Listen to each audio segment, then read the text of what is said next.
there's a rotation from Tims, they can easily set up onto this Troll Warlord. But they're keeping it this way. They want it, that's why they want to lane it. They want to keep the tide versus that Wraith King. That lane in itself is still a bit of a scary one for Mind Control as well on the top. Yeah. Has to be careful getting down low, just down to the Mango and obviously a stick, but sitting very low on the HP. In fact, there's the TP. He's going to head over to the Shrine. Looks like they're actually going to bring the Chen bottom instead of moving the Troll Warlord, so it's still just trying to secure that Miracle's down here instead. So the arrow and the creep, Cuckoo, he's got Firefly, gonna get slowed up here. Should be, I'll say that the Mud Golem stun's coming in, causing some issues. He'll pop the stick charge, snowball across from GH. He's trying to kill, but he's burning. The Firefly's killing him, bringing him low. Tims jumps in, he'll be able to finish it off. Cuckoo's fine. And TNC getting a third kill down on the bottom lane. It's 5 minutes in there at a 2K lead. Yeah, Liquid's refusal to switch those lanes, get a better place for Miracle is making this bottom lane a bit of a, it's just a beautiful zone for Cuckoo to have a dream start in terms of getting involved in kills. I mean, TNC's probably thinking the same thing. They're probably like, oh, this is cool. We have Cuckoo actually lane. This is what we wanted. We wanted to have Cuckoo in versus that Troll Warlord, and even better that it's in the safe lane. That's the way that they set the lanes up, so. Gonna constantly see TNC set up for those aggressive plays. They've got to be careful, Liquid, anytime they try and go for this bat, as it could backfire. Aha. They have a good amount of slow. Now with Kuroki getting more creeps, he's able to, get that. The Satyr Banisher, but it's always going to keep getting arrowed. Panel mentioned that, the draft panel. Tims is going to be happy with this. Yep. Thanks for bringing the big creeps to the lane. The last one almost maybe caught Cuckoo killed a little bit because he killed the Mud Golem and the Shard Golems came out, but it ended up being just fine. But yeah, the 2K gold advantage, they're perfectly fine with the way these lanes are set up. Tims is, like we always say, Tims is going to start transitioning. He's got the first kills of the game. He's already top 5 net worth. He's same gold as the Troll Warlord down bottom. So the stacks, looking at Liquid at the moment, they're not actually setting up any stacks at all here, which we've seen a lot of teams doing, I think, more than ever. We always talk about that stack game. We saw how much, especially EG was doing it this morning. We saw like triple stacks all over the jungle. So we'll probably see them back up soon, or maybe Kuroki will send a creep to stack those. See top lane, arm out, maximizing the damage, getting the Tidebringer hit off the creep, sets up with the X-Mark bow combo, and Mind Control is taken out. Making those early moves and making the most out of getting that level 7 nice and early on as the mid lane Kunkka. Yeah, crisp, easy rotations coming out. So the other thing they do have, as we see just used down bottom right there by Kuroki, that little Satyr Banisher, he's kind of keeping that one, not only just to put the pressure in slow, but to remove the sticky stacks from Miracle. So if Miracle is getting gone on, he can use that little dispel on his teammate to help him out. Back towards mid, he's coming a little aggressive. What's he doing in the trees? He's going to be straight up dead, surely, yes? Yeah, there's no escape for Wii. As it's not only the bottom, the top lane, it's the mid lane as well. TNC, we've seen them do this before. They are getting every single lane in their control, and they're getting kills all across the map. We saw what they were able to do. The games that we casted versus Liquid, they ran away with those early games pretty hard in the majority and just were able to just completely control the map. And it's only 8 minutes in, but we're approaching like 3K gold marks, and the pressure, like we said, Liquid, how do they get aggressive?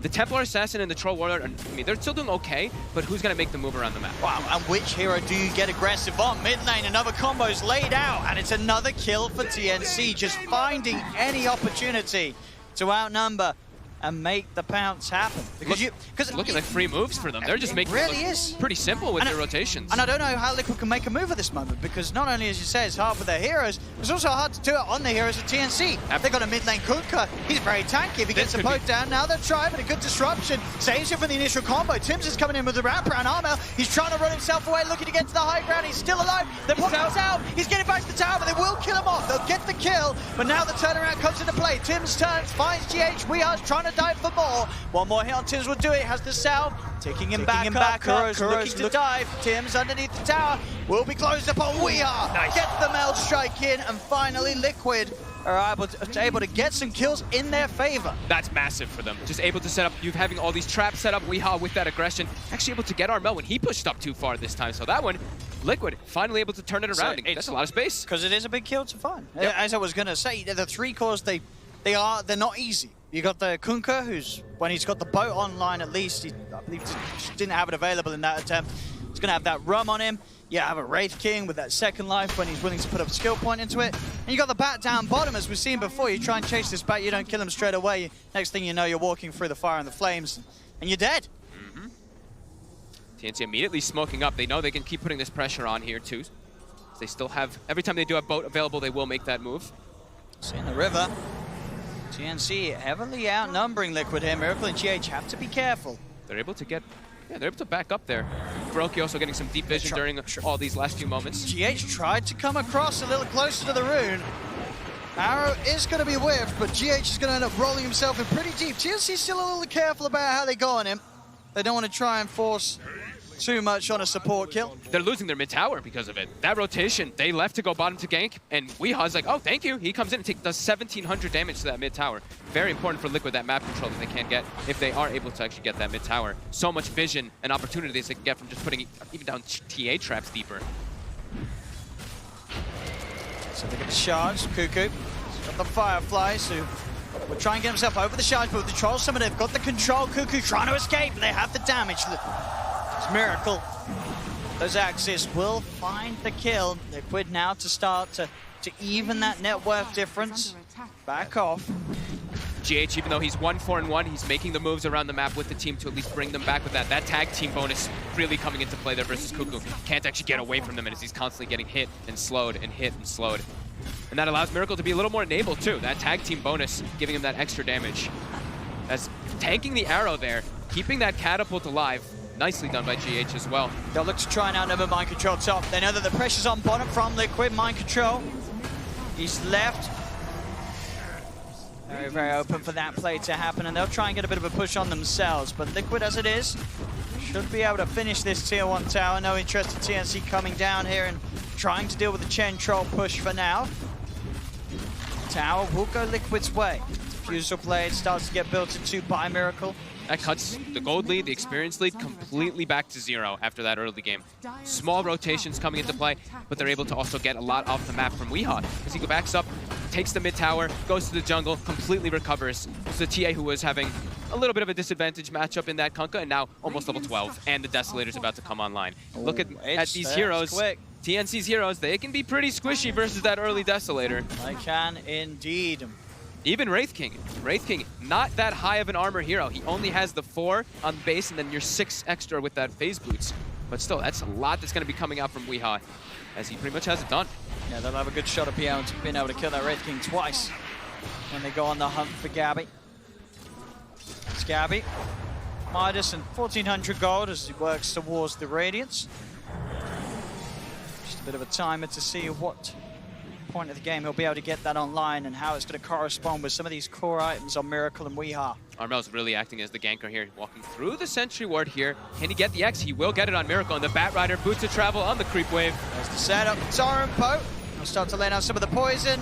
With the Demonic Purge, Miracle can do very little to get himself out of this. Won't even bother wasting the 1 charge. Knows that he's dead. TNC find him out.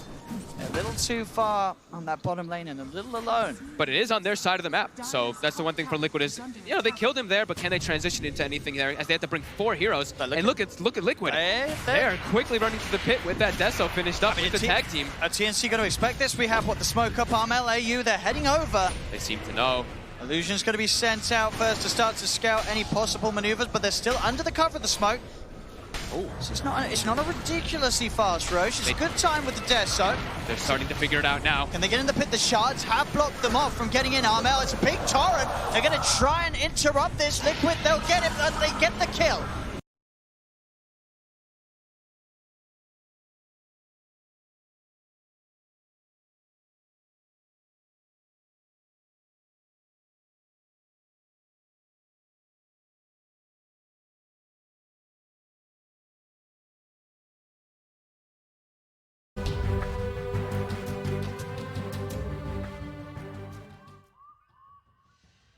It is the final proving ground.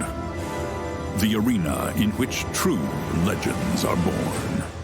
A trial by fire that puts the worthy and wanting alike to the ultimate test. It is the International.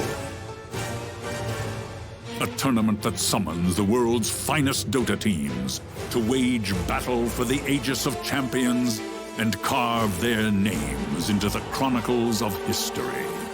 Clashing in tournaments around the globe, each contender has earned the right to stand here. But no matter how great the honor, none are satisfied with appearance alone. They gather now at the chosen place, Shanghai, where the fire of the faithful burns bright, and a legacy of Dota triumph runs to the very core.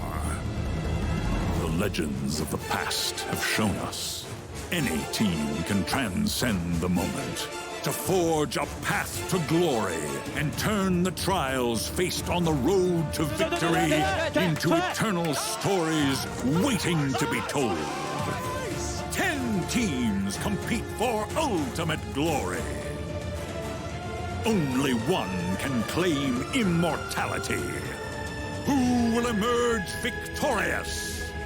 The battle begins. Day 3 of the International 2019 is about to get underway live from Shanghai as we get into the business end of the tournament. Welcome to the panel once more. All of our gents are here to bring you their thoughts and everything that's going on today. Matches galore. We've got upper bracket games, lower bracket games, and plenty to talk about from yesterday. How you doing, gents? Doing good? Yeah? Still getting the chills? Yep. Hey, every time I see the interviews, you're like, oh, yep. And every day it changes, Owen. It does. It gets more serious. 10 left. And by the end of the day, we'll know 2 of our top 3 teams. I can't wait. And it's my bracket. It's totally it's ruined. It's in the bin. ruined. Totally Everyone's ruined. in the bin, right? Toss it, I was doing so well on day 1 of the main event. I was like, I'm 100%. And then Mineski won, beat Navi, and I was like, oh damn. Well, I'm still doing it. Yesterday, forget it. We were all over the place yesterday. It was unbelievable. Yeah, the Secret Series I think messed up a lot of people's yes. mining. Slayed mine. Yeah. Yep. It's funny, actually, I went for the EG game in that game. But I got all my lower bracket stuff wrong. Every single game wrong. I was going the other way every time it went in. I was like, no, it's rubbish. It's unbelievable. Super exciting still, though, Fold. I mean, every game matters, no matter whether it's upper bracket or lower bracket. For sure. I mean, I think we've had overall pretty close series on this main stage. There hasn't been like any these 20-minute stomps or anything like that. Sure, some of the games you can determine what's going to happen probably at some point in the game pretty early on, but we haven't seen anyone just get completely bottomed down and rocked out. So that's always what's great about main stage. Yeah, OG exceptionally good again yesterday. Yeah, I mean, this team's looking to just be on fire from the groups. You know, it's sometimes we get TIs. You see this team do exceptionally well during the group stage. Turns up to the main event, the magic's not there. But with OG, they look to be on the same form that they were last year. So there's no really sort of question of how far they're going to go there. I think you're going to see these boys on the final day. Okay, Brian, EG, since we're talking about North America, in some ways, a little bit surprising, maybe. I don't want to call them underdogs because that'd be rubbish, but I don't think we necessarily thought they would get to the semi-final of the upper bracket this year as we did last year. Yeah, we talked about how disappointing teams can be coming out of the group stage when they had a really good one. EG on the hand, they got 3rd place at TI last year. These are world caliber players, and if they can pull together drafts, pull together as a team it only takes 5 days, right? That's all you got to do. And play well for 5 days. Yep, that's all you got to do. It's that easy. It sounds super easy. Right, you know what? We should bring you right up to date with exactly what went on day 2 of the main event. For the 2nd year in a row, OG starts their TI main event playing up against Yawar, Snaking, and MSS, this time under the Newbie banner. Charges the top and stacking everybody up as well with the core sprays. They can get back to base, but even that's not safe. One more spray, maybe Snaking will die. Thompson waiting under the tower. He's just tanking through all of it. A triple kill for Thompson. Okay, he hit and timing. Thompson, he just does not give a crap. Anna will give all the life. This is just fountain farming. Gee, you got it. This is soul breaking. GG! Okay. GG! Message has been sent. You weren't home, but we smashed through the door and delivered it anyway. What is that?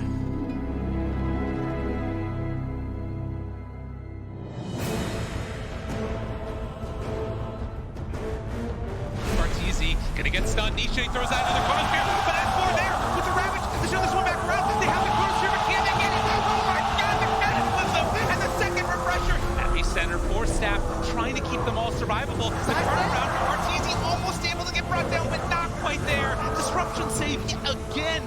They're all super low on EG and they need to run, but Sumail looking to finish this one off possibly as they chase forward for more. They find another. Oh! 2 minutes! They did it to him! EG! No, I believe it! Secret! And they turn forward onto the tier 4. They're running. Do you believe in miracles, ladies and gentlemen? EG did it.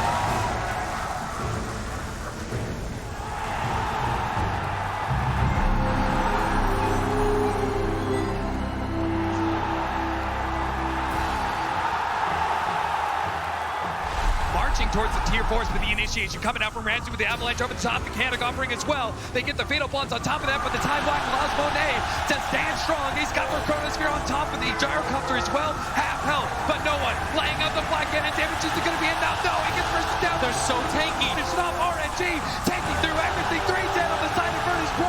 No buyback for Roger as well. He dies, immediately buys back him and Ramses. And the initiation. Ramses trying to go on the left strike, immediately trying to deal with the damage healer. He does have his reincarnation up. Monet is going to take that away from him nice and fast. They do manage to get the toss up in the air on his Setsu. Ramses really wanted to be able to lock down that left strike, but can't actually get him. And he may just fall here. It's Monet challenging with bash after bash. Gets another one. Gets the Beyond Godlike to be able to finish up Ramses. Gets Roger as well. He loses the Aegis, but he's got a second life. No one can finish up. Setsu is all. Is that it? Are we seeing the last of Furnace Pro at the International? It must be so demoralizing watching fly by run out. Furnace Pro calling. The curse strikes again, and RNG make it through the best of 1.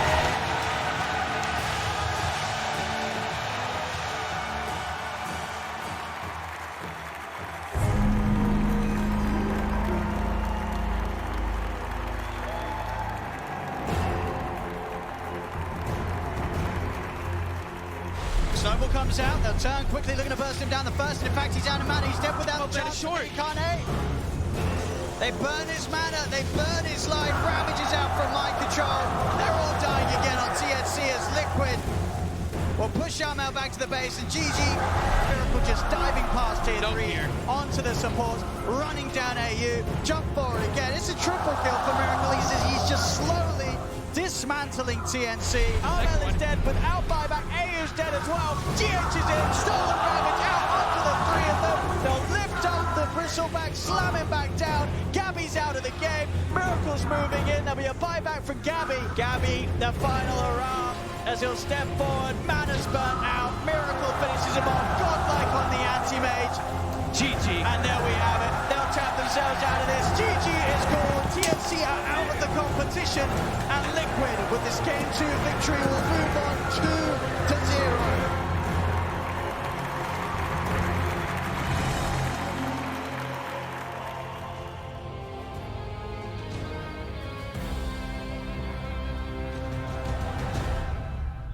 And there you have it, day number 2 completed here at the International 2019. Teams dropping out, including Virtus Pro. I really don't know what to say, Brian, about Virtus Pro, other than disappointing for them.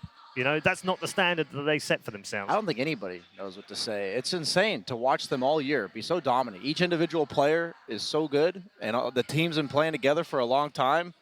I don't get it. They just crumble. This year, more so than most years. Most years, they get like 6th or maybe 8th. Yeah, 5th, 6th last year. Yeah. It's the best they've done. And now, this is the 0-4 main event. All games just looked almost pathetic, to be honest, like, compared to what you're expecting. Yeah, absolutely. It's high standards. The other one was the contrast in the booths, Owen, when we get that backstage shot of the two teams. And you see like EG going absolutely banana. You can't even see who's in there after time. I think it was Phil and Bowen, but they're running out and jumping out, and it contrasts to the secret room. Oh, yeah, secret just...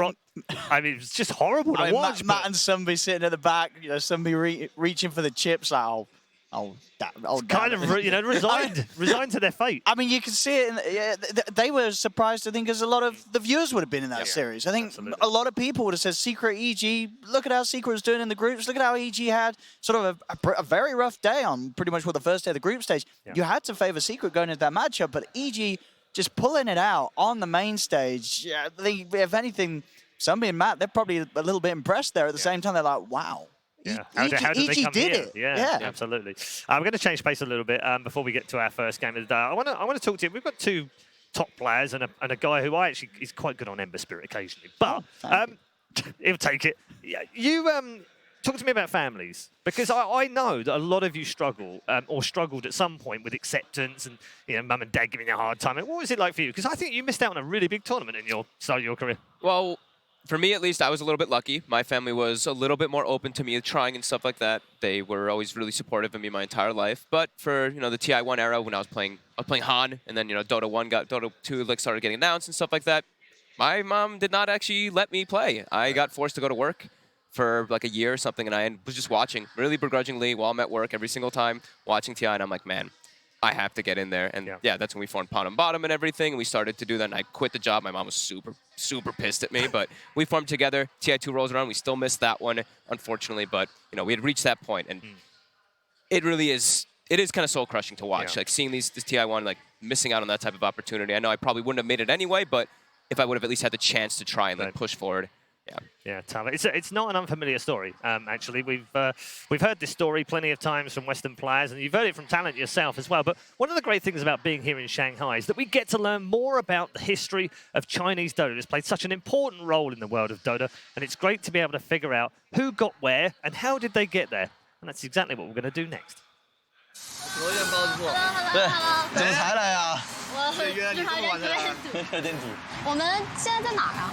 我们这是以前我们训练的网吧，叫星域网吧。我们跟聊个天，刚走过来吧，我们3个。我们去看一看，我们去看一看。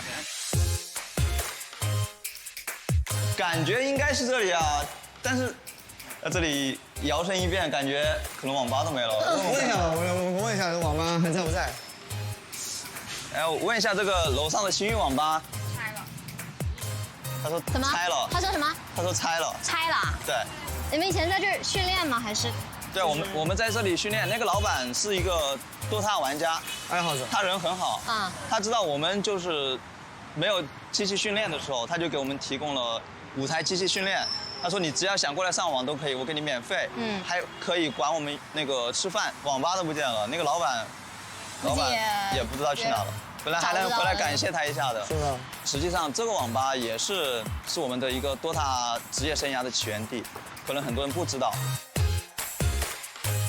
先去楼那边看看我们住的地方。不知道还在不在啊？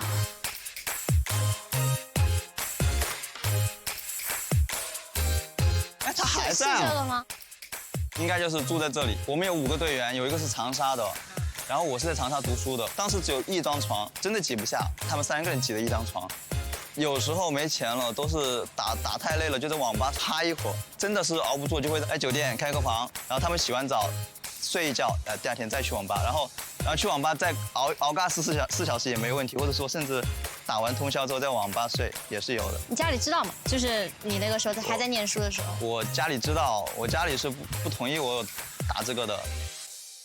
我小的时候就是我也是偷偷出去，就我爸睡着了之后，我偷偷出去网吧玩通宵。就有一次玩通宵，可能玩到半夜2、3点，我爸突然就站在我脸上了，拍了我一下。我当时回头一看，我魂都吓没了，你知道吗？我就记得很清楚，我跟着我爸走回家，腿都在抖。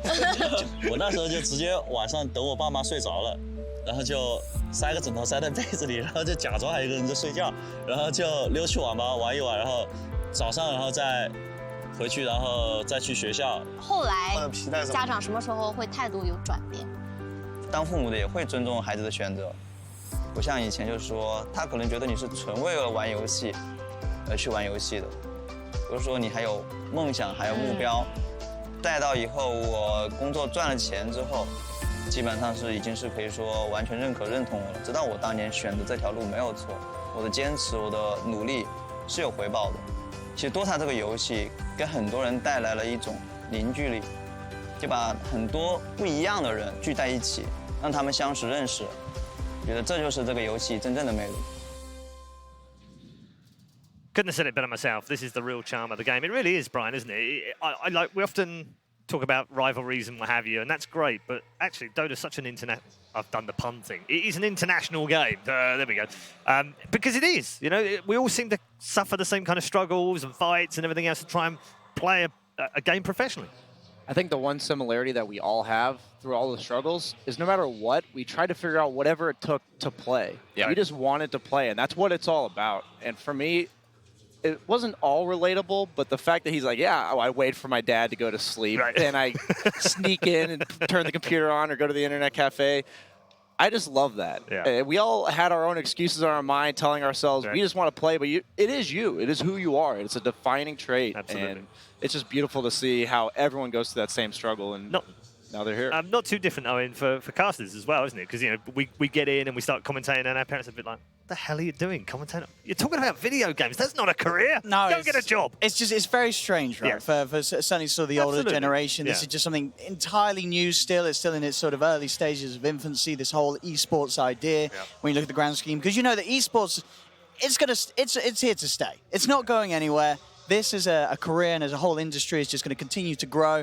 And, you know, I don't blame sort of my parents at the start being like, what on earth is this? And I don't blame that sort of the parents of the players who try and stop them from playing video games all night. It's natural. One day when I grow up and I have kids, I'd heavily limit the time that they're playing games, but secretly I'd be hoping that they're sort of playing behind my back, because then I would know that the passion is there, right? They're only going to play when they're allowed to. They're never going to be good enough to be a professional. But if they're playing when they're not allowed to, that's when they're going to be good. If they grow up with parents like Odie Pixel Shiva, there's a strong chance they might end up in esports somewhere. We should say good morning to two of our other broadcast team. They're out and about in amongst the crowd, I'm sure. Casey and Slacks, how you doing? Just do it. Hello. Hi. We're doing great. We're in the crowd. We're going to talk to people in just a moment. But first, it was really important to us before we came to Shanghai to try and learn a little bit of Mandarin, try to learn a little bit about the fans, wouldn't you say? A little bit about the culture, you know? I mean, I'm excited to be here for the first time, the TI out of North America. It's great. And we took a Mandarin lesson that, if you haven't seen it yet, Jake didn't realize that it was real, but I had to let him in on another secret. Take a look.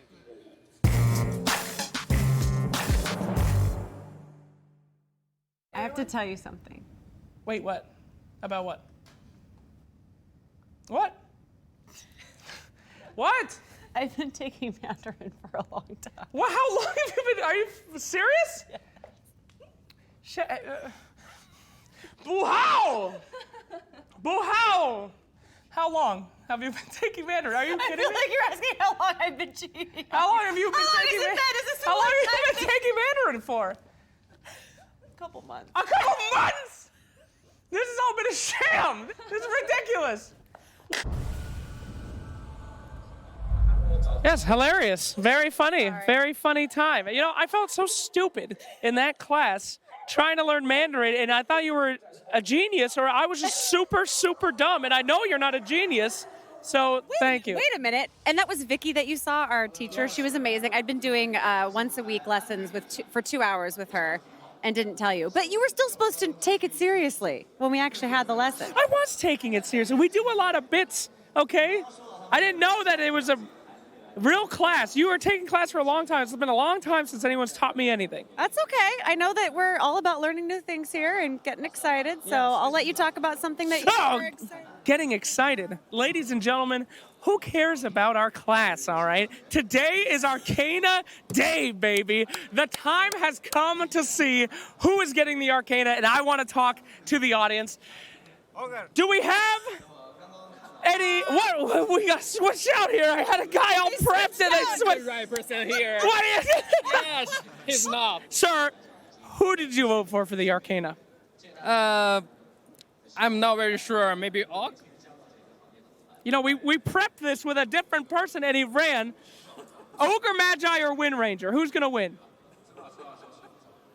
I don't know. In China, I will say Og. Ogre Magi lovers?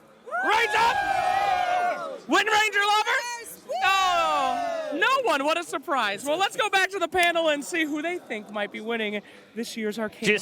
Just stop, Jake, okay? Ogre Magi, Wind Ranger, We've had this going backwards and forwards on Twitter. You know we're going to win with the Wind Ranger. Just stop with the Ogre spam, okay? Just because you don't want to play Dota for a year. Oh! Yeah, see, because that's the deal we have. He tweeted it. There are screenshots. Thank you, Owen. Yeah, there are screenshots out there that prove that if Wind Ranger wins, he doesn't play Dota for a year. I'm really upset. Pubs are saved, everyone. I have to side with Slacks, though, and I'm pretty upset about it. Oh, come on now. Come on, I want an Ogre set. But I've got a nice Ogre set. Yeah, but this one would be I've got the Amazing. spinny, you know, the thing. multis. Uh-oh. Oh, there it is. Oh, we There have it it. is. Look, proper proof that he said. What's the date on that, too? It's like, I don't know, July, middle of July sometime. Yeah, see, so he says, I said vote Wind Ranger, and he says, if Wind Ranger wins the Arcana vote, I'm not playing Dota 2 for 1 year. It's going to happen. Honestly, there's no way that He's doing my job for me. Dude, every week I spam, like, vote Wind Ranger. Don't forget to vote Wind Ranger. Every week I've been doing it, and we've been winning every week, and we get to the final, and then he gives me that gift.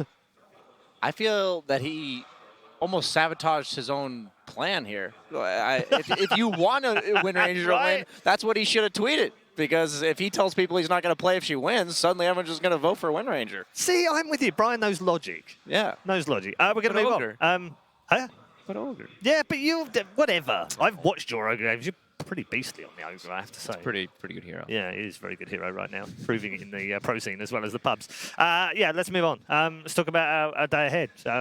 4 more best of 3s. Last day we get 4 best of 3s in the same day. Some big games today as well. We're not going to talk about the first game too much because we're obviously going to get to that one as well. I'm quite excited about the first one of the day. But at the end of the day, OG versus EG, boys. The repeat. Yeah, the repeat. And I don't know if Notal and the boys are going to be that happy, but they said they don't really care, right? They're not that worried about it, but I don't know this year. I feel like you could get the same result, or maybe EG have just had this this struggle this year, right? That maybe they pull through. We've also got Secret versus Mineski, which is a lower bracket game, by the way. Yeah, because you're looking at that going, oh, Secret, yeah, that's an upper. No, that's a lower bracket game, which follows our opening matchup between Newbie and Infamous, the first South American team inside the top 12. And we've also got, see, that wasn't enough. We've also got the clash of the Chinese Titans, Vici Gaming versus PSG LGD in the upper bracket semi-finals, that should say. I'm most excited for that one, to be honest. Oh, I know yeah. EGOG is the names and everything, but the year... intra-rivalry. Yeah. I had I had Secret, LGD, and Vici as my top 3 teams. We have LGD versus Vici playing versus each other with this crowd. They're going to be going absolutely crazy here, so I'm definitely looking forward to that series. It's always a fun matchup, isn't it, when it's intra-Chinese as well, because they've developed their own little meta. They know there's little quirks that they've picked up from whoever they've played and practiced against, Brian. Yeah, once you start getting down to a select few teams, players, they all know each other. They all know the little intricacies of their strategies, and it's amazing to know there's so much going on behind the scenes that we can't even see, right? We don't know what they know about each other, how much is going into the drafts and the strategy and the mind games. And I just look forward to every series today, honestly. There's a little bit of story to everything, the EGOG, like you said, but I just love good Dota. Yeah. And that's we're what getting today. plenty of that. I thought, we set a high bar in the group stage. I was a little bit worried, I have to say. When you come into the knockouts, you sort of, can we match that kind of pace? And, the amount of kills we're getting and the action, the team fights, and the brilliance of some of the plays. And it's lived up to expectations again, folks. We just need mega group comebacks. That's what we're missing. We're missing that one. Missing and that maybe one. a 1v5 RTZ Rampage again. That's true. I don't think we get 2 in the same tournament, do we? Are we pushing our luck a bit, Owen? I mean, if EG continue to play like they did yesterday, I mean, who knows? Arteezy could jump out the bag once more and bring us some good old highlights. What do you love most about the commentary? Is it those moments? Is it those Is it those moments, or is it just because that was a natural reaction? People don't know that. Exactly. You actually didn't know what to say at that point. No.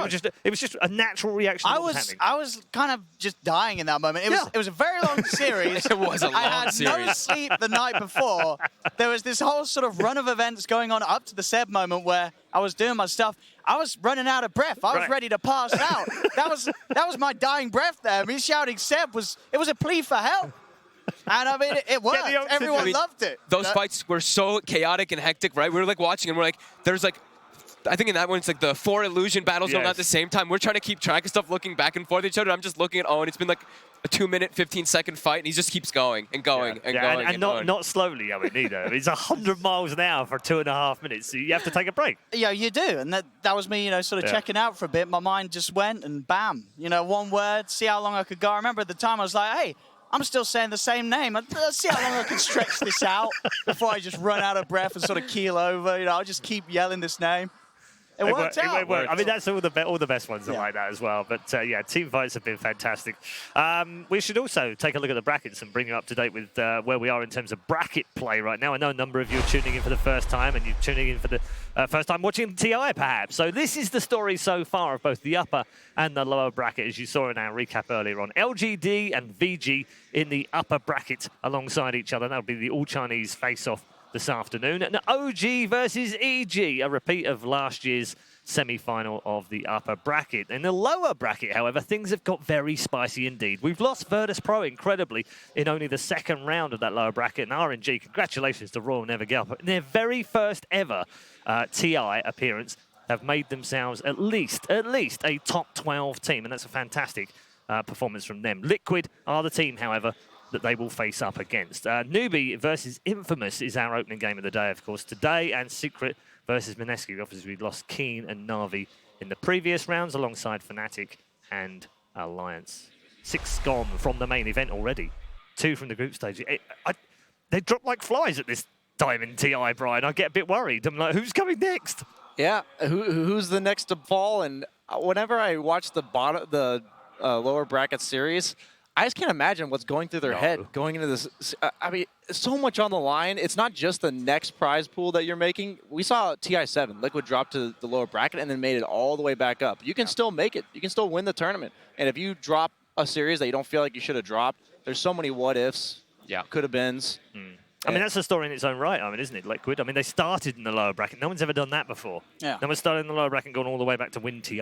They've done it at majors. OG have done it at majors, but at TI, that's a tall order. And, Liquid, just sort of for all the imperfections they had in the group stage, they're absolutely a team that could go on to do that. They have the caliber of players to do so. We've seen it in the past. And as they've showed us yesterday, they have that sort of, still those hidden drafts, those secret sort of last picks. The anti-mage comes through, it absolutely destroys TNC. You've got to watch out when you're going up against Liquid to bring that out. And you cannot underestimate them because they're TI winning caliber. They absolutely could be the first team, as you say, to make that lower bracket run all the way to the top. After we'd had 2 majors this season, Fold, there was a dominance being set by Virtus Pro and by Secret in particular. Liquid weren't far away at that point, still rebuilding a little bit, but they weren't far away. If I'd said to you in January, hey, guess what? By the time we get to the lower bracket second round, Virtus Pro are going to be gone and Secret and Liquid are going to be in the bottom playing each other, you'd have been like, get out of here, that's crazy talk. Yeah, for Liquid maybe a tiny little bit, right? Because they have had some shaky moments and all that, but the other two, no way. No one would be able to predict something like that. Yeah. The way that we've seen Liquid, I mean, like Owen was saying, the form that they're starting to build up, it's reminiscent of that TI7. They're doing this draft that people are like, oh, looks a little weird, and then they make the space and they find their ideas. So that's the nice thing about going through lower bracket, right? You're learning. Absolutely. You're playing a lot of games. You're learning. You're watching everybody play as well. So you're learning a lot throughout this tournament. A lot of pressure on Mineski now, Brian, from the SEA point of view. They've already lost 2 of their big teams. Got to perform today. Yeah, you're the sole warrior remaining, and that's a lot of pressure. There's not like there's not enough pressure already. Plenty of it, isn't it? Hey, how about you just play Secret? Why not? Right. Get out of your best of 1, and you talk about us not expecting to see Secret in the lower bracket. I'm sure Mineski wasn't expecting to run into them after their best of 1. No. Yeah.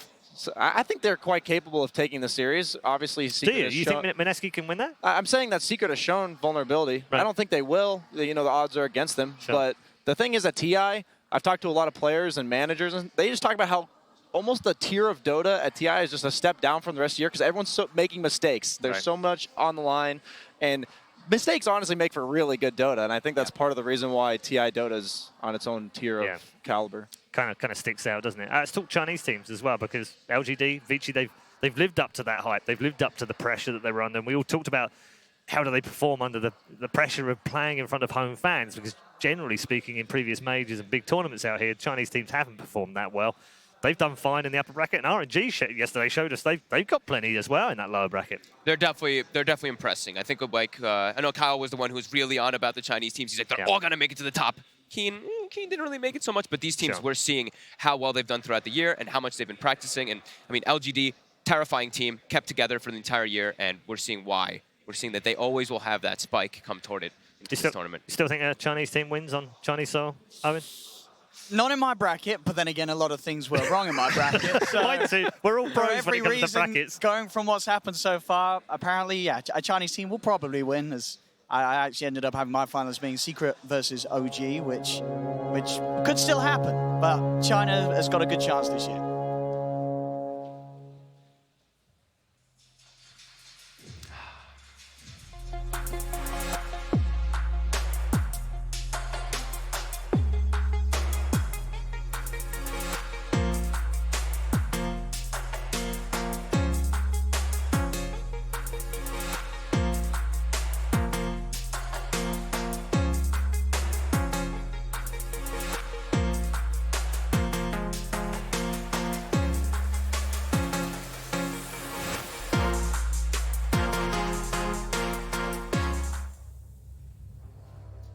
Welcome into the arena, the most successful South American team to grace the International. Infamous have already set a new record for South Americans. They want to go one step further. A top 8 place is within touching distance in the next best of 3. These players could not have imagined it would be this successful on day number 3 of TI9. Infamous will take their place inside their booth and get themselves ready for their opponents who enter the arena right now.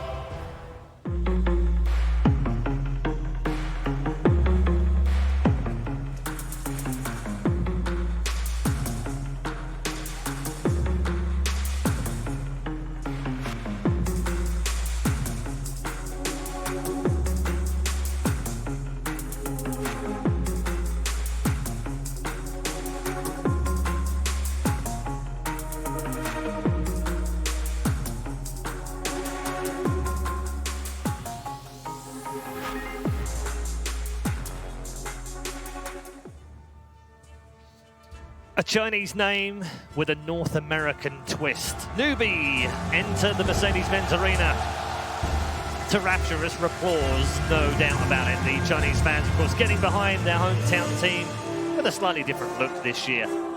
Of course, Newbie moving on from Forward Gaming. They are in the lower bracket as well. They face Infamous. These two teams have only played once before, and really, it's not much to talk about. It was a 16-minute stop by the players from Newbie. They won't be thinking too much about that today as they get themselves settled, I'm sure, gents, because we don't really have much on these two teams going head-to-head. There's not much out there, and that one game is kind of whatever. Yeah, but they do know each other really well, They right? do, Sure, they they haven't do played, play with but each other, yeah, the and pubs. they know each other, exactly. They play each other all the time in pubs. They probably flame each other all the time in pubs as well, which, you know, we love. I don't want to say too much, It's cool, but this but guy does too. He's in there as well. sometimes. A little Depends on my mood. All right. I've gotten better about it in the last few years. I've matured, I guess you could say. But yeah, they definitely are very familiar with each other, and it should turn out to we should see that, especially like in the draft, especially in like a lot of plays and stuff too. The way they set up, they're both going to be pretty prepared for each other. I was really happy to hear the roar that we heard from the crowd, right? Even for like Infamous coming out, kind of like new team, and they were actually really everyone loves an underdog, and they are kind of the underdogs in this matchup already. Let's not beat around the bush. But Brian, one of the cool things that happened to me a few days ago was I spent some time with Samael. We were poring over stats and talking, you know, form and his brother and all sorts of other things. And he said to me, this stuck in my mind. It was so amazing. We started looking through the Infamous stats and we're like, hey, look, this. And he was like, do you know what? This Hector guy is a beast. And if Samael was saying that, I'm like, oh, wow, he really rates him. And I think you do too. Yeah, he defines the entire playstyle for Infamous, and what they've had for success this tournament is basically a 4-protect-1. And the whole idea is that his timings dictate the entire pace of the game for the team. And I want to take us into a couple clips of really showing his playstyle in the mid to early game.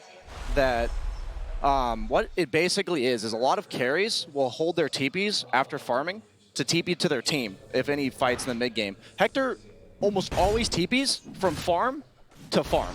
And you're seeing in the early game, he goes from top lane to top shrine just to get an extra efficiency out of the neutral creeps. And it seems like such a small deal, but they know Infamous. If you watch their playstyle, it's just 4v5 for the first 15 to 20 minutes of the game. And when you watch the net worths, it is Hector at the top by almost double the net worth. And then it's the rest of Infamous on like almost 5th and 6th on the net worth. And you're seeing here, once he gets the Radiance, he then takes over all the bottom half of the farm and then proceeds to TP to the top half of the map to clear even more farm. This entire playstyle of Infamous revolves around the way he plays, and you just know what you're getting out of this player. And it may seem like an AFK pub style, but at the end of the day, he's made it to TI, and they're performing against some of the best teams. We saw them beat LGD in the group stage with this similar strategy, and it's all about Newbie, I think, attacking this idea that Hector's going to be playing by himself. And we talked about slowing down his timings and basically saying, Infamous, you're forced to fight us 4v5 for an extra 5 minutes in this game, and it should be no problem taking you down. Some people would argue that that Newbie should focus on their own game. They shouldn't worry about the team. But do you feel that strongly that they actually have to have a plan for Hector? I think that so far the teams that have played against Infamous have thought that. Right. And then they see a 30,000 net worth Wraith King at 35 minutes into the game with 940 GPM. They're like, wait a minute. We lost.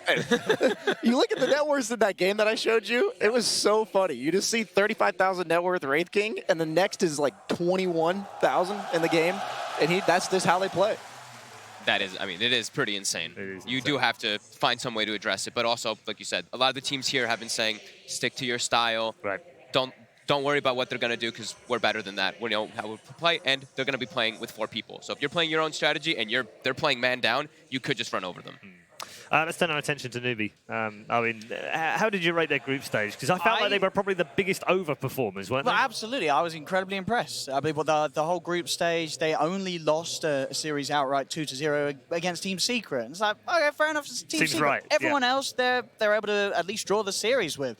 And for these guys, it's very impressive. These are some old school players and some also old school panelists, right? You had this team where 3 of them, Aoi was involved in the Kiev major coverage, I was involved in the KL major coverage. CCNC, he was a TI panelist. They've sort of come back together, and they really are doing it under the Newbie moniker, and it's very impressive to watch. These are sort of players that have been passed around the region, tried out a lot of different compositions. Nothing's really sort of been able to sort of drive them into a position. As of recently, of course, we've got some past phenomenal stars at sort of the earlier TIs, but for this day and age, for these guys to find something that works together, it's remarkable to see. And in a region where a few months ago you're asking people about NA, it's EG and all the rest. No, it's EG and Newbie and all the rest now. Gives Brian and Fogt a chance, a hope.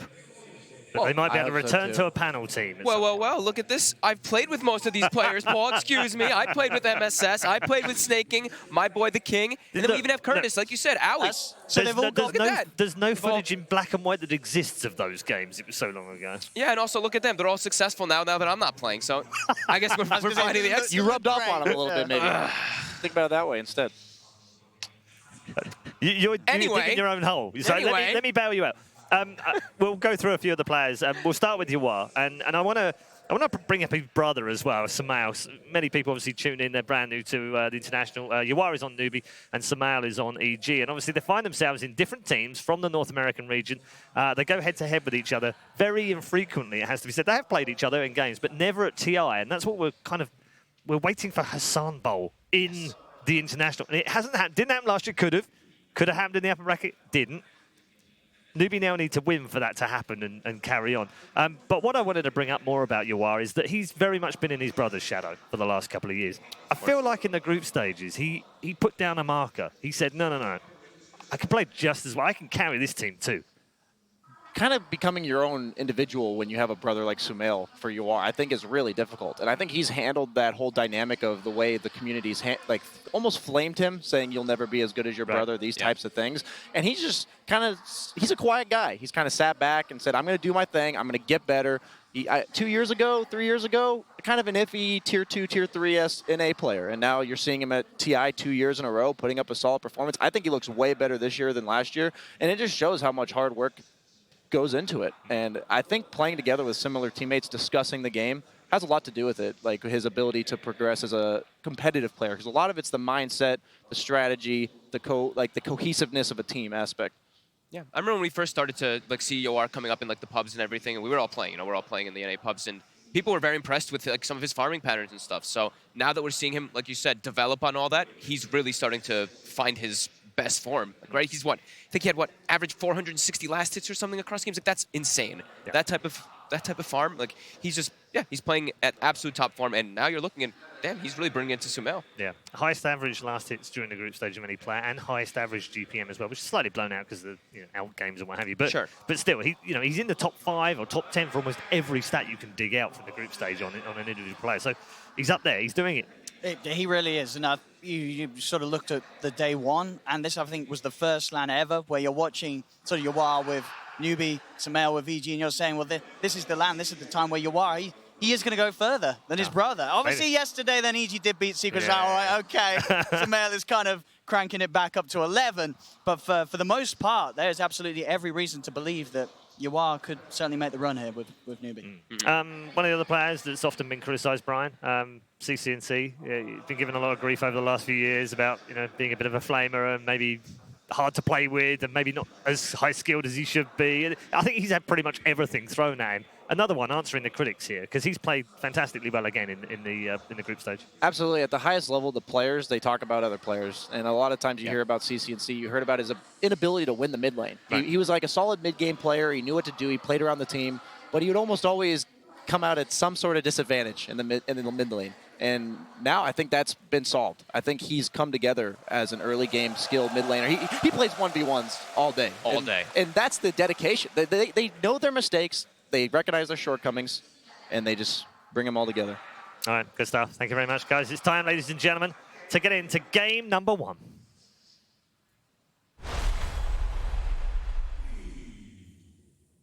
Versus Game 1. Newbie versus Infamous. We're over here to start talking picks, bans, key players, teams. Joined by Blitz, Lacoste. Lacoste, what's your first impression here coming into Newbie versus Infamous? Both of these teams performed way better than anyone expected, I guess. And Infamous looking really good. As Brian pointed out, 4 Protect 1. This is not what we usually see, not in this meta, creating a lot of space. And Newbie will have to address this problem. They can't just play their own game. They will need to get the early towers and try to take some of these creep camps from Hector, because this guy is actually a beast when he gets the free farm. Yeah. Do you like the tools that Newbie have, Will, as far as matching up against Infamous? I think so, because I feel like they should know each other pretty well. I'm sure they've scrimmed before this event. I think Newbie, well, it just looked really bad against OG, but they can push a pace if they need to, and I feel like that's what you need to do to be successful against Infamous. We saw those 2 games that they played against OG. I don't think that any team, even if you think you're better at it, don't play to their strengths. Infamous is a very good late game team. Chris Luck and Hector, they are so good at finding farm. The only thing Infamous needs to do is not lose the laning stage so hard, because they can be ran over so easily. We've seen one of those games where they lost in 15 minutes. And that's the crazy thing with Infamous, is they've lost some of the biggest stomps of this tournament. You mentioned the 15-minute game. I think there's been several games of theirs in the group stage where people are like, oh yeah, Infamous, that's the team from South America we expect to get dead last. Here they are, though, playing for a slot in the top 8, and they've had some amazing games, particularly when they go late game. Yeah, I don't even know if Newbie's the favorite here, because Infamous, remember, this was the team that took first blood off of Vici. When Vici was looking unstoppable, Infamous absolutely smoked them. Yeah, and something we've seen so far is every team that's dropped down to the lower bracket has actually lost. Both Virtus Pro as well as TNC. So there is something to be said for the momentum coming off of a win in the best of ones. Do you feel like that is something that's going to come into play here? It could. I mean, if you look at how badly Newbie got smoked by OG, like that was a bodying for the ages. You saw the OKGG. I feel like that can do some mental damage to you. Whereas Infamous, even though they did start in the lower bracket, they're on a roll right now. Now, we've seen no GGs, we've seen some other stuff, some Instagrams at the end of the games when Navi played. But OK GG, this is the first time that we saw that one. And they open up with Mag. I see that a lot of the teams, as tournament progresses, they are shifting towards this big team fight optics, as always, pretty much. You have this Enigmas, Tide Hunters. And this is one of those pace-setting heroes like we talked about. Newbie needs to be a little bit more aggressive. We have seen them win these ultra late game situations like the game against Alliance, but I think against Infamous, all the games that I've seen, you don't want to get into these 60-minute clown fest where Hector pops out with 6 items. The best thing to do, I think, is just run at them, and Leshrac is proving to be one of the best heroes at doing so. Yeah, especially in this scenario where they already have someone who can empower Hector. You have this steroid for him, and I would not be surprised if they just pick Hectors here. Phantom Assassin still in the pool, one of the best combos you can get with the mag. Well, I mean, he also invented kind of the build on these strength heroes. I love the little thing when he buys Belt of Giant Strength extra, little top of it after he gets Hand of Midas. I'd like to see Tiny or SD picked up for Infamous. I feel like they play around these heroes very well. We saw Schofield Tiny just absolutely dominate in the group stage. But instead, they change things up a little bit, go for the Nyx. That's a great pickup, actually, because of the Carapace, a lot of uncontrollable damage on side of Newbie. Great hero against Celeste. You are forcing him to get an early BKB, which he kind of does not like to go, because if the game drags, his BKB will be 5 seconds, and the mana burn will be maxed out, so that's a lot of damage coming up from Nyx Assassin, and you can always stun this Elder Titan if he's trying to stun you with the Spirit. And I think this is the second time I've seen Infamous take Nyx. The first time being in the group stage against EG, which I think they lost that game. It was the one where they had Huskar. Okay. The one thing with Infamous, I do question it, like, these two heroes individually both sound great for them. Magnus, you got the Empower for your Hector heroes, Nyx Assassin as far as easy carapaces, but most likely a 3-4. And I feel like Nyx Magnus is not really a good dual lane. Like, those are not heroes you typically expect to see laning together or playing around each other. Yeah, that is the one thing about Infamous that's a little bit odd. They don't seem to pick a 3-4 synergy often. Instead, what they seem to do is they heavily prioritize on trying to gank mid and their safe lane. They're one of the teams that I feel like secures their safe lane the most for very obvious reasons. I mean, we've talked ad nauseum about how good Hector is. You know, put the game in the hands of your best player. Yeah. That is the best thing that you can do with these TIs. Faceless Sweat is still in the pool if Newbie wants to grab it. That's a lot of damage they can throw into the Chronosphere. Elder Titan also lash on top of it, and you have a good hero to play around the RP, because if you initiate first on Mag, he can't get in. Like, he can't counter your team with an RP, and you can get on top of RP as well when they group up with the Chronosphere. You can see the numbers there. Schofield, Nyx, his most played hero throughout TI9. Something that he's well known for. The Magnus as well, so there is some flexibility as far as which of these heroes is played in the 3 or the 4 position role. As now the second Sage of bans coming out. So Lifestealer banned out. At this point, Newbie, you got to know some kind of Empower carry is coming your way, and you want to just ban out some of the scarier looking ones. Lifestealer with the built-in Rage Magic immunity, very tough to play against for both Leshrac and ET. Surprised that SD wasn't taken by either team.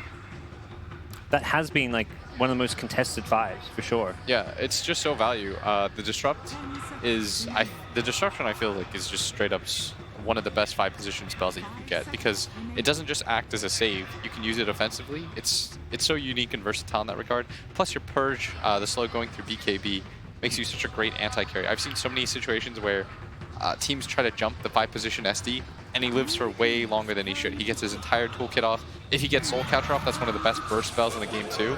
And I think there's even more value for the SD when you see Axe on the enemy team. It just got banned before they picked the Axe, so I think snap. they're hearing you, Will. They're like, okay, we want this Axe here, and what are they going to pick if we get Axe? SD would hard counter Axe as far as being able to save, having a save against Axe, because this Axe gives you a way to kind of preemptively counter whatever Hector's playing. He's playing some heavy physical damage core that doesn't want to get Blade Mail called by an Axe, theoretically. Yeah, I actually really like that. Yeah, with the Axe, you also have a BKB piercing ability, which is good at every stage of the game. And usually Newbie saves this Axe for their last pick. And I guess they were afraid that it's not going to make it through the last banning stage. Yeah. I'm sort of down to see Hector's hero right now, because I feel like you see your core matchup. You know that you're going to be against the Axe, but instead they take the Oracle, another type of save. I don't think they're preparing for Raid King, because there's not much synergy between Oracle and Raid King, because he already has 2 lives, so I still think Phantom Assassin is a great pickup for them.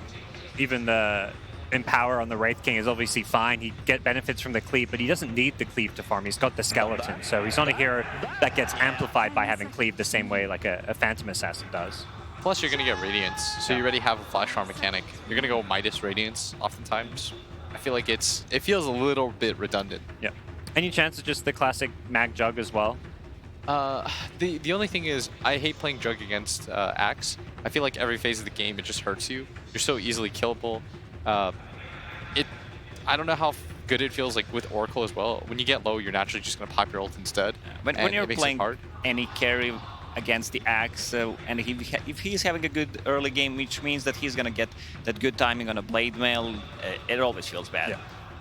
I like the idea of having a carry that can have kill threat on Axe, because you don't want to give Axe a free game in the laning stage. That to me is always where things will kind of spiral out of control, and the Jug at least brings that kill threat to the table. And they take Shaman.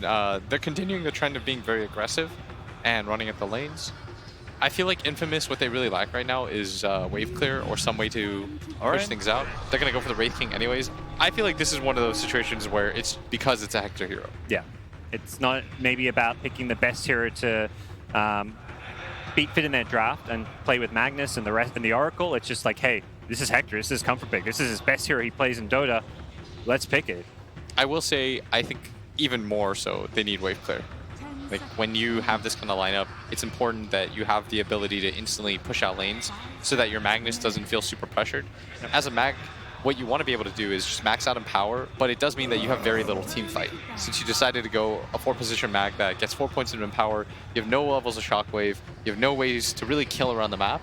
You're going to highly just rely on your carry farming out the triangle, which means you need another hero to apply pressure around the map. And if you compare the two lineups, Newbie's lineup can easily clear the creep waves, even the supports. Also, Shadow Shaman can be on the different side of the map using vods to put a pressure on the towers, just buy some time if early game doesn't go well for them. I feel like Infamous actually needs like some sort of long-range poke. I'd even be okay with some sort of Ember or something like that, so that they can just like consistently hit back and forth, or a Storm. Something along those lines where you don't have to hard commit. You can just sort of roll through the wave. I mean, the Ember idea is also another hero that benefits from Empower too, so you kind of get, you know, two useful things out of it there. Yeah, I'd like to see Ember or Storm personally. And we do talk about them being 4 Protect 1, so as much as, yeah, we want to empower the Wraith King, he's just going to be off by himself. He doesn't need the Empower to necessarily farm, so getting another hero for your mid lane that can farm with it isn't a bad idea. I think what you need right now on the side of Infamous is a way to delay the game, in case your laning phase doesn't go ideally, and I don't think that Infamous's heroes so far are ideal for the early game. Whereas I feel like Newbie's early game and their laning is going to be very strong. Because you wanted Newbie to play fast and try and run over Infamous, not let Hector farm. Do you think they've kind of drafted towards that strategy? Yeah, definitely. They have two supports who can rotate easily, and if Axe gets his good timing on his items, they can easily snowball, even without seeing the last pick. But thinking about the last pick, it's a really good Slark game, because they don't have many counters for Slark at this point. Have we seen much of UR playing Slark so far? I've seen 2 games personally. Okay. So something you can definitely play. I mean, you can always fall back to Faceless Void, but there's a lot of save right now. There's a Wraith King with 2 lives. Oh, ooh, that's a surprise. Monkey picked into the last track. You're a bit of a mid player yourself, Blitz. I mean, normally you think Monkey against melee heroes. What's the idea here, picking it into the last track? I think it's so you have a hero that doesn't get bursted and one that can make play, has play potential around the other 2 side lanes. I think it might be a little bit greedy. I almost felt like they wanted some sort of hero like Storm because it has good poke too. I guess Monkey can function in a similar fashion. I think because Wraith King doesn't need the Empower in this game, they needed another melee core that benefits from the Empower. Yeah. All right, well, we'll see Newbie now. Last pick, they've got lots of reserve time to think about what their options might be. Almost certainly we'll see that CCNC mid Leshrac. These NA mids have been loving Leshrac this tournament, and they go for a Sven. Tried and tested. One of UR's classic heroes. Good Sven game? Yeah, a lot of NA carries actually think that like Sven rips apart Wraith King. Although I've seen like twice now at this tournament it go the other way. Depends how much kiting potential you have on actually both teams. How many saving abilities, how much support farms gonna get into that play, getting one of the 4 staff, maybe even a Glimmer Cape. Yeah, it is Sven into 3 melee cores as well, so that's going to feel really good. Yes, but Sven feels the best to play against when there are no saves on one team. Just because you want the ability, this hero is a burst physical damage hero. You want to be able to get in, kill somebody immediately, and then reset the fight so that it's 4-on-5 for your team. Yeah, but the Oracle, there is a save. Yes. So maybe making life a bit more difficult. Okay. Well, those are our 2 drafts here for game number 1. We're about to help ourselves into the draft and the game. Before we do so, we're going to hear some final thoughts on how these 2 teams match up from Nahaz. This matchup features 2 of the best, in fact, the 2 best farming players at TI. Yawar and K1 Hector, the only 2 players averaging over 23K net worth at the 35-minute mark. Infamous, their laning phase has been the most aggressive at the tournament. Schofield's 4.4 assists per game at 12 minutes, the highest in the tournament.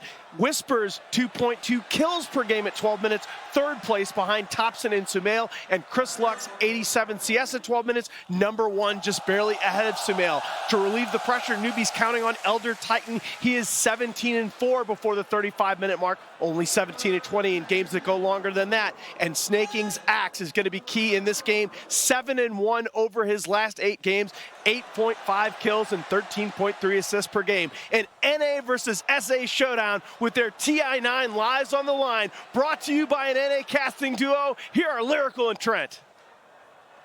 Thank you so much, Nahaz. NA casting duo indeed, but there's a lot of love in the world for South America. They've shown up big, and I think even the crowd is getting behind them a little bit. Yeah, they're our boys too, right? The whole Americas, we stick together. We gotta fight against, you know, Europe and China, these big strong regions. So we stick together, right? We gotta hang out with our guys down there. So certainly a lot of respect, a lot of history with all of these players. We know them so well over the years from the region, and likewise, the same thing goes back and forth between them.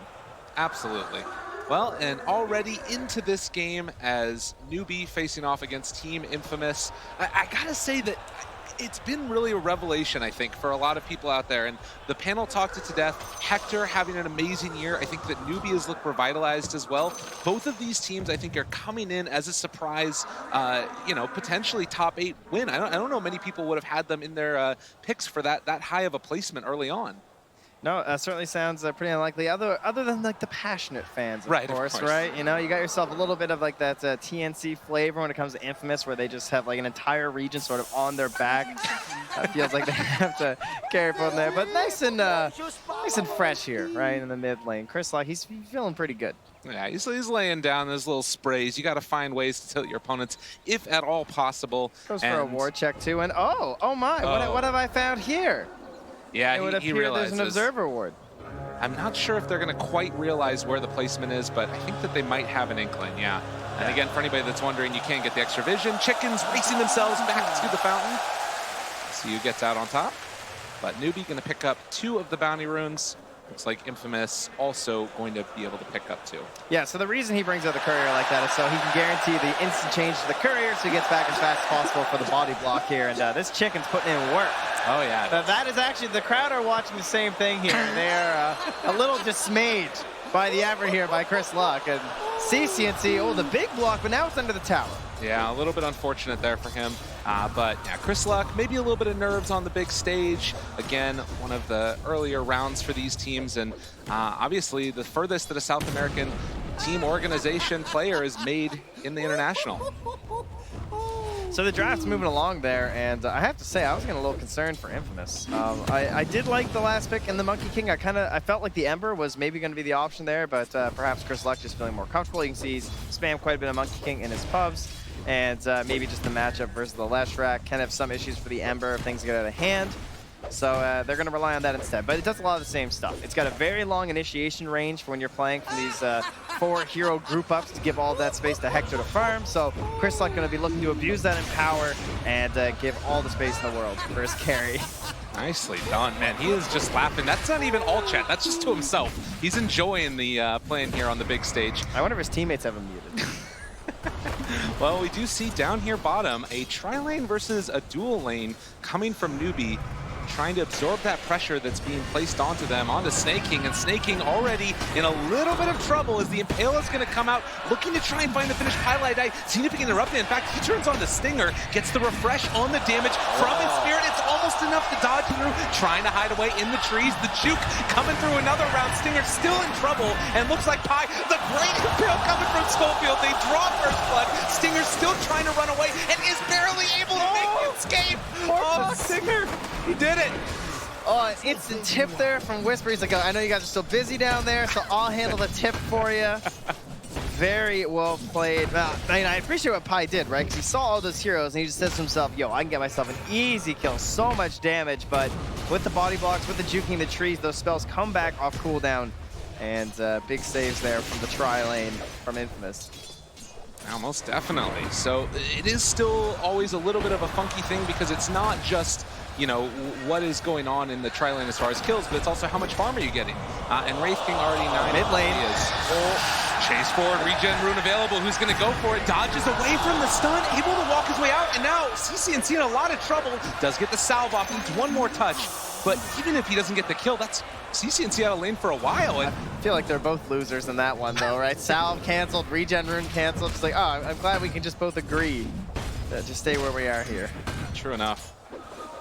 But I did want to go back to what you were talking about there, the Ember as opposed to the Monkey King as a potential option. The thing that I do like about the Monkey King is that I feel like it has maybe a bit more burst potential. If you can get those Jingu stacks up and possibly you know, throw out one of the Boundless Strikes, as you are is just going to take a couple pot shots underneath the tower, courtesy of Whisper.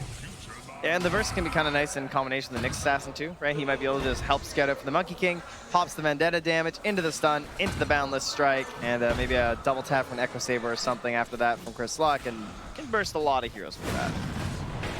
Well, meanwhile, Snake King gonna take another Impale to the face. A lot of damage coming through.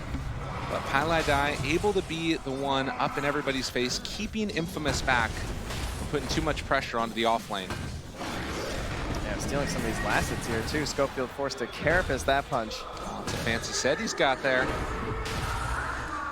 And now, moving back, Stinger, seeing if he can get some more pressure on. It's not an easy kill on the Axe, but it looks like they're kind of going for it again. The Stomp is going to interrupt it, and if nothing else, they're making Snake King's life difficult. Yeah, still doing fairly well though. 15 last hits, and we haven't even talked about that top lane, but it's just been this 2v1 the entire time for Newbie. And they get a little bit of more harassed there on the Whisper. Gonna be tough to finish him unless, even with the Mango, it'll be close. MSS. Getting up close and personal. Whisper there, you saw it queued up the skewer, but canceled the animation afterwards, not wanting to go for it. Snake King though. Again, bottom. They're just bodying this guy, chasing him down.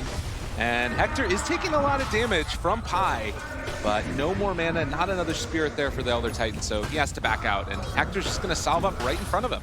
Yeah, might have learned his lesson last time, right? Of getting too aggressive. Now for the bounty runes, though, they're already aggressive on the bottom. You got Whisper in position here as he picked up his bottle from the shop, and he wants that refill. Oh, and you got to be careful walking over here. You might get cliffed. MSS going to play it safe, goes the other direction, and so far, so good for Infamous.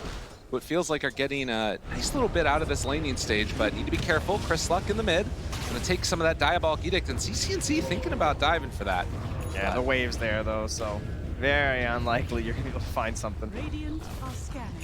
And CCNC also just a little concerned because those supports are missing, so he's just wondering, are they wrapping around me right now? What's going on? Paladai gonna come try and scout that out, but he will be spotted by an Observer Ward. And so Infamous do have information as to who could be helping in that mid lane. Oh, and his ward just got spotted too.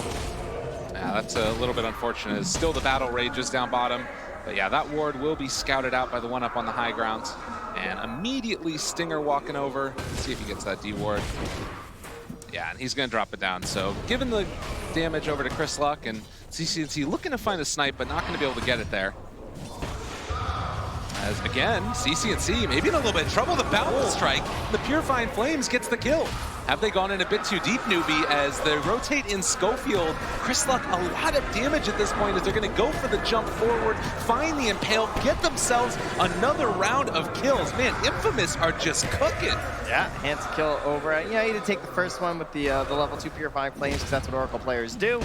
But he can easily hand off Paladai. Now Chris Luck even gets a regen rune, although he doesn't necessarily need it. Still very high in resources. He heads back to that mid lane. That did cost the rotation from MSS, who has to go and soak the mid lane before CCNC can make the return there. Well, and call me crazy, but I feel like it was Infamous that has tended to be very comfortable in the late game, and they're winning the early game. I mean, obviously, this is a bit of a different situation. Newbie have a lot of heroes that are very effective at providing support in the late game, but Already, though. Schofield moves in. Yeah, that's despite Carapace steals some last hits. That's one way to get back into this game, right? Like finding stacks, and you're down 4 kills, but you can find other ways of growing your economy via the last hits in the lane. As you can see, they are leading on the side of Newbie, or also through these stacks. But scouting and stabbing some of that XP can be very helpful for a Nyx assassin who wants all the XP he can get. And now Pylai die. Well, I think you died here once before. Uh-oh. Gotta be careful. So they jump forward again onto Pi. They have the Impale available, saving it as he's juking, but he's not going anywhere. They don't even need to throw the Impale. No, I got the Orb of Venom. This guy just has a windlace, no boots, no real concern. Man, this Monkey King has been a bit of a revelation so far. All right, so what do you do when you're losing the kill battle like this? You just run to another... Oh, he gets him right on the edge! And that's also going to go down. They are rotating to try and kill Whisper, though. And finding the kill indeed. CCNC there to get it. Back and forth across the map. 6 kills for Infamous to the 1 of Newbie as they get on the board. Yeah, good rotation. What will matter will be like the tower pressure too, though, but they're already rotating in the Nyx. He's at a resource on CCNC, so it's a kill, but it's not a big loss or anything there for Infamous, because when it comes to Hector, they of course want to sacrifice everything they can for all of these towers because of how efficiently he uses the jungle and how helpful it can be to have those towers to rotate if Newbie R&D going to try and put pressure on this Wraith King. Well, and that's one of the things that you really want to keep your eyes on is how quickly does that farm raise up for Mr. Hector, as he is going to be slept by Pylai Die. But no real chance for a kill. Instead, the kill is going towards the mid lane where they have found one. Monkey King very low and is going to go down. CCNC picking up that kill.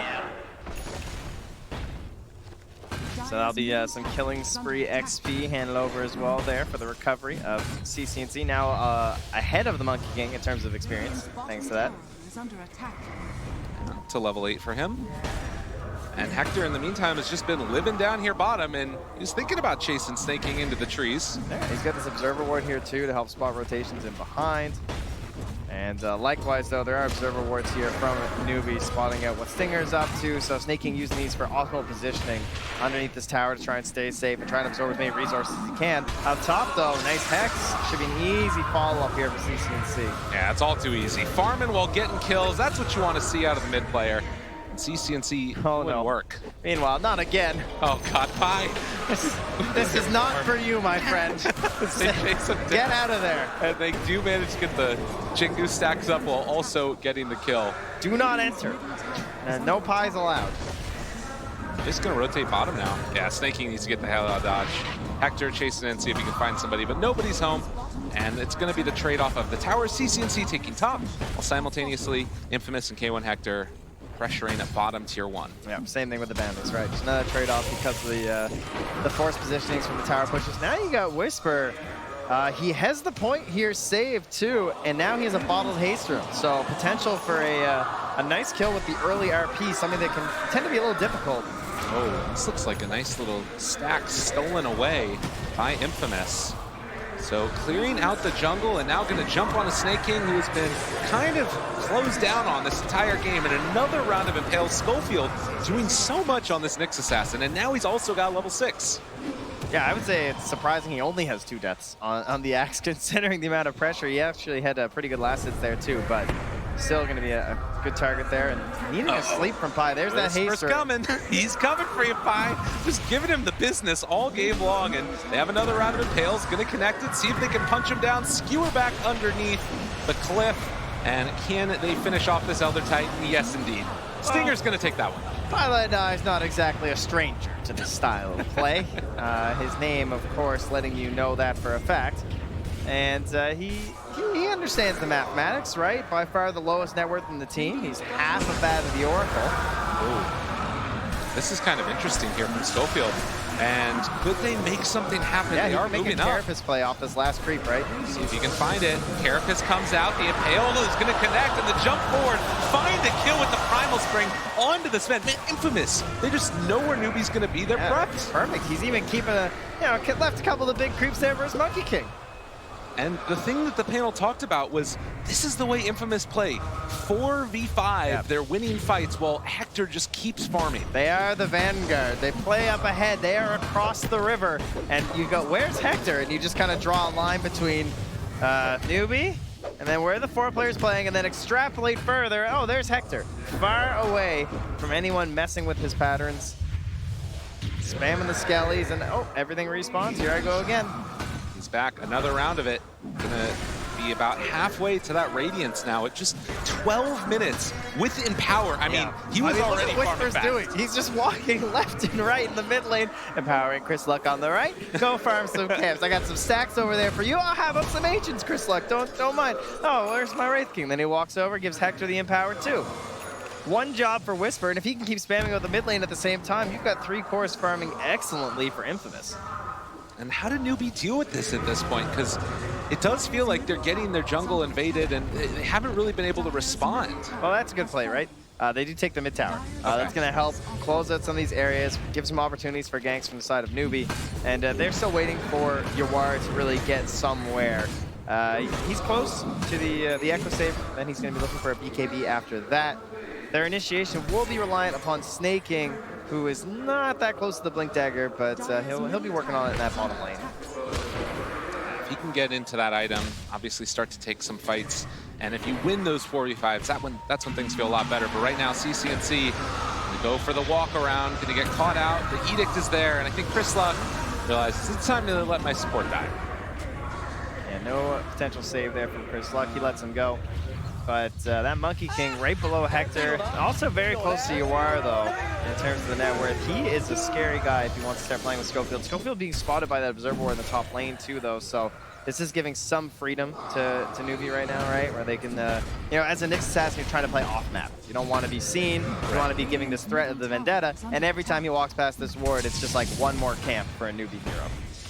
And you can see that Nyx assassin just maxing out the Spike Carapace, knowing his job in this game, as it does look like Infamous again gonna play together, farm up camps. He's actually stacking right now Whisper, even the small camp, to get whatever extra farm he possibly can. They're coming with a Sentry. They know that Schofield's coming in here. This would be a nice pickup for them. Looks like they're just a little bit too late. He was going for the Courier Snipe there. Yeah, that Observer Sentry combo that he's got as well, keeping him safe in that area. So now they've managed to get past the Nyx assassin, but they run into the skeletons, and that's going to protect Hector. Need to go for the smoke up play if you want to try and find that Wraith King. But not simple in the least bit. Schofield waiting for this courier. He's going to run out of the Vendetta soon. He still hasn't spotted anyone else here. Oh, this would be really nice if he could get it. I mean, he's going to go right by the ward. I think this is going to be a courier kill. No, he's not going to have damage. He's lost it. He lost the Vendetta. Okay. Yeah. Well, 40 seconds, and that will be the end of it. But back towards the jungle. Snake King gonna try and clear through these waves, and again, Newbie just kind of going AFK farming, but Infamous are farming faster. They got the Yules here on Schofield. Spike Carapace afterwards. That was nice. Forcing the Carapace before the stomp. Yeah, so now Hector showing up and realizes, okay, can't do this, gotta back out, and give up the death of my Nyx assassin another round. Now we get 2 heroes being surrounded here by Snaking MSS, but they're able to waltz their way on out of there, perhaps because Chris Luck's just a little bit terrifying right now. Well, you can see right now 61% into the favor of Infamous. Dota Plus feeling it, but the big thing to me is it just feels like Newbie haven't really made that many moves. If they do manage to take a fight, possibly you can make something happen, although Hector now has the Radiance. Yeah, they've kind of gotten over that early hurdle that I was a bit concerned about for their lineup in terms of just like the wave clear being a little bit weak for Infamous. They've done a very good job of keeping the power spread from Whisper, which is certainly helping, right? They're both farming up camps and trying to push out these lanes, but you've got a support duo that can't clear waves. You got an off-laner in the Magnus that's a little bit vulnerable when he's going for that too. Especially with these longer initiation ranges of like the Axe, and then the Leshrac always going to have that Yule Scepter. Infamous playing extremely well so far. They only have a 1K lead right now, so it's nothing too serious. That should start to grow a little bit here with Hector. And now he's building into the Blade Mail by the looks of it, as well as finishing out his Magic Wand. So ready for combat soon. Schofield's been playing this so well. Breaks the smoke onto Pile Die. They're going to be able to see that all the heroes up there. And God, are they going to try and take this fight? They have a DD onto Chris Luck. This could be an opportunity for them. Thinking about going in with the Wukong's command onto absolutely everybody. A lot of damage out. Schofield able to walk away and Snaking. Not so lucky. CCNC now out of mana and going to be out of life. It happened so quick. Yeah, the double stack there too, right? They called and hexed the Oracle at the same time, so now you're essentially just missing out on one of your spells because of that. And you have to target on the Oracle because you go for someone else. Of course, the save's going to be there. But great follow-up there from Infamous. They got stuns, right? Oh, yeah. Wraithking stun, Nick stun, Boundless Strike from the Monkey King, as well as that RP and Skewer when you need it. So you no shortage of control elements here from Infamous, and they know when their timing is. They know how to play around this Radiance. It is their playstyle, as BSJ pointed out. Now, one of the best answers for last track in the game, just pick up a blade mail for the Wraith King, giving them so much fight potential. Snake King does have that blink. He's got the ability to jump in, and maybe gonna look for Chris Luck here. And no, Hector, he's in the middle of him, actually breaking the blink dagger. They will kill off Stinger, but now, how do you deal with this big bad Wraith King? He just turns to fight, gonna pop the blade mail as well. You are already in that God Strength. He's killing them all off, still has the ultimate afterwards. Now Schofield into Vendetta does have the break potential if he wants to go for it, but the Hex is already out, and now the stun coming from UR, but the RP, it comes as well. Where's the follow-up? Do they have enough damage? It looks like the answer might be maybe, possibly. CCNC super low, and Chris Luck able to live through it all. And Whisper coming in with the big RP save for the boys. Chris Luck and Hector getting out. Could possibly hand over a couple tips. I'm just saying, the guy got you out of a complete pickle there in the mid lane, and it's going to help secure that mid tower with the skeletons. And again, it's less mattering that, you know, you lost a couple of heroes, the Magnus, the Nyx. The big thing, you took down UR. Like, in that fight, so key. And his Midas is, yeah, exactly. Yeah, I see Pimp, same brain. I knew where he was going with that one. That one always hurts. Well, 4,000 gold lead now after that fight mid for Infamous. And you can see here in the replay. A beautiful Hex there too from MSS. He caught the Nyx coming in invis, and that boom! Whisper says, not my carry. Get off my guys. And turns a very dangerous situation into salvation for Infamous. As we saw there, the Coin Blade from Snake King able to save a little bit, because it looked like if he didn't finish off that kill onto the Mag, they would have lost pretty much everything. But still, Newbie looking a little bit shook here 19 minutes into the game with Infamous. Pretty they're getting back on the horse, though. They got a couple heroes up top here, right? You got Snake King and UR playing together. That 20-minute bounty room coming up soon. Perhaps a battle up here, and then you get this question of Hector in terms of his availability. Currently, his TP is ready. Will that be the case? It seems like he's like, you know what, guys? I am ready to fight. You can be graced with my presence. I won't TP from camp to camp. I can actually join you. Royalty, it comes down from the tower every once in a while. Schofield down on the low grounds. Who does he spot? He can break blink daggers if he so desires, or if you're Infamous, they jump in. Able to find him. They saw him the whole time. Chris Luck pops the BKB, still sticking around. The Impale comes through onto two, and now the Wukong's command. They're all stuck at the trees. They get pulled back in by Whisper, even further inside. They do drop down the Serpent Wards, but is it going to be enough? Oh my god, that was a lot of damage. And now they caught Chris Luck, but now Hector's here. Is he going to be able to make the play? They have the false promise to keep the Monkey King alive for the moment. Still taking a ton of damage, and Hector turning on his Snake King, trying to kill him off. They will be able to run him down one by one. Infamous do it. I'll help my weak and puny allies, as those Wraith King players do. And unreal that Monkey King was able to live. He came out on like 400, 500 HP. Yeah, I thought he was gone for sure. The Snakes just kept on pelting him the entire time during the false promise. But Hector just strolls his way from the mid lane with some swagger. Gets them another tier 1 now for Infamous. All the way up to a 7K lead at the moment, and we still have Roche to consider. 7,000 net worth lead right now for Infamous. When he shows up so late to the fight like this and you're still losing, that's a very bad sign for Newbie. Good positioning there, of course, from the Oracle, right? He's not getting targeted early on this time. Chris Luck perfectly done with the Boundless Strike too. That bonus damage from Whisper. I mean, we're talking about Hector making all these plays, but it's the rest of Infamous too that are making the saves. They're, you know, last second there, Stinger almost getting controlled before he was able to get that false promise out. I mean, Hector's just walking in here when everything's on cooldown, right? Like, yeah.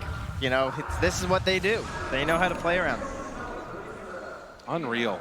And you can see he's feeling pretty good about himself right now. It's tension in the booth right this moment for Newbie. Schofield, will he be able to get CCNC? This is a very difficult game to try and turn. It's by no means over because they have all this wombo combo. They have the big plays coming in the late game. Of course, that's where Snaking tends to shine. Is making those decisions, getting those big pickoffs for his squad. But it's a sizable advantage at this point for Infamous. There's no doubt about that. Definitely has that feeling right now. And like you said, Newbie, they've made a lot of comebacks in this tournament. That's true. You know, you think about the group stage, there were multiple Mega Creep comebacks for them, and we're not even close to that stage yet. They still got Tier 2 towers up and online. They have very good heroes for the pit, too, which tends to be what we start revolving our game around past the 20-minute mark, right? It's just like, can someone get an edge? Are they going into Roche? As he takes a swat at a Monkey King who flies by. Almost got him. But you got the Elder Titan, you got the Leshrac with the AoE stun, you got the Axe, the Sven, everything for the Roche fight. But likewise, you can just count as many spells inside of Infamous that are very good there, too. You can see here as well the soldiers being left behind as Monkey King has picked up that Aghanim Scepter after the BKB. Yeah. So wave clear is still a thing that was identified in the Infamous lineup as being a slight hope, right? They're just going high ground. Yeah, and that's what the question is going to be. Is if you can defend high ground right here from Newbie, you might get back into this game just by virtue of, like, okay, we pushed them off, and the other two lanes are pushing in our favor. They've dropped the snakes down bottom. Dude, they didn't even take Roche. They're just going up here. They're like, screw it, guys. We're going and taking your buildings. Newbie, what's the response? They take a Tier 1 tower, but it doesn't feel like they have an answer for this. Early pressure be damned. Oh, you are. He can't TP either. Schofield's chasing them in the bottom lane. That's the issue. And they are not going to be able to come back and deal with this, so the chase forward possibly for more. TP's coming in now. Infamous, you got to be careful. Can't step too far forward. Call while simultaneously hitting on the stomp. But the Blade Mail doing a lot of damage back onto CCNC, almost taking him down. Chrislock going to be healed back up by that ulti, and now turn on to MSS. They find themselves another. MSS goes down, and Infamous just going to jaunt their way out of here. They're going to try and cut them off here. 2 TPs to the Shrine. But the Wukong's command. Chrislock pump faking it. CCNC, he gets the Yule Scepter lift up. They can't TP out now. They have to fight. Infamous, is this going to work for them? They have the Wukong's command down. CCNC is dying. He's done. He does have buyback. Might need to use it because Yular is dead too. He doesn't have buyback for a minute. Oh my god, the triple kill from Hector, and now Chrislock looking for more. They're going to force this buyback and feeling like it's their moment. They get the RP. They find the follow-up kill onto Snaking. If they can manage to get it, does he manage to get away? Still running, he does escape. Now the stomp coming in. Chrislock, boundless strike, trying to live, and he does. Takes down Snaking, 88 seconds dead. And then now Infamous, they're pulling in with the rest of the heroes. They know he doesn't have buyback. Man, Whisper, this guy. I mean, we talk about the Oracle being the save. I think it's Whisper this game. Always looking out for the big #1 and #2. He's a distant third. He's a third of the net worth of the Wraith King in this game. But he's doing everything he can to keep them up. Whisper keeping the hopes of Infamous alive and well in this elimination match. The sole representative from Bolivia in this tournament. Man, can you believe that this Hector guy is really good at Wraith King?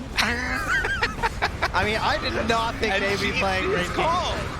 I really didn't. I thought, like, once the first phase they didn't pick it, I was like, okay, well, that seems like a pretty likely ban. You know, the guy seems all right, but I think they went for the know your enemy play, right? Oh my god. They went for this idea of, okay, we know how Hector plays. They're not idiots, right? They understand what the guy's trying to do. They didn't really pick any mana burn to maybe try and make that an issue pre-20 minutes if they got into a fight. And they just did knock it out of the lanes in a state where they could abuse the fact that they had the Shadow Shaman wards, they had the Edict. I think they were trying to go for this like early game push and take away a lot of that farm space from Hector. It didn't happen. And then you had Chrislock empowered, he's farming camps. You had Hector empowered, he's doing the same thing. And Whisper's just shoving out the mid lane and farming there as much as he can with the shockwave. So Infamous, they just do it again. Infamous showing up on the big stage. This team is no joke, ladies and gents. You got to plan for them, prepare for them, and even then, they might still beat you. Let's head on back to the panel, hear what they thought about that game #1. South America's finest have shown us a great form. If you were in any doubt whatsoever that they have what it takes to make the top 8, I think those doubts may have been expunged by now. Gents, that was an impressive performance and a kind of mentally breaking performance as well for Newbie. We didn't get a chance to talk about it before game, but you know, we wondered, didn't we? We talked about it in the green room. Could Newbie bounce back from that crushing defeat against OG, or could they put it out of their mind? That's a tough loss. That's a real tough loss. I mean, that was pretty much what I saw, at least. 2 players from Infamous just dismantled all of Newbie, right? We saw Chris Luck and Schofield just running around the map and killing everyone, while Hector just does exactly what Brian was mentioning pretty much the entire time on the panel. TPing and farming as much as possible, and then they just took over the whole map. It was really painful to watch if you're a Newbie supporter. Yeah, how did it bounce back after that? I don't know if they do. I mean, the obvious answer is ban the Wraith King. Right. He's getting this hero that we've seen in the group stage that he is remarkable on. As you said yourself, Sumail, the top pros in the game are looking at Hector, obviously for reasons other than the hero, but a large part of it is the games that he's on Wraith King. Right. It's remarkable, and he's got to be one of the best Wraith Kings in the world right now. What I love about Dota is we've seen other teams try Wraith King, and it doesn't feel like most of them have very much success. And I think Infamous, people are saying, have they proven themselves, stop sleeping on them? I think if they got Wraith King every game, they could make like top 3 at TI. I'm not even serious. I'm not even kidding. They've taken games out of the best teams in the tournament. I think they are day and night difference with this hero, because it's not just Hector, right? I'm not saying Hector can only play Wraith King. The entire style of the team is based around the way that this carry hero plays. And I just want to give a brief shout out. I think Schofield might be the best Nyx player in the world. I think it's insane to watch him play Nyx. And nobody else makes it work, going off the point that every other team's picking Wraith King. Nobody's picking Nyx for a reason, and then somehow he just game changer with that hero. Yeah. All right, well, we've still got plenty more to talk about here at the International, but things are just getting quite spicy here in the arena. Maybe not as spicy, though, as when Fogged and Owen got together to try some hot wings. Keep them warm. Share body heat. I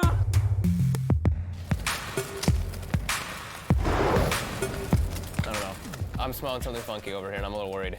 Fogg, you're kind of sweating right now. I'm getting a little worried about you. I'm anxious. I'm anxious for this one. Owen, a lot of spice in Yeah. Britain land. No, as a Brit, I've had my fair share of good tikka masala down the chippy, and so I feel this is going to be pretty easy. Okay, fantastic. It's an easy town, no big deal. Take a big bite. I want to see this whole thing go, boys. Here we go. That was all right. That's pretty good. I'm a mess right now, but... No? Owen, I heard that you wanted to be a musician Yes. when you were growing up. In fact, I got a great picture here I'd like to share of you in the old times. Wow, yeah, me and practicing. my dad's bass guitar there, yeah. I was the coolest kid in the school as well, because I saved up and I bought a keytar. So, I mean, you know what it is, right? There's this thing you're wearing around your neck. And honestly, I was irresistible, I'm sure.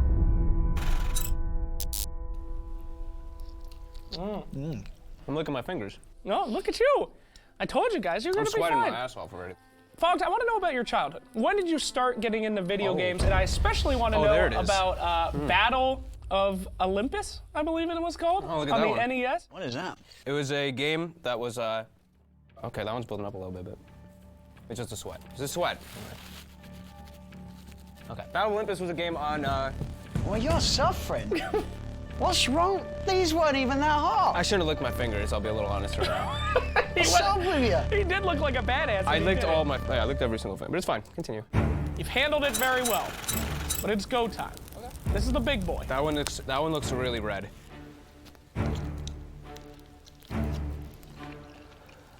All right.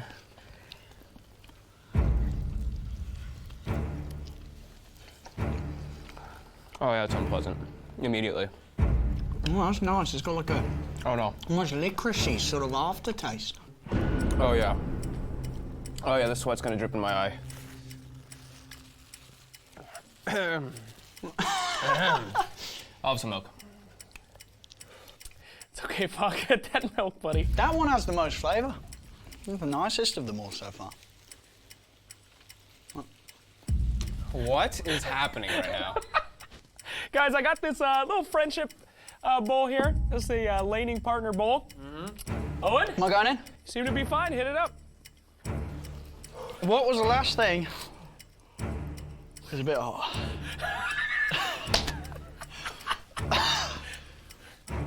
Oh, I just breathed on my hand and bounced into my eye. What was the last thing? Oh no, my tears. They're hot as well. Ow! And it's got in my eye. What was the last thing I did that actually made you mad? Me? No, what was the last thing Owen did that actually made you mad, Fogged? Yeah, he just feeds and goes.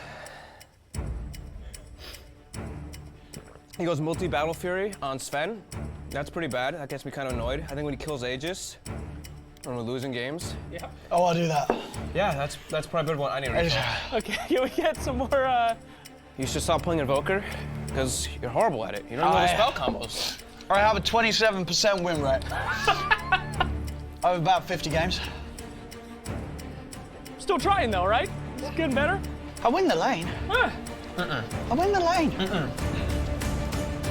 He walks into the lane, he doesn't even have the orbs on yet. He doesn't even invoke a spell. If you'd like to, put a little bit of extra on the top. Yeah, no. Just I'll pass. All right. Dude, I'm shaking. Oh, that's a big box. You've got the pain in you. Tell me. Oh, shit. Best game you ever casted together and worst game you ever casted together. Hit me. Oh, God, I can't even think of that. Oh, shit. It was DAC All-Star match, and I was absolutely abysmal. It was by far my worst cast. Best one? Best game? Seb. I have a game for. Yep. TI Grand Finals was obviously, for many reasons, a great one. Let's tap it out. Please do. Let's do it, gentlemen. We did it. That was a lot of Minute fun. that milk. Woo, here we go. I liked it. And we'll see you next time for some more spicy wings Never again. and spicy questions. We'll Never see you again. next time. Thank you. Someone's gonna take care of me. Yeah. Come here, Jake. I'm gonna kill you. Oh my goodness. That actually didn't show the extent of my pain. I'll be totally honest with you. Really? I was literally like, aren't you supposed to be the more Latin of the two of you? I mean, the guy's, he's born in London. He's eating English food for crying out loud. surprised. He I thought should he'd be able to handle cope it. with that level of spice. licking my fingers was the biggest mistake ever. Even though that second one, you think it's not spicy, when you lick all the pure spice off, Yeah. Nice. You got to be careful. So I didn't Big wash my mistake. hands properly, and Really? I had some issues You had, later a in the bit, day. you had a bit of blowback off the hand as well at one yeah. point, burnt your eye. Blowback off me everywhere. It got spicy. It got spicy that evening. Not in a good way. Not in a good way. No. Has Shiva let you back into the room yet? Or? Yes. Yeah, all right, okay, good stuff. Brian, you want to do one of those? As of now, I'll take a rain check, but my favorite part of the whole thing was seeing Fogged in like physical agony, while also mental agony, describing the multi-battle furies and the invoker mids. Like the combination here is like this is agony in its purest form, and Dota players, we love it. We love to see that. it makes it so hard for you to think. Yeah. The heat hits you, and you're just like, oh, you have this. You're trying to say it, but it won't come out. Your tongue's just like it's just stuck. That type of heat. Yeah, that was. Yeah, I'm embarrassed, but it's okay. All right, I survived. Good. Are we able to bring in our draft panel momentarily and just say hi very quickly? Gents, I see you over there. Look at that going. Are any of you doing this challenge? No, I don't. No, I would not do now. it. Not now. I would do it. Will could do it. Would you do it? Would you do it with Cap? I would do it. I think Yeah? that'd be fine. I think Will would be fine. Would Cap beat you? Would Cap go all the way and you not go all the way, or would you? No, I think he actually handles spice really well too. Does I think he? we'd both do it. Okay, Yeah. All right. Okay. Yeah, we could do it. I'd be fine. I'm good with spice. You all right with spice? I mean, I don't know about that. That's a whole new I would level, not be able to reach 12,000, I don't think. Your spice MMR is not that high? No, Okay. not at all. There was something with like salt and pepper on it at lunch, and look, I was like, this is spice. I'm like, I'm pretty sure it's just salt and pepper. That's just seasoning. All right, guys. We're going to head back to the next game very shortly. We should look forward to them as well. They're going to be out in just a minute or so. Lots to talk about for Newbie backstage, Brian, right now. What are they going through? Just ban the Wraith King and make your game simple. Like I'd come back in the OG series, they gave OG Wisp the first game. They're like, well, we thought we could deal with it, and crap, we couldn't deal with it. Yeah, let's stop trying to impress ourselves or prove to whatever they're trying to prove. And they go back to playing what they were doing in the group, right? Yeah, they're a good team. They play well. Yeah, you just have to mentally drop that game and say we're going to ban the Wraith King and we're going to play normal Dota, and it has to be good enough. And if it's not, there's nothing you can do about it at this point. I mean, do you think that mental part of the game now becomes a factor because of the stomping they got from OG in those 2 games. You could kind of put that out of your mind away. Go, it's OG. They've been doing it to everyone. But now you've lost game 1 here as well. It's kind of like that's going to add fuel to that fire, isn't it? I think so. And I think at the same time, Newbie would have come into this series not necessarily underestimating Infamous. As we saw, they did well in groups. They knew that it was going to be tough. I think there's veterans on the team. There's every reason to believe that Newbie can swing the series back round. Teams coming back out into the arena for game number 2. Infamous from South America doing exceptionally well right now against all odds. They are 1 game ahead of their opponents. Newbie. It's going to be tough for both teams as they enter those booths. And we head into our second game draft. Before we get there, though, let's check in with Casey.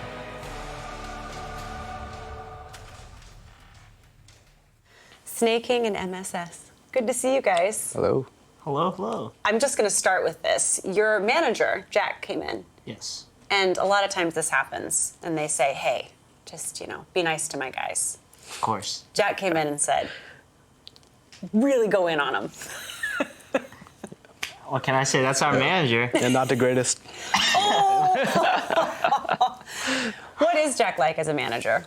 He's a big goon, honestly. Normally, you expect a lot of professionalism from your manager, some sort of guidelines for your players, but he's actually just one of us. He's just a goon as a manager. Yeah, he's one of the boys. Yeah. He's one of you guys. Yeah. It is interesting that you're now Newbie. So can you walk me through how that happened? Because you were with Forward Gaming, you qualified for TI, and then suddenly you found yourselves headed to TI without an umbrella organization behind you. After Ford dropped us, a lot of organizations actually reached out to us, and it was just simply Newbie just was the most attractive. A big part of it was Newbie is a Chinese-based organization, especially in Shanghai, and with TI being in Shanghai this year, it made the most sense that picking a Chinese organization as prestigious as Newbie was the right choice. Yeah, we're also TI4 champions now. Apparently. Representing. There's a roster of players who might disagree with you on that. Of course. Do you feel that sense of pressure to play for the organization that does have such deep roots here in China, since TI9 is in China? Like, I don't feel much pressure, but I do feel like I actually played better since we got Newbie, so maybe the pressure make me play better, You never know. Get under pressure, what can I say? I definitely have some home roots to China as well. I was born here. It's definitely kind of crazy that how I started as an American team this year and then it somehow ended up back to my roots. What do you both want to say about the roots of Dota 2 in China? It means a lot, I would imagine, to the fans and the players in this community to have it in their backyard for the first time ever. I mean, I would say it's pretty well-deserved. They're definitely, one of the big reasons why Dota 2 is still, growing and popular. I mean, the Chinese are huge Dota fans, and we're kind of, jumped on the Chinese boat, so we're going to ride off maybe some of the fans' hype. Yeah, I'm curious if you think that everybody who is filling the stadium is going to cheer for Newbie, given that it's a different squad. I hope they do. I mean, I hope they do. Probably a lot will depend on the results, and if we do well at this stage, I'm sure the fans will cheer for us. Last year at TI8, VGJ Storm, so you played there together. Snaking, you were with Team Dignitas at TI3, MSS with Mouse Sports at TI4. So what has changed the most for you, and how have you changed as a player? It's hard to say. I think I just got better. You would hope so. Yeah, I hope so. No, my first TI, there was, a lot of nervousness and, pressure, I would guess. But once you start playing at TI, you kind of get used to it. And if you can keep calm when you're playing at TI, you perform way better. So as long as your team has a good mood, it raises the performance a lot. He's smiling just listening to you. Yeah. I mean, it's just, in TI3, when I played for Dignitas, that team was probably the most toxic team I've ever played on. So it kind of built off of mojo. Over the years, I kind of learned how to be able to talk with your teammates in a better tone. And all these things that are not skills you learn inside the game really, per se, but they're really helpful. And now here we are at TI9, and as you said, you hope you're better than you were. But is there anything, let's just even talk about TI8. Anything stand out when you think back to that you think, okay, yeah, I'm not doing that again, or no, that definitely worked? Come on, OG series? No, there were so many mistakes. No, there was a lot of mistakes. Yeah, I actually don't know how we got top 8. I actually don't know how we got top 8. Oh man. Like there's so many mistakes. It's not even just us. It was like everybody at TI. There's so many mistakes that happen. So like as long as you're the team that's making the fewer mistakes, right, you're golden. Well, it also sounds like if you have the ability as a team to regroup after those mistakes. What has worked for you? You have to be able to learn how to move past your mistakes during the game, because if you dwell on these mistakes your teammates or yourself made during the game, it's not going to help you in the present and in the near future. And you just got to be able to reflect upon it afterwards. What are you most looking forward to? What part of TI9? I mean, hopefully we play in the grand finals. That would be pretty You good. might be hoisting this little... Well, it's not little. It's very heavy. I tried picking it up. Is it actually heavy? I guess we'll find out. Of course. Yeah. Well, I wish you both the best of luck. Thank you so much. Thank you. Thank you. Yes, indeed. Plenty of work still to do for those two boys, and they are up against it as we head towards game number 2 between Newbie and Infamous. Draft just around the corner. Newbie versus Infamous. Game 2. Infamous have shocked the world with some of their results here at TI already, and they're looking to continue the surprises here, up 1-0 against Newbie. Whew. I'm not even surprised anymore, to be honest, because they are playing so well. They might end up actually going to top 3 if they continue playing like this for sure. They need to address this problem called Hector Raid King. They need to ban it. I think they need to ban it out straight in the first phase. They didn't. I think it's not happening. You keep letting it through. Newbie should find out what every other team have found out so far. Keen learned it the hard way. EG learned it the hard way. And now it's Newbie's turn. What did those teams learn? That you ban it, or? Oh, no, you just keep letting it through and find out what Hector can do with it. So you're learning through losing. Yeah, exactly. That's what Brian always says. Right? Like, I'm either winning or I'm learning. I'm not sure if Newbie is saving strats for TI10. If they are, you know, they might need a new coach. I mean, it's time to get your best strat right now. Like, this is the time. Yeah, I mean, this is elimination for Newbie.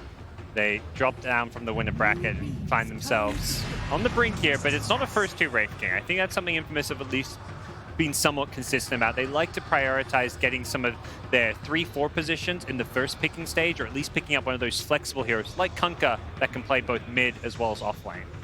Yeah, I really like the way that Infamous drafts because I feel like they're making it easy for their team to play around.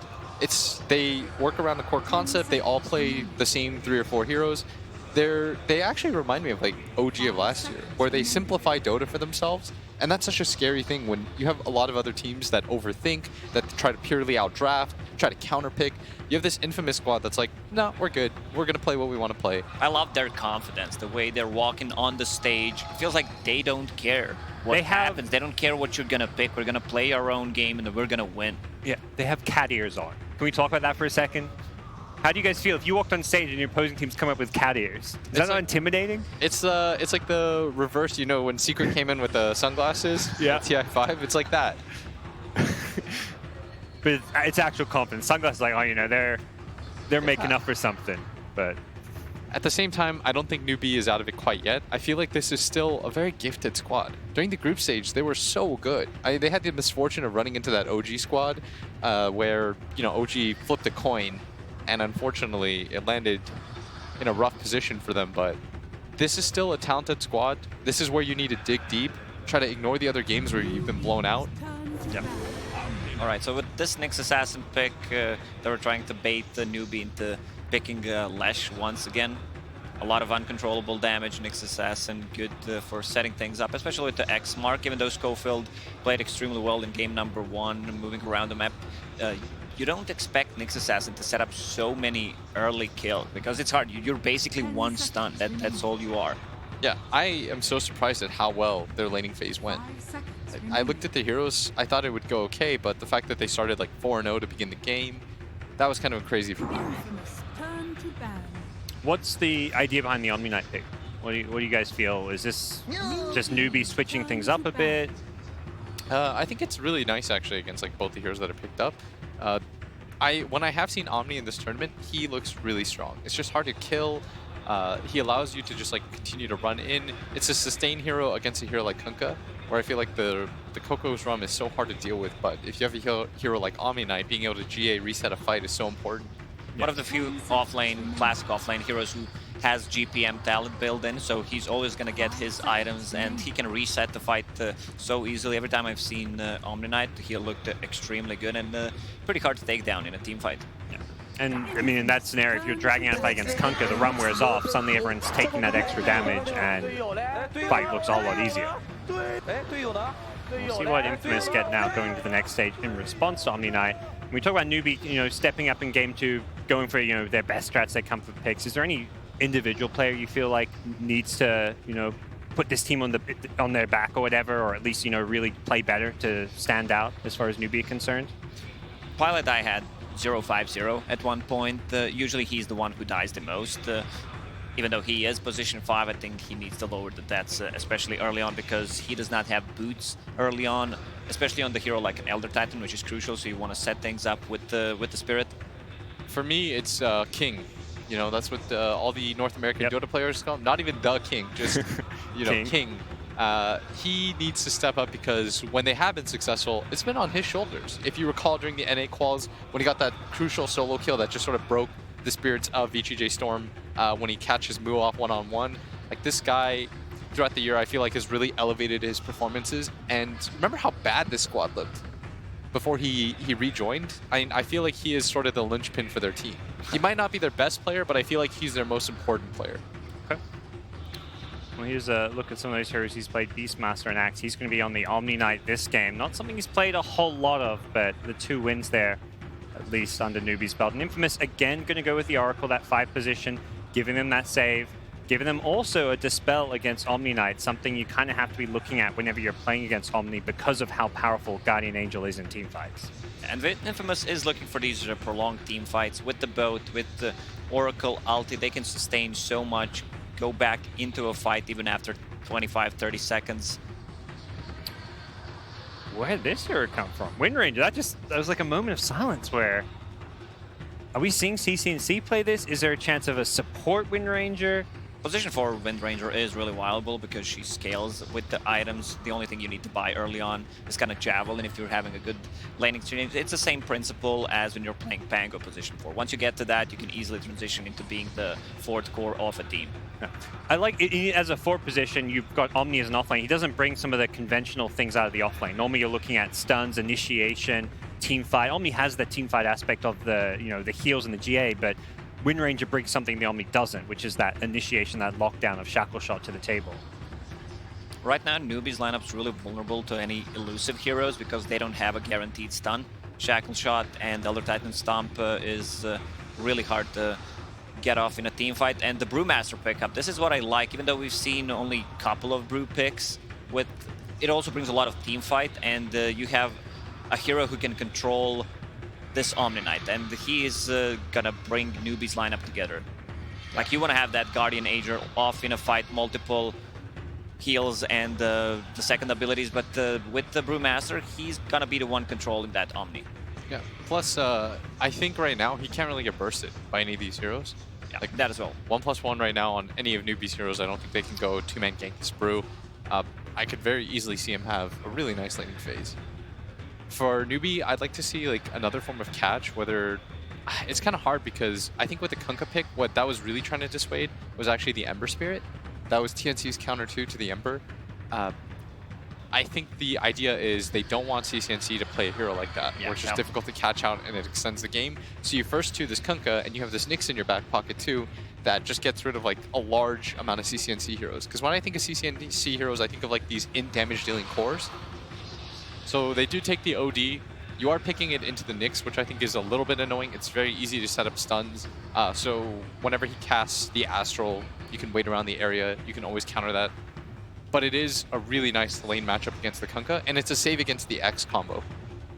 Yeah, often the case playing against Nyx is you rule out all of these int mids that you just don't want to be picking, or even some heroes like the Ember Spirit you mentioned, but those are the heroes that suit CCNC best. And I think Newbie's saying, well, we're playing against Nyx, but we still just got to pick these heroes because that's what suits our style. Yeah, it's actually really nice against all of Infamous's heroes. If you look at it, it's just kind of annoying to play against the Knicks. But everybody else, I think 3 out of 4 is good enough to pick up that hero.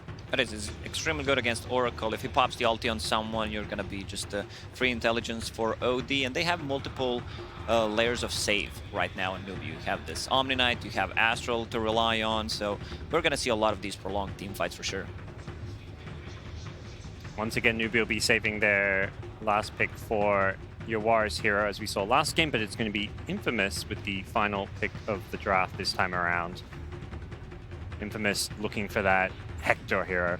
Wraith King not panned out, guys. Is it a Wraith King game? Is every game a Wraith King game when it comes to Infamous? I sort of feel like it's a rough Wraith King game, but then you know, whatever, just like pick it up. Yeah. OD has been one of the traditional hard counters. I mean, they banned out anti-mage, so it could imply that they're going to go for Wraith King once again, even though it might be a bit harder in this game because of OD's mana steal. And you're against OD, Omni, plus Wind Ranger, like 3 heroes that he doesn't easily burst down. But, you know, Hector's just going to do Hector.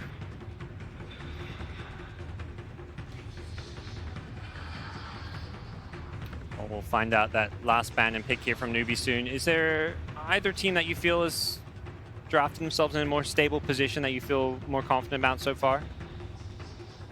I'd say Newbie's lineup is a bit harder to pull off because you need to land the Shackle Shot, you need to land this Elder Titan stun, and they go for Lifestealer. Right now, they don't have any abilities that go through Rage TP out or just Rage in general. I mean, this has just been a classic carry, one of the most played of this tournament as far as the carry role goes.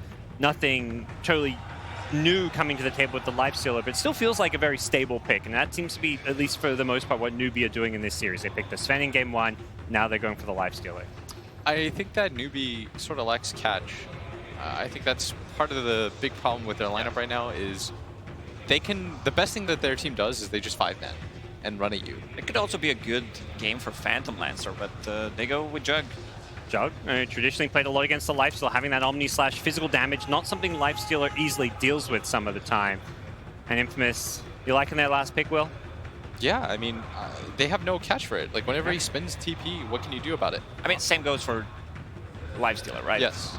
So both of these teams have a built-in free BKB on their carries, but I feel like Jug is going to bring more to the table, comes online a bit faster, can fight with the team. Also, you have even more sustain with the healing ward. Yeah.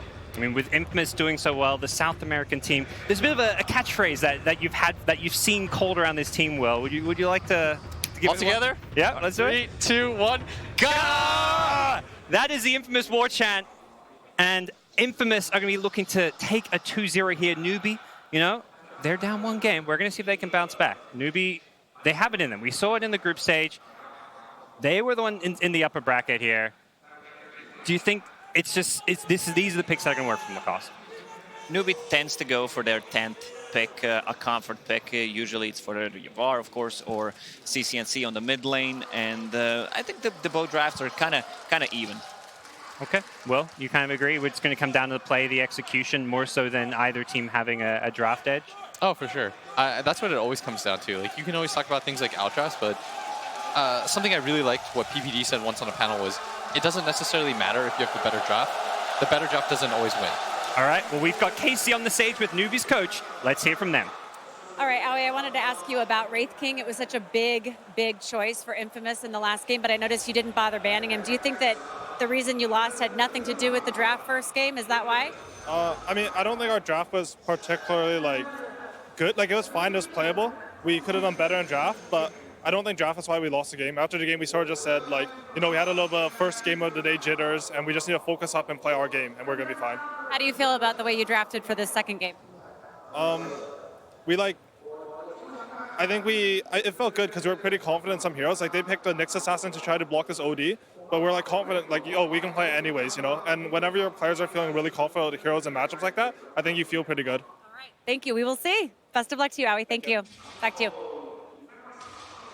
Ladies and gentlemen, hello and welcome again, and thank you, Casey, for that interview with Owie. A lot of information gleaned from that one, but the other thing we gotta keep in mind is the crowd. There's a guy right over my shoulder there just screaming Hector over and over again. They're starting to feel it. Yeah, he's screaming like Achilles, just over and over, calling him out there. He wants to see him perform. The game's already started, so get on in there, and nothing to worry, you didn't miss anything here. The draft, the second game, I'm looking towards MSS, I think, for this one. He's got to give us one of those crit-like performances that helped carry EG from the Wind Ranger. And, well, you are. Oh. Got 3 heroes on him here. And does have a setup here if they want to use the Impale from Schofield. Thinking about it, chasing it out, tempting fate, goes for the spin. You need to rage at some point, or you're just going to give up your life. First blood, carry on carry, and Hector takes it. Yeah, had the feast already skilled up there, so the tips come through, didn't have a play, and tried his little dance, but to no avail. Schofield not even wasting the mana on the guy, just his tip. Well, that's certainly a way to start this one out for Infamous, and they also able to trade off bounty runes 2 apiece. We will have a short pause here, so we get ready to get back in. And key oof. Big oof, says Highlight Die. A couple of big oofs for them so far on the main stage. We're looking to turn that one around here. Already ready to go. Okay, perfect. Yeah. I think that this is a team that's not going to be too hard hit by an early death there from UR. The only thing you need to be really worried about is if it happens again. And with a tri-lane on tri-lane, there's certainly that capability with UR still just level 1. We'll see if it ends up working out. But this also sets us up for an Omni Knight versus Brewmaster in the bottom lane. A bit of a snooze fest. I don't know how much we're going to be down here. That's true. You know, enjoy the view while it lasts, because likely just going to be quite a bit of farming. And Whisper, you know, looking to be rotating around relatively early this game. We'll see what ends up happening with that one. But yeah, the ET always a force to be reckoned with in these tri-lane situations. Get a ton of damage, nice little chunk of armor, but does need to be careful. Now with Hector moving in, they have the spin available, but good shackle shot going to keep them alive for the moment. But Highlight Eye sticks around, ends up going down. They trade their life for the kill onto Hector. Yeah, that's not first blood or anything either, so not going to be worth it there for Infamous. And MSS, and you are basically just full mana and health right now after that. Yeah, and they're actually going to switch things up now. So sending Hector down towards the bottom lane, since you are TP'd up top to get back to lane more quickly. He still got it back by now, though. Like, oh yeah, life is good. The only person that won't be able to go will be Highlight Eye. But snaking, yeah, he's in a bit of a pickle just because the lane's going to be pushing far away from him here by the looks of it. Yeah. Well, and I guess that kind of works. If you can't bring the ET into the lane, maybe that was the idea all along. As Schofield going to take some damage, a 2-person Impale, but I do believe this is still going to be the next assassin falling. Yeah, Highlight Eye with all that damage, looking to put some on a Whisper there too. Already has the aura, ultimate punches, and now we're going to get a rotation here. Obviously no way for him to cancel that TP, so MSS and Schofield going to mirror each other down to that bottom lane. As Hector is pretty low here, has 2 points, or rather has the point in the spin at level 2, as well as the crit, so no real concerns here. South does get canceled. Okay, MSS going to trade 90 mana for some regen there onto Hector. And now, maybe going to trade his life away as Hector eats his way through the trees. Schofield there with the stun afterwards. Actually manages to hit onto both. Yeah, Snaky. He tried. He tried to get the tomato clap there for the kill. Not quite in time, and Whisper in the meantime up top gets pummeled, but there is going to be a salve. He'll back up. The lane we haven't talked about all that much. CCNC kind of giving the business to Chris Luck here. You gotta like the tips from Whisper though. I mean, he took them all the way to the end there, right? For that drunken brawler in the south. Yeah. Unsurvivable. Yeah, that mid lane is OD, right? He's in the mid lane. Life's good. Kunkka no longer having the annoying denies of the Tidebringer, so it's mostly just a harassing tactic, and OD always gonna have a good time in these melee matchups. We'll see still if Chris Luck can get something out of it as UR continues to farm. Facing off against Whisper. A lot of damage out, but the drunken brawler hit. Oh, yeah. All right. He played the numbers on that one. I mean, that's a 50% dodge chance, so you take your bets. Yeah, flip the coin. Yeah, the last 50% for Newbie didn't go so well with the OG coin flip. That means the next one, the gambler's fallacy, clearly it's going to be fun. So he gets himself the kill there. This guy understands that. Yeah, I think so. I go to casino all the time. How do you do that? No, we'll just leave it at that. CCNC trading hits here. Chris Luck going to throw out the Torrent afterwards if he wants to. Schofield moving into position and actually going to make this rotation work out. The Impale comes through, and this is a huge kill if they can find it. CCNC in trouble, and Schofield takes him down.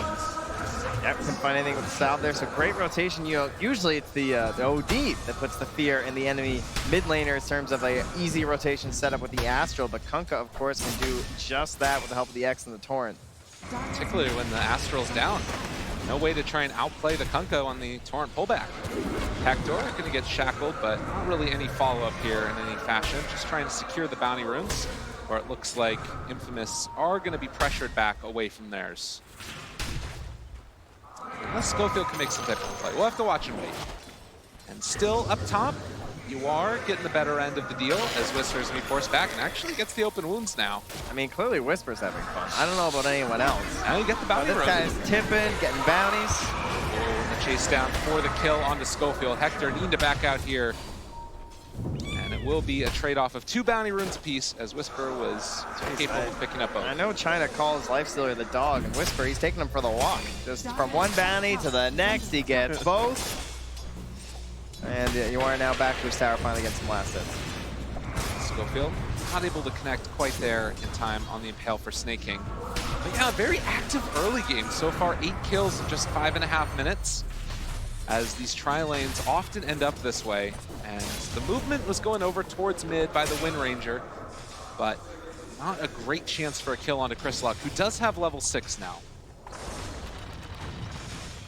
Yeah, a little bit frightening there, but same thing from CCNC. He's taking that sand, he's nice and early, and we got the power shot.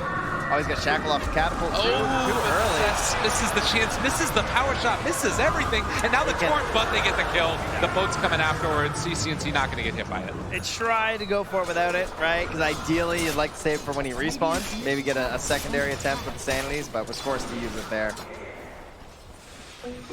Non-ability, we get to see too much in the early game, but it already does like 230 damage right there to the Kunkka, so it's a good reason to get in a game like this. So 1,000 leads so far for Newbie, looking pretty solid in these opening minutes of this game number 2. Again, elimination match for them. Infamous looking to try and clear their way and continue on in this lower bracket. Yeah, that 1K lead largely made up between the 1s and the 2s here. You got a 400 gap with the Lifestealer and the Jug, and then additionally about 600 or so between the OD and the Kunkka. And as far as sort of team fight potential as the game goes later, oh, does he get it? All right, that guy plays Kunkka. Yeah. That's nice. Yeah, he's got the gold, you know. As far as teamfight potential going into the mid game, like, are we going to see Infamous try and get very active with the Bruce split and the Kunkka boat, or does it kind of just look like a farm fest again like last game? I almost feel like it's like a counter initiation style where there's going to be this group up from Newbie pushing in, and they're going to be looking to respond to that. Like maybe like baiting into fights and then trying to turn it with the X, trying to turn it with a false promise, turn it with the Brewmaster. It's hard to play aggressive with these heroes unless it's like perfectly set up from the Nyx Assassin. Okay. So a lot of it likely to come down towards vision that Paladin will be providing for his team, and he is on one of these non-GPM heroes, so the sentry count might be a little lower. And trying to get a ward placed down, but Stinger already there up front and center, and now Chris Luck able to make the rotation over. They'll find the follow-up kill onto Pylai Die before he gets those wards down.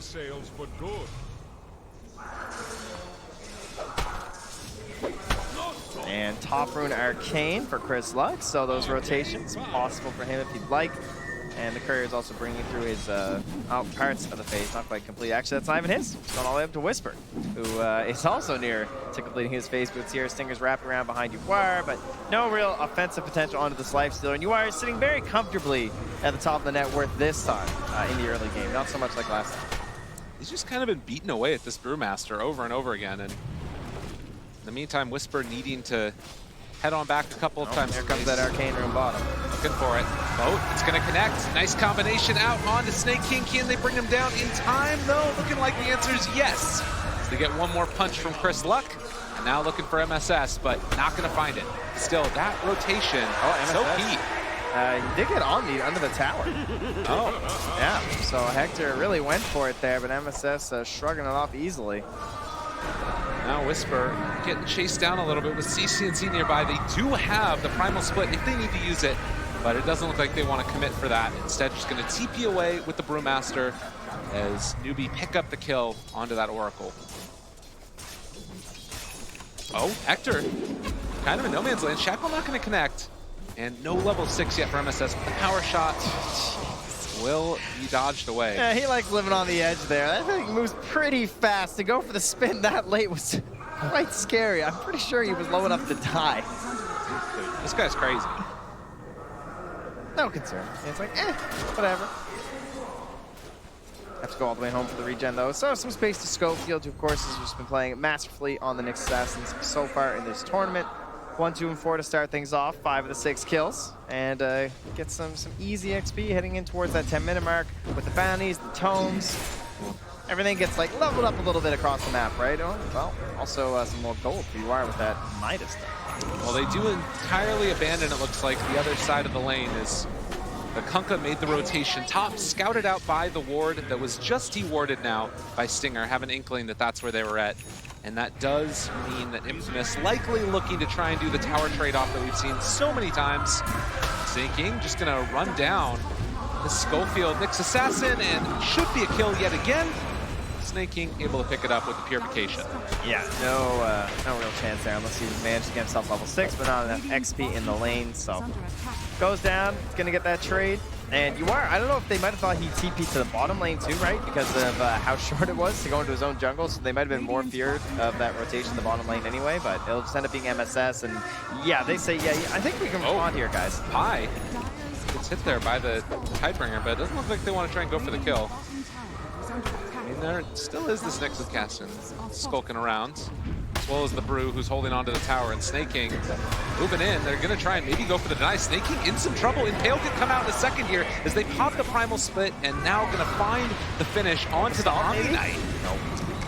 Not in time there. Gets a stun, but fine first split if you can catch him out. He can't get a toss out of CCNC. But how close is Chris like? Oh, he's just far away. Maybe with the setup. Moving in. MSS wanting to interrupt. The Tidebringer can come out in a second with the Torrent already down. This OD in a lot of trouble, but a nice Shackle not looking like it's quite going to be enough. The Ghost Ship is going to land, almost find the kill, and Whisper comes in for the finish. Just outside of the sleep. He's awake. He got up early. Gonna get in there for the clap. Fantastic game so far. Fantastic day so far for Whisper, really. I think truly standing out. I know how much we go on and on about Hector because he gets to be the star with a big net worth, but I mean, you can't ask for anything more out of Whisper. Game 1 and Game 2, I don't think. Playing a hero that we, again, don't see all too much, and he's gonna have a big role in this game when it comes to those dispels. You know, we're discussing during the draft, things like that Wind Run, you can get rid of using the Storm Panda, as well as the Guardian Angel, trying to provide an opportunity for Hector to get that damage out onto the enemy team. Going to be so key, definitely. And already they're off to a really good start for it. Newbie still slight lead right now in terms of the net worth. But it does feel in these little engagements, Infamous kind of outplaying them a little bit. And particularly taking that last fight. You are going to be a little concerned about this OD though, right? I mean, if you look at Jug, this guy's got 24 int right now at level 8. You got 26 int on the Brewmaster, so that ultimate is pretty scary stuff. It was crazy though. Like you see right there, even Schofield just running up to CCNC, hopping the Spike Carapace, making him think that he was going to try and initiate on him. Just doing whatever they can to try and get into the head of these players. And he just has Brown Boots 4 stuff on the Nyx to try and stop these combos from happening. Well, up in the top lane, it looks like there was a spin away. Need to be a little bit wary about CCNC moving over, but will not go in for the full jump. Stinger placing down a ward. And again, we're kind of back to even again as we wait for the next Brew split to be back up. We got some fighting builds coming out though. No Radiances in this game. We got a couple of these Radiance heroes, right? We got the Lifestealer, we got the Kunkka who built it every once in a while. Sometimes even the Brewmaster, depending on how his game is going, but no. We are battling. We're going to have the Armlet Midas done here for UR momentarily. You've got a Manta in the eyes of Hector here too.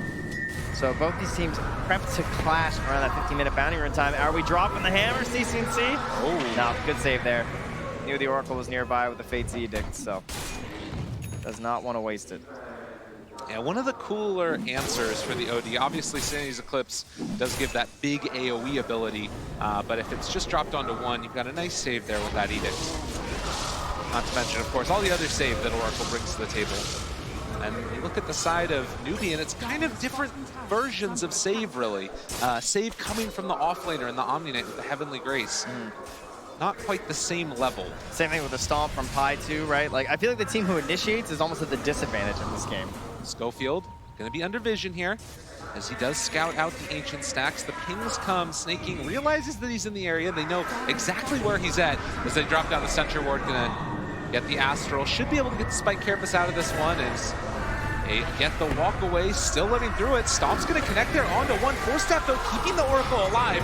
And now the chase forward does not lend itself to any more kills. So Infamous again able to get out that many casualties. I like how CCNC Astral Sim and just runs, right? He's like, I know what's coming after this. I'm going to get Carapace. I am going to be very far away from this situation.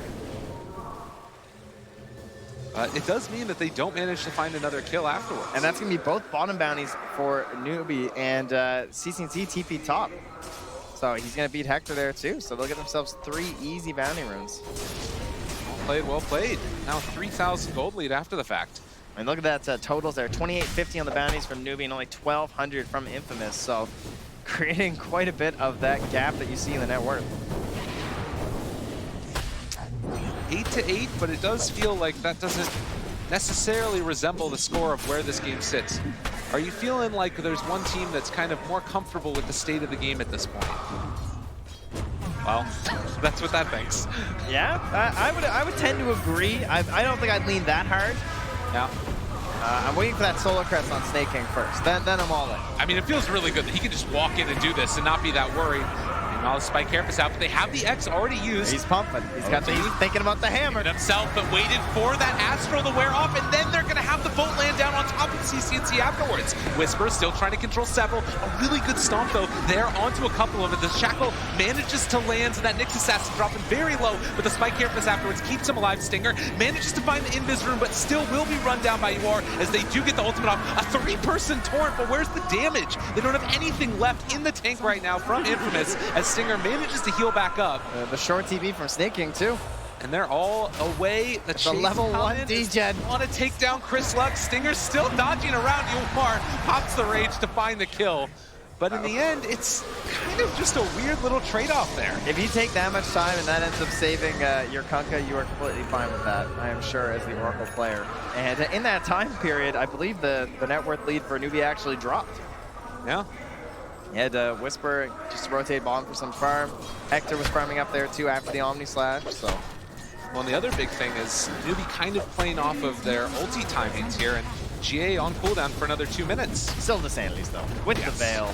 This guy, it's terrifying. They are lacking the save department there in terms of like that instant sort of save, right? Just because you do have the ET. I wouldn't mind MSS maybe getting a 4-staff too, because I think they could really use a 4-staff on the side of Newbie, but I know MSS wants to go in for that damage. Well, Schofield scouting out all of Newbie, the spin, and then the TP away from Hector.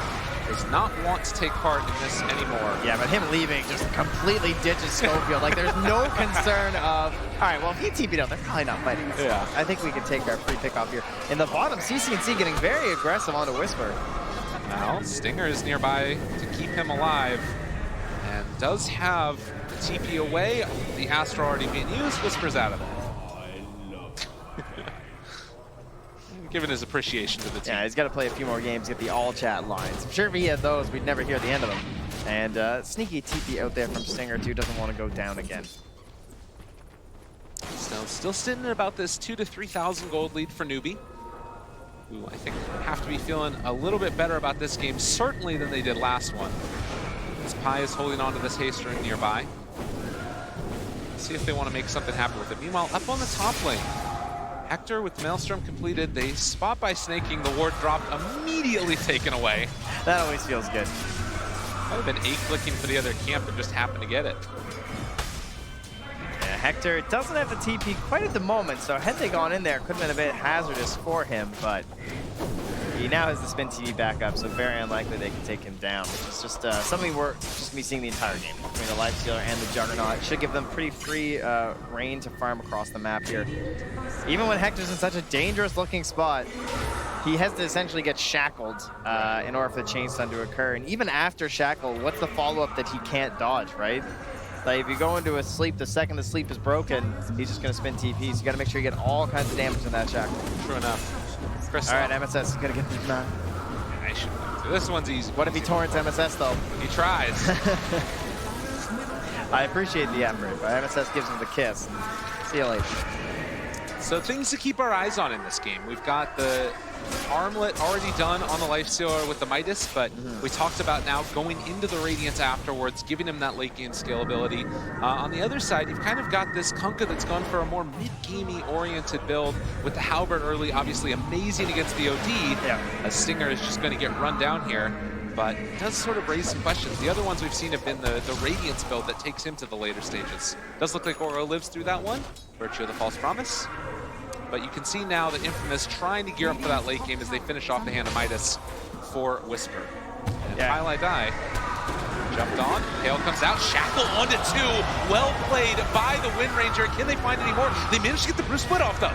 Maybe a chance for a turn here for the fight, or maybe just a runaway. It looks like Infamous want to escape. They lift up the Omni Knight, keep him out of the engagement, and well, with that, Newbie realized we don't want to go without our Omni. Really hard to like fully commit for kills right now from either lineup.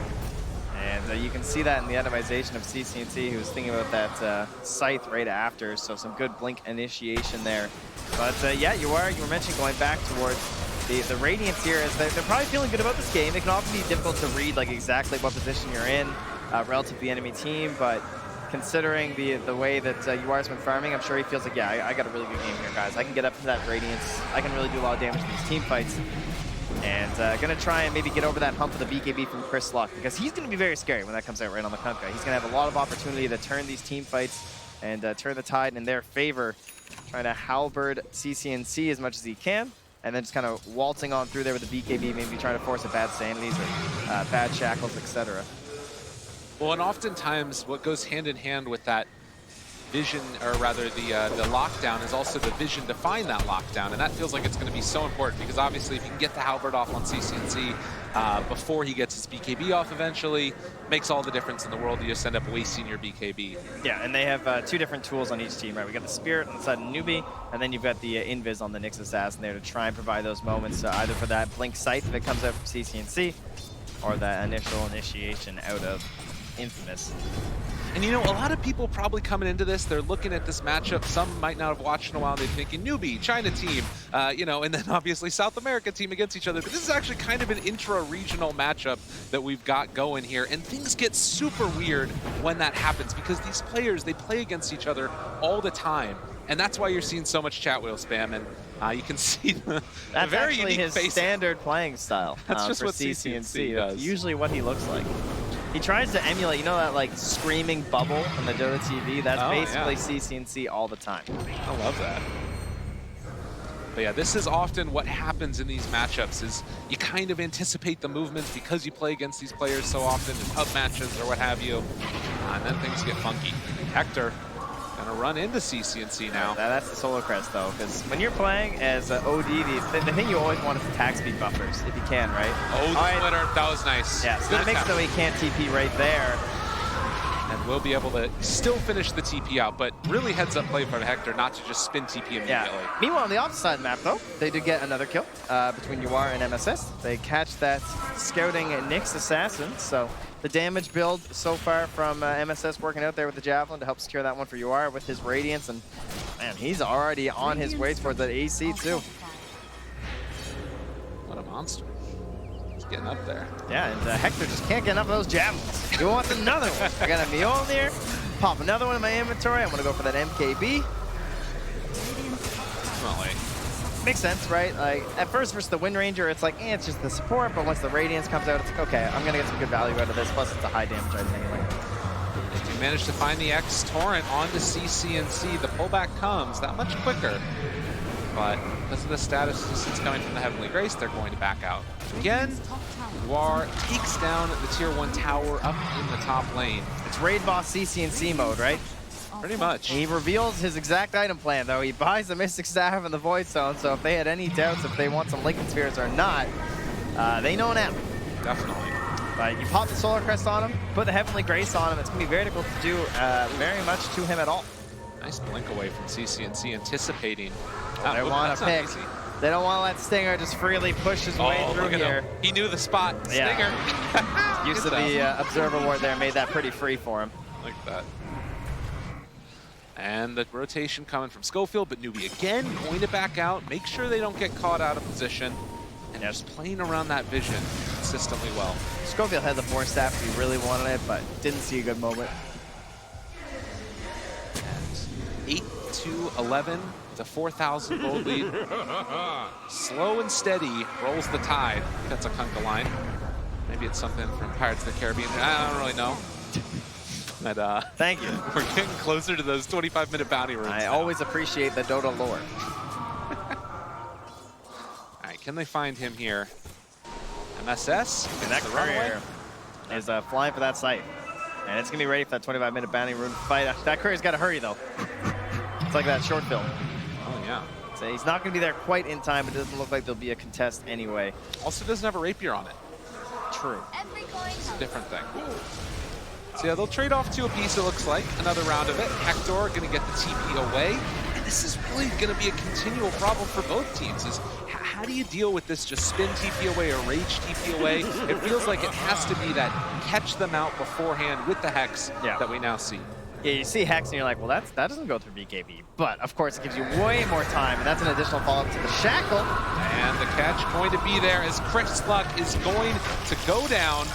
The full team, with the exception of Pylai Dai, who's maybe ready to throw his life away again in the mid lane. He draws the line. He says, guys, you go. I'll head mid. Maybe we'll connect. Maybe we won't. I'll see what happens. Possibly I'll be directing from the grave, but maybe he prefers that, right? That's a possibility. Hey, he's only got 2 deaths this game. We got to give it up to Pi, right? Not feeding nearly as much in the early games the previous match. And as the curse comes out there, it looks like Snaking is close enough to dissuade Schofield from cursing my words. It's a little bit scary here. Schofield, I mean, they're only 4 on 5 right now. They will get the Quelling Blade takedown of the Sentry Ward. Yeah, but Pilot Eye, he's going for it again. He finishes it off there. Nicely done. Hector, in the meantime, pushing up top with a catapult wave. Already going to take down that MSS mid lane. Wants the Shackle. Looking for it. Going to be able to get the Force Staff to keep him away. Yawar onto 1. They have the Primal Split afterwards if they need to use it. CCNC is too far away for the follow-up. Meanwhile, in the top lane, Hector, he wants to abuse the spin TP. Oh, he doesn't have a TP. Well, that makes it difficult to abuse that. Well, he's going to head back now and just run the other direction. Yeah, so no free damage on that tier 3. He does have the courier coming out afterwards, though. So and look what is upon it, of course. These things happen. They're the best of us. Or the worst of us. Well, yeah, more often to those people. But it's a full MKB done right now for the Juggernaut, who's managed to keep up with the farm of the other 2, CCNC and Yawar. And Yawar quietly having a very, very nice game here on this Lifestealer. Very quietly. Just 7 kills. Just shows up and takes a few and ults his way out of the fights. And now they have that bash too, right? We were talking about these answers that they needed for the spin TP. And Chris Luck again caught. Do they have any save coming in from him? Looking for it. The disarm already there. And now he's used the Astral. Gonna potentially, no, the Storm. Just turn it back around, but they able to get the wake up afterwards because of the Astral damage. Now Schofield looking for the follow-up, trying to get out Snaking. You're going to be able to get the Omni Slash off, just blows up high. Not necessarily the greatest of targets, but maybe they can turn onto the rest of them. The Torrent lands onto CCNC right as he's coming out of it, trying to walk away. The turnaround there with the Ensign, and it's not going to be quite enough, though, as they find another hill, disarm, runaway, but Whisper has him in his sight. Another round there of the Astral Imprisonment as they find themselves 3 dead from Infamous, but maybe they can find out CCNC. Not going to happen. They catch Whisper, and they kill him as well. Very nicely played from Newbie there. A messy fight coming out there and all kinds of lines being drawn from both teams. It looks like Stinger has something to say to the team after that one. Hanging stuff out here, drawing some lines, maybe not happy with the way that wraparound went for them. No, definitely not. And now the Aegis going to be into the hand of Newbies, who have taken a firm grip on this game. That highlight, that stomp though that you pointed out, absolutely massive to give that fight to them. And CCNC, he smells blood in the water. He says, anyone coming? Anyone want a sight? Come to Papa. He's chasing. Torrent's still going to land. But CCNC not stopped in the least bit. And again, that timing on the Astral coming back off cooldown for CCNC. which allowed him to hide away from the Omni Slash. And now some scary moments here too, right? That blink shackle from MSS, the blink sight, a single step out of position here, and you're gonna lose a core hero here on Infamous. Buyback status for them, not too hot, very far away for the Juggernaut. And yeah, MSS, as you can see, they're at 1 camp stack. Not his job this time, right? Oh, it's 2, 1, and 11, setting his fellow players up for success. And now they're gonna smoke up here with all this initiation on the side of Newbie. Oh, they gotta be careful. They don't have Omni, they don't have Brew Split, and Newbie have a whole lot of everything. Radiant are scanning up ahead of themselves. They're not exactly sure where they're moving. Behind enemy lines, Stinger gonna be the one left to die. And now the rest of Infamous going to try and evacuate the area, as it looks like they will manage to escape. Oh, well, oh man. Okay, he did spin. MSS is coming in there. I don't know if he'd opt for the blink. MSS has the dust. Is he feeling it? Well, he could be. Oh God, Schofield. Oh God, no, the courier spotted him. Now they walk by the other way. He's just been dead a war off. Oh no, they catch out the Nyx assassin, and Schofield looking like he might go down, although Chris Luck may be here to save his buddy or at least find the kill on the Pi. Okay. So they get one in return, and as long as this Kunkka escapes, be someone's, but no, they find the Jug up on the top side. The Banish comes out, but do they have anything for him afterwards? Well, Hector, he doesn't have TP though. Saving it, saving the spin, just trying to run. Healing Ward already taken down, taking away that hit as Snaking runs in. Whisper, they drop the ultimate right onto his face, and now Whisper needing to run away as well. He is caught and gonna be under control, even though the ulti's going. This man is gonna likely go in the grave afterwards, as this duration not gonna be enough. Their body blocking the Earth Panda, the next level play coming out, as Infamous will lose their off-laner to boot. Tries to go for the big save play there, but CCNC catches them with the pickoff. All these item pickups from Newbie, exactly what they needed to try and shut down Hector and shut down this game plan from Infamous. Taking the early game, but then on top of that, squashing out this split push on the side, still holding that bottom tier 1 even. And this is one of those moments too where there's so often, great gameplay from Infamous playing together, making the right moves, but it feels like in the last couple of minutes it's falling apart. Everybody's trying to move individually. Felt like that foursome effort that they have, their little quartet didn't quite have it. All right, well there's a Lincoln's. Not bad, not bad, but chase forward now as they will kill off the Nyx. Does have buyback, so they'll have the full roster in just about 10 seconds if they can hold out that long, which we'll see if Newbie want to go for another set of racks. And not a lot of the game when you're down like 800 HP from UR. You see quite a bit of his survivability. Go back, take the shrine, heal up a little bit, and then perhaps consider heading back towards the mid lane. Yes, 12,000 net worth lead. Now the Wind Ranger has the MKB. That's a core. MSS is a monster. That is a ton of damage now. Solo kill potential. You can see here the replay. Just building up that in already. Yeah, let's see, 41 minus 8. I'll take a few more here, and CCNC gets a calculator. Okay, he's got the mental math. He's not allowed with a calculator in there, you see. You can see they're not that worried about it. Well, maybe, okay, maybe they are. It was a moment where he smiled, realized he got caught out. But Infamous still holding on in this game number 2. Newbie, an elimination match for them. They have to win this one if they want to keep their hopes of moving on with International alive. Just about 40 seconds here left on the Aegis for UR, so don't want to do anything all too risky. You can see Infamous are pushing out some of these waves as well as scouting for Hector as they usually do. Schofield trying to keep an eye on who could be approaching from the rear. And a sentry placed down from Pilot Die. It will spot Schofield, the MSS not nearby. CCNC is though. Chasing, looking, Hex is out, and with that, he's going to be one dead. Schofield is going to fall. Stinger tries to run away, does have the TP out, but is it going to be broken in time? Can they get him? The Banish comes out at the last second, and this Oracle 2 will die. This Infamous continue to lose one by one. Chris Luck is here near MSS and Snaking. Old Fashioned, nope, not going to get it. Gets it on the creep right after, of course.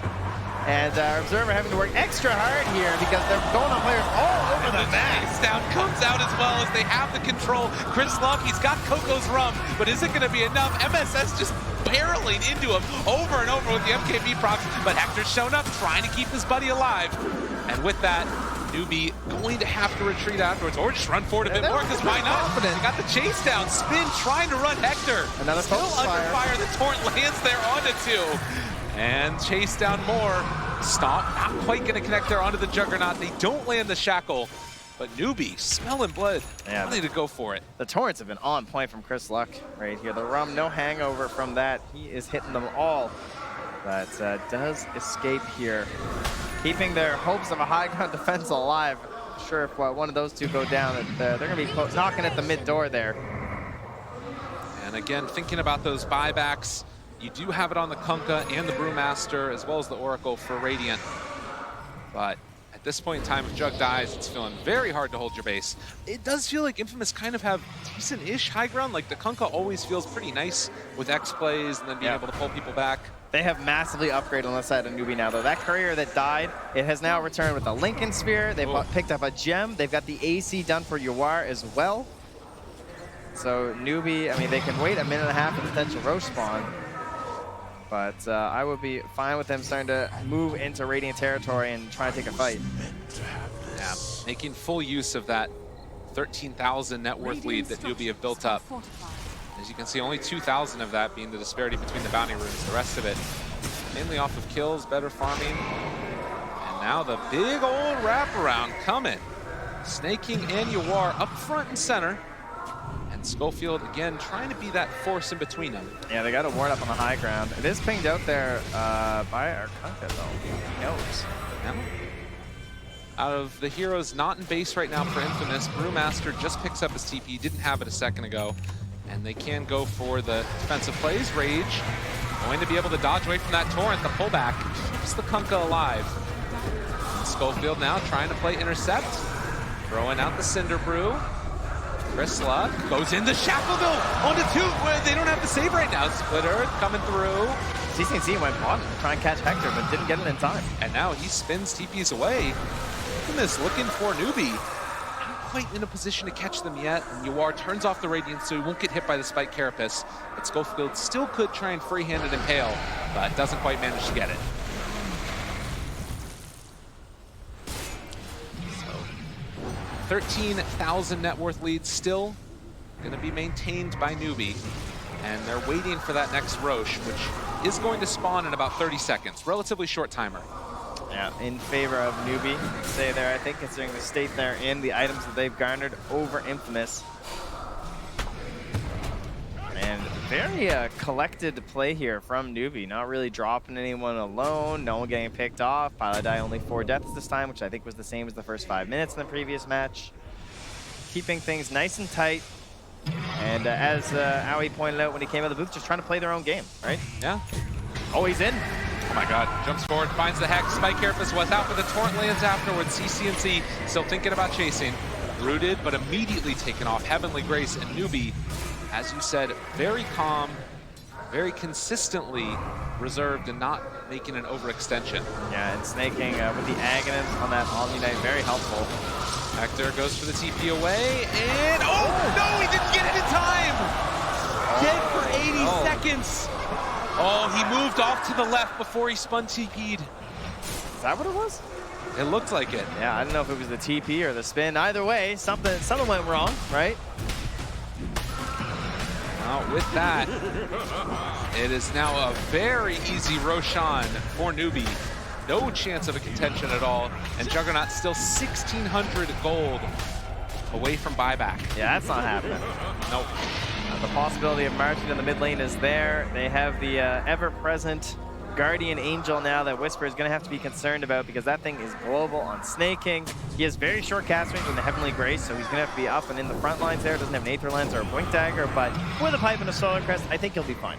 Kunkka does have enough for the second Daedalus and then buyback, but the second Daedalus, but no buyback at that point. So it seems like he's wanting to keep a hold of that gold just in case things get too testy. MSS is looking for TP cancels, but he's going to have to force out Whisper's BKB. Oh, he did BKB! And that is up top. Chris Luck in some trouble. Sleep, chase away, BKB already out. They're fine for now, still running. There's the Torrent, catch up onto 1. The rest of Newbie is not here. but they also have been able to control the brew as Whisper runs back home. MSS just haunting, chasing him invis, canceled the TP as he obviously wasn't going to BKB. He had no idea he was there. The shackle lands. They do have the primal split afterwards if they want to use it. Whisper still trying to run and buy his team a little bit more time, but this Brewmaster is going to fall. Does have buyback. Very nicely played there from MSS. Guarantees a simple fight inside the base. They didn't really gain too much more out of it, but easy stuff here so far for Newbie as Hector will return to the top lane, keep his push up where he died last time, and Newbie looking to finish this out with the strangle. Second, Rax going down, and Yuar can keep the pressure on, holding on to that Aegis, finishes off the Abyssal Blade. Not a lot of mana though, which is one problem. That's what the Aegis is for. Yeah. That's fine. So the buyback comes from the Brewmaster. CCNC going to be controlled. The Impale coming through on a 3, but there's no follow-up. Nothing else after the fact. They throw out the taunt, but the Rage is there, and the Sanity's Eclipse laid down from CCNC, killing off the Nyx Assassin. They buy back on him as well, so 2 buybacks so far. Hector's still controlled, but not too bad. Whisper going to get his ultimate off afterwards as CCNC gets healed back up again by that Omni Knight. MSS in the backlines throwing out those shackle shots. The Omni Slash bouncing back and forward, but the cheese comes from CCNC. Another taunt with the lift of going simultaneously. Yuar is dropping somewhat low, but they managed to find that shackle again. A second round, and Hector going to die. No buyback at all. Newbie have done it as GG is called. Very clean team fights out of Newbie, and pretty much after the 20-minute mark. It felt like Infamous, if you look at that graph, they're not going to have a whole lot of blips in their favor, right? Those kills, it's a lot of red. It's all red. They painted the town there from Newbie, and answering back very loudly. Yeah, most definitely. You can hear the crowd feeling it right now for them. They want to see success from them, of course. I mean, they also cheered very loudly for Infamous, too, I will say. You know, who doesn't like I don't even want to call them an underdog, more like a just exciting team to watch. Maybe someone who you didn't expect to be this far in the tournament, but up against Newbie, certainly evenly matched here as we prove with a 1-1. Absolutely. So interesting things to watch, and always one of the big questions that comes about. Game number 1 felt a little bit like a stomp. Game number 2 feeling like it's the stomp but the other direction. That often sets us up for a very exciting game number 3. See if that's what happens as we head back to the panel, getting ready for that one.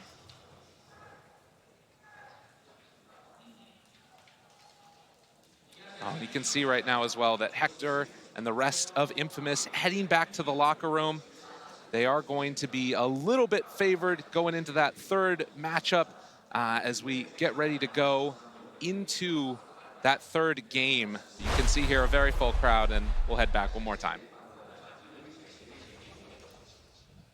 All tied up at 1-1 then in our first series of the day. A reminder for you at home as well, this is a lower bracket match, so effectively we're down to a best of 1 to stay in the International. This is where it gets really sweaty.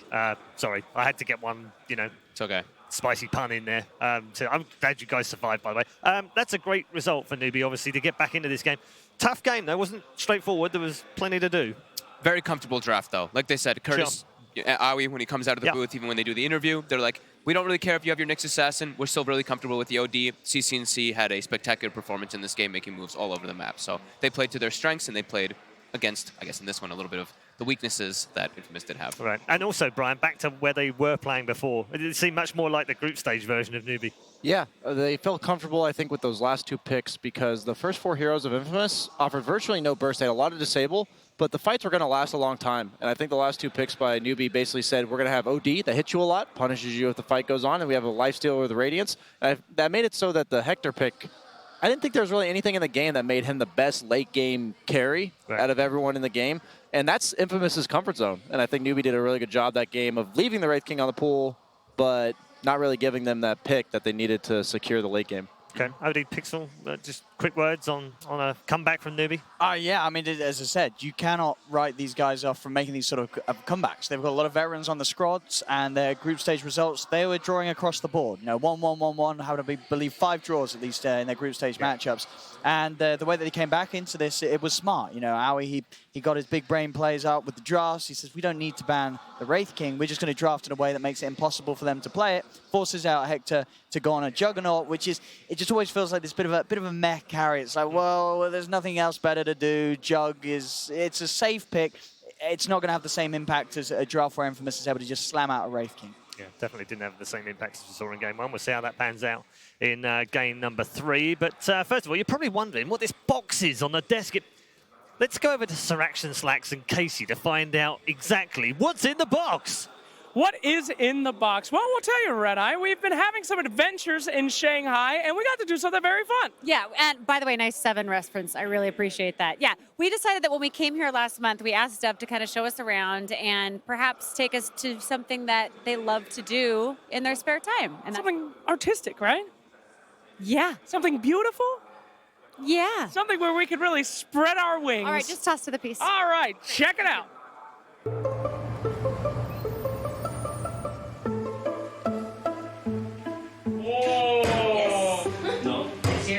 So you hold this with your left hand, and then use your right hand thumb to dig, a hole. Oh, yes, on the palm. 然后这样子压。No. Use your thumb. Oh, your thumb? 对。 Oh, I see. The thumb does a lot. I got it. Oh, it's like magic. Are you helping? No cheating. It's not cheating. This is a classroom. No, it's a game. Everything is a game. And I must win. So have you done this before? No, never. Isn't that clear? You're very good. I'm very good. Yeah. Thank you, Casey. What? I cannot live in this world. 你不要太小了，它也拉不了。 Because that's too little, you can make it to a mug. Look at this. No. Nope. Oh, this is relaxing. I feel in a Zen state.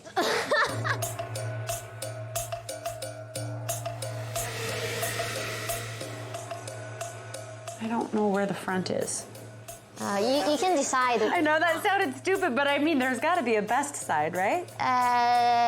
This is all going according to plan. Yes, indeed. Do we ever have a plan? No. Done. Wow, finished.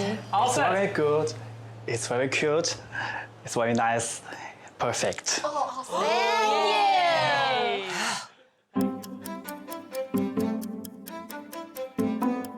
And now it's time to unbox our creation. Yay! All right. Oh, so cute. Oh, those came out really good. Oh, cheers. Cheers. Cheers. I even got my signature here. Oh, I didn't do that. It's gonna be pricey. I forgot. I'm sure. Hell yeah, dude. Oh, your signature is super cute. Good. Oh, What? this No, is perfect. This is not the. This is absolutely This is not. No. This is exactly what I did. No, you didn't. Wait, Do wait, you wait. remember? He made a lot of like different. It was definitely not terrible. It was definitely that. Where's his real one? That is the Ronald? real one. Ronald, don't do it. Oh, no. Ronald. We just know, you know. Now open it. Oh my God. See, that's how I remember. Oh, his nose came off. Oh, he's hideous. My son. Oh. I love both of my sons equally.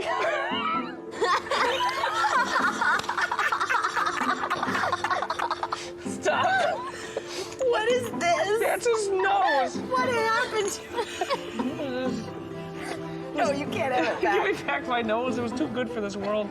Thank you for showing us how to do this. This was fun. Cheers. Cheers. Yay! No. Wow, that was so fun. It was a lot of fun. So thank you to Eve and Dove for showing us around, and no thanks to you. What is? Come on. This is my perfect son, my only son. I love him so much. It's a courier. I know it's a courier. You've been saying it for 2 weeks. I get it. Oh, that was fun though. Where's your real one? Seriously. This is my real one. Not your my real one. only son, the only one I love. You know what's really bad for the self-confidence? Being in a room with 3 beautiful women laughing at you for 5 minutes. Can we talk about Just how call that us hurts? beautiful. That's so nice. Shut Thank up, Casey. you. And there it is. Okay. Where is your real piece? Seriously. This is my real piece, Casey, and it's beautiful. On sale right now, $299. Check it out. back to you. Yeah, it's I have a version up here which I feel like is probably a little bit more representative. There's something hanging on by a piece of. This is a family show, Paul. Put him back in the box. That's true. Yeah, no, sorry. It's well done, Slacks. It's great. Ish. Guys, please, I expected worse. I don't want to break it, but the top doesn't really. I'm. Please play. Enjoy. Dude, it's not that bad. I actually expected worse. I don't know what he did over here, though. This part looks like it's probably not that that's a bit weird. Yeah, that one's a bit weird. It's hard though. That looks quite tough. Theirs actually looked super good. Like the other ones, I actually was excellent. Like, wow, can we get copies of these? They'd be amazing. Yeah, that I don't know, dude. I don't know what that would do. It's like completely broken. He tried to. Apparently, that's a techies. It looked like Mr. Midas inside of a cup. Right? I thought he was trying to do his Midas guy. I mean, it looks like something else, but. It's family show. Yeah, exactly. So I see these I think we get rid of this. I think we should probably put it back in the box. And Okay. Give it. We Let's should probably save everybody here. Yeah. Let's be careful with it All right. because it's fragile and obviously a lot of time and effort and hard work went into this and we'll just put that down there somewhere. Just go. Down there. It's fine down there, honestly. No, that was fine. It was fine. It was already broken. I think you fixed it. It probably did. Yeah. It's improved it. Game 3, gents. Love a bit of Game 3 action. And between these two teams. Now, it's a best of one, Brian. We talk about pressure all the time and TI pressure and lower bracket pressure. If you want to add a little bit more, make it a best of one. Yeah. I think Newbie had the right approach last game where they said, let's just pick our heroes. Yeah. It doesn't matter if it's not the perfect game for it. We're comfortable. Let's just do our thing. We saw last TI, I think the last game, OG just picked our 5 favorite heroes. And I think when a best of one, I like that approach a lot because you don't want to go out saying, maybe I could have played this hero better. Maybe I could have been more comfortable in this game. And these two teams, out of all the teams here, I think are two of the most, I don't want to say limited, but they have their select hero pool that they're very good at, and they kind of don't want to deviate too much, I think. I mean, Infamous played the least amount of heroes in the group stage, 34 different heroes during the group stage. Compare that to someone like Chaos, who played 57, by the way. Slightly out there, but it's a big gap between the first and the last in terms of heroes. Some might say that that's because they're sticking to what they know. Some might say that's because they've figured out the meta. Some might say it's because they've got a limited hero pool. Where do you stand on that? I think it's... when you've played it, if you played a TI, you don't want to ever go out on a hero that you're not super comfortable on, right? Like I've seen some of the situations in some TIs where it's like they pick someone like a hero 3 times in a best of 3 and they lose that, and that's their end of their that's the end of their run. You never want that to happen. So putting your players on comfort heroes is always going to be a better play, especially if you're into this elimination. Yeah, it's funny how it, isn't it? Because we see this a lot at TI, where a team is struggling a little bit, and then they get dumped into the lower bracket, and they're still struggling a little bit, and then they just kind of, it's almost like the pressure disappears. They kind of go, look, guys, do you know what? Let's just play what we love playing. No, Let's just relax. And that can be a turning point in the whole tournament for a team. Yeah, absolutely. And I think we sort of heard from the players on Newbie in the interview earlier that they didn't necessarily feel the pressure, but they certainly understood and respected how awesome it is to play under such a massive brand like Newbie. And they said themselves, it makes them play a little bit better. That's excellent. That's exactly what you want to hear from the players that you've just picked up as an organization, that your big name that you're giving to them is, it's sort of giving them that fuel, giving them that fire. And we really saw it in that last game. You know, you are CCNC, top of their game in terms of core performances. The OD Omni, this combo that we've seen over the ages of sort of Dota 2 drafts, just showing us how efficient they can be with it as ever. And I just really enjoyed last game watching a bit of the old MSS Wind Ranger. He's made a good case for why that hero needs the Arcana. I like your train of thought. You know what I mean? He showed it off. We've seen it from Crit the other day. You know, this hero in that role, he was styling on them. Yeah, absolutely. Yeah, some good performances. Brian, they're going to need big performances again in Game 3. Can't slack off now.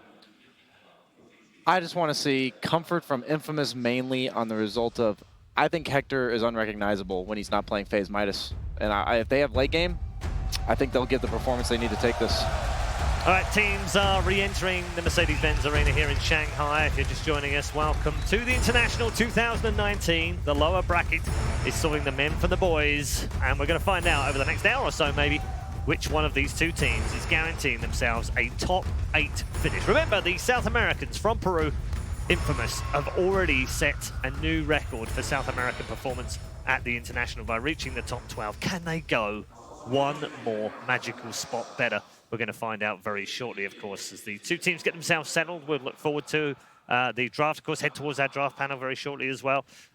We talked about pressure for Newbie, talked about how they're going to have to bounce back and what have you. Infamous, on the other hand, do you still feel like they're in that zone of, we've already done better than everyone thought we would, and we've got lots of money, and we've done really well, and it doesn't really, there's no pressure on them in a way, is there?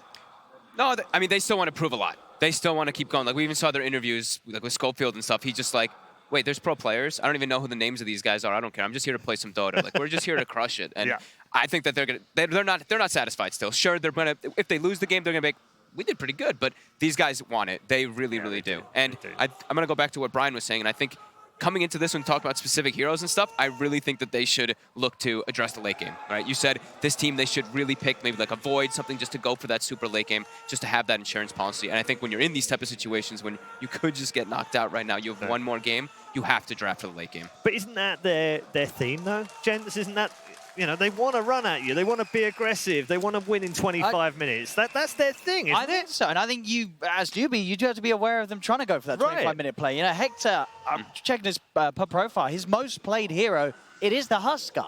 So you've always got to be prepared when your back's against this wall, one game away from coming out. Not the Husker in the best of one. Sure, obviously it's not the Husker of you know, yesteryear, where it used to just be sort of this, oh, their 5th pick Husker, we lost. Yeah. But you still got to be wary for it in the right sort of scenarios. And this sort of pace of play that Infamous are pretty renowned for, it could still come out. All right, so maybe some surprises, Brian. If we see surprises on the other side from Newbie, where would it come from? I honestly don't think Newbie brings They're not any like surprises. That, are they? Not really. I was like thinking in my head, come up with any hero that those guys kind of niche picks. Yeah, you kind of go like Meepo. No, they don't play. It's probably really. MSS. I've seen a CCNC Brood. I'd love to see a CCNC Meepo. That would be a CCNC Meepo in the last best of one that they might play the TI. That would be amazing. I love it. I think the biggest variety one is probably MSS, right? You can see that's the one. It's like the Wind Ranger just got popped out. We could see, we have it on the main stage, but the support Invoker, right? Those are definitely potentials that they could, but besides the rest of them, I don't think the other ones are going to deviate at all. Like Snake King's going to play his Comfort hero, CCNC's going to play Comfort, Yawar as well. Same thing with Pi. MSS the one. Brian, you've played in these teams and talked about strategy before matches and what have you. What do you think they're talking about right now for this one? Not just draft, but in terms of how they go into the game. I think that they want to focus on the mid game. We talked about how Infamous wants the late game, but I think a lot of how they get to the late game is really important for the core of winning this game. I think that the fact that Hector had to participate in fights way early on than he wanted to is a big deal for Newbie, and they're going to just try to force the tempo with the way they play and forcing 5-man engagements that Infamous can't really help but take. They have to fight you. Right. Do you think that's the influence of Owie from game one? Because they didn't do that in game one, did they? Kind of just. I think they adjusted very quickly. Yeah. It felt like they couldn't force the issue, even though they had the Leshrac, like a hero that wants to push the tempo, push buildings, take objectives. And suddenly in that second game, they didn't really have tower takers, but they had brawlers, low cooldown, fight us all day. Definitely. We hear the crowd. Who are they yelling for? Are they still yelling for Hector? I know I heard a couple of Hectors, but there's someone is really loud. It was very, very loud from above us. I don't quite know where, but it's absolutely packed in here, and everyone's very much looking forward to game number 3. Newbie versus Infamous. Game 3. Those magical words, game 3, the decider, one game for these two teams. Someone's being sent home, someone's going to advance in the top 8. It's do or die now. And I got to say, this draft, this is where it all begins. This is where the story of this elimination match starts. This is when things are getting shaky. Whether we go for this one pick could decide all. Whether you want to go for a comfort pick or you want to try to counter what they have. You've seen some of these interviews that some of the teams prefer not to counter pick too much. You just go with what feels the best for your team, what you practice, instead of putting yourself in a bad position, especially in this elimination. We're going to call it a best of one. Well, we call it a best of one. It is one game, but all those past games will still definitely be fresh in their mind as far as some of the picks and heroes that affected them. Magnus being one of those ones that Infamous used so effectively. An Infamous immediate response already from game 2. They're banning out the Omni Knight. Yeah, that's usually when a team's saying like that was the real problem. Not your OD, not your Lifestealer. It was the Omni Knight that enabled all of these. And I semi-agree because, like I said before the draft, I think that Snake King is sort of the linchpin for this team. Him having a good game, being able to enable his other teammates, I think is huge for Newbie. We'll see what other deviations might come out. Newbie are adamant they want to keep banning this Whisper Enchantress. That's been his most effective hero as far as Infamous are concerned, so no surprises there. Are they just going to ET open up? I mean, they did it 2 games in a row. Yeah.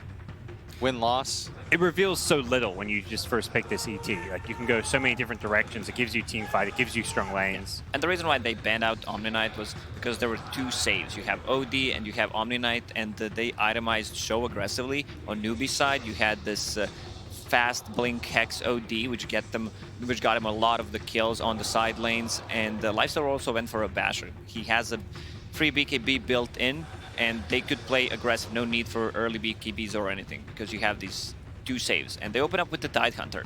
I would love to see any kind of counter to a Tidehunter. So we've seen this multiple times throughout this TI so far, where teams can fight around a big Ravage. Like, you don't have enough to burst him down because of the Kraken. You can't lock him with the... That's why I want to see some kind of Enigma, Faceless Void, maybe even a Doom. Or if you want to have a good laner against him, get something like a Slark. We'll see if Infamous have a response to this. They probably weren't expecting a first pick overall Tidehunter based on, you know, the way Newbie have drafted the last couple of games, so... We'll see. Oh, so that's one way. Okay. It's a slower hero, though. That's the only downside, is like he's a little bit slow. The problem with the hero is like he's really good against like certain heroes, but at the same time, like you're very ulti reliant. Your laning phase is like, it's okay, but really the reason why you pick this hero is because you think that the ult will counter other heroes. Like, you're trying to prevent some heroes from being picked. I'm still surprised that neither side has decided to take the SD, considering how popular it was yesterday.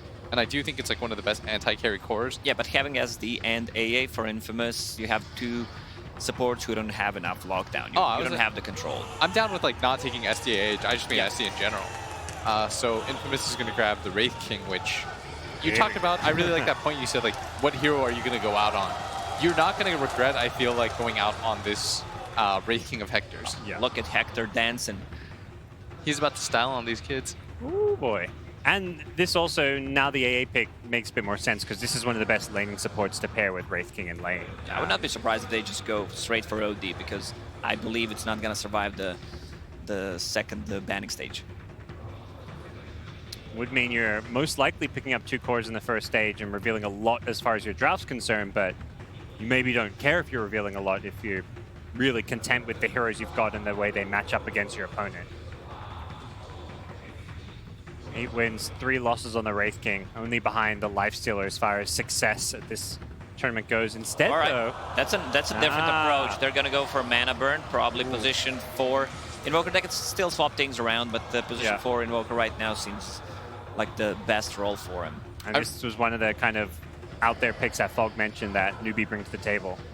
I really like this Invoker pick, because I think that what you really need against both these heroes is like the ability to hard reset fights. And Tornado is one of the best ways to do so. Plus, I think it just outpaces the AA. You have a hero that can just like get in your face, pressure you. When you have an AA, what you want your team to do is like be able to initiate slowly, and for you to be able to just like load up the cannon, snipe, take your time, take the shot. But Invoker 4 especially doesn't really allow you to do that. Is there any concern, though, that if it does go late, like Invoker... Yeah, you can burn Wraith King's mana pool until he gets level 20. He gets the Reincarnation, doesn't have a mana cost talent, and it's all of a sudden, this Invoker pick doesn't really counter the Wraith King at that point as well. No, but it's still a good of a pick, especially if he has a good laning stage. You get that urn, you can get the solo pick up on this AA who has no escape mechanism whatsoever, and the hero scales. It basically becomes your 4th core as well. Okay. Well, we'll see Lina and Tiny banned out as we go into the next stage. Newbie already, I mean, a lot of team fight. Tide, Invoker, that's definitely not an area they're lacking. And they still have their mid and carry. So their draft very open right now, it feels like. Whereas, you know, Infamous, a lot of directions they can go, but it's Infamous. You're expecting 4 Protect 1. I could also see them take the Nyx here. I actually don't think it's bad for the break mechanic against the Tidehunter, so that he doesn't get the Kraken. And it's not bad against the Invoker either. Anytime you cast a spell, you can Carapace it. Yeah. And we've seen Nyx as one of his most played. Tiny, another hero he's really good on. Something Schofield's played that other teams haven't is also the Tusk. His Tusk has been pretty damn good. Yeah, they also picked it for Whisper twice in the group stage. No one wanting to be brooded in a final game of TI. So even though they have banned a out. decent hero against the Broodmother with the Tidehunter, he can be the one standing in that lane, even though Broodmother will still find a farm on the map. What Infamous can do with these two heroes, just pick a third one, and it's an extremely strong tri lane. But then you need to have a good hero in 1 versus 1 matchup, because Tidehunter really loves getting those 1 versus 1, especially against the melee heroes. And I mean, he just shines with getting the levels early on. And that's something which Infamous may want to shut down. Like, they're a team that likes to run these more roaming 4 positions or tri-lane type setups. Whisper often gets kind of just, put on his own to fend for himself. It's taking a while for this pick. I think for 4 positions, I still feel like the since the Tiny's banned out too, I think the Nyx still has value. It's the right fit when you've got the AA, who is this kind of passive 5 position, it feels like. They get Leshrac for now. I don't think we expect that to be a 4 position, though. It looks like a core Leshrac. They've played it off lane a lot for Whisper. So they need to pair it up. If it's an off lane, pair it up with another low cooldown stun, something reliable. And Nyx Lesh, there we go. That's the lane we've seen a lot of. But yeah, like heroes like the Sand Kings also sometimes partnered with a Leshrac, although maybe not so much as a 4.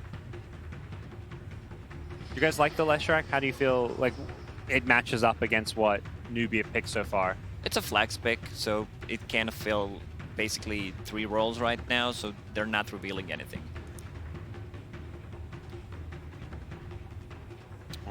As for Newbie, they've got some flex picks of their own with the Invoker, but they're going to pick ET for now.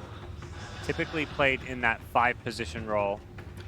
It's going to be so hard to play around the Newbie when they are the ones being initiated on, at least from Infamous side of because you have Tidehunter's Ravage, you have Tornado, EMP, and Elder Titan with probably 2 of the best counter-initiating spells in the game. It feels like, yeah, Newbie's going teamfight and more teamfight. Infamous is just saying, well, we're not even going to try and match your teamfight. We're going to play our style of Dota. We're going to look to get Hector so farmed to the point where we don't care about these teamfight spells. Go for your BKB timing specifically. That's where all of a sudden, Newbie, you jump them with BKBs, they don't have a good response. Earth Spirit, Schofield, going to be playing one of the more aggressive and active 4 positions. That's a lot of team fight on the side of, actually both sides have just a ton of team fight. Like the 5v5 potential of this game is going to be sick. Like if I'm Trent and Lyrical, I'm pretty hyped about this game just because I feel like they're just going to fight nonstop. There will be a time period where both sides just have to engage. Why do you think they picked the Earth Spirit over something like the Nyx Assassin we were talking about? I actually think the Nyx is still good because it's good against the ET, the Tidehunter, and the Invoker. But I think part of what it is they want an easier way to gank for mid and for him to be able to rotate and secure both lanes. Whereas I feel like Nyx is good in that regard, but like he's not going to have that dream game like he did in game 1, I feel. Like Earth Spirit's a little bit more reliable in that case. Well, looking to win multiple lanes using that roaming Earth Spirit, and we'll see how Newbie address this. There's often certain mid heroes that you want to maybe play that have those escape mechanisms when you're up against an Earth Spirit. Yeah, Queen of Pain comes to my mind, something that has this, as you mentioned, escape mechanism when Earth Spirit rolls in. They're going to go with that. It's just a comfort pick for Newbie. Yeah. And it's also pretty good when you look when you talk about Earth Spirit having a magic immunity going into that fight. Leshrac AA, a lot of magic damage where the Rage is going to be very useful. I think it's good against 3 of the heroes on the side of Infamous. And it's not a terrible core matchup for you either. Like I think it's quite good against the AA, the Leshrac, and the Earth Spirit. He doesn't really care what they put out. My favorite part about Lifestealer games is when you can pick a core that has his own built-in BKB, and he's not hampered by his pace in the game. And we saw in the game number 2 the itemization from him, getting that armlet as the first item after Midas, and then transitioning into Radiant, so he can still take a fight with his team before 15-minute mark. All right, well, we're going to be heading into those final picks, and likely both teams looking for a mid laner here. We have not seen much, if any, mid invoker from Newbie. It's almost always been that 4th position for MSS, so It is going to be Newbie having to pick their mid first, pick it a little bit blindly, and they're going to be a bit worried about what kind of counter picks can come out, which does make this final pick a bit more difficult. Newbie needs a playmaking hero, something that can go in, make stuff happen. Otherwise, they will be the one just counter-reacting to what Infamous is doing. I mean, their lineup is really great with counter initiation. Are there any cheese picks Infamous can bust out with that 10th pick? I mean, Husker was mentioned. It was also banned out 10th last game. Is anything along those lines possible? I feel like Husker pairs it a lot better when you have some sort of save for him. I kind of think that they want one more core that can teamfight or another core that can scale. I'd even be okay with some here like TA for Chris Luck. They have no ways of breaking refraction so far, so it looks like a good TA. And they have the last pick. It also doesn't feel like they have good lockdown for something like a Storm or an Ember Spirit. They don't have that real instant stun factor. Yeah, I'd be super down for like a Storm game on the side of Infamous. But we'll see as they ban out the OD on the side of Newbie. I would like one of those like scaling mid cores though. Storm, TA. I'd be alright with either of them. Depends on what Newbie pick for. Yep. You're about to see, and then you can just counterpick the pure lane and just take one of those depending on who lanes better on what. Kunkka, that's where the OD ban makes a lot more sense. It's one of the counters to the Kunkka mid, so CCNC. The Kunkka, what's the Infamous response? They did have Monkey King in game 1. That's one of those melee heroes that can feast upon a Kunkka in a 1v1. Any other options that stand out as far as hero matchups that you really want to play here? Oh, they're going to take Slark. Ooh. So, by the way, they've done this Slark mid like 4 times. They even did it against Brood mid once. Yeah. And surprisingly, he got destroyed, but they ended up winning the game, so it's fine. I love this Slark pickup. I mentioned it after I saw the Tidehunter, and you're playing against, 2 melee cores. I think it's going to be a really good Slark game to start with. They had a whole minute of reserve time to think about their pick, and they did not hesitate at all. They were very confident in it, so Infamous seemed to be feeling pretty good about their draft will. Yeah, I think they should. I feel like it's pretty well layered, and something that they really missed. What the panel mentioned was Newbie needs, or Infamous needs the ability to be the better late game team. I think that's where they're most comfortable, where they can take advantage of those things. So I think, I don't know if they had the better draft, but it's more a draft that fits their playstyle. Yeah, as Lacoste, as for Newbie, they've got this big, crazy team fight going on. Does that feel like their comfort zone as far as being an elimination game? Do you feel like they're going to be happy with their picks? Well, I think they drafted a good draft for themselves, but they don't have much counters for Slark. EMP will be needed to place on Slark. He can't play without the mana. Okay. Well, we're going to hold our thoughts for a few seconds. We're not quite ready to hop ourselves into the game. What key players do you think need to really have a stand-up performance? And we always talk about Hector with Infamous. Is it him? Actually, before that, no, we're going to head over to Aoi. He's on the stage with Casey. Let's hear some final thoughts. All right, Aoi, last time we chatted with you, you felt pretty confident in your ability to just stay true to your game. How are you feeling after that draft, and what do you think worked so well for you in game 2? I mean, honestly, whenever we watch these games, we never feel like our drafts are like what we want from these drafts are just solid drafts that we feel we can play our own game in. And it's not like we just want to do well in lanes and then be able to control whatever we want and fight them. I think this draft does pretty well at that. It's sort of similar to game 2 in that sense, so we feel pretty good with it. Aoi, thank you for your time. Appreciate it. All right, thank you. Back to you. Thank you so much, Casey. And yes, we are here in the final game. One of these two teams, Trent, is going to be going home, and I don't know who it's going to be. It's been crazy so far. Game number 1, Stomp. Game number 2, Stomp. What's going to happen game number 3? Well, I like what I always said, right? We want to play our own game. We just want things to give us tools early game, mid game, late game, because things get messy. It is elimination time here at TI, and the best way for it to happen is in the game 3 of the lower bracket. Both of these teams, they've shown they can take on the other. They've got that one win, but it's all about the second one to send them home. And this is where it all comes down to this, the pressure feeling on it for both teams. Newbie, many of these players used to it definitely, and Infamous maybe under no pressure at all. It depends on how you feel at this point, as they were already the underdogs coming into this tournament, but have proved to be a force to be reckoned with. And a Schofield Earth Spirit. I feel like I've seen him play this hero so many times in the day, but the Chris Luck Slark is also going to be a very interesting matchup to watch early on here. Yeah, something that's been rising in a bit of popularity here throughout the group stage. I guess we got a couple of those, right? With the support invoker too, having a go just before the tournament started in a lot of these high-ranked pubs. But gonna have to keep our eyes on that mid lane to see just what this Slayer can get out of it, and how much pressure can he put on the map out of that lane. Is he gonna be able to help set all of that space for Hector on his Wraith King? Because Infamous, if you're going out, you're doing it on the Wraith King, and if you want to stay in, you don't want to have that regret maybe of just be like, yeah, but what if we had to pick the Wraith King, guys, right? It's true. Yeah, it's so often one of those things that matters is we have the losers traded off there early on in the mid lane. We did see briefly also the Leshrac able to get the Split Earth into denial of that bounty rune. So it was just a trade-off there of 2 for 1, looked like. And as we head down towards the bottom lane, we're running into a tri-lane situation, this time with the support invoker. So if you're just tuning in right now, this has started to become a bit more of a trend. Trent, do you want to talk a little bit about what MSS is going to do today on this little scary kid? Sure, man. Support invoker. It's pretty cool. It's a Quas Wex style, so you don't get a lot of those high damage spells, but it's a lot of control. You got yourself some mana burn. And the most common build is you start out with the Bassi, which is going to purchase up right now. Give yourself some extra damage. I don't think Whisper's dead quite yet. Yeah, he's got time. He's fine. So then after that, you break down into the Medallion, the Solar Crest, as well as the Urn.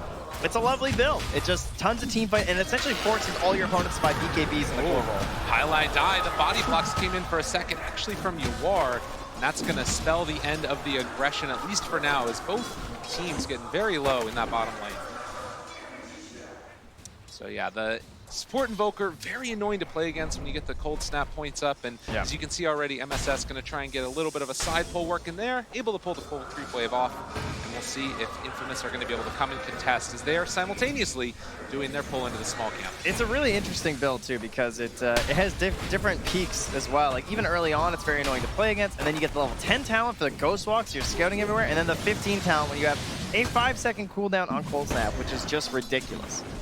Completely unplayable without a BKB in a lot of team fights. Now, mind you, they do have the Slark, right, for having that Dispel. I'm sure partly why they went for the hero.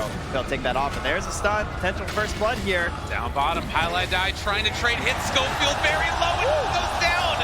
Yawar drawing first blood, and Kai will eventually fall as Whisper not quite able to hit the Split Earth there the second time around for Yawar. Hey, you will take that, though, if your Newbie get the first blood. And a good start here for Yawar.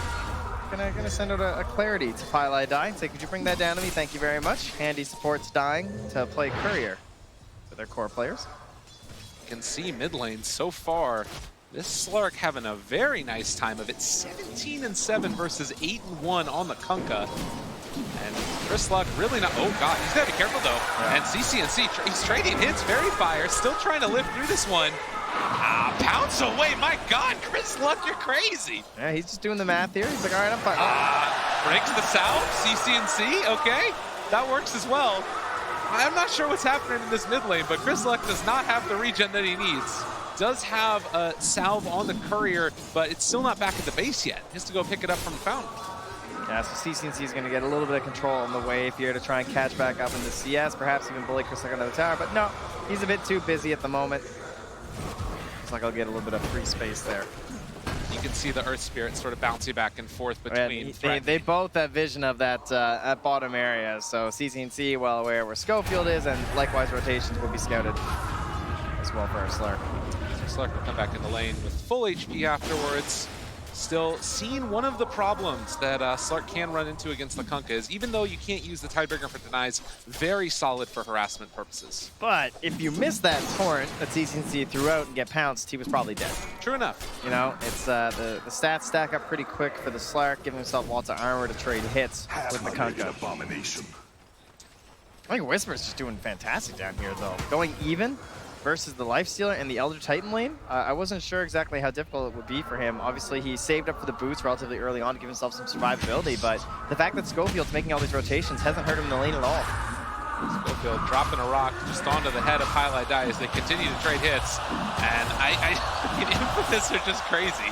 He's got this haste rune, so he knows he doesn't have to worry. And he's going to head back anyways for the bounty runes, it looks like. Yeah, and he backs nice and early, too, so that he doesn't end up just getting torrented near the end of that haste rune and wind up dying. So is he going to go for their bounty rune? Looks like that might be the play that he makes.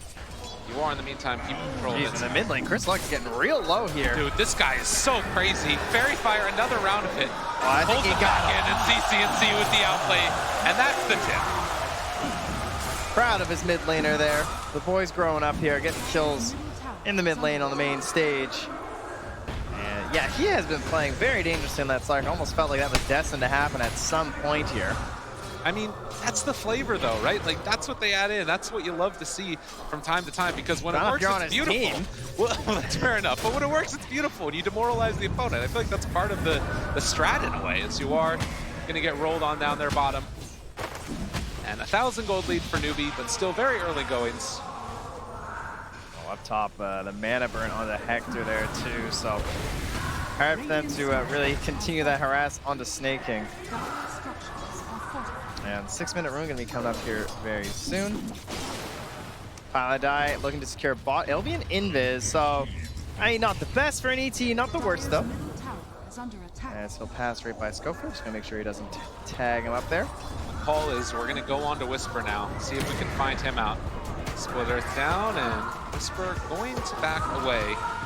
Obviously do have an idea. As up top, it looks like there could be a go as they've made the full rotation. Snake King trying to scoot down here and find Hector, able to get his Great Fire Blast off first, which means there is no follow-up. Well, that hurts. With the Torrent. A mid-rotation and not securing the kill. Down bottom, though, Schofield, they also can't get him. Salt miss on Whisper, and I think he's dancing away, too. There's no open wounds left for UR. Just super maneuverable. High movement speed, combo together with runaway spells. Make it work. And Chris Luck, letting them know about it. Oh, that mid lane's so empty. He's just wondering where CCNC is. You know, does he have the same torrents that Chris Luck does from the mid lane? We'll see. CCNC, look, see, piece of cake. He's got this too, he says. Yeah, able to get the stack off there. And you are now taking a bit of a beating. The roll come in. They get the rage off though, because that was a little bit of vision off to the side. You are realizing that Schofield is in the area, and Whisper going to be able to get some extra damage there off on a Pylai die before they back to the hard camp to farm it up as well. So, back towards mid, Chris Luck, Dark Pact, sidesteps the Torrent. And how would you rate this Slark mid so far? He's got 15 denies. Seems like he's having an okay time. Yeah, he gets to the point where he just bullies the Kunkka back, right? Where he takes enough stacks and he says, okay, I can't contest you anymore. But without a rotation, he's not going to have the damage to bring down Chris Luck unless he's quite low, especially once he gets past level 6, right? That's the big tipping point for this lane, and that's why suddenly it feels like CCNC's barely playing, and he just maybe shoves out the wave a little bit and then goes back to trying to find rotations. So find Schofield and Whisper. Paladai almost baiting here. Back the other direction. They do have the X. Whisper already broken. Schofield trying to control CCNC, who is in trouble. He does finally get that rum buff off onto him, which is going to keep him that much more survivable. Schofield still thinking about chasing, but they've already killed off Pylai Die. And now with Chris Luck moving into position, Newbie in trouble as their mid laner is going to get pounced on. They find the catch for the kill. And no other answers. Man, Infamous, they're just rolling through this one. Yawar almost goes down as well. But MSS in the area to save his buddy. Yeah, almost forced the tornado. Force of the tornado. The TP came down just to try and save CCNC first. And now Chris Luck just continuing his presence in the Radiant territory, and that's keeping them off the lanes, right? I mean, Whisper's down bottom, farming freely. Now UR's gonna have to TP there. Schofield keeping the jungle occupied too. They don't have any real way of just gaining net worth and trying to propel themselves back into this game from Newbie through these stacks, which we've seen before, right? These Tide Hunters. Well, and speaking of net worth, you can see the top 3 cores all held right now by Infamous, as Whisper is going to get pummeled by UR a little bit. The stomp comes through and lands. UR trying to go for the body blocks, but the torrent follow-up is going to be there, and Schofield not able to save his carry. In fact, he's going to get brought down to boot. Yeah. So CNC finds another kill. In the meantime, Chris Luck does kill off the support poker.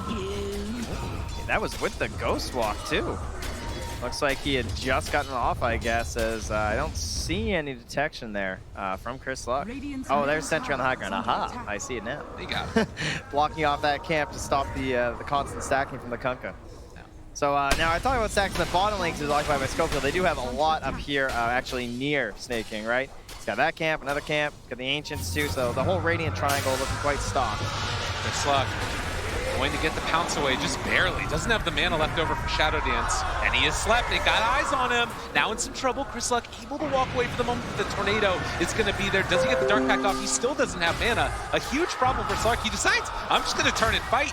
Start to build up those Essence Shift stacks. Doesn't have any other help in the area. And Pylai died. They get the Shadow Dance. He managed to get his mana back. Still healing up through this. Chris Luck turns, finds the kill on Pylai die before he dies.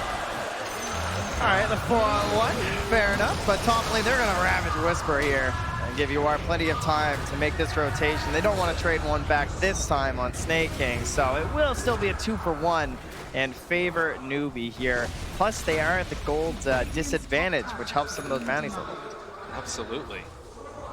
The thing that I will say about that was 4 heroes rotating for the kill on the Chris Luck, and still Hector not really being that impeded in terms of his farm. Have we seen this before? I think that we have. This is a replay of the group stages and, you know, about an hour and a half ago. It will say that Hector does feel a little bit further behind in farm than he was in the previous games. When you're 600 ahead of the next highest hero, and you go, I don't know about Hector this game. He's looking a little lax. It's true, though. I mean, what's he even doing? He's had ridiculously good performances. And this one's still quite a solid one. Chris Luck. Pylai die. This was not the area for him. Yeah, he just had the earlier today. Pylai die has died here more than a few times. Man, this Slark build. He's gonna open a cemetery here. Yeah, just very aggressive, right? Has the range drop for the extra mana regen. Help himself out as he's roaming across the map. And that's survivability. Now CCNC gets a freebie here on the Stinger. They're rotating in, though, afterwards, and he does have the AA Blast onto him. Chris Luck looking for the follow-up with Schofield in tow. They have the Magnetize onto him, controlled, and CCNC looking like he is going to die as well as they get the Pounce, Leash, follow-up, the reapplication of the Magnetize. As it looks like they are maybe even going to be able to go for more. Schofield still keeping eyes on MSS, throws out another Remnant, gets the catch there onto Snake King. Schofield making it happen, and Chris Luck just keeps the ball rolling. One by one, Infamous. Man, they're doing it. Extremely mobile and aggressive heroes, the Slark and the Earth Spirit. When you pair them up together like this, absolutely ridiculous. Stealing 72 Agi. Look at that. He's in for 185 right now. And this is, again, just Trump's get out of here. And he picks up a few more on his way out as well. Remember that game in the group stages for Sumail? I think he was like 10-0-1 or something on Kunkka, something like absolutely ridiculous. And it still felt like it was kind of like this even game for EG. Like they had to work so hard out of that mid lane to try and keep this game going in their favor. And I feel like that's kind of what CCNC has to do this game. Right. He's dropped a couple deaths now. He really needs that big pop-off. He's trying to go for that halberd. And in terms of friends to rotate around with, it's not necessarily that great. Like MSS is sort of queued more towards big team fights, right? Rather than these little small skirmishes on the Invoker. And Chris Luck again. Snake King, seeing if they want to chase him down. They do have the Torrent follow-up. Ice Blast to land, though, afterwards. And now maybe the turnaround comes as they deal up Schofield in the area. The Ravage lands. A nice combination, but it's not enough to bring down Chris Luck. He slept for the moment, tries to run away. Barely going to be able to walk out. No! They find that kill. And now Whisper in very deep. And one by one, Infamous are going in. They don't quite have enough damage, though, as Newbie still being brought down so low, but not enough for the kill. Whisper will fall, but Newbie lives. God, the spread of the damage there. You combine the HP of Snake King and Pylai, they're not even 100 HP. They're way back there. They're still going. Stinger down. And they're still living as well. Oh, the Magnetize, though, this might be the big game changer. All of that damage over time. It's a triple kill for UR, but a double for Schofield. I think he went down first, though, right? He did get MSS first, so Schofield will grab himself a little bit of XP there on the Earth Spirit, and you really do want every little bit that you can get. And 629. It goes into say again the power of that Coco's Rum, just bringing everybody super low, but damage mitigation. And a very good job spreading that damage as well there from Newbie. But this comes with the high risk play that they're going for. The super mobility, the Earth Spirit, and the Slark. They're forcing these fights in usually very dangerous spots, but obviously they're playing quite fantastically. Chris Luck knows he's under vision there with the help of his ultimate, so he just kind of walks at the Kunkka and runs away. But one missed Dark Pack like that can just cause you so much trouble in the Slark. Incredibly difficult to fight into, and this is that hero that just wants to keep rolling through the engagements. And now Stinger having level 7 with his ultimate being thrown around a couple of times, it feels like they can just start a fight anywhere on the map and everybody gets there. Whereas Newbie, They need all 5 together to make that engagement happen, and this again buys space for that Wraith King to keep his farm going. Yeah, and looking at MSS, we talked a lot about this build. It just was like the core one, right? The urn is the medallion for these invokers. It's, oh, that tornado! Split Earth comes Still dies though. I mean, it looks cool. Kind of mid-roll. Look out, Chris Luck's back again. The fight's going on the other side as they did get the boat dropped onto the Ancient Apparition, but he's living, and well, they jump back in. Chris Luck, this guy just wants to battle. And we got fish in the water. Schofield's coming with the magnetized too. Be careful. Ravage in 20. Time is ticking for Infamous right now. They do have the silence if they want to land it out there, but the slowdown coming from Pylai. Whisper moving into position. They have the cold feet applied, and Chris Luck able to take him down, but he did get the Earth Splitter off first. And now Schofield still chasing. They get the Ice Blast onto CCNC Tornado. Lifts up onto Chris Luck. In for the follow-up. Can't quite catch there onto CCNC Ravage to get the turnaround, and they do manage to catch the Slark. Whisper down low, gets kicked. Oh, Schofield! He did it to him! He blessed him, and he got his buddy out of trouble. Chris Luck, though, is he going to be so lucky? CCNC going to throw out that boat. They do have a Shadow Dance still living through it. Chris Luck trying to run away. Do they have any extra control? He gets the pound off at the angle. Oh, please, Infamous. That's and pretty. Look at that regen right now. Hiding in the tree line there, back up to Max, and easily able to go back when it wasn't for that shrine there too. And whew, Infamous are playing so deep on that Radiant territory, and there's a 0-0 Wraith King in the jungle. He's doing everything he wants. 195 last hits, he's got his Midas, he's got his Radiance, and he's working on a bit more there. They are playing this entire game 4v5 and looking fantastic. 99%! Oh, Hector. Oh, 6 Hector. seconds wasted. So that's the best I've seen. Oh, man. You talk about efficiency on this guy, and it doesn't get better than that. And it's not just the Midas, it's everything. It does. Shut up, Trent. Get the hell out of here. All right, just watch the statement here. Come on now. I'm always looking for improvement. One must strive for perfection. That's fair enough. All right, 17 minutes in, 5,000 gold lead right now for Infamous. And again, it's just all of these movements that they can make, running into the jungle, creating chaos. And Newbie, in a way, it feels like they're not really able to get out of this mentality where they feel like they have to come and fight because otherwise they're going to lose heroes one by one. Yeah, and look how bold they just feel from Infamous because of this Slark, right? That's another amazing thing about this hero is just the vision control that you get thanks to his ultimate. And it allows you to play in these very deep areas. Like, you know, 17 minutes into a game, you don't tend to get to like play all 5 heroes like this, but they just know they're safe from initiation because of his ult. Well, and one of the hallmarks of teams that win is controlled aggression. Infamous here, the temptation is obviously just to go balls to the wall and try and run at them. There is still the chance for a turnaround. You look at the Newbie lineup. They've got Invoker, Ravage coming out from the Tide, all the Kunkka spells and the Elder Titan. This is that moment where if you go too far forward, you could potentially get punished. Yeah, they still need a little bit of help though, right? You are trying to get towards that Radiance, and the Lifestealer, when you go this build, previously we saw him finish the Midas, the Armlet, and then he got the Radiance after. This way, going for that Radiance just means you have this giant period where you don't really help your team all that much. I mean, again, you talked about it earlier. Right now, Yawar is 5-0-5. He's been involved in kills. He's been running around making things happen. Wraith King 0-0-0, and he's 3,000 gold ahead of him. He just farms. This guy's a monster. We figured it out. It only took us like 7 days of watching him play. Arcane Rune on a Slark, not gonna grab this guy. Hector, Skeletons up top. Chris Luck aggroing that mid-town. Look at Hector. He's just running in. He doesn't have that much mana afterwards, but he's not looking afraid, and he just wants to beat down MSS. Does need to be a little bit wary. Has enough for his ultimate. Still, he's brought down super low. Hector trying to back away the Echo Stomp. He gets the kill.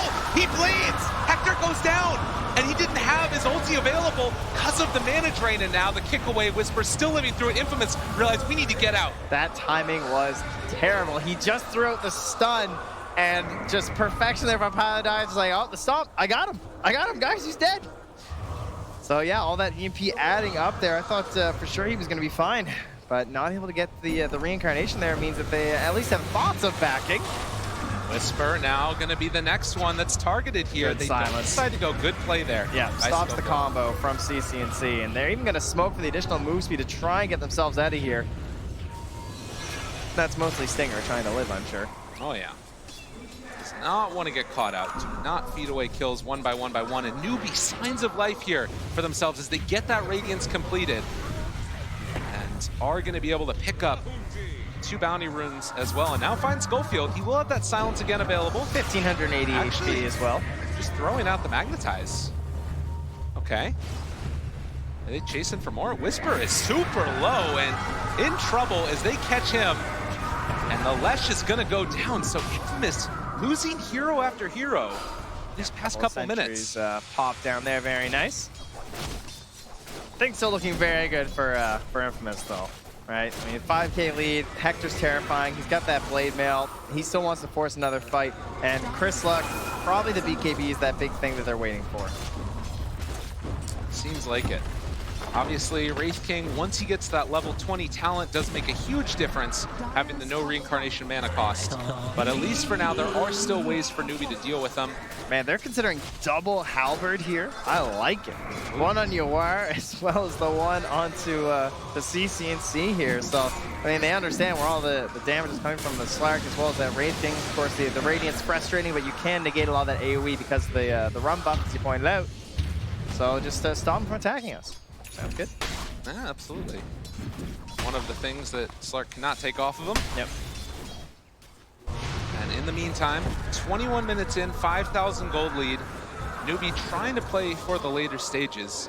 Again, Chris Luck, Fusel Blade, but no chance for a follow-up there. Yeah, just there's 5 sentries on Stinger, but he's a bit too far back.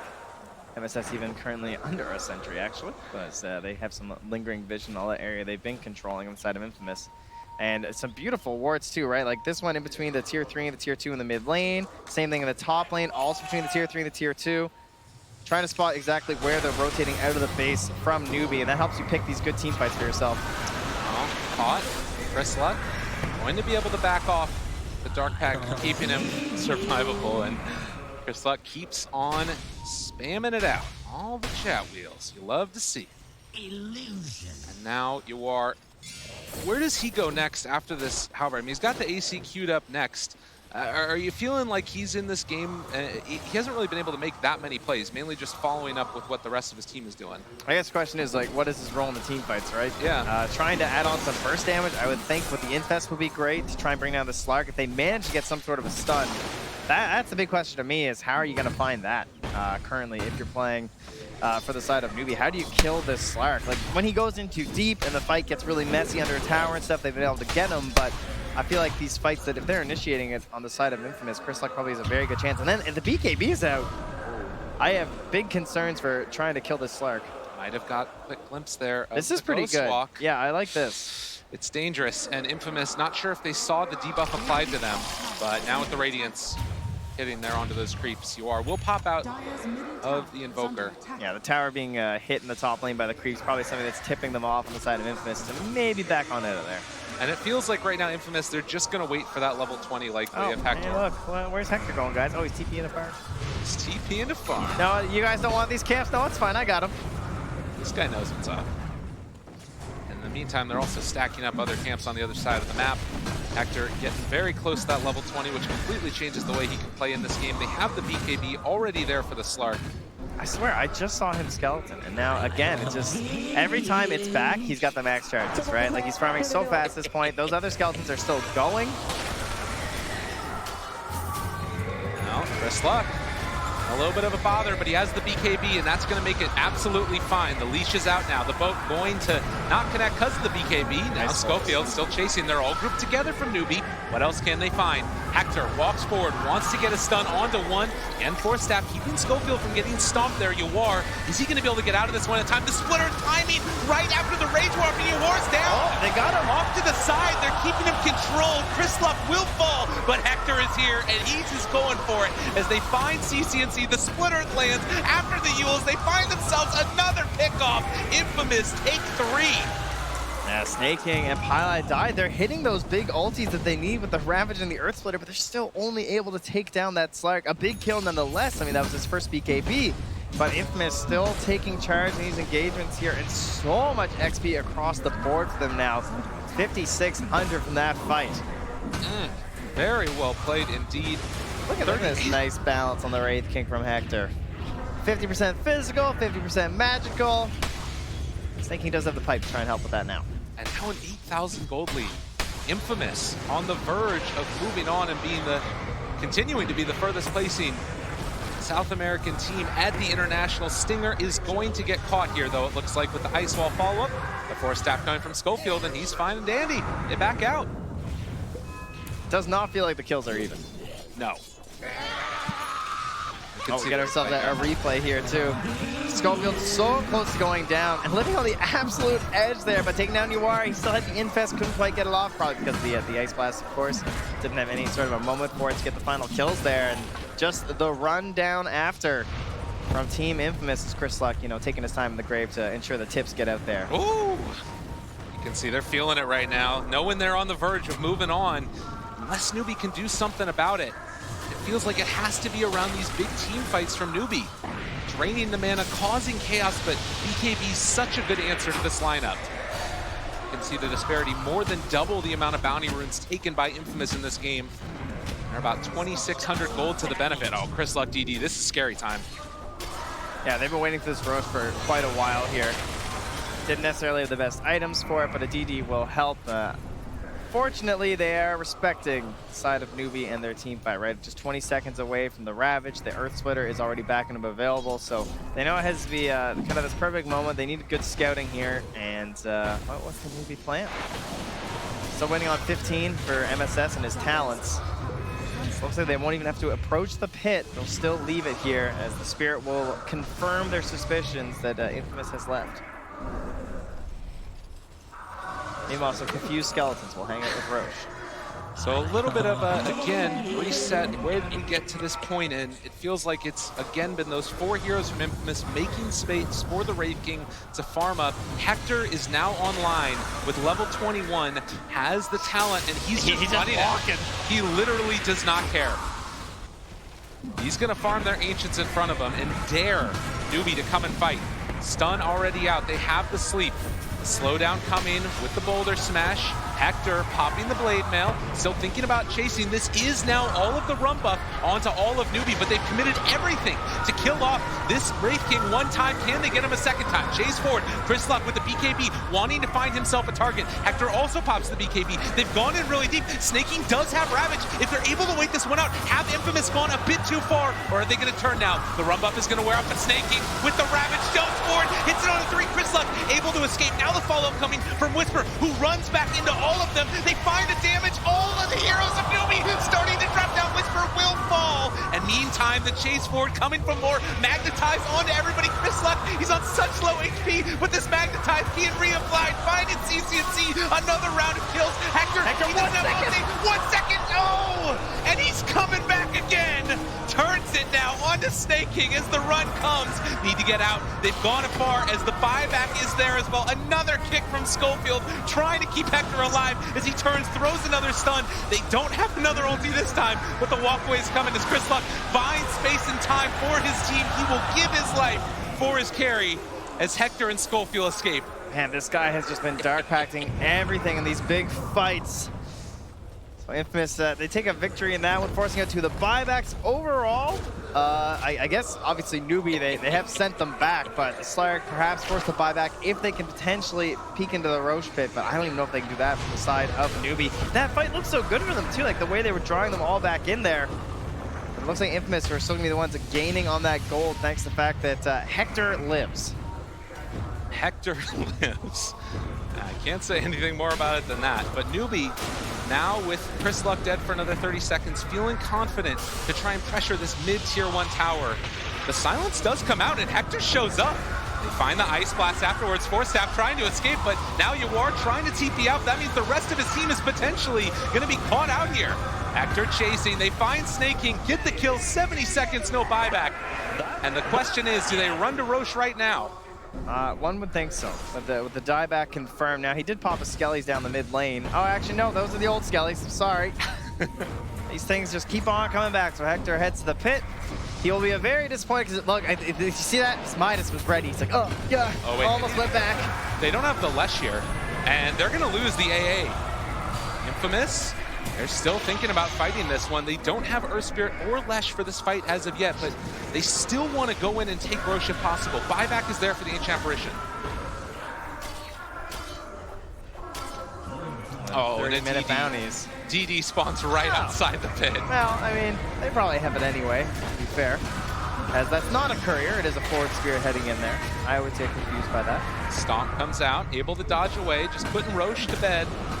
To take him down afterwards. They're trying to slow down this push, if at all possible. They do have Ravage if they can hold it out long enough. Still 10 seconds until that Tidehunter is back up. But they're throwing out the tornadoes.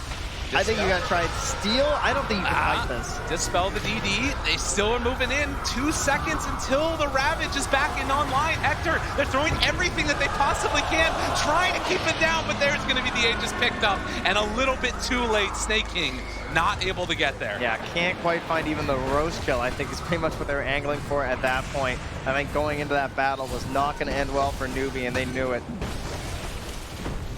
11,000 net worth lead.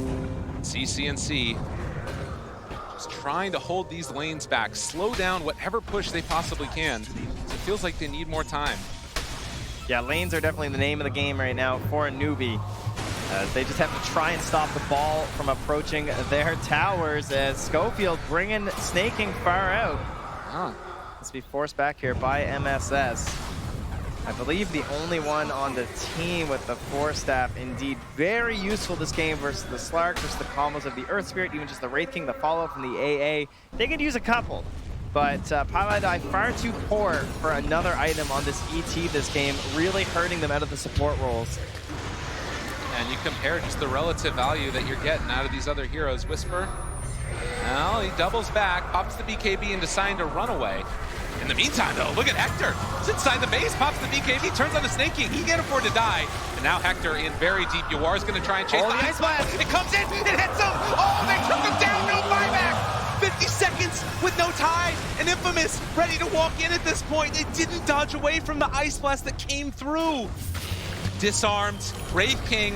He's going to be okay for the moment as the sleep comes through. Tornado lift up. He is coming back in a second. Oh man, AA buffs coming through with the Tracer. Being gone, getting those kills in the fountain used to be pretty damn difficult. But Stinger puts a big one into Newbie. Still 25 seconds until Wraith King, his ultimate's going to be back up again. So it looks like with that Infamous not wanting to go for the all-in play at this point, probably the right decision. It'd be tough to take the tower without committing fully to the fight. Yeah, the high ground is there, right? And they are going to respect that. Even though the Kunkka is a little bit behind here in terms of net worth. I mean, it just looks that way, I guess, relative to Hector. He's still pretty close to his opponent mid laner. You have to look out for the boat, the cleave, the ET, the invoker, and then, of course, the end-all, be-all, the Ravage. And it does feel like that's really been one of the difference makers as you compare the farm that Snake King's been able to get in this game. And it just hasn't really stacked up to what the Lesh is doing damage-wise. And that's always going to be the case with the Lesh rack, but not able to capitalize on the control that Snake King's offering to the team with his Ravage. Man, it feels like Yuar needs to get absolutely massive when I have a chance in this game. And he's trying, MSS as well. He's finally back towards that Solar Crest now too to try and give a little bit more assistance over to Yuar in these team fights. And Hector continues to walk. And he's going to walk. He's going to pop the Blade Mail. They have the boat afterwards. Rum buff going to be applied to everybody. Hector will go down one time, but can you kill him again? Whisper hits the Split Earth. Nice play as they get the Force Staff away, but he's X'd and the BKB popped. Hector's out. BKB down, Reincarnation down. Feels like a moment you'd like to get some aggression in from Newbie, but Hector takes the time to just BKB, TP back to the neutrals. He's ready to go. I mean, I will say that it's maybe a little bit concerning the inability of Infamous to close out this game right here, considering 15K net worth. Right, or with the Aegis too, right? Yeah, or at the very least get a tier 3 tower. Oh, the juke away. Schofield runs into everybody. See you later, guys. Can't live. Schofield manages to get away. No, there's no way. He's rolling out. MSS wants the kill, but in the meantime, Chris Luck trying to play interference. He really is. Dude, they're doing it. And now the rundown, though. Schofield looking like he is in a little bit of trouble. Disarmed. Chris Luck trying to run. They don't hit the Sunstrike. Schofield, he gets away again. What's that TV show, I Shouldn't Be Alive?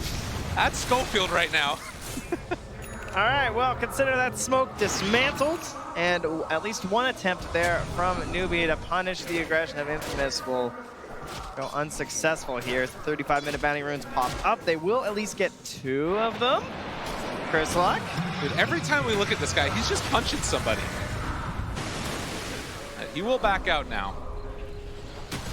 And Infamous definitely setting the tempo of this game. We saw with that smoke up, Newbie trying to catch them off guard and see if they can regain some agency in this one.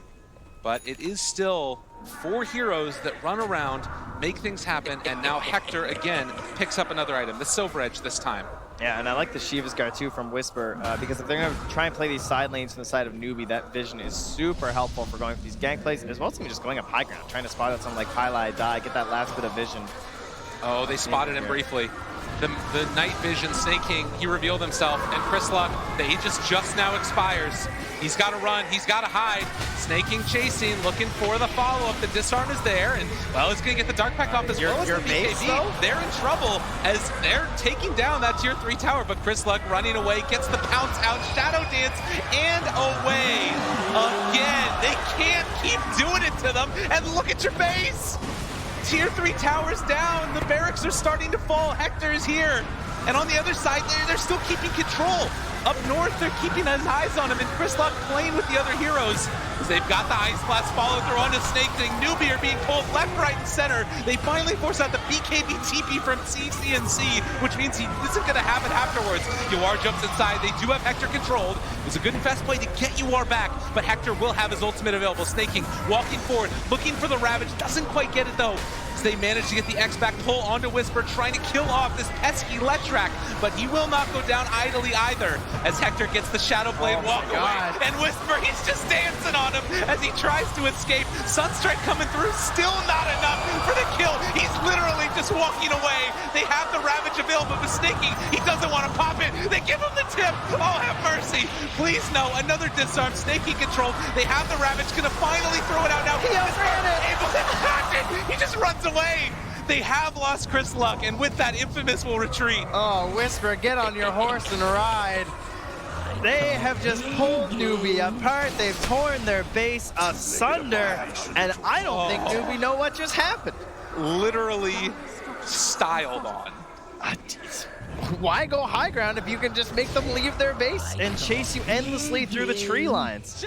20,000 net worth lead after that, and in all of the chaos that Infamous has flourished in, they managed to take down 2 sets of racks. And Newbie, as you said, now left struggling to figure out what to do. That was all as the Aegis was expiring. They got that without the Aegis. Infamous, the late game, right? It's been discussed, this idea of just like, that's where they've been shining. Not something you tended to say about some of the smaller regions before, right? Always peaked on aggression. Like Hector, I mean, they're still showing that, but they've got the big macro strategy to go with it now. And they do kill Hector, but the Wraithfire Blasts are going to fly out, and Hector going to try and BKB and walk away afterwards. Yawar, they feel like they need to get something here desperately. Force Staff away again in the Split Earth to stop the chase. It does have that feeling like for Newbie, it's all slipping away, even denying the Tier 1 tower in the face of Yawar. Maybe some solace in a Hex being picked up from CCNC as they need more ways to control in this fight. But Chris Luck looking for the opening. They find MSS going to jump onto him at the start. Snake King trying to find a good angle of initiation to Ravage at, but they're not hitting onto anybody. Meanwhile, MSS turned upon by Hector. They've got him controlled. Chris Luck, they tear him apart, and now the rest of them running into the side. They apply the Ice Blast as well. Yawar turned upon, trying to run, trying to TP away, but the bash comes through. They find their man. Infamous running forward for more as Yawar just trying to get away from everybody else, but there's no buyback on Snaking. They find another bench. They took down the Invoker, and they are looking to take the rest of this base. Now that is teamwork. Coming through, you got Glimmer Capes, saving himself with the 4 staffs too. Just everyone saving each other, looking after the other's back in these fights. It's so hard for Newbie to catch them already. They're such slippery heroes. Before you add in the fact of just like your friends are there. They have so much trust in each other, and how many times have we brought that up at this tournament? And 3 get slept, but the one that didn't gets the 4-staff save onto Schofield. Chris Luck walking forward the leash. They have the halberd, but they don't have the damage, and now they have the control as another Ice Blast goes through. You can hear South America chanting in the background as Infamous are looking to take a top 8 spot. GG call.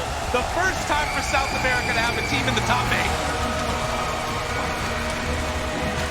You can see the love, though. I mean, these guys know each other, even in the chat right after. It's like, congratulations, of course. Much respect to their opponents as Newbie will be sent home. The adopted sons of China coming in, getting some help at the boot camp here. Still overperforming past some of the expectations people had for them. We're talking about overperforming Infamous. They are here to prove everyone wrong. They're here to represent their region and say we are worth it. There's a reason why we're coming to the minors, to the majors, and now to TI. They're coming for you. They're coming for you indeed. You can see the respect there as well. Obviously, it hurts to go out at any point in time in this tournament for Newbie, but it is a gargantuan achievement for this team, for this region. It is always sad to see people have to walk away, and Newbie looked incredibly solid throughout this tournament. But it is Infamous that are going to be moving on. They're so fun to watch. They are. I mean, can we just say, like, the way their play style, I know maybe it looks a little bit like monotone sort of deal. It seems like the same thing a lot of the time, but Whisper, to me, just played out of his mind in these games today. Top 8, how far can they go? Infamous, move on. Already the most successful South American team at the International. They just became even more successful. Congratulations to Infamous for a top 8 guaranteed finish here at TI9, and congrats to Peru, to Bolivia, and to the South American scene. It's a real coming of age for that scene, gents. Massive. You've played with these guys.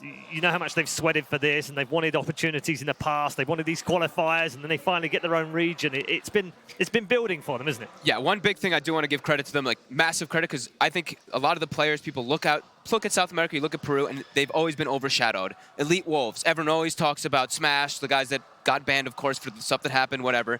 But now, look at this. They finally have taken over, and they are showing it to be just amazing. They're top 8. They just took out Newbie.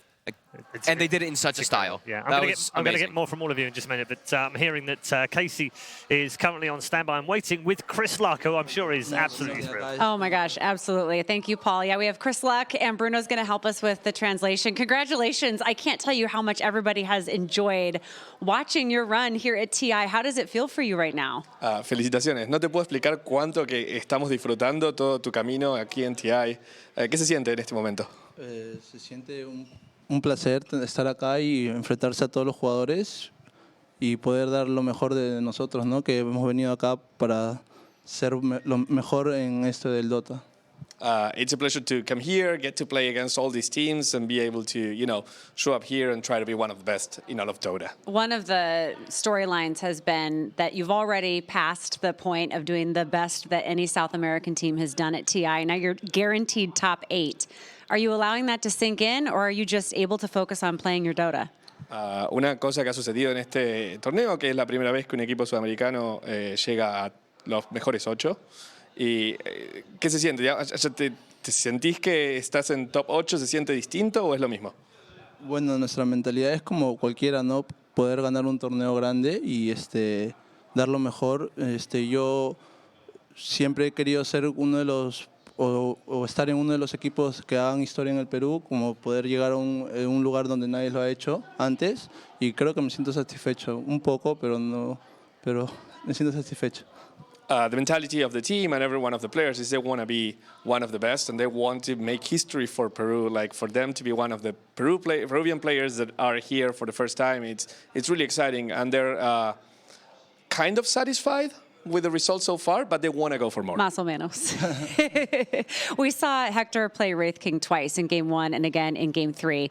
We talked to Newbie's coach, Aoi, and he said he didn't feel that was the reason they weren't performing very well on their team, but I would argue that it seems to work really well for you. How excited is Hector when he gets to play Wraith King, and how much did that contribute to your success, do you think?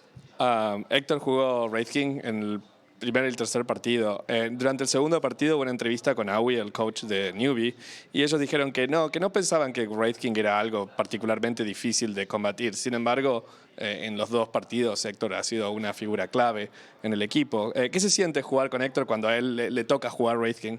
En sí, puede jugar todos los seres de la misma manera. Creo que es la confianza que tenemos del uno al otro. Todos nos tenemos mucha confianza y sabemos que uno puede dar lo mejor de sí. Claro que a veces cometemos errores por la falta de experiencia, creo que no tenemos, a diferencia de otros equipos, y se siente bien. It feels good. So he thinks that he can play any of the heroes. The most important thing about this is just the trust that they have in one another. And while one of their deficits is that they might not have the experience that some of the other teams that are here have, they make up for it just, having fun. Chris Luck, muchas gracias. Felicidades. Hasta luego. Hasta luego. Thank you so much. We'll send it back to you. Thank you very much, Casey, along with one of the best cameos we get here at TI. Bruno, of course, doing the translations as well. Congrats to Chris Luck and the gents.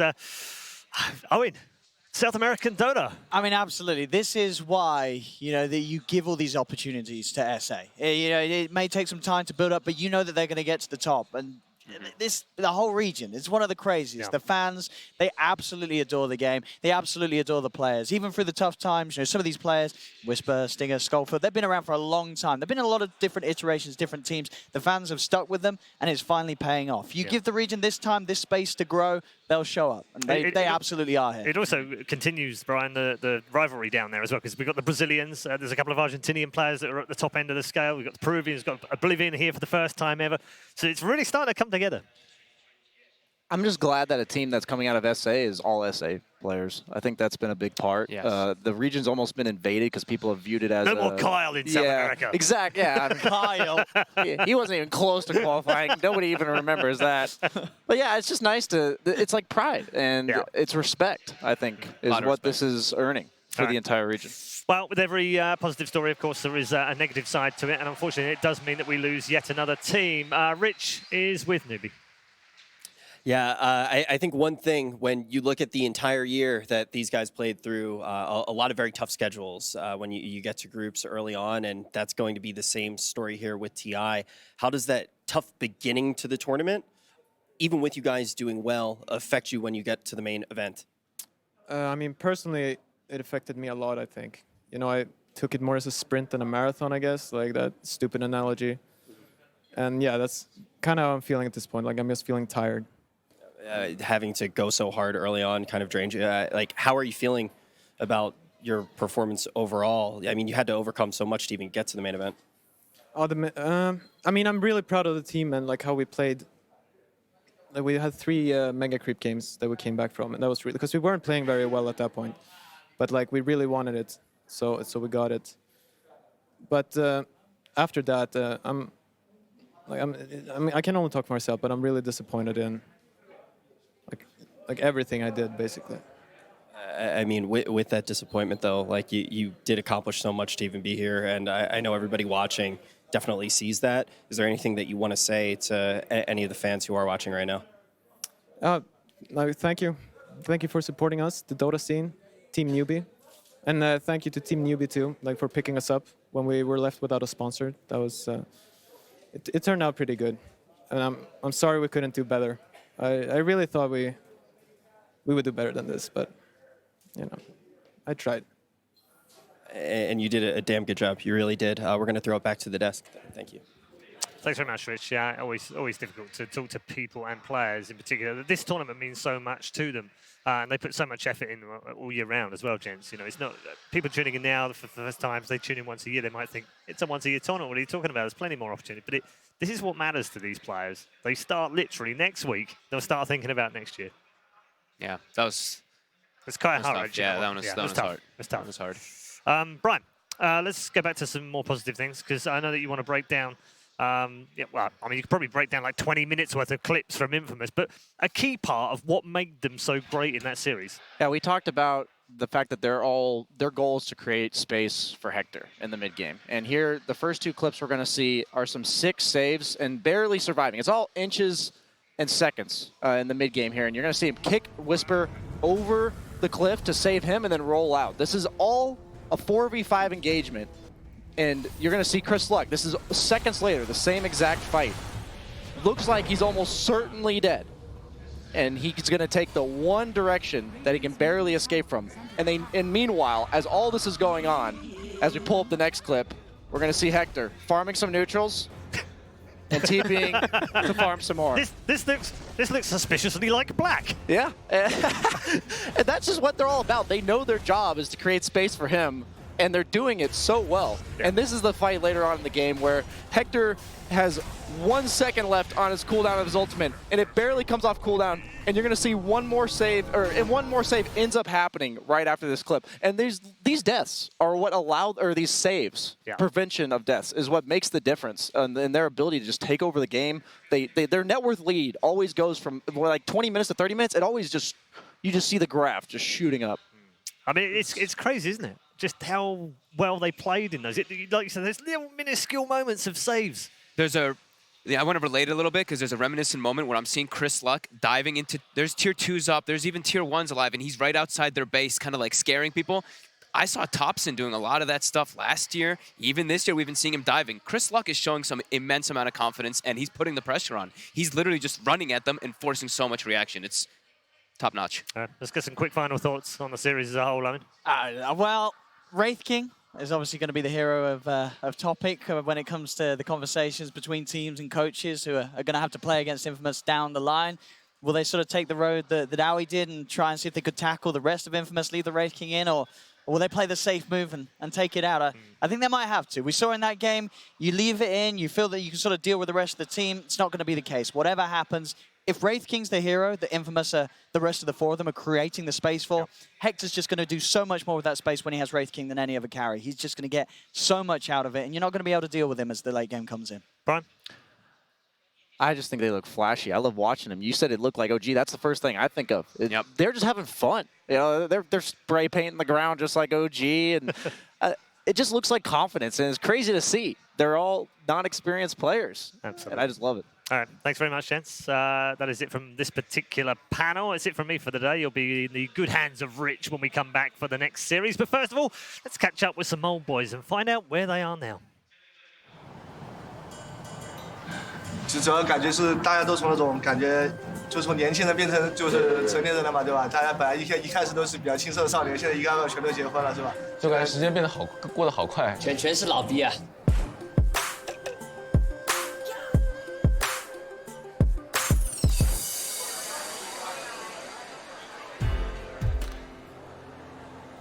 关于对 OB 这个家庭的意义，我觉得大家就像一家人一样，好吧？其实说白了就是朋友在一起聚在一起玩，很开心的那种。就是我们是从最不职业的时候一路走过来，然后大家感情都会比较深嘛，不像现在。我们那个局以后变成了我们那个时候了吗？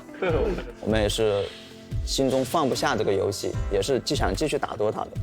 最早呢，是因为我们电子竞技这个游戏 ，Dota 这个游戏打职业，它的寿命是有限的。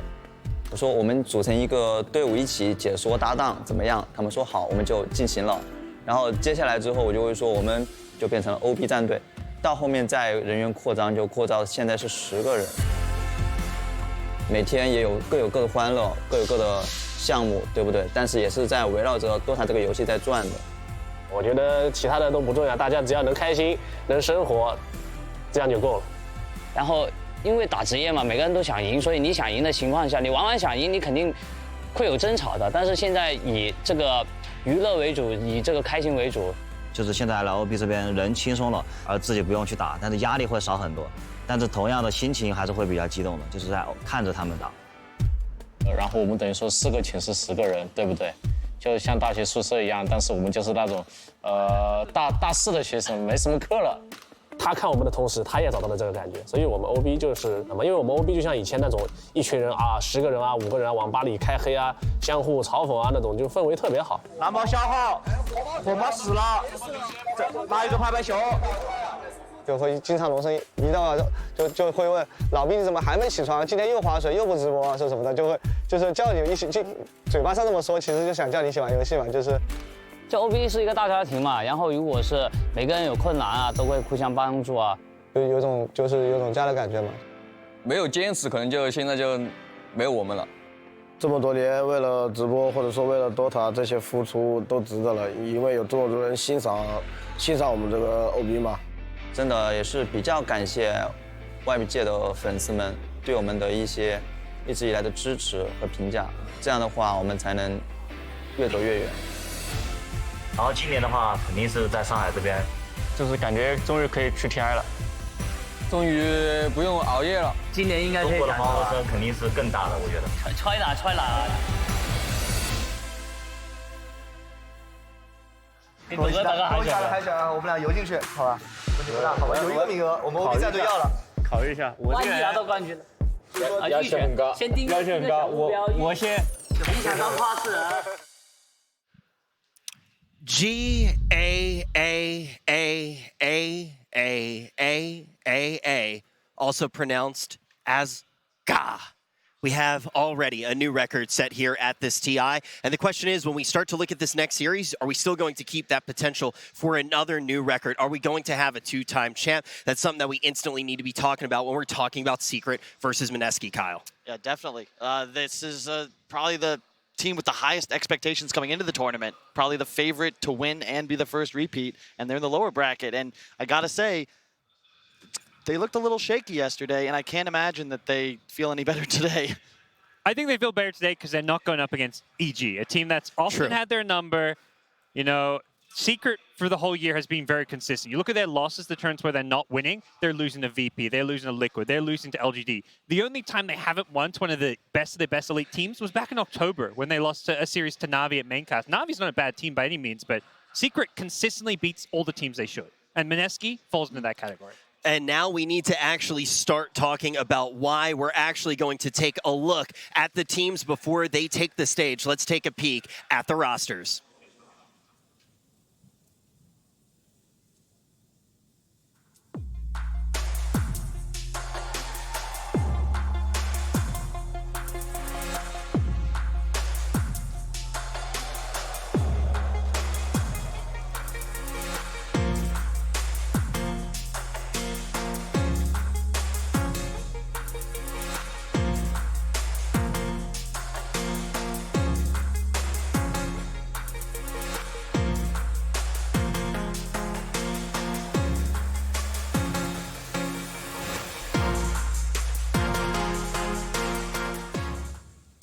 Mineski going to be taking the stage. When you look at their season, at times you could say it was a little bit rocky, but they can definitely make up for it here. It's not going to be an easy matchup. They need to take down the powerhouse lineup of Secret. But hey, a rocky season doesn't mean anything if you get that powerful finish. You can wash it all away and actually manage to move forward here in this elimination series. I mean, how good would that feel after having the Rocky series as well? But now we need to look at their competition in Secret.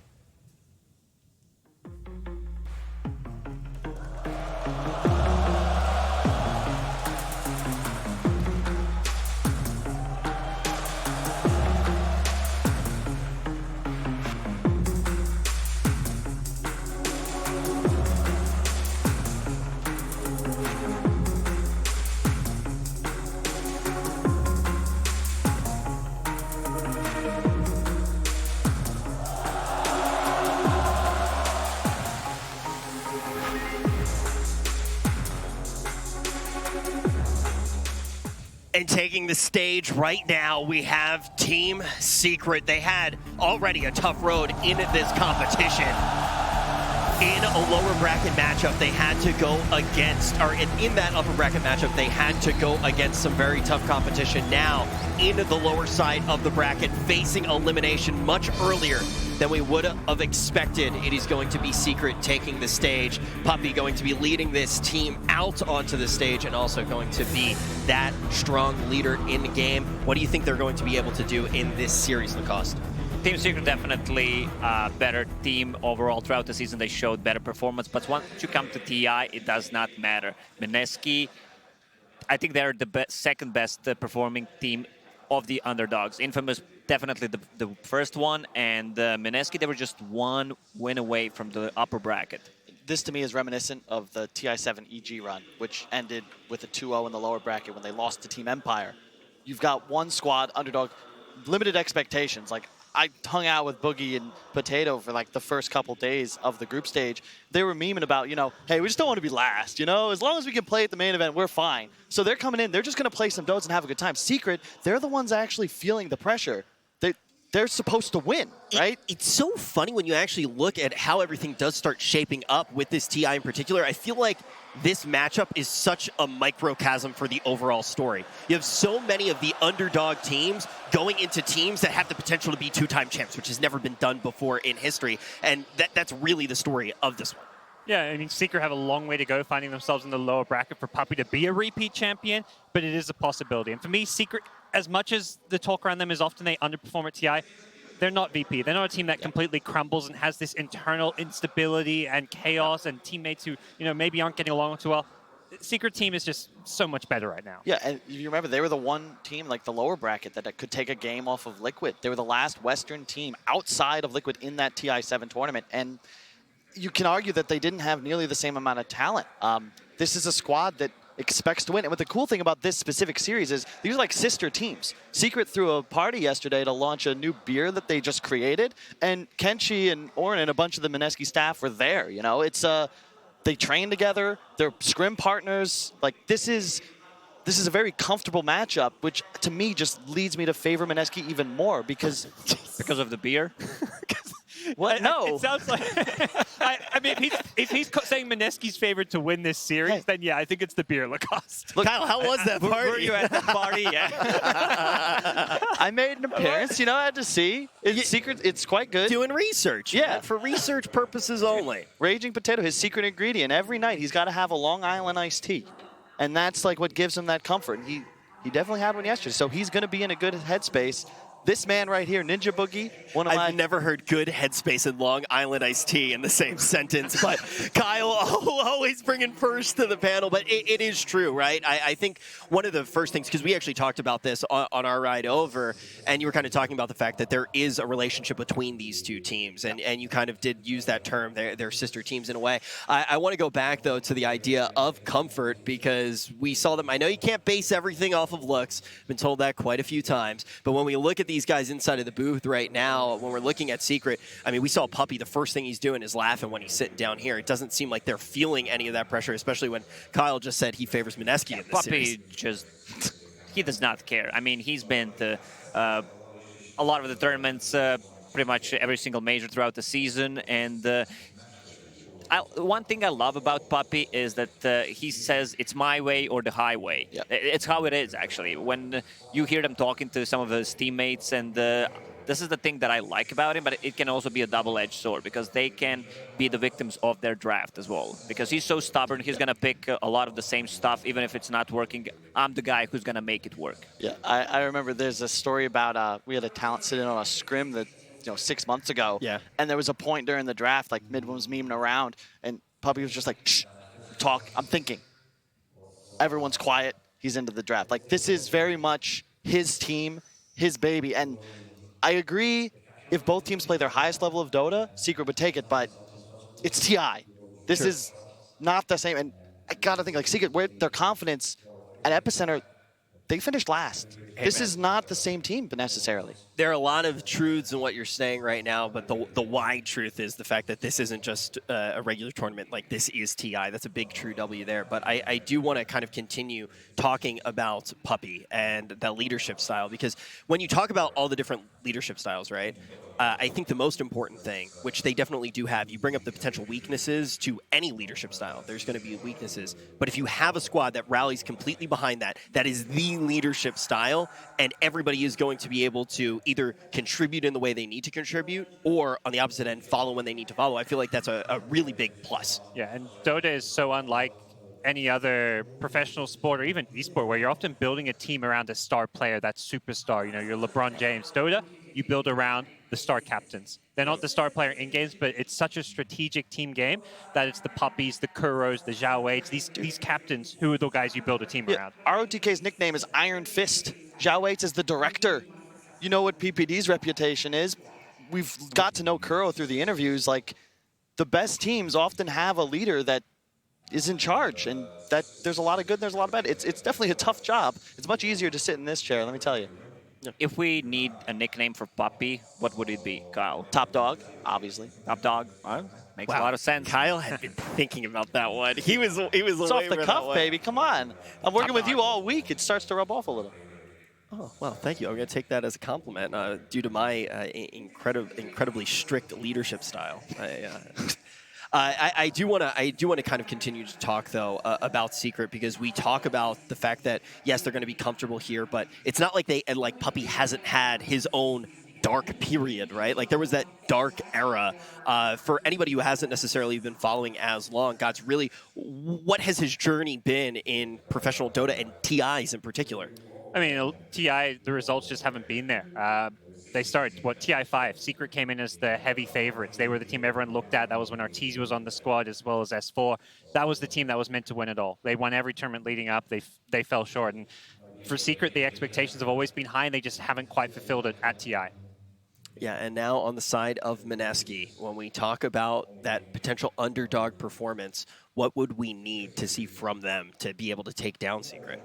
Well, they definitely could pull off something cheesy against Team Secret, but Team Secret is the team that will punish small mistakes. They're going to transition that into objectives, and we're going to need to see if they're going to be able to do that. Who's going to take this elimination series? It's getting started right now. Team Secret versus Mineski. Game 1.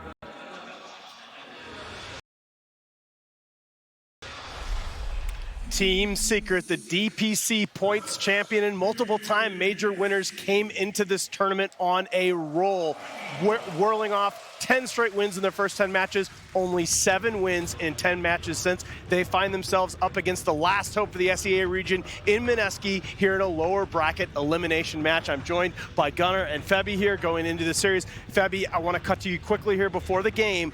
You played with this Mineski team in majors this season. They're a good presence in the SEA, but they come in as underdogs in the series. What do you think they need to do in this draft to have a chance against Secret? I think they just have to play like how they played in the group stage. Their quality of Dota was pretty solid throughout the whole group stage. Whenever they have like their comfort heroes, they look like they know what they're doing. They look like they're playing top tier Dota. So I assume like that's what they need to do. So I was kind of listening to the panel, and they kindly briefly touched about Puppy's stubbornness.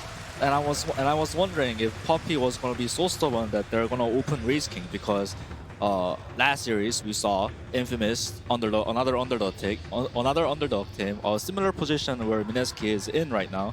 They won Game 1 and Game 3 with Wraith King, and Mineski, they picked Wraith King over their last 3 games. And they also beat Mineski. They also beat Secret and in their group stage with Wraith King. So kind of curious if Puppy is stubborn enough.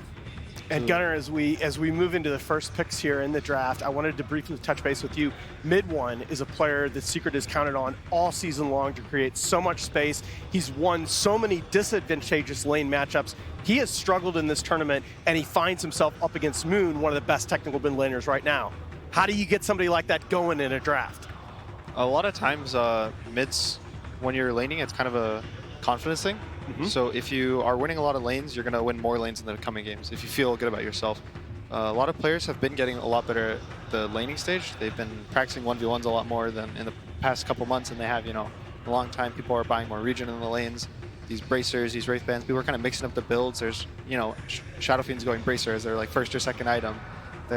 These mids are going like a lot more aggressive on each other. So I think the quality of the laning stage has gotten like so high that it's hard for these, this Sumail in 2015 to just kind of rock a tournament and never lose a lane. So we do have first phase picks coming out. Mineski take the Mirana away from Secret. That has been a YapzOr staple, but as you see, Raging Potato 3-0 on that hero at TI. Secret counter with the YapzOr Rubik. Since he joined this Secret roster, YapzOr has 45 LAN wins as Rubik. That's 10 ahead of any other player hero combination. And of course, we expect to see the Zai Tidehunter. More or less what you guys expected from this first phase so far?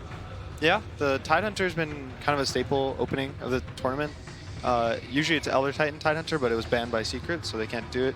It's usually a strong lane in most matchups. If you really need to, you can cut with Anchor Smash. He didn't really get hurt by the double Stout Shield nerf because he has a built-in double Stout Shield. So it kind of goes back to like a Centaur, right? It's kind of like the older Centaur. It gives you some team fight. Your stun is unreliable in a sense because it's a 150-second cooldown. So you don't get to blink just like Centaur Stomp a hero or Axe Call a hero. But in the team fights and holding high ground and being kind of the frontliner is one of the top picks. So this Rubik Tidehunter is cool also because it kind of blocks Mineski's favorite picks, which are Enigma, Wraith King, and Beastmaster. Tide is obviously good against Beastmaster and Wraith King, but Mineski picked it anyways. Tide can just almost one-shot the Wraith King babies. And Rubik is pretty good against Enigma. It's pretty hard to play Enigma against the threat of them stealing the Black Hole. So yeah, I think the Secret came to this draft thinking about those favorite picks from Mineski. We did see that hero matchup last game, the Wraith King Tidehunter. It was okay in the lane. If the Wraith King would ever skeleton while he was in the lane, the Tidehunter would just kill them in 5 seconds. One Anchor Smash, they die, respawn, Anchor Smash is off cooldown, kills it again. But Hector just kind of walked to the jungle and used the skeletons there. And Tidehunter's not going to walk all the way into jungle for 20 seconds, waste another 10 seconds killing the skeletons, and walk back and waste a minute of his time just to slow down, the Wraith King's farm. So at the same time, it kind of deals with the skeletons, but the Wraith King can just jungle. Now, Nico Baby, one of the new additions to the Mineski roster here coming into TI. Febby, you had a story from earlier on in the season. Mineski spent most of the season with Ajit, but Nico Baby has been on their radar all along. Oh yeah, back when I was in the team, we were kind of thinking about Nico Baby because he looked pretty solid on the teams that we faced against. So I think he was on CG, if I'm not mistaken, and yeah, he looked pretty solid. So we're thinking about picking him up or other players, and yeah.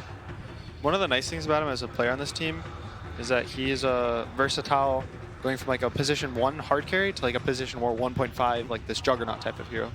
He used to play Juggernaut a lot in the qualifiers, and it would try to give the spotlight to Moon. But usually when he's his heroes like Wraith King, and he plays Anti-Mage a decent amount as well, he tries to put the spotlight on himself, and I think the team plays around it really well. Yeah, absolutely. As you see the second phase bans coming out here, the Ancient Apparition taken out by Secret. Still, I believe Alchemist is still on the board as a possible pick for them. And the Tinker ban, what? That's a Moon special. Okay, he picked it all right. I know Febby was praising his Tinker, and I believe he quoted Moon in the group stage. Moon said, "I'm the best Tinker," I believe. Right, Febby? Yeah. I like it. I'm surprised Mineski didn't ban Alchemist. Yeah, this is a really scary Alchemist already for Team Secret if they pick it on 4. The AA is banned, and it's against the Wraith King. Yeah, occasionally I think the second phase bans kind of are a huge tell about the picks, and I think that AA ban is definitely in that category. A lot of teams don't use their second phase bans to move on to the second phase. Yep. They use their second phase bans on the 10th pick, the Wraith King. But Wraith King doesn't really need counters. Naga is the biggest one. The Brood, I think, is more for the game as a kind of scary hero. And the Visage pick here, this looks like it might be a core position Visage. I mean, obviously, we haven't seen a mid-Rubik in a very long time, but this was a mid-1 special back when this hero, we saw this hero a lot in the mid lane, but we have seen it almost never in the last couple of patches.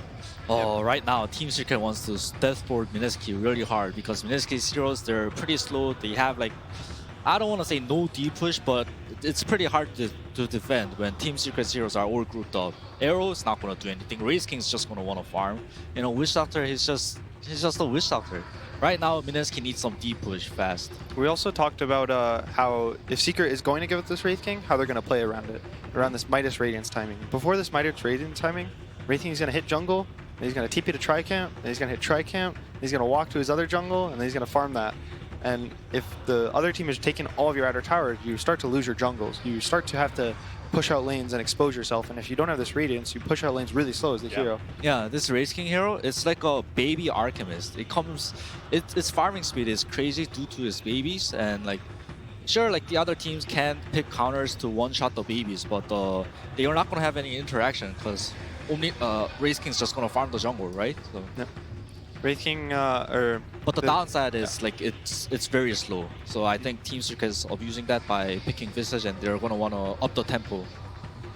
The Omni Knight coming out from Mineski obviously does very, very well potentially against that core Visage. If you're worried about the physical damage output coming from the birds, the other nice thing is you have really powerful stuns on the first 3 picks in the draft. So having an offlaner that's light on disable not going to hurt you in this one. The really nice thing about Omni this game is he has a built-in skill good against Visage birds, and then his common item builds are Solar Crest and Crimson Guard.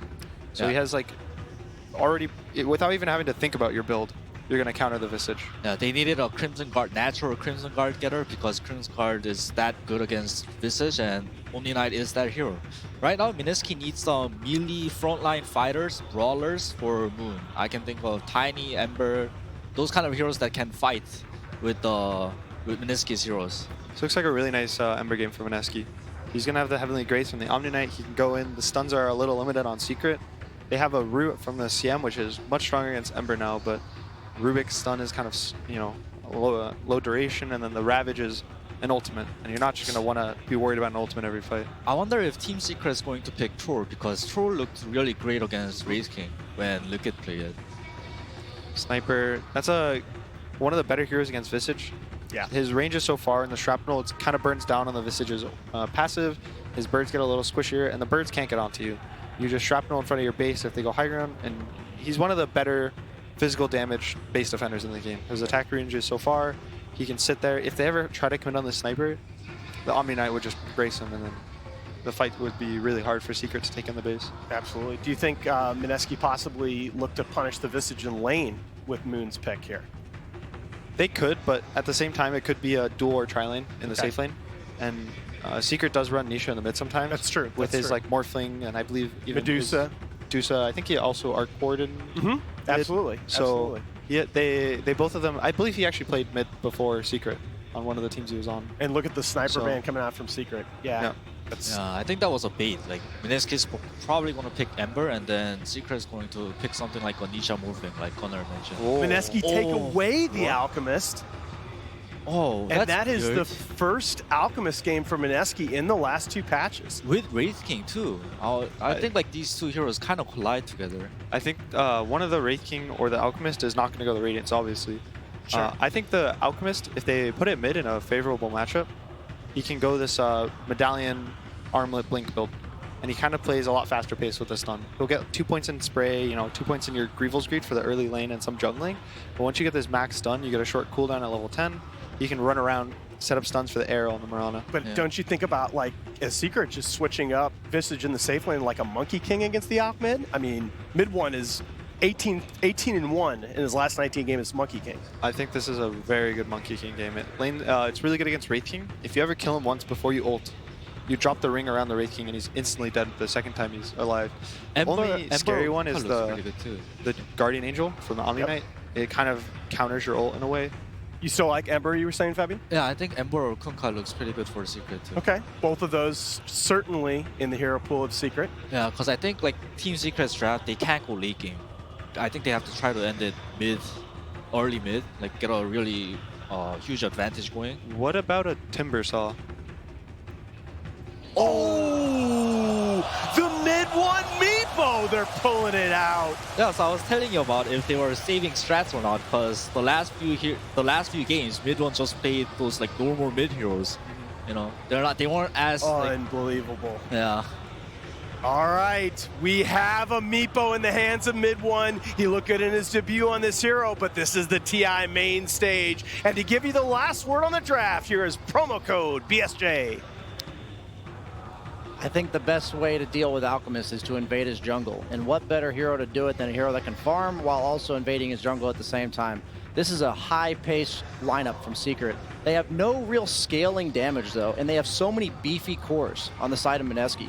I fear that if the game goes past maybe the second Aegis, 25, 35 minutes into the game, Secret's going to struggle to kill any of the heroes on Mineski. But if they can shut down all the farm of the Alchemist, it'll also bleed into the rest of the lineup, and they can just take map control and accrue a massive net worth lead and be able to end the game off that.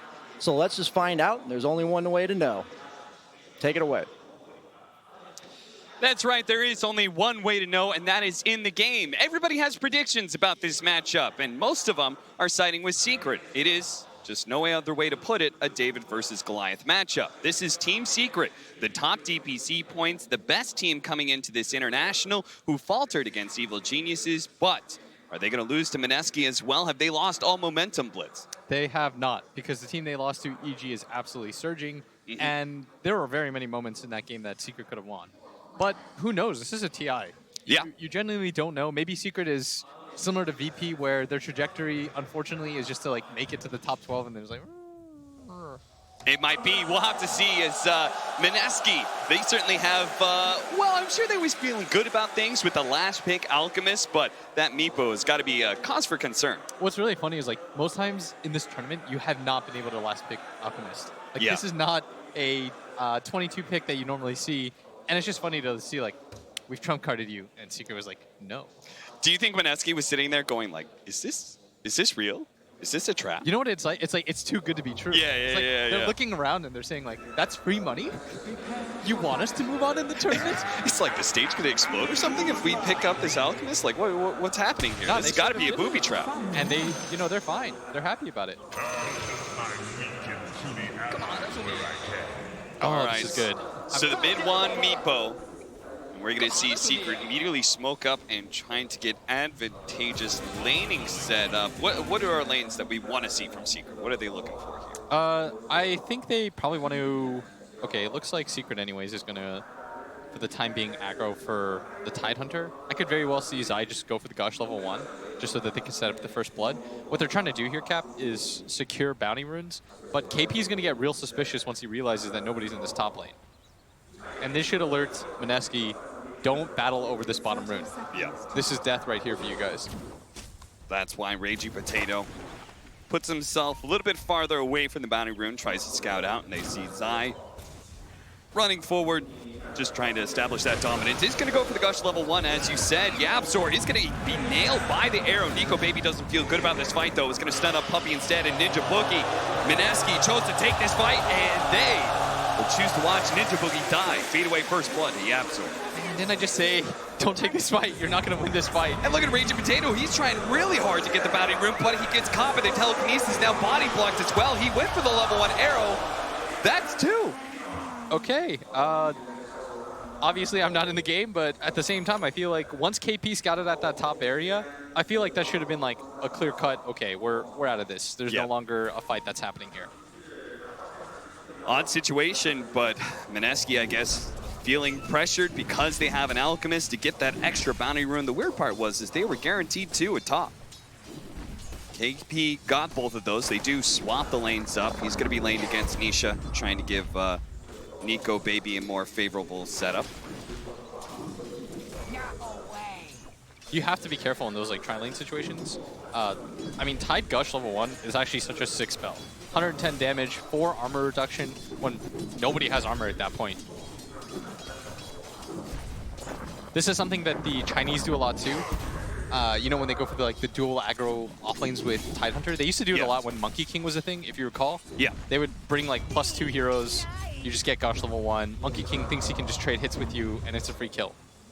Yeah, so many Monkey Kings back then fell into the trap of thinking their Jingu allowed them to be able to fight anybody, but so much minus armor allows you to be able to win a lot of these man fights. Raging Potato just trying to find what farm he can off of the jungle, but is sharing that experience with Yabzor currently, who's just chasing him around the map with his boots first. And mid-matchup, it looks like things are going just fine for the Alchemist, which is anticipated. The weird thing about both these heroes is they play in a very similar way. Like, they both want to just hit jungle creeps. They don't really care too much about how the laning phase goes. They'll recover at other parts of the game, which is why laning phase-wise, it's not really worth watching either of these heroes. It's much more, I think much more of this game will be determined by how the side lanes go. Yeah. Like, particularly this bottom lane. And we see this Meepo last pick. We think of it as a counter, but not because of the laning phase, right? But because of the way BSJ stated it, that you're going to be able to both farm and invade the jungle against this Alchemist with a Meepo. Yeah, and it's one of those heroes that threatens all the lanes at once, which is so important. It has the ability to punish him in team fights at all times, despite what Alchemist gets. The upside for Alc, though, is his item build is going to be very good against the Meepo. As we see this mini fight going on, Raging Potato still has the arrow and the leap. That's why YapzOr being a little bit more careful. Isn't level 2 himself yet. Raging Potato trying to line up the arrow right now, and YapzOr gonna dodge it. Telekinesis, toss back Raging Potato, and he will be fine. It's gonna be all of his leap charges gone.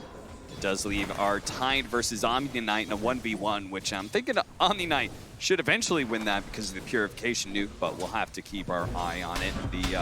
The one that's probably going to be battling a lot is that top lane with the Wraith King and Witch Doctor, but trying to manage into a Visage.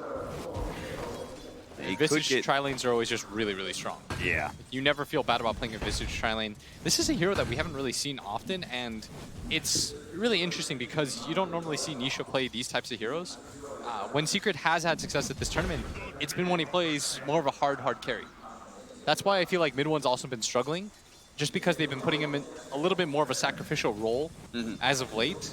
This time around, I feel like this is a good confidence booster game for him. You saw at the end of the EG series last night where they rubbed his head. They were trying to tell him, like, probably like, shake it off. Yeah. You're still a superstar. This is one of those nice statement games. Do you think that this is why Secret pulled out the pocket strat? In a way, right? Is just to be able to get that fast win against Mineski, build up some confidence, which has seemed to be quite the theme here at the International. Everybody's been talking about how important it is to be able to have confidence, not be having nerves when it comes to playing on the main stage.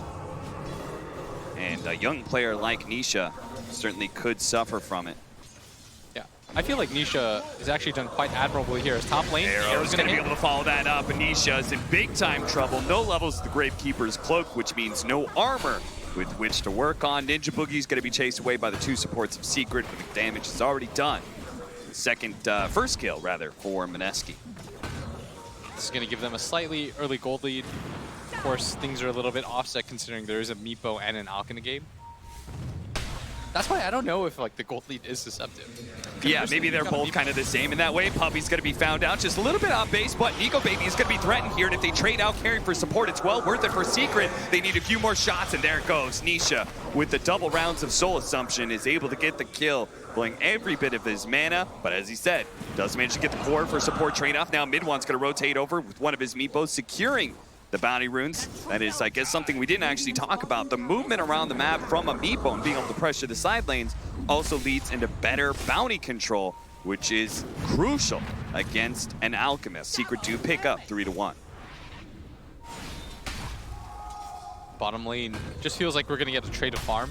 It's always awkward when 2 heroes are pretty evenly matched, but that might change right now if Zai going to get gone on here. Ninja Boogie's here with the Maledict too, one of the best ways to deal with the Tidehunter. Quickly cancels his TP in favor of an Anchor Smash, seeing Ninja Boogie, but there's just no hope, no escape for Zai. That's actually going to hurt him quite a bit.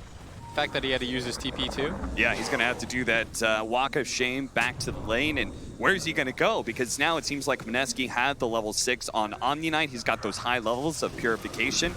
They feel comfortable with him laning against the Visage, especially with this kind of level advantage. Yeah, please keep in mind too that Visage is not one of those ultra late game threats. Like, this is definitely a hero that is meant to end the game and meant to end it at a reasonable time. Yeah. So this puts Secret in sort of a weird timing window, which you don't really expect from them.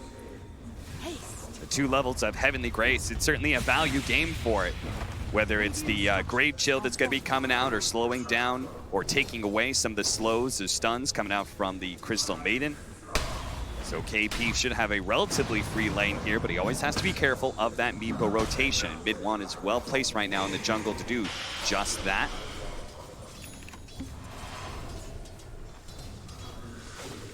Nico Baby closing in on level 6. They're going to try and pressure Zai right now, but from a bit of a distance, just poking at him with the Maledict, nothing major. While top lane, they're going to go on KP. But again, both offlaners seem to be indestructible right now. Yeah, let me say, whenever Omni has a good start, it's so hard to kill him in the laning phase. All this guy really needs is levels. He's got high base HP, good armor. Yeah. It's not just the fact that you have to get rid of his base HP pool. You have to assume that he's going to get at least one purification off. So, and his Heavenly Grace, it actually makes his effective HP closer to like 1600, 1700 HP. And that's not even including Magic Stick, which is such a value item on him because it just continues to bump up your effective health. Ninja Boogie, you can see, trying to keep some vision around that mid lane. They're going to try and actually go for mid one right now, but without Unstable Concoction, they don't really have a great way to control up mid one. He does drop really low with the Maledict, and that last pick actually does it. He could not TP back to the base fast enough. Cap, that was 3 levels of Maledict. That is a really high level, but understandable against like somebody like a Tidehunter. These tanky heroes. I'm very surprised, though, that he's level 5 already. I think that's the bigger surprise. Yeah. I mean, that Ninja Boogie, the 5-position Witch Doctor, is already having this much impact. He has already been involved in 4 kills. All 4 of his team kills, in fact. It's funny that that slip up from mid one, he very clearly thought he was going to be okay. Otherwise, he just would have TP'd right away. Yeah, I think he realized it a second too late. Because you don't expect a level 5 Witch Doctor 5-position at 7 minutes. That's not really something that happens very often. So I think mid one was just caught out of surprise. Oh, they're trying to force out the lead from Raging Potato, and that's where Zai is going to be able to clean him up nice and fast. What a cute play. Baits him into leaping down on the cliff. A gush and an anchor smash rapidly finishes them off, even though he had leap charges. The play just came too fast. Telekinesis toss back, a gush being used, but Moon does have Chemical Rage. Secret instantly know that's no longer a target they can threaten. My favorite part about Secret, by the way, is Zai just walks by mid, anchor smashes so that Yapzor can get the last hit. The blurry line between 3 and 4 position. Mid one definitely in trouble here. The Maledict is going to take out this Depot. He's going to try and keep away, but he's gone. There's way too much damage. He buys a raindrop just to try and survive, but it's still not enough.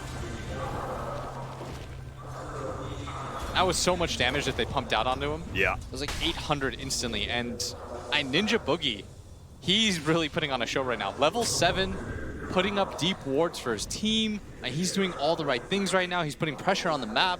He's the one rotating to get kills.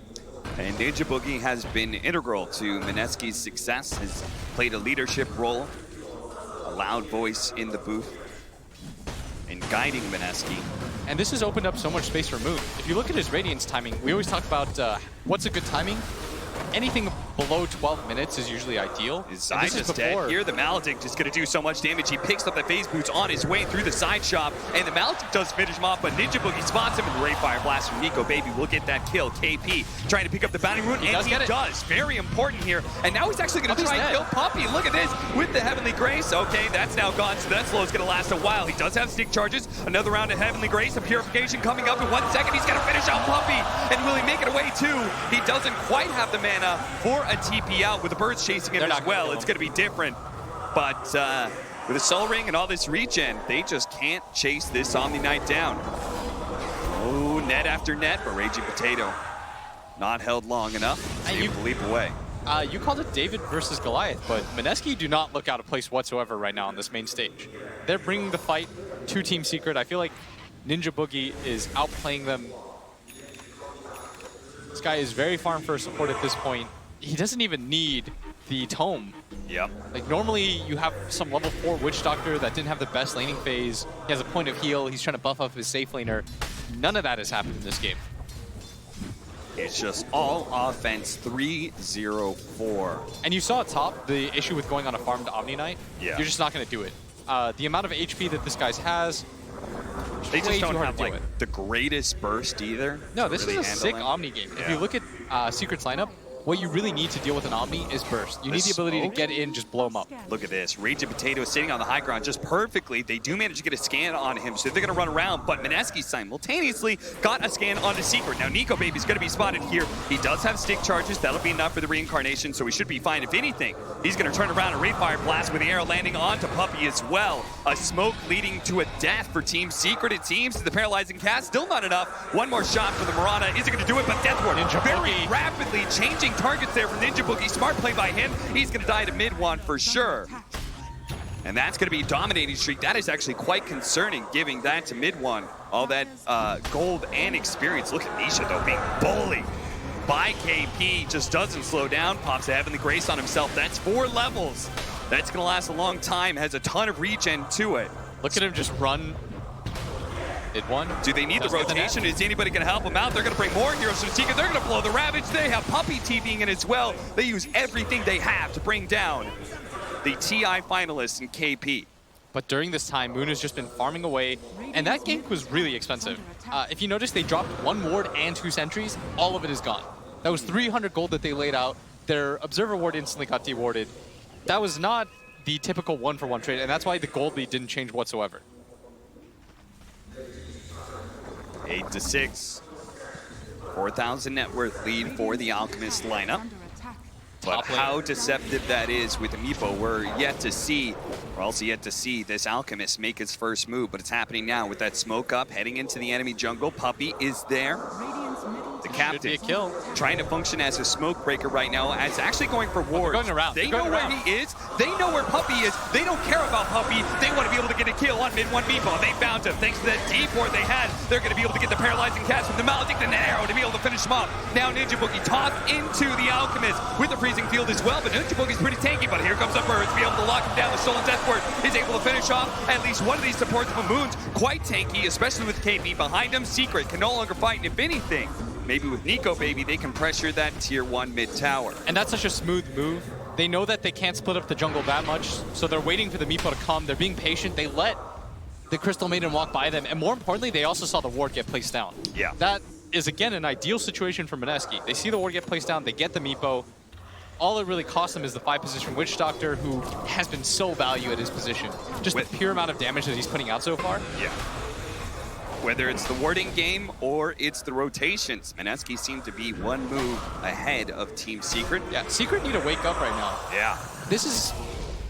I think a lot of people, myself included, and you, thought this was going to be a relatively free matchup for Team Secret, and it is not looking like that at all. And Ninja Boogie, he goes for that suicidal play to catch the ward that they spotted out earlier, but does die in the process. This should alert, and it does in fact alert Secret to the fact that they had the ward, obviously off of the gank. But the bigger thing is they need to protect this mid-tower cap. Yeah, they're doing a good job with KP, just like, because he's so strong, he can plant himself in the mid lane and just chip away at that tower every once in a while, get a hit or two in. The main force of Mineski's at top lane, where they're going to take that safe lane tower, trying to mirror Secret right now. We're doing the same at bottom. And this is definitely concerning, because mid one Meepo still needs some time to come online, and this is going to maybe run into a window where the Alchemist gets his Radiance +1 item and starts dominating. Yeah, maybe not, as Zai is coming in. Moon doesn't quite have the ultimate yet. They are going to open up on him. They do have the Marauder nearby, but with no Chemical Rage, no regen for Moon, he's just going to get popped. Very nice Secret, shutting down the Alchemist. They needed something like that. Yeah, I really like that play by them. They rotated multiple cores. They saw the Alch TP and they knew it was going to be worth it. They want to continue to play in that bottom area anyways. That's why they cleared out the vision. But Mineski still comfortably ahead, 5K. Of course, it is an Alchemist game, but conversely, you have a Meepo on your team. Yep. This hero should also be artificially ahead, but they've done such a good job of controlling mid one. Mineski also have another crazy farmer, Wraith King, who's been one of the heroes of the tournament for sure, just because, unlike Alchemist, he hasn't actually been banned as often, especially not in the first 3. Yeah, he's got his own flash farm mechanic. Yep. With the Skeleton brothers. With the boys. The boys come out. Vlad's complete for Zai.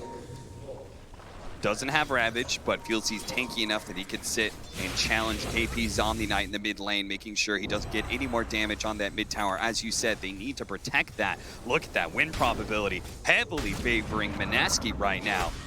And a smooth 72% now. Moon's gonna show up with the Heavenly Grace helping him out. That's added damage as well, where he can swing onto the tower, or in this case, swing on his eye. Kraken Shell quickly cleanses off that stun, and is gonna be able to find a way to safety here. With no Ravage, Team Secret, they may have fainted like they wanted to be able to fight, but they're gonna back up, knowing that Mineski is much stronger than them and will lose that mid tower. There goes that map control. Now Puppy's gonna be found as well. Off the Moonlight Shadow into the Rainfire Blast. Unstable Concoction as well available. They just burst down the captain of Team Secret and manage to get the control of the birds in time. Nico, baby, he's going in deep here, and Secret think this is a little bit too deep. They're gonna try and turn things around, but they do have the Omni Knight to be able to help out this Wraith King, give him a few heals, give him the Heavenly Grace, and bam, there goes Midwatch, just like that. Nisha's gonna be surrounded by so many Secret heroes as well. They're diving into tier 3s. They don't care who Secret is. They don't care they're top of the DPC system. They're gonna dive these tier 3s and punish Secret for trying to dare to fight Mineski and their alchemists. I'm so surprised that Secret decided to go for the fight. They don't have vision around that area. They just get assaulted. Once they lose Puppy, it's a 4-on-5, and even though you are by your tier 2 tower, Mineski have such good heroes at diving. The Omni Knight allows them to reset. The Wraith King ulti allows them to play aggressively, and no hero can challenge the Alk at this point in the game. Look at that. Moon handing out some serious damage. Just the length of that fight, whether through the acid sprays, the unstable concoction, or even the radiance, really proving that this Meepo cannot, it's not online. It's not ready to fight Mineski. Yeah. If you're Team Secret, we're always going to give you the benefit of the doubt. They always have this aura that they can turn games around. We saw it in the game against Alliance where they came back from Mega Creeps, but they need to start waking up right now, Cap. Get that alarm bell going. They do have an arrow, slides right past Fall of Secret. They're going to try and take this mid tower with the birds, with mid one joining them as well. The Crimson Guard as well as the Glyph being used here. But the rotations are just not there for Mineski. They are conceding this tower. Raging Potato once again trying to go for a deny, but just half a beat too late. Yeah, they know this time around the fight comes with the Ravage. They don't have the Wraith King ulti or the Omni Knight ult.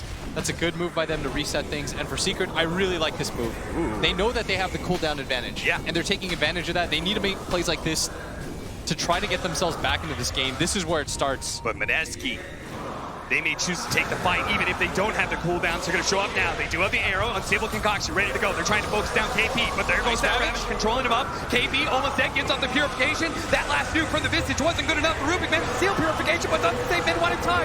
The freezing field is out. They're trying to finish off Puppy. Nico, baby, will actually die 5 seconds away from the reincarnation, but it's still Moon with the BKB, with the Radiance, with the buybacks coming out from Secret. He's a little bit timid at going into the high ground. He's going to try and chase down side, maybe finish off Puppy. The unstable concoction, though. The Radiance hits him. The Radiance burns down Puppy, yes, but now with a stun on himself, never mind. KP's here. They have that Heavenly Grace, and it does so much for this Alchemist. KP, though, doesn't protect himself so well. Now he's just going to die in the niche of the Moonlight Shadow, almost saving him, but still in vision.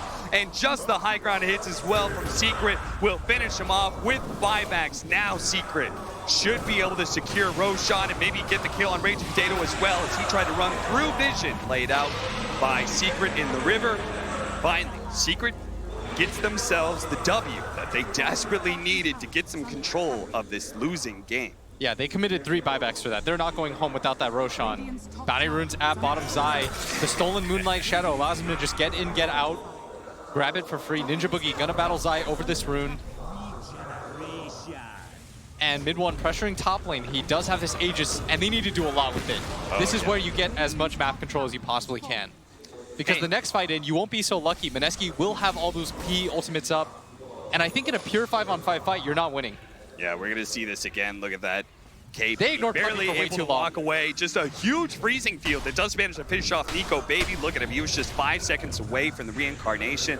That had to hurt. Because if he actually has a second life, they chase down Puppy, they chase down Zai, and maybe they're the ones who control the Roshan pit instead. I actually think Moon got a little bit too ahead of himself. Part of it is you see a CM at like 100 HP and you're just like, whatever. You could say Nico, baby, so close. And yet, Secret had now been able to knock down that net worth advantage that was once sitting at about 10K, down to around 7. Yeah, this is always the scariest part about playing against Secret because you know that at any time they can make these kind of comebacks because And they were, for the large part of the season, they were the best team in the world. And they've got one of those great comeback mechanisms, one of those great high ground defenders too, in Zai's Tidehunter with the Ravage. They're currently smoked up, looking for a play right now, while Ravage is just about to come off cooldown. They're gonna go for Nisha here in the bottom lane, but this is where the rotation's gonna come from Secret, but they may not be here in time as Nisha is just gonna get beaten to a pulp. They're gonna try and deal with his familiars as well, but that's where Secret shows up. They're gonna be able to catch the backline first. Rage of Potato falls down, up in. Three-man Ravage with the Nisha burnt down, dropping onto three of them with the ensnares as well. Here comes the Eaglet, the unstable concoction goes out, they just finish off Mineski. They thought they had the free kill. Moon's gonna come back in though. Another round of unstable concoction does manage to nail the Meepo. Can he focus it down in time? Mid one needs to be able to get this Meepo out of here. He's trying to chase away from Moon. Monk spots him, does manage to get the unstable concoction, and no, he doesn't finish one. Finally, he turns back around, takes away that Aegis, but at what cost? Mineski have now just himself. He does manage to get off the unstable concoction for a moment. Yamster's gonna burn out, but not before he gets out the range fire blast to make sure that the Alchemist dies. 5-man team wipe and the buyback from Ninja Boogie. That'll be 6. Secret, they needed to do a lot with this Aegis, and they are recovering in this game. They're going to grab this tier 2 tower up at top. Top lane is going to get pushed out. They're going to get more and more out of the map. And Mineski, they played such a clean game up until this point, going in 1 by 1, trying to take that fight. Not even by their shrine. Yep. They walk onto the low ground where they don't have vision. It just feels like they're getting a little bit too ahead of themselves. And his Secret's credit, that was a well-laid trap, right? The power of Nisha's hero is not necessarily in his hero, but in his familiars. And him being able to be the bait for them. He's awfully tanky, and even if they finish him off, there's still the familiars to help them win the fight. That kind of secret maneuver is why they're so respected. Why? They are a team to be feared, even at a net worth advantage. Mineski now only holding a 2,000 net worth advantage. Oh, that feels so bad considering they're up by nearly 12K at one point. Yeah. You cannot afford to make mistakes like that against a team of this caliber. You will get punished. Let's talk about the late game right now, because is there the pressure for Mineski to play that flawless game and end it against Team Secret? It's weird, right? Because we've got, on one side, we've got a Visage, not going to scale great. On the other side, Tidehunter, Meepo, Yapzor, Rubik. I sort of feel like Mineski will win this late game just because Meepo can never get BKB. Yeah. There will be a sheer amount of stuns for him that I think it's hard for him to come back through. Plus, Wraith King BKB is going to be so strong. Let's not forget all the Aghanim Scepter he can hand down. There's some sick Aghanim Scepters in this game. Yeah, all 4 of them are great to give out to his team. Yeah. They're going to be able to get the 4-staff telekinesis onto Rage of Potato, who just wanted to be able to grab the Haste Rune and get away. But the fast moves from Secret punishes him. And now this has Secret been such a value Aegis. Losing it in that fight, whatever, they got so much map control. They continue to get map control. They're starting to make plays around the map. Don't poke the bear cap. So in turn, it's Secret. They need to be the ones to show that they can play flawless. They won't fall into the same trap that Mineski did. They do have the pressure on them to take objectives. Going to be able to take that tier 2 mid. And looks like heading up to top as well, where one of mid-one's Meepos is already pushing that in. Mineski respond, playing the other side of the map. Not wanting to challenge Secret for team fights right now. But need to find space, open territory for their Alchemist and Wraith King to farm. And it's Secret that continue to play really aggressively. They're going to take this tier 2 tower up at top for free. Looks like Mineski want to go for a trade and take the bottom one, but I think Secret defend this tower. It's way too healthy for them not to. And Moon's going to get lifted to start. Yapzor knows that he has the leap to be able to get away if Mineski tries to catch him, and instead it's going to be Moon who's caught with a chemical rage down. He's going to turn and fight. Mid one needs to be careful of his Meepos though. Is he going to be able to get one of them out? He's stunned up. The unstable concoction, good ethereal blade, but now tries to jump away, but there's too many stuns. Now the cast, it bounces back once again and again and again and again. He dies. A Tidehunter is going to fall inside of that. Puppey tries in vain just to get out a good freezing field to bring down these heroes, but Mineski, they're too damn strong. They've already brought down the cores, and they know the supports are food, and so are the objectives. And they're right in front of the base with the creep wave. Tide's gonna buy back. They don't have the buyback on the Meepo. That's even more important. And this Alchemist with AC is gonna take your base so quickly. With no Ravage, with no Meepo, how can Secret possibly stop this push? Zai tries to slow down with an anchor smash, hoping that he's going to lure Mineski into diving the base. Mineski, maybe going to play a bit scared. No, Nico baby, he wants to be able to find a kill. Bring arrow blast into the arrow, doesn't land.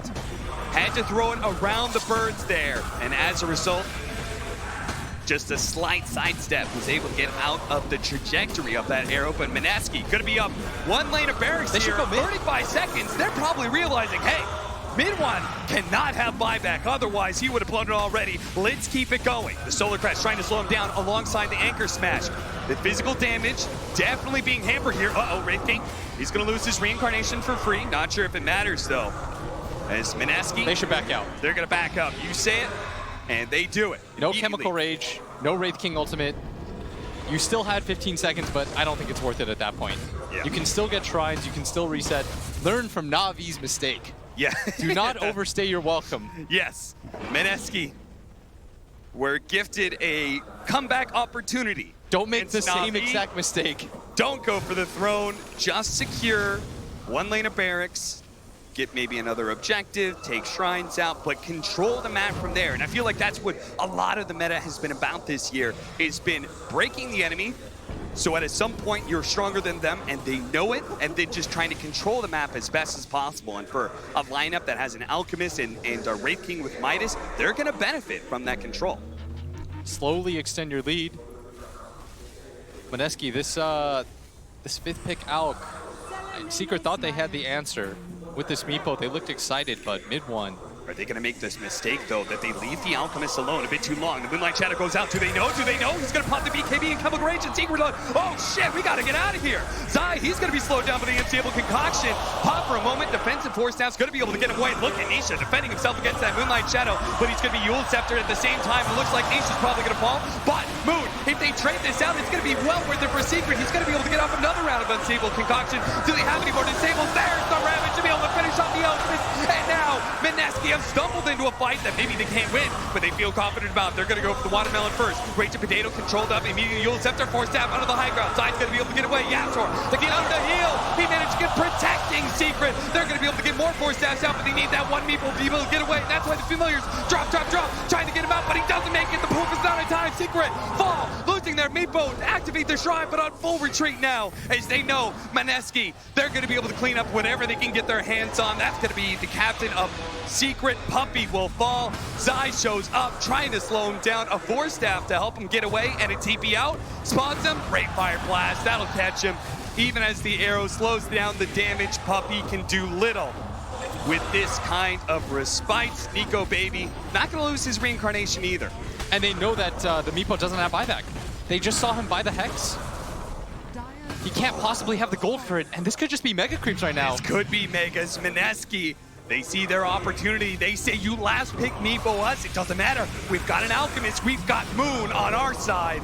Arrow comes out with perfectly behind with the telekinesis. They're going to be able to bring down their reincarnation. The first life gone of the Wraith King, but Moon beating up the tier 3, finishing off the Familiars as well. Secret just trying to slow him down, but Moon, he only has one thing on his mind, that's objective. But with 12 seconds left for the Meepo, Mineski are going to play it safe and disciplined once again.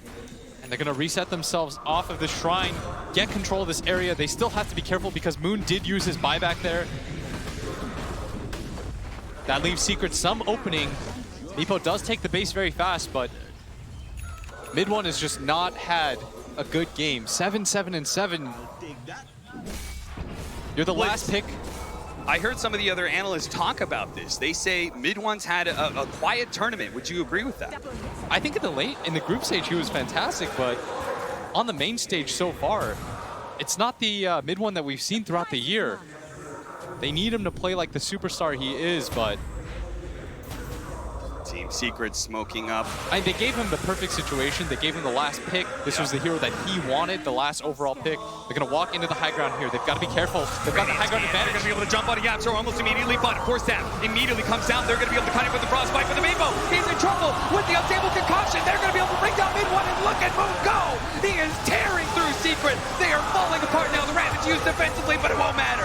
He falls. 90 seconds for him, 60 seconds for the core, and now Nisha's gonna die as well. He does manage to finish off the Wraith King's first life, but he's got another. Guess who's back? Nico Baby helps Moon get the triple kill, and there's only the buyback out from the Visage. And this game might just be done. 50 seconds with the Meepo, even if you use buyback at this point, they've lost so much. They're pushing in all the lanes right now, and the team fights, they just get harder and harder with this Meepo. At this point in the game, you're supposed to be so many different items ahead of everybody. You're pressuring all 3 lanes at once. No one can exit the map. But this hero, the biggest weakness of it, you can't get BKB. Yeah. All of these stuns add up. This is crazy. The utmost respect for them because they did blow the buyback on Moon. They want to make sure they get Roshan first. So they're still going to be able to assault the base while Zai is dead. They know he doesn't have buyback, but they're not trying to rush things too much. They're going to pick up the Aegis and Cheese, get that second line for the out, and then try and go for the Mega. This feels like a veteran team. Yeah. I feel like a lot of teams are just trying to rush things, but the best mark of a team that's getting better throughout a tournament is learning from other people's mistakes. Na'Vi rushed that game, subsequently, they're out of the tournament. Just because you're ahead of Secret, they made that move at bottom, I think that kind of shook them and said, we're not out of the woods yet. We haven't won this game. You can't act like it either, so they make the smart play, the safe play, they reset themselves, they go for the Roshan, and now you take the racks with so many lives up. There is just 12 seconds. Nico Baby's going to try and strike while the Tidehunter's still dead, but no arrow follow-up. Good 4 stabs from Secret, but still, Mineski, how do you stop this Juggernaut? How do you stop this Alchemist? Moon and Nico Baby beating down the top lane of Barracks. Mid lane is completely exposed as well. You've got to take 7 lives. Moon's got an Aegis. Nico Baby has his own built-in one. You've got the cheese, you've got everything that Omni Knight provides you with Guardian's Angel and the Purifications. I mean, this heavily grazed Alchemist, don't forget, it gives you 28 bonus strength. That's just damage that he's going to throw into these buildings. And there he goes. Look at him just ignore the press. Focusing on the melee barracks, the rest of Secret looking for anybody to be able to go to, but Moon takes that opportunity to turn and finish off Nisha. Instant buyback, Puppy in trouble, the Maledict's gonna take him out inside. He may be in trouble as well, but Nico Baby doesn't want to extend himself. He knows Megas is the focus. Moon looking to be able to finish off that range racks, and he should be able to get this time. Device goes off. Defensive force tap. Moon going back in with a BKB, trying to get this Meepo. Unstable concoction, locking them all down. Focusing the one with the soul. The arrow. Force tap does manage to get him away with the arrow. Nailing the other Meepo. That's gonna finish him off. A buyback coming out from Secret. Now they have to hope, pray that Mineski will feed their lives away off for the greater good, but no, it's going to be the arrow coming out on Nisha, controlled up, great paralyzing cast, Nico Baby trying to finish him off. That's going to be his first life, second life coming up for him and the Alchemist. Unstable concoction, ready to go on the Meeples, controlling them up. KP protecting with the Heavenly Grace, and looking at just beating down those poor little dwarves. They're going to die soon. Moon, he may also fall though. It's been going to survive. The Starstorm not quite enough. The Scythe on the Elk is actually going to live through this. Nico Baby, he's controlled up as well. Mid-1. He survives through it all. Mineski, they die. And they don't have buyback on the Alchemist. They have buyback on everybody else. This is your only moment, I feel like, for Secret. There's no buyback on the Alch, but is 100 seconds enough time to do it? They make the miracle hold, but it costs them all of their racks. Meepo, probably one of the best heroes to do it just because he can deal with the other lanes simultaneously. He's got lifesteal, and I think Secret are well aware of their position. They're up as 5. There's no out buyback. They've got a window of 80 seconds. Once you take down this tier 3 tower, you have to go for the throne. You are not trying to trade racks here. This has been the International with the most comeback. The buyback from Nico Baby. An opportunity has been opened up for Secret. They don't have Ravage, but all it takes is one fight. The tier 3 Secret. And there's no glyph either. Move to the tier 4s, holding on to the buybacks. They're going to try and make sure the Rage of Potato as well. KP can still buy back. Nico Baby, he's going to make his jump forward. He does have those extra lives, but he's probably going to need it for the Omni Knight. He dies so fast. And sure enough, KP buys back with just 5 seconds left on the clock. Can he get there in time? Can he actually save Nico Baby? He's going to pop his BKB. Rage of Potato going forward. Instantly gets controlled up, but does have the Ult Scepter another leap away. They're trying to finish him off. Heals coming out. KP can't provide enough. Go with the Ethereal Blade. Finish him off. Now, they've got another buyback. Secret's been doing this. Tier 4 is actually going to fall. Yeah. They do have the Maledict with the Dazzle coming out from them. They might be able to chop down these buildings faster. Nico Baby has the ult. They're trying to go for it. They jump in. The last ditch effort to be able to finish off Mid-1 Meepo, but he's finished off. Nico's dead. He's dead. The Alchemist is dead. The throne is done. He can't stop it. Secret win. Secret do it. They make the comeback. Mineski end the game up 12-0 gold. Unbelievable Team Secret. This is why projected to be the winners of the International. This is why they were first in DPC. You cannot count this team out. If you can't win in that position, what is it going to take? And the crowd is so appreciative of that. I mean, that came down to the absolute wire. You saw KP panic at the last second. He had like 10 seconds left on his buyback, and he thinks to himself, I gotta go in. Nico Baby's gone in. Yeah. Nico Baby was trying to create space. He had the ultimate. He held it for as long as he possibly could. He's like, should I go in? He realizes, oh, Yamsor has a Deso. They're just gonna go for it. Just so many little things that happened in that, and hopefully we're going to get a breakdown of each and every instance that both Mineski and Secret did to be able to make that such an epic game off to the panel. Yeah, we're gonna try. That was some pretty crazy stuff that just went down there. I mean, before we even break down how it happened, we definitely will do that. Do not worry. I just want to ask, how much has this changed the entire series? Is this enough to potentially break Mineski? Very much so.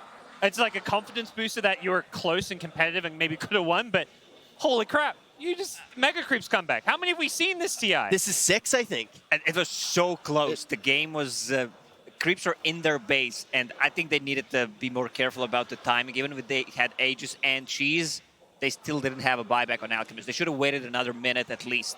You know, you bring up the Alchemist, the first thing that I think of is Meepo. It was the Meepo actually the thing that was able to make the comeback possible?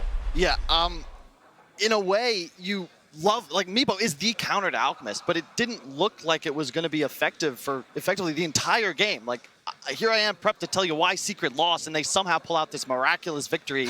Like, yeah, peek it's behind unbelievable. the veil for a second. Kyle had a beautiful segment set up where he's going to talk about how, you know, Meepo, you would think it would be the counter, and this is why they lost. So what ended up actually playing out?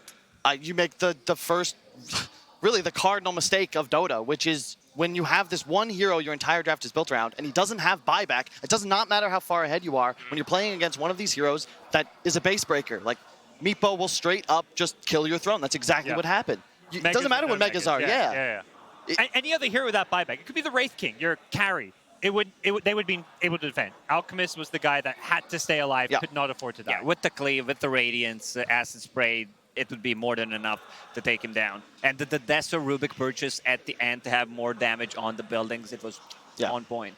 Less about even, I don't want to talk about like Mineski breaking. This is so huge for Team Secret. This is one of those wins that mid one was off in the start of this game, was not an ideal Meepo performance. But you pull out a win like this, it just brings you together as a team. You start to believe in yourselves again. And if there's anything OG has taught us, it's belief that's most important if you're going to win a tournament of this caliber. I think just about everybody here is surprised to see how this game finally does end up shaping up. But there are a few players that have achieved this goal. Just a select few that have been able to be at every single TI. Let's get a little bit of insight as to how they've been able to do it. And then there were 2. They're the only 2 people here who have been to every single TI. I mean, I think it's really cool that it's us too. Yeah. Mm-hmm. I mean, it's definitely a big thing to us. There's no way it's not. What do you remember about your first TI? Because both of your experiences couldn't be more different. You came in and lost all of the games. Yeah, it was great. You came in and won all of the games. I just scrambled a team, and Dota 2 came out, and some of my teammates thought it's not a serious thing. For us, it was just like a test. If we're actually the best team, we should be able to win this. And when did you first meet? Do you remember? We met first in 2008. Yeah, we played together the LAN tournament DreamHack. And then I'm like the tallest man he's ever met or something, but he already knew that because I was in pictures. It was like a good hairstyle. You had long hair? Yeah. Hang on, I'm gonna look that up. You were 16, I was 18. 16, yeah. Oh my God. Usually people with that hair say Led Zeppelin or something like that, you know? What? What's wrong with it? No, nothing's wrong with it. I think it's Jaw-dropping? It's beautiful. Yeah, look at that scarf. What a terrible decision. But yeah, to answer your question, that's when we first met. And we played, and we were like, hey, like, we like each other, the way we play, or we're smart about the game. Let's make a team together, and that's it. Yeah? Yeah. So there was a mutual respect kind of right off the bat. Yeah, for sure. Yeah. By TI3, you're both on Navi. What was it like to actually be there playing a TI on the same team? I came with no expectations, personally, and we just did very well. I mean, we're so close to win. Alliance were quite a dominant team, and their meta was like invincible during that time. There was no beating it. You would just have to copy it. Yeah. Really? Yeah. They were the best. I mean, what Alliance did is, till today, it has an effect of how Dota changed. They just broke the game apart and reinvented the game in a lot of ways. What made you decide to leave Navi together and form Secret?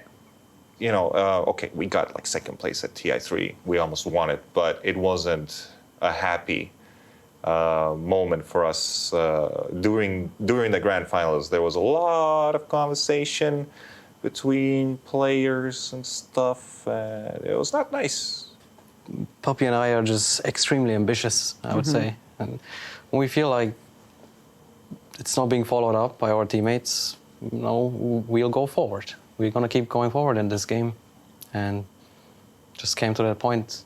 So what do you think happened in TI5? You were heavily favored when you came in. I think you finished 7th. Didn't do so great. And then you decided not to play on the same team anymore. I think there's a Dota part and the human part. I think Dota-wise, we were not prepared to win. Team had weak chemistry, to be honest. Yeah, for sure. We were actually all the best players, I would say, individually. Yeah. It was just a raw skill team. Especially in that team where we all knew that we were all really good. Criticizing is a hard thing to do. Yeah. You're always bottling in, kind of like, all right, I can't say that or something. You just keep bottling until it explodes, and it did. Good for us. I mean, good experience, you know, Yeah, made us stronger. Made us stronger. And I mean, this is the thing we're giving to our new teammates. This is why Puppy can lead like one of the best teams in the world. Right. Like, he's teaching them like how to deal with problems and all the things we failed in TI5, maybe even TI4 or whatever. We learned, and we're good at conveying this message. So were you guys always friends, or did that kind of start a little bit of strife between you guys, or did you leave on good terms? Not good terms, I would say. No. I'm sure that was my toughest time of all in like my career. To look back, we needed to part ways. Yeah, I think we're both happy where we're at nowadays. Yeah. And we already talked a lot about our problems, whatever. It's just like, I don't know, like it's life. It's, you know, we spend so much time together in this game. This game is intense, a very intense game. Emotions go very high. It's not just friendship, it's friendship and business. How did you become friends again? After time. Are we friends?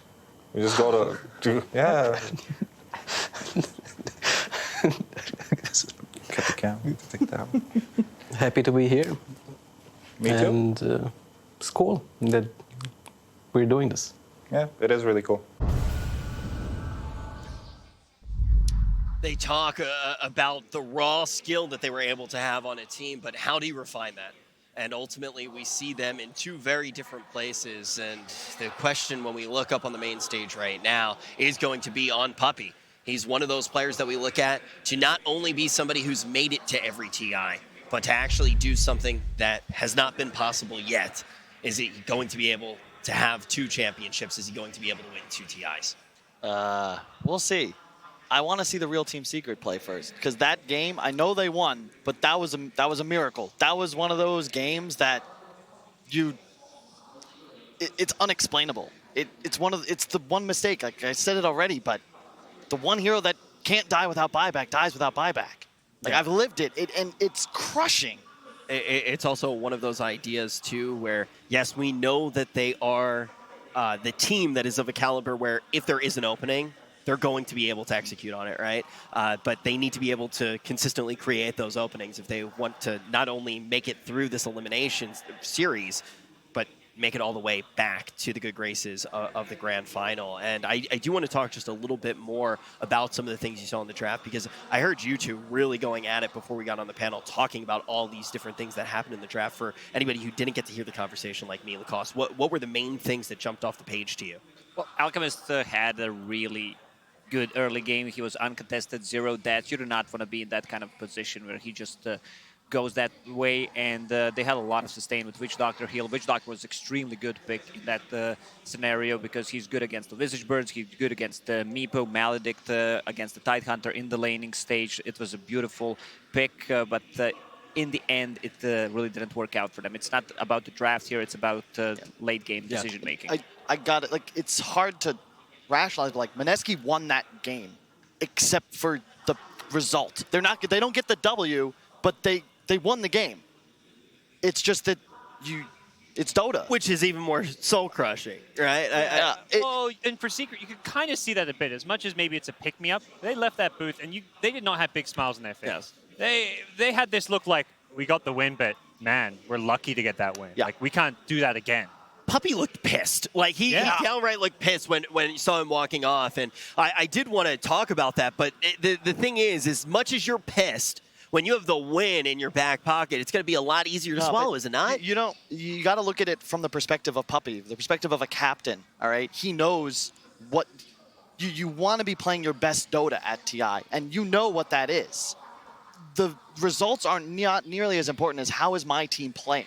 And if they feel off, he won't care if they win this series because it means that they're going to be struggling to win the next one, and winning TI could be almost insurmountable. Understandable. And Kyle, obviously, you've been in positions that not many people watching right now, a lot of us on the desk would not be able to relate to. Some of us obviously would be able to. But the idea of actually being up on the stage, this is your first TI casting, though, right? Yes. But you've been to a few.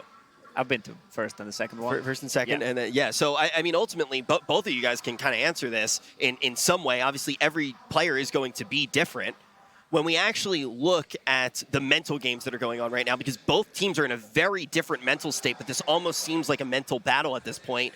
Who do you think does have the upper hand? Because Kyle's saying it seems like this might break Mineski, but for Team Secret, they're also in a bad spot because Poppy understands that if they keep playing like this, they're not going to win this TI. Even in the series against EG, there were some shaky moments, and I'm going to say mid one, you expect this guy to perform, and he always delivers. But in that series and in this game as a Meepo, it was really, really tough for him. And Fogged actually backstage as soon as he saw that locked in. I think you were actually sitting there with me. I'm not 100% sure, but he was like, glasses are on, Meepo's locked in. Like, this is going to be just such a crazy game. Yeah. They won already. It felt like, this is mid one. He's bounced back. He's had a bad tournament. He had a bad best of 3 in the win bracket. It's like, okay, mid one showing up. Nope. Yep. Wasn't the case. And we want to just, to back up and say, it's not that mid one is, we're not saying he's a garbage player. It's just that we have such high expectations. The second player all time to reach 10K MMR, you watch him stream, he'll random a hero, go Dagon first and win games. He made a Broodmother abandon playing Gyrocopter because he had perfect CS in 3 minutes. Yeah. Like, the guy does things that defy logic. We expect that at TI. Yes. Yeah, that's why you always expect him to perform at the top level. And when he's making mistakes, I see actually a lot of the teams making some small mistakes that lead to even bigger mistakes, like canceling your TP, not using your BKB. And now we start talking about that, but the team's going to be coming out onto the stage right now. And I got to give it to Mineski. They're coming out looking relatively confident here. And I want to shout out to my boy Ninja Boogie. This is the man that really turned Mineski around. They were not the same team when they were that superstar squad when they had ice, they had jabs. This is different because of his attitude, his mentality. He's a goof. He has fun. He takes the game very seriously. They work hard, but he's an excellent person to lead your squad. And I want to actually get to know their personalities more. Let's jump down to an interview with Casey and Mineski. Ninja Boogie. Hello. Nico, baby. Hello. It's great to have you here. It's good to be here. Good to be here, yeah. First time. This is your first TI interview? Yeah. Oh. I mean, this is my first WoW tournament. Yeah, he's never played a major or minor. He kind of skipped that whole process. I just skipped the whole part, just TI. That's right. You just joined in June, right? Yeah. Yeah, okay, so how did you come to join the team? I'm actually not sure. You have to ask him. His name just popped up in one of the lists of players that we could kind of get. Yeah. And I was like, oh, okay, we needed an aggressive player, and he looks very aggressive. So we kind of... Just the looks. Just the looks, not the play. Yeah. No. No, but yeah, he came in and we qualified. So when you first come in, how did you get comfortable playing with these guys enough to, just qualify for TI? No big deal. Well, he's kind of contagious as a person, like in a good way. Okay. Yeah, he's like a disease? He just kind of like grew onto us. Yeah. And he kind of gave us like the energy and like, because he's like he's not a new player, but he kind of gave some life into the team, like much needed life. Yeah, I feel like this is what they were lacking when I first came to Mineski. Really? His energy just like spread, and everyone was just happy to play again. Yeah. And Nika, what have you been learning from your teammates? Like a lot. Like I was doing mostly pop stuff in our games, outside the games as well. But now I'm more, I would say, what's the word? I'm not exactly sure. Refined. Yeah. Oh. Yeah, kind of. You gotta support him even out of the game. Yeah. Isn't that usually how it works? Yeah. Kind of. Yeah, there was I think it was last year at Epicenter with a Cybersports interview, and you said you didn't want to put TI on a pedestal. Yeah. What did you mean by that? It's just like I hear from other people, and like it's just people. Usually, it goes when you're in TI. It goes down to like the pressure and how well you treat TI. Some people treat TI too much, and I think last year OG kind of proved that. It was just like step by step. They just want to have fun. It's not the tournament to win. So yeah, I kind of want to build that mindset too. It's interesting you say that because as you were talking, I was thinking back to last year and how I think you're right. If you can play TI for what it is, which is the best way to play the best Dota, and look at it that way first instead of if we don't prove ourselves here, it's all over. Because like a lot of people, it's life-changing money, obviously, if you win. But you shouldn't be thinking about the money. That distracts you from. Like, I think just OG just proved it. Like it was just all about fun, doing it together, and friendship. Yeah. Did you watch TI last year? Yeah, I did. I think they played phenomenal Dota, actually. At that time, I was a bit bitter, like, because I was not playing in any tournaments. I was just watching from home. But now, I see that they were actually one of the best teams throughout the whole TIs. And now you get to be at a TI playing against them. I hope to get a chance to beat them. So, one day at a time. Yeah. We gotta survive the groups. With your experience, do you believe that group stage is a good opportunity to create momentum to continue into the main event, or do you treat them as two separate entities? I think it's different this time around because there's a lot less tournaments this year, right? So going into to TI, you don't really know what to expect from the teams because it's been 2 months or since the last major, something like that. So a lot of teams can be developing new strategies. So you don't really want to show everything, but you want to be able to make it out. And you want to try to make it to the winner bracket. So obviously it's good getting momentum in the group stage, but you don't want to go all out. You want to keep something back, just hide a little something. Save strats for TI. Thank you guys. Great job. Thank you. Great job with your first TI interview. Yeah. Ish. Yeah. I hope it's not going to be the last one. Right? You're still young. We hear once again about the idea of refining talent. It's a battle of refined talent going up against a team that's done it before. Let's take a look at who's going to be able to take this series. Team Secret versus Mineski. Game 2. After one of the most thrilling comebacks in TI history, Mineski find themselves down to one final life. It is win or go home for the last remaining SEA team in the field against one of the tournament favorites in Team Secret. Once again, I'm here besides Febby and Gunnar. Febby, really quickly as we go into the first phase of this draft, how do you think this Mineski group of guys is going to respond to that ridiculous game 1? They're obviously going to be kind of crushed. It's their BO3. They could have had a game 1 lead against Team Secret out of all teams. So I think the most important thing to do right now for them is to just reset their emotions, treat these games as 2 BO1s. Don't pretend that last game didn't exist because like Kyle said, that was a 1 game. It's just that one like slight mistake that was pretty crucial. Absolutely. I mean, Gunnar, as we see the first phase picks coming out here, very different from the last draft. Mineski opting for the Enchantress, the most banned hero here in the tournament, alongside the Alchemist. Tiny, obviously a flex pick. What do you like? What do you see in this first phase? Well, one of the big things about drafting in best of threes that people don't touch on a lot is like the emotions behind the drafting. When you lose a game like that, some teams are going to lose confidence in their picks, and then the way they played and the way they got drafted, they're like, oh, maybe we should have banned the Alch. Maybe we should have, you know, for a secret, maybe we should have banned the Alch, but maybe they won't because they beat it. You know, on Mineski, maybe they're like, oh, maybe we shouldn't have picked the Alch. We should have picked the hero and let Nico play this more hard carry role than Moon. And you kind of get into your head in this draft. So I think the scariest thing for Mineski right now is for them to get into their own heads. I think this is their game and their series to lose based on the way that we saw them play in the first game. I think Secret is in a similar position from the other side. They should still be worried about their draft and change it up a little so that they can get something that they'll actually confidently win the game. Let's talk a little bit about this first pick, Ogre Magi from Secret. This is one of the hottest heroes in the tournament. Early on in the group phase, we've gone a little bit away from it as the tail end of the group phase and the main event here has come upon us. It's either a 3 or a 5 position. How do you see it in this draft? It's an open pick. I know Puppy has played it like his whole career. He's played it back when it was exclusively a 5.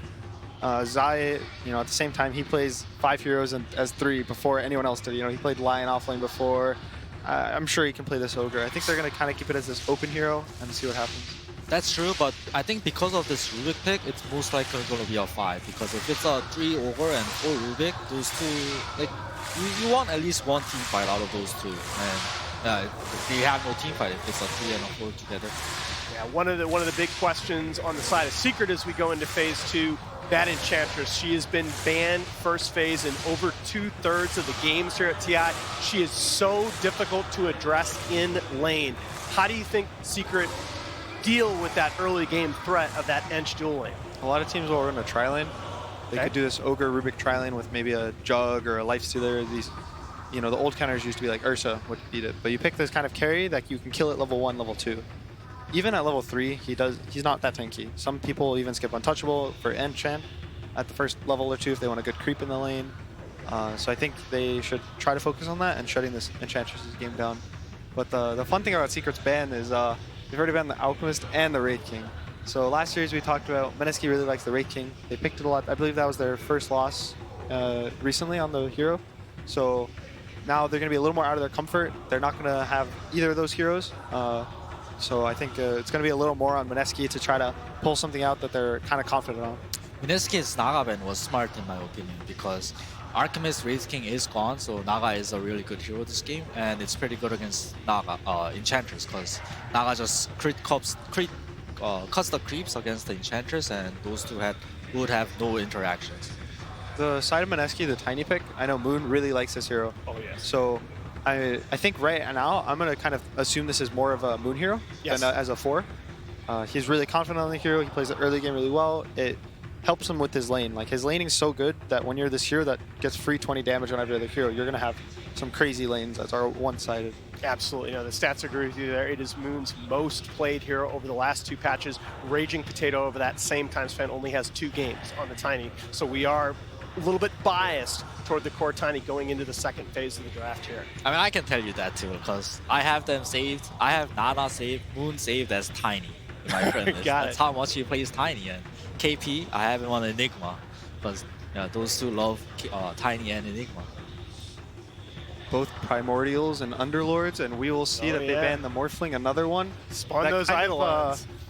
Might lean towards maybe wanting a Lifestealer from the side of Mineski. They could try to take the Lifestealer so that Team Secret can't pick it against them. Morphling is one of the classic heroes, but they're going to go back, stick with their gun. The Witch Doctor kind of carried them through the early game, in the first game. It just ruined Meepo. Yeah, Ninja Boogie had an absurd performance on that hero. It's one of his best heroes too, and I don't know, he carried them so hard early game. Yeah, he made a lot of rotations. He ran to his safe lane, killed the Tidehunter with Maledict. He went to the mid, he killed mid, he went top, he killed top, he TP'd bot. He probably played like the most active 5, in the early game. Like he is a very aggressive player. Yeah. He knows like where to be to find those kills.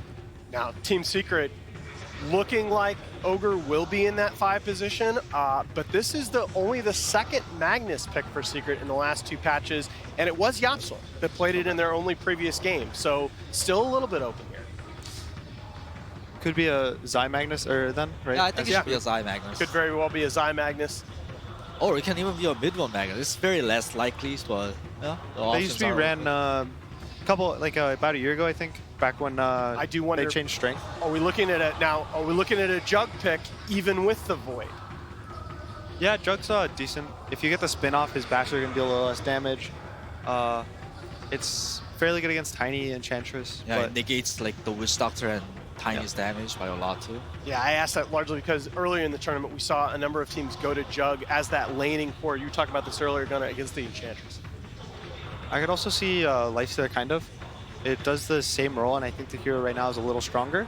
What it provides, I think it scales fairly well, but it makes a little less use of the Empower, I think, than the Jug. The Jug is going to farm a lot faster. Nisha special? PA, a Nisha special, and one of the other, we were going to talk about the Ember as being the other sort of mag combo, but PA right up there with Jug and Ember. Yeah, Nisha is crazy on that hero. Every time I watch him play that hero, he's like 20-0. He doesn't even die once. He just throws a dagger. The other 5 is dead. This Witch Doctor, he's going to get one shot at some point this game. Yeah. Usually like we don't see PA a lot because he's online very late with his battle free into Desolator, into BKB, but now he can skip the battle free, so he's online that much earlier. Yeah, Nisha 10-1 in his last 11 professional games on the Phantom Assassin. 8 kills, less than 2 deaths, 8 assists per match. One of his comfort zone heroes. Are you worried though, does this PA have to worry about playing around the chrono as the game goes on? Not really. Once you get later in the game, if he even gets an Ags at some point, you can set permanent blur, sit in the back line. You have a lot of these frontliners, like this Ogre is going to walk in for you even as a 5. This Magnus can even get like a 1-2 man RP. You kind of burst that hero and then you try to get out. I think they have some play potential, especially with this hero. They could pick maybe a save for the mid lane. This PA looks pretty good, like for the lane too, because against Enchantress, PA Ogre lane will just like aim to get the CS. Enchantress doesn't have that much high DPS, and Ogre has a high DPS too, combined with PA's dagger, so he can get a lot of CS. And also, I want to point out that Mineski's damage in the chrono is the impetus from Enchantress, but it's going to miss a lot against the PA. Yep. Right, so both teams probably looking for a ranged core as their last pick in the draft here. Mineski needing to be able to pump damage into that Chronosphere. Secret needing both a range share and possibly a save. Might be looking at an OD. Sniper still on the board as we go into this last phase. I would be maybe a little scared of a Mineski Tinker. Okay, the Moon Tinker, we talked about that, banned in the previous draft. That's a very good point. They can pick Tinker. I think Secret might want to either ban it or pick a hero that really counters it.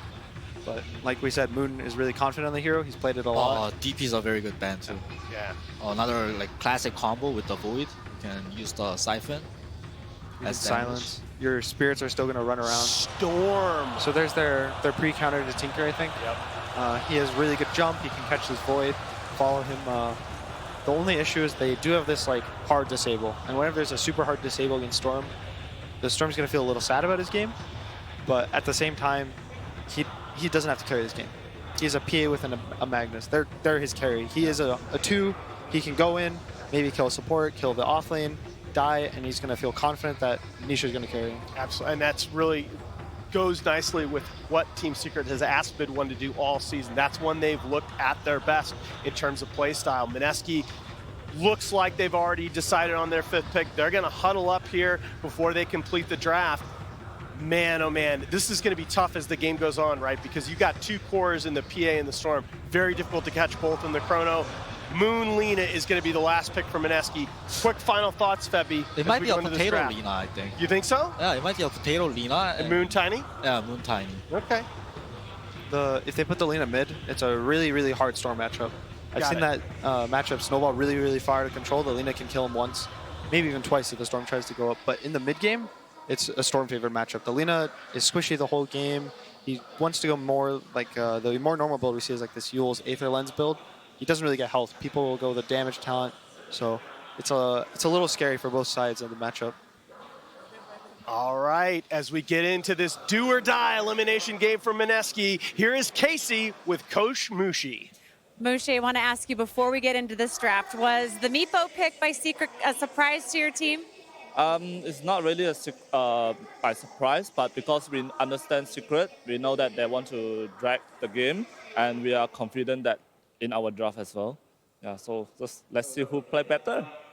I saw you huddling up with your guys right before you came out here. Can you share a little bit of what your final words were to them before you left the pod? In Chinese thing, we have something like very funny, like important thing we need to say 3 times, right? So I just asked them, like, can we do it? Let's just repeat for 3 times. And they all answer me like very confident and very calm. Yeah, I believe my boy can do it. Liu, Liu, Liu. Liu, Liu, Liu. Thank you, Mushi. Appreciate it. Good luck. Back to you guys. Ninja Boogie, you heard him say in his interview, we have to survive the group stage first. And survive they did. Then they survived through the best of ones. Now, can they survive Team Secret? Blitz, that had to be a heartbreaking game. Being able to get the Megas, but not actually finish up the game. How are they going to be able to come back in this second game, man? I don't know, because I thought they would be more mentally broken, but you actually saw that they looked perfectly fine. They were smiling in the booth. You saw Ninja Boogie look confident. I think what you take away from that that game is we were leading for 95% of that game. We can compete with Secret. They're not unbeatable. And I feel like that's why Secret also exited the booth, not looking too happy with themselves. It's like the way that AUI was talking about Newbie, right? Pseudo wins and pseudo losses. That was a pseudo win. Maybe you didn't actually get the real W, but conceptually you had that game won. Yes. So that's a pseudo win for. Treat it as a pseudo win. Now you just need to take 2 more actual wins against Team Secret. Yeah, and for Secret, they really need mid-1 to come alive. Yes. Like, I have been waiting for this guy. We were waiting for both him and Miracle to have these like game-changing performances, and Miracle delivered yesterday. Now we need mid-1 too if you're a Secret fan. And it's a tough game for mid-1 to be able to deliver, right? A Storm Spirit. I heard the draft panel talk about there was already 1 hard disable, but then the Lina gets picked up. That's just a bad lane for you, right? Yes, it is one of the rougher lanes that Storm plays against because every time you go for the range creep, she's going to get a free hit on you. It's really easy to set up stuns. Your hero is effectively a melee range hero because of the way that Static Remnant works. You have to get so close to be able to use it. Trying to go for the bounty rune control. Puppy being the tankier one. The important part, though, is he doesn't have to have that good of a game. Yes. Because he has a PA mag. They talked about that extensively. They're saying, look, he is a 2 position. Even if he has a bad laning phase, even if he gets caught in some chronospheres, it doesn't matter. He's buying space for his PA mag. But like you've always told me, like in this matchup, Storm Spirit versus Faceless Void, Storm's actually, he's a good hero versus Void, right? He's okay because he outpaces you. Yeah. It used to be a lot better because of the Bloodstone when it used to respawn you instantly, so you trade off the cooldown for your health, or for your death. Yeah. But nowadays it's a little bit harder. And you see right there, Moon, mid lane, whenever mid-1 stands near the range creep, he's gonna get nuked. He just has to accept that.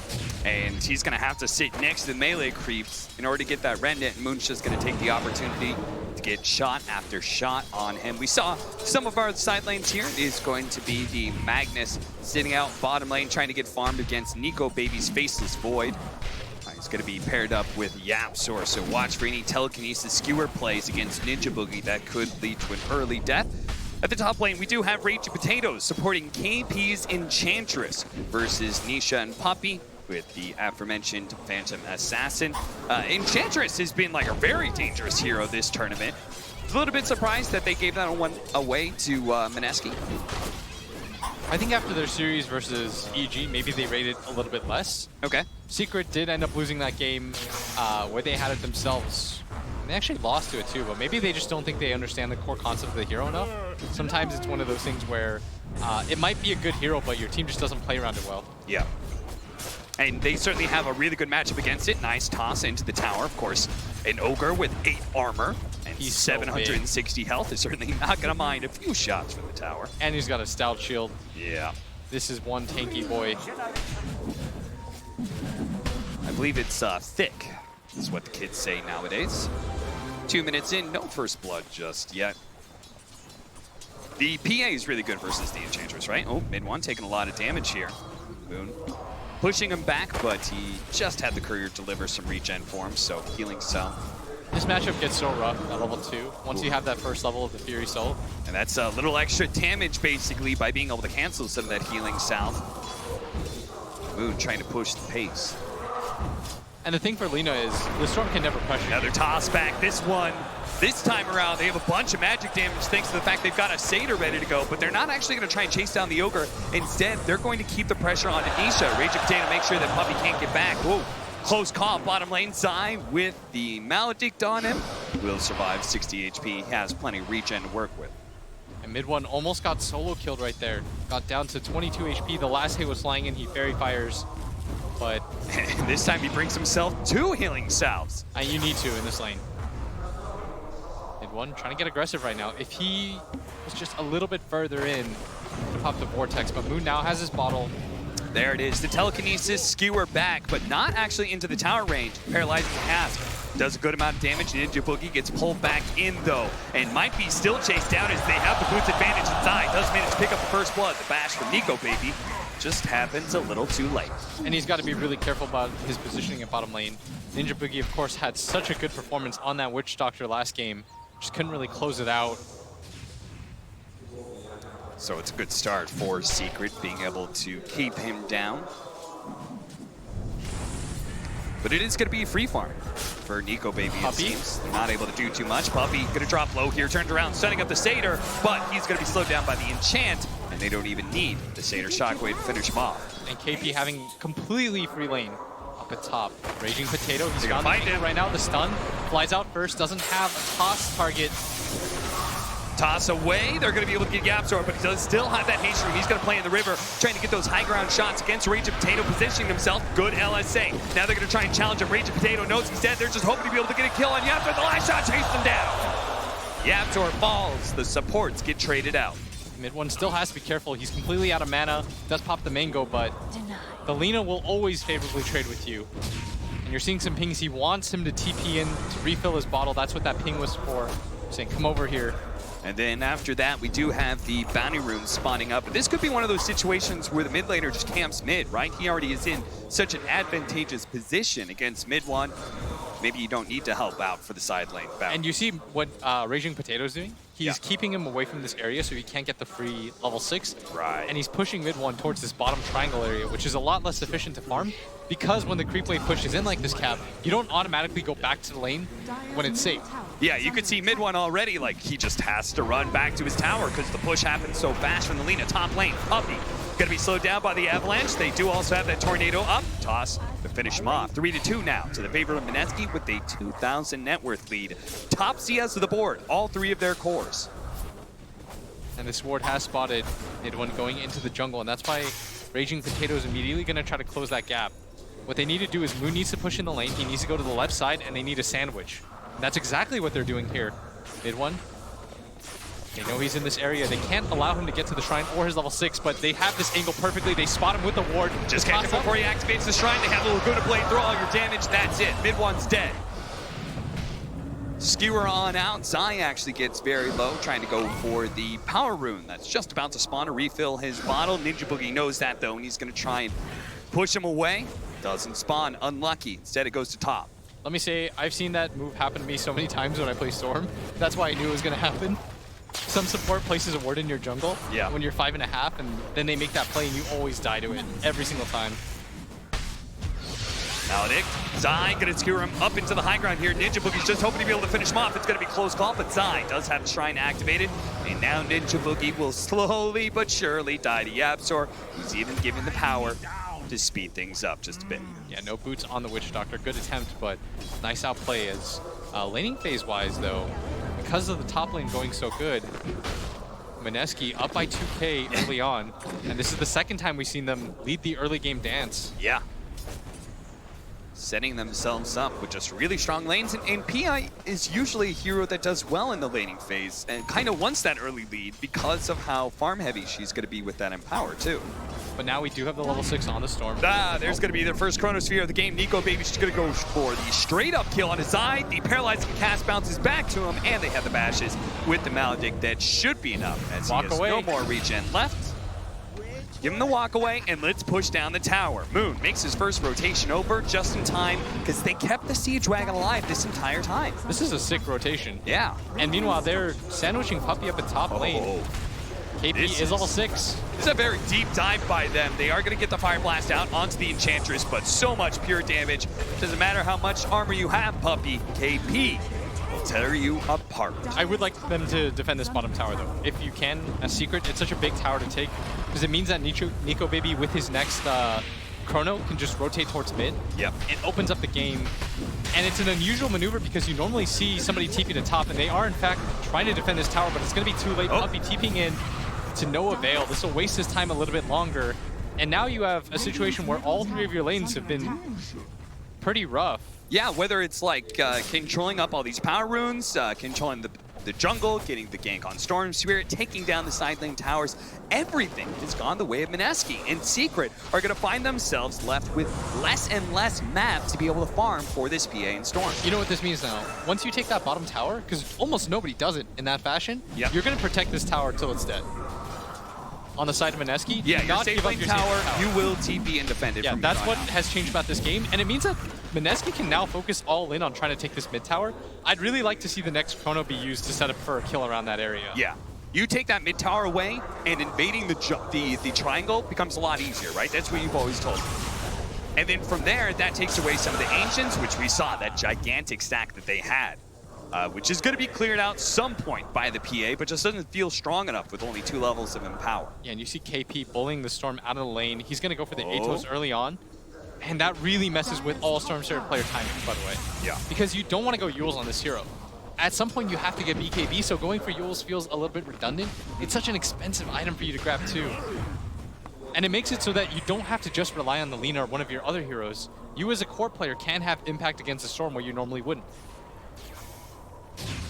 Playing a little bit of Twister. Yeah, and look at this. They're making the rotation because they've taken all of the side towers out. They can make this play, and they have the counter initiation from Nico Baby. It's going to pop out with the 2-man avalanche. Look for the toss away. There goes Rubik. Bye-bye. Straight into all the cores of Mineski, who actually missing the LSA. They thought that was going to be a little bit shy, but they're actually going to trade out supports here as a result. The Absol gets as much damage as he can, but Raging Potato, he dies as mid one comes to clean it up, and this means the tower will be protected. That took a little bit too long, or maybe they would have been able to make it over, but they are instead just trying to grab all 4 bounty runes. They might be successful in that. Nisha trying to make his way over. The Blink Strike does grab it. Ooh, just in time. But KP, he wants to punish Nisha for making that play. They do it with the Maledict. There goes the Blur, the TP in from Yapsor onto the Shrine as well. Mineski did not even look like they were seriously considering going for that PA. Just a little bit of pressure to force rotations, and that's exactly what happened.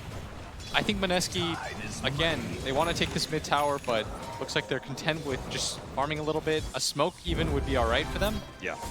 And for Secret, the game plan is then simple. Defend this mid tower, try to make it agonizing for them, allow your PA to get as much space as she can. This is still a very strong PA game. You're going to get Bloodlust plus Empower. She can carry them in this situation, but she needs to get some time bought for her. And that's why they're going to go for the smoke, try to defend this mid tower, maybe even catch out this Tiny here.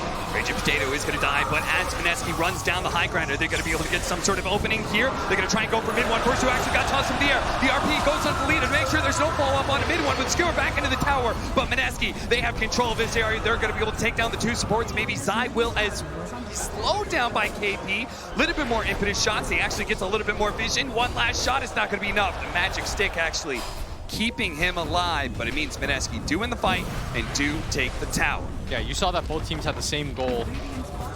Nisha, the only way that you can enable him in a game like this is to give him that triangle, and that's exactly why Ninja Boogie is doing the right thing. Ward that area, take it away from him, and just make the map smaller and smaller for Secret. The weird part is they have this huge ancient stack, but nobody really has the power to take it, not even Nisha yet. So even though Mineski knows about it, they can't really invade confidently and take it away. Nisha's gonna TP out, go to the triangle. Evaded Raging Potato, and so much of this game now, it feels like it's on him. 5,000 net worth lead for Mineski. That's gonna build, as they do have the Hand of Midas on Nico Baby. Because at the same time, they do have the Empower on the PA. It's going to drastically speed up her time. As Haste Rune on the ground, mid one will grab it here, but the Eul Scepter instantly. LSA, do they have enough damage to be able to burst down the follow-up paralyzing cast? That'll be enough to finish on mid one, unless with the Maledict, he has to dodge every single tick, and it's just not going to happen. Doesn't have enough mana. Even with the strength treads. And that's going to put Moon in such a good position. He's got almost 2,000 net worth, more than 2,000 net worth above this guy. Raging Potato has his Blink Dagger. They're in such a good position right now, but we saw this from the last game. You can't relax. Still feel like Nisha can do it in this game with Bloodlust and Empower. We saw it when EG played against Secret. You buff this PA up enough, she will win you the game. And she's got a nice matchup against the Void too. Void has to build the MKB. Yeah. You have the opportunity to be able to burst down this Void, so his time walk isn't as effective. All of Secret coming over. They're going to join in the task of bringing down this gigantic Ancient stack, Fade Bolts and such, making it a bit easier. Teamwork makes the dream work. And it will give them all shared experience as well. This is a huge stack. Yeah. And they're pinging for it right now. They know how long it takes. They know about a Mineski. I'm surprised that Mineski didn't try to go for this. Yeah, they have Chrono up too. They know it would be a slow tank, but, you know, being next to the shrine and everything, they say maybe it's just better to get more map control. They're going to take the tier 2 top lane and go and start pressuring mid as well.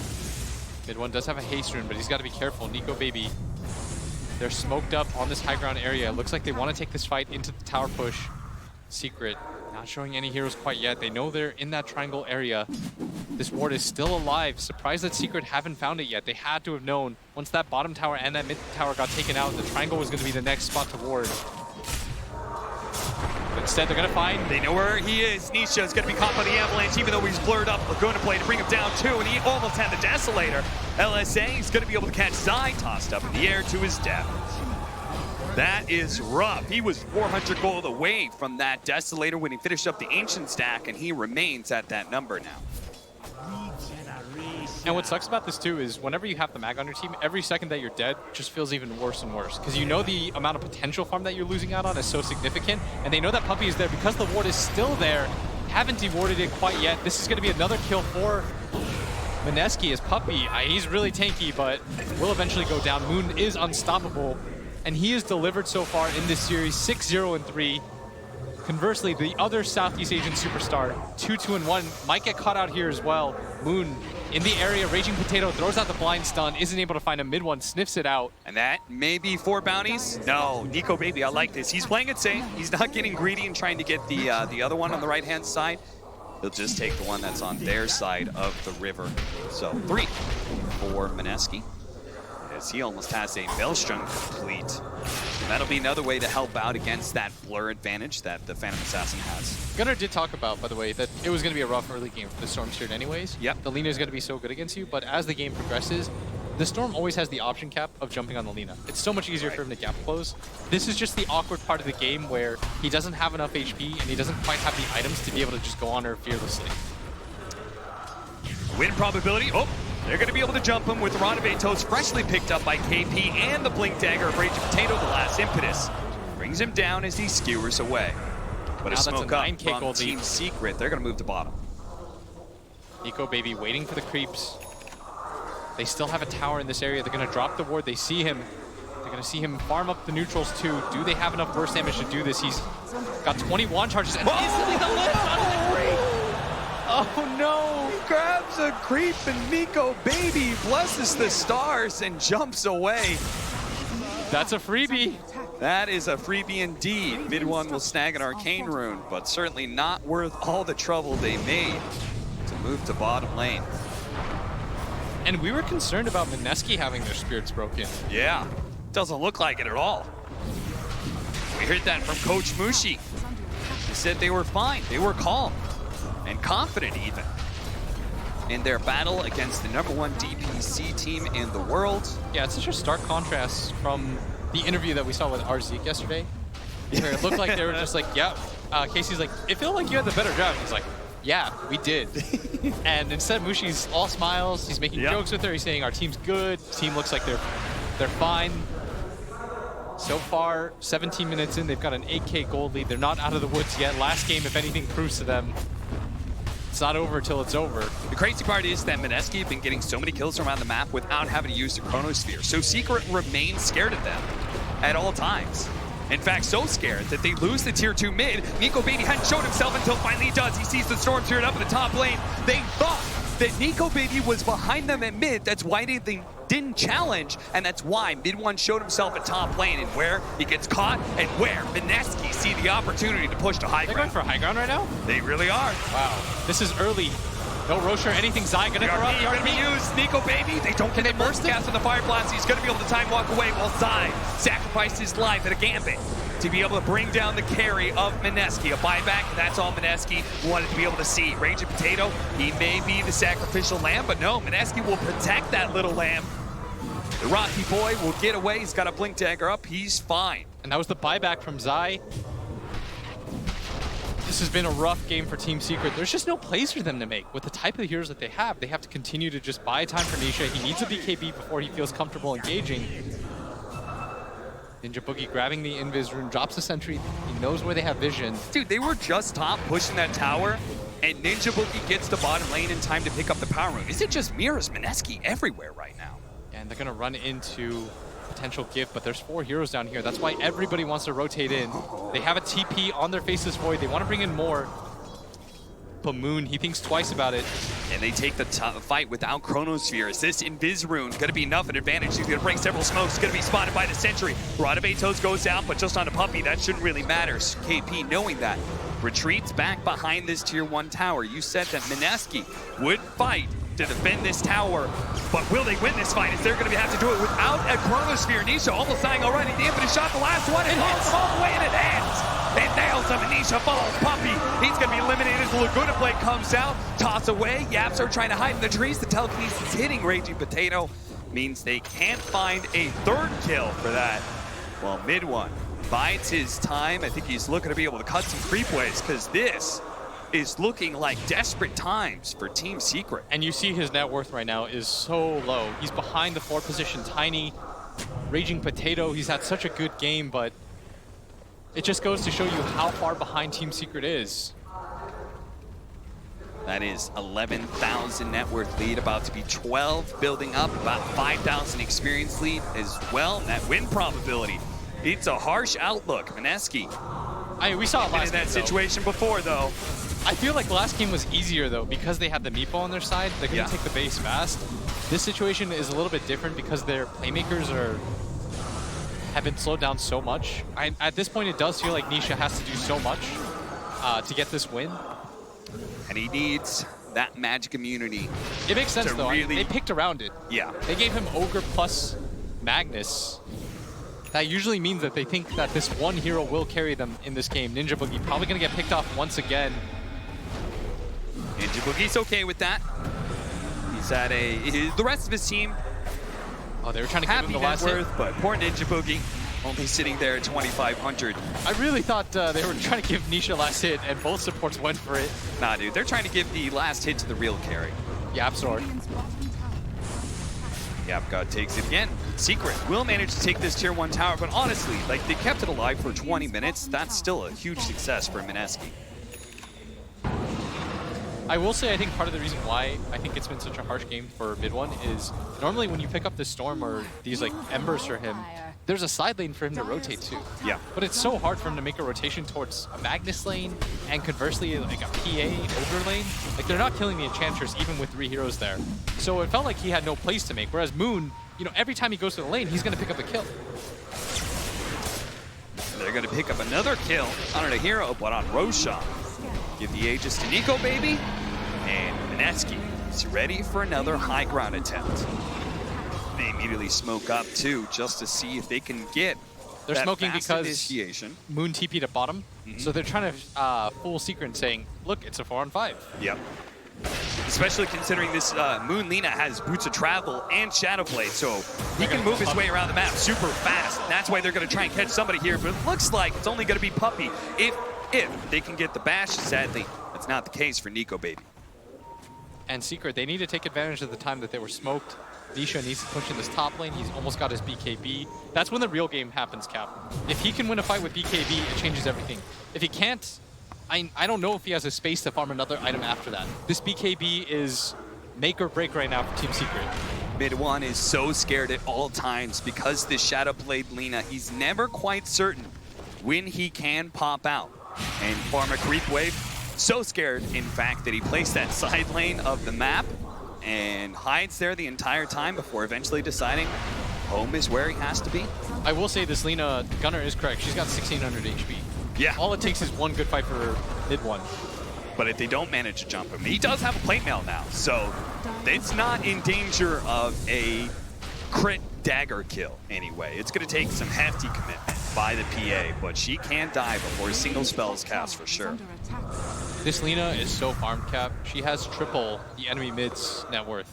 And they're just playing 4-man together. They do manage to run Anisha here. Hit him with the avalanche. Radamatos goes down. But there goes the fresh BKB. That's going to be a fire blast. But there's the Chronosphere to be able to control him up. If they actually get these impetus, Mid1 actually goes through Raging Potato, be able to finish him up. This is Kewer and the RP on it too. Mid1 sitting on top of him with the fire blast as well. That's going to be the Aegis coming from Nico Baby. But KP is plenty healthy, and that's why he's going to run down Puppey.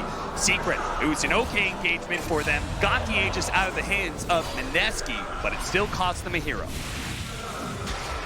Not the worst trade in the world. And that was the buyback by Raging Potato. They need all of these engagements. And the top lane is getting cut. Puppey goes to the buyback. They're going to all in for this. They try and burst him down, but they don't actually hit him. The avalanche covers the ground, and now Mid1 tops up in the air.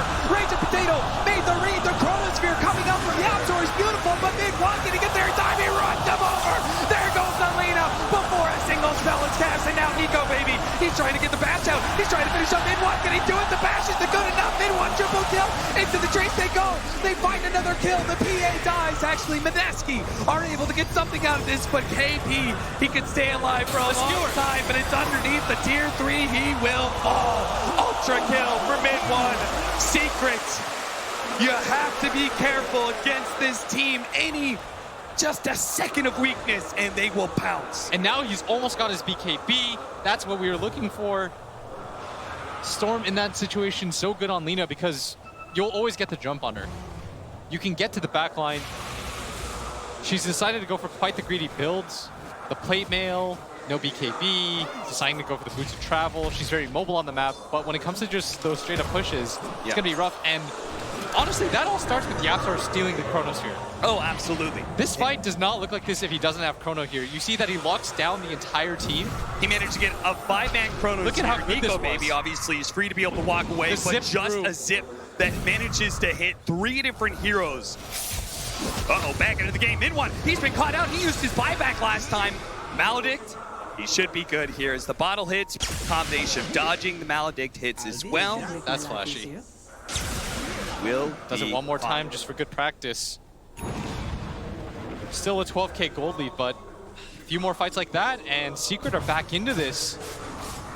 But they can't afford a fight exactly like that. This time around, Mid1 will not have buyback, and we'll see what Mineski does with that information. Are they going to play for that aggressive win? Are they going to challenge Secret now, hope for the Chronosphere that gets them the kill on Mid1 and ends the game, or at least Elena Barracks, or are they going to wait for the next Roche? I think instead of waiting for the next Roche, I think they need to wait for their BKBs. Okay. I think that's even more important here. Lina's about to pick up one.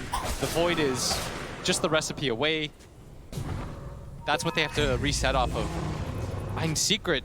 You said the true carry of Secret, Yapsor. He's trying to make it happen right now, keeping them in this game. The chrono that he hit was perfect. It made it so easy for Mid1 to get on top of all those heroes. The zip through did so much damage as a result. He lined it up for him, served it up, so that his mid player almost has that BKB now. And so the fights are going to get a lot easier for him.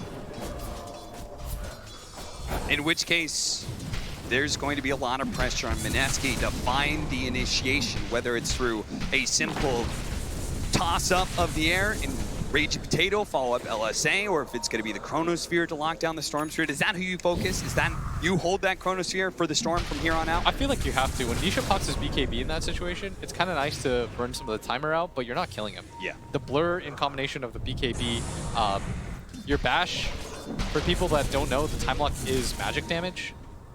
So you're just not getting any value out of it. And he's about to finish a basher on Nisha. Yeah, he's getting really scary now. Once you get the Basher with the Empower and the Bloodlust, like this PA is the strongest hero on the map. Her net worth is just boosted artificially as a result. And it's so hard to be able to push high ground into that because there's always that fear of a dagger that gets a crit or a bash, providing the opening that Secret need. And they can just do that. They can just dagger you over and over and over again, wait for somebody to get low enough, wait for that bash, wait for that crit before they jump in. I mean, part of the problem was, I think Nico maybe just got a little bit sloppy. Yeah. He just didn't think about it. He's like, oh, okay, they have Chrono. I'm still fine. Yep. But he does, you know, he didn't realize, I think, in time, like, oh, wait, my entire team's going to die because of this. Yeah. They still have a lot of map control on the side of Mineski, and Secret aren't out of the woods yet. But this 12k gold lead doesn't look as bad as the previous games did. Like, the previous game was 99% over. This one is closer, in my opinion, to like a 70-30. You can still win this if you're Secret. Your jump just has to be real good. They have BKB on both their cores. You farm up for buyback, and at this point, you might as well wait for Roshan, as the potential spawn time is just 1 minute away. And so now the question is posed. Okay, we're actually going to smoke up here. Mineski thinking that maybe they'll catch Secret off guard.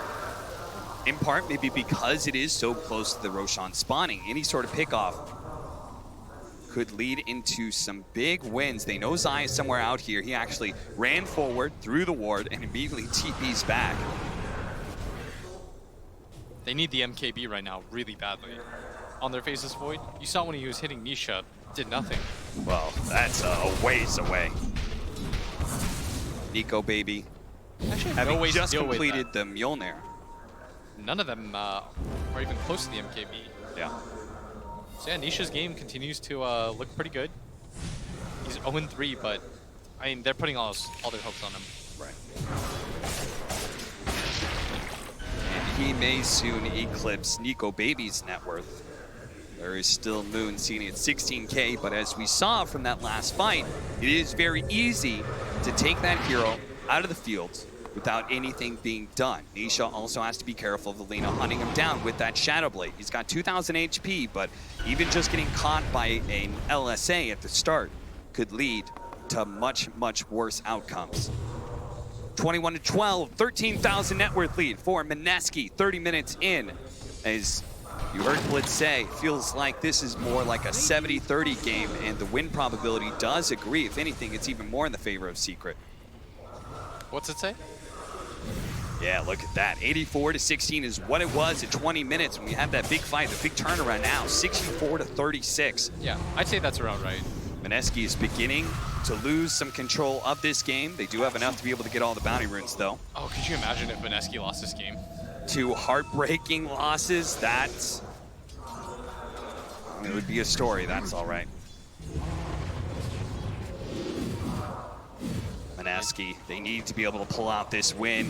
Heartbreaking losses. They got Megas against Team Secret, against the huge favorites, a blink away from Zai. Gets away from Raging Potato, just away. And now Mineski, chasing these heroes out, are going to turn back towards Roshan. But Isha doesn't want to give them that full map control. He's going to push out mid. Can they go to Rosh? Puppy should call his team. Let's smoke. Yep. This is a good fight for them. They've got a Storm Spirit. They're calling mid one over. Smoke by the shrine. This is going to be too late. This is going to be too late. The Roshan's going to fall so quickly. Look at this. 1,000 HP. It's going to die. And what are the Secret going to do with that information? Are they still going to go for the engagement? Are they going to think Mineski will be sloppy in their positioning? They hold in the mid lane, waiting for someone to step out a little bit too far. Is that Raging Potato? Is he going to be the one who steps a little bit too far from his team? Sure enough, telekinesis and a quick assassination by Nisha. But Nico Baby, he's not too far away. Secret, run to the right instead of running down lane. Oh, they had the Chronosphere. He tells Bennett to catch mid one, jumps to the edge. Nico Baby popped the BKB, but the Chronosphere stolen by Yaptor. Can he turn this around? Mid one dies. Just as the Chronosphere fades away, Yaptor looking to be able to turn this, has telekinesis, toss him in the air. Yule Scepter, Zai immediately throws out the RP, locks down Moon. Who's getting low? They need a blow up. Force half away. BKB activated. Nisha having a hard time. There goes the Chronosphere, but can they do anything about it? Nisha looking to be jumped on the edge and a crit. Takes out the lead up. He does have buyback though, and Nisha's being controlled up. Can Nico Baby actually get the bash? He managed to get the jump away as Maldic on him. Nico Baby doesn't want to overcommit, but he does have the Aegis with his telekinesis. He'll actually die to tier 3. Lina does not buy back. She could join her team if she wants to in this push. I don't think Moon wants to get into a position where he buys back and they have to race again. That was the Aegis used. They've got to reset off of this. And the Absol, once again, with the Chrono Steal, the positioning of it was perfect. The toss forward, the skewer back. KP, can they actually get him? They need another crit to force that away. Nico Baby looks to be able to slow down Nisha. The Rod of Atos actually gets him in PA stuck. KP starts giving up. Now the paralyzed cast. Ninja Boogie. What a swing. And Nisha being locked down. He will fall. No buyback there either. 19k gold lead, 3 heroes down. Nico Baby going for the melee racks.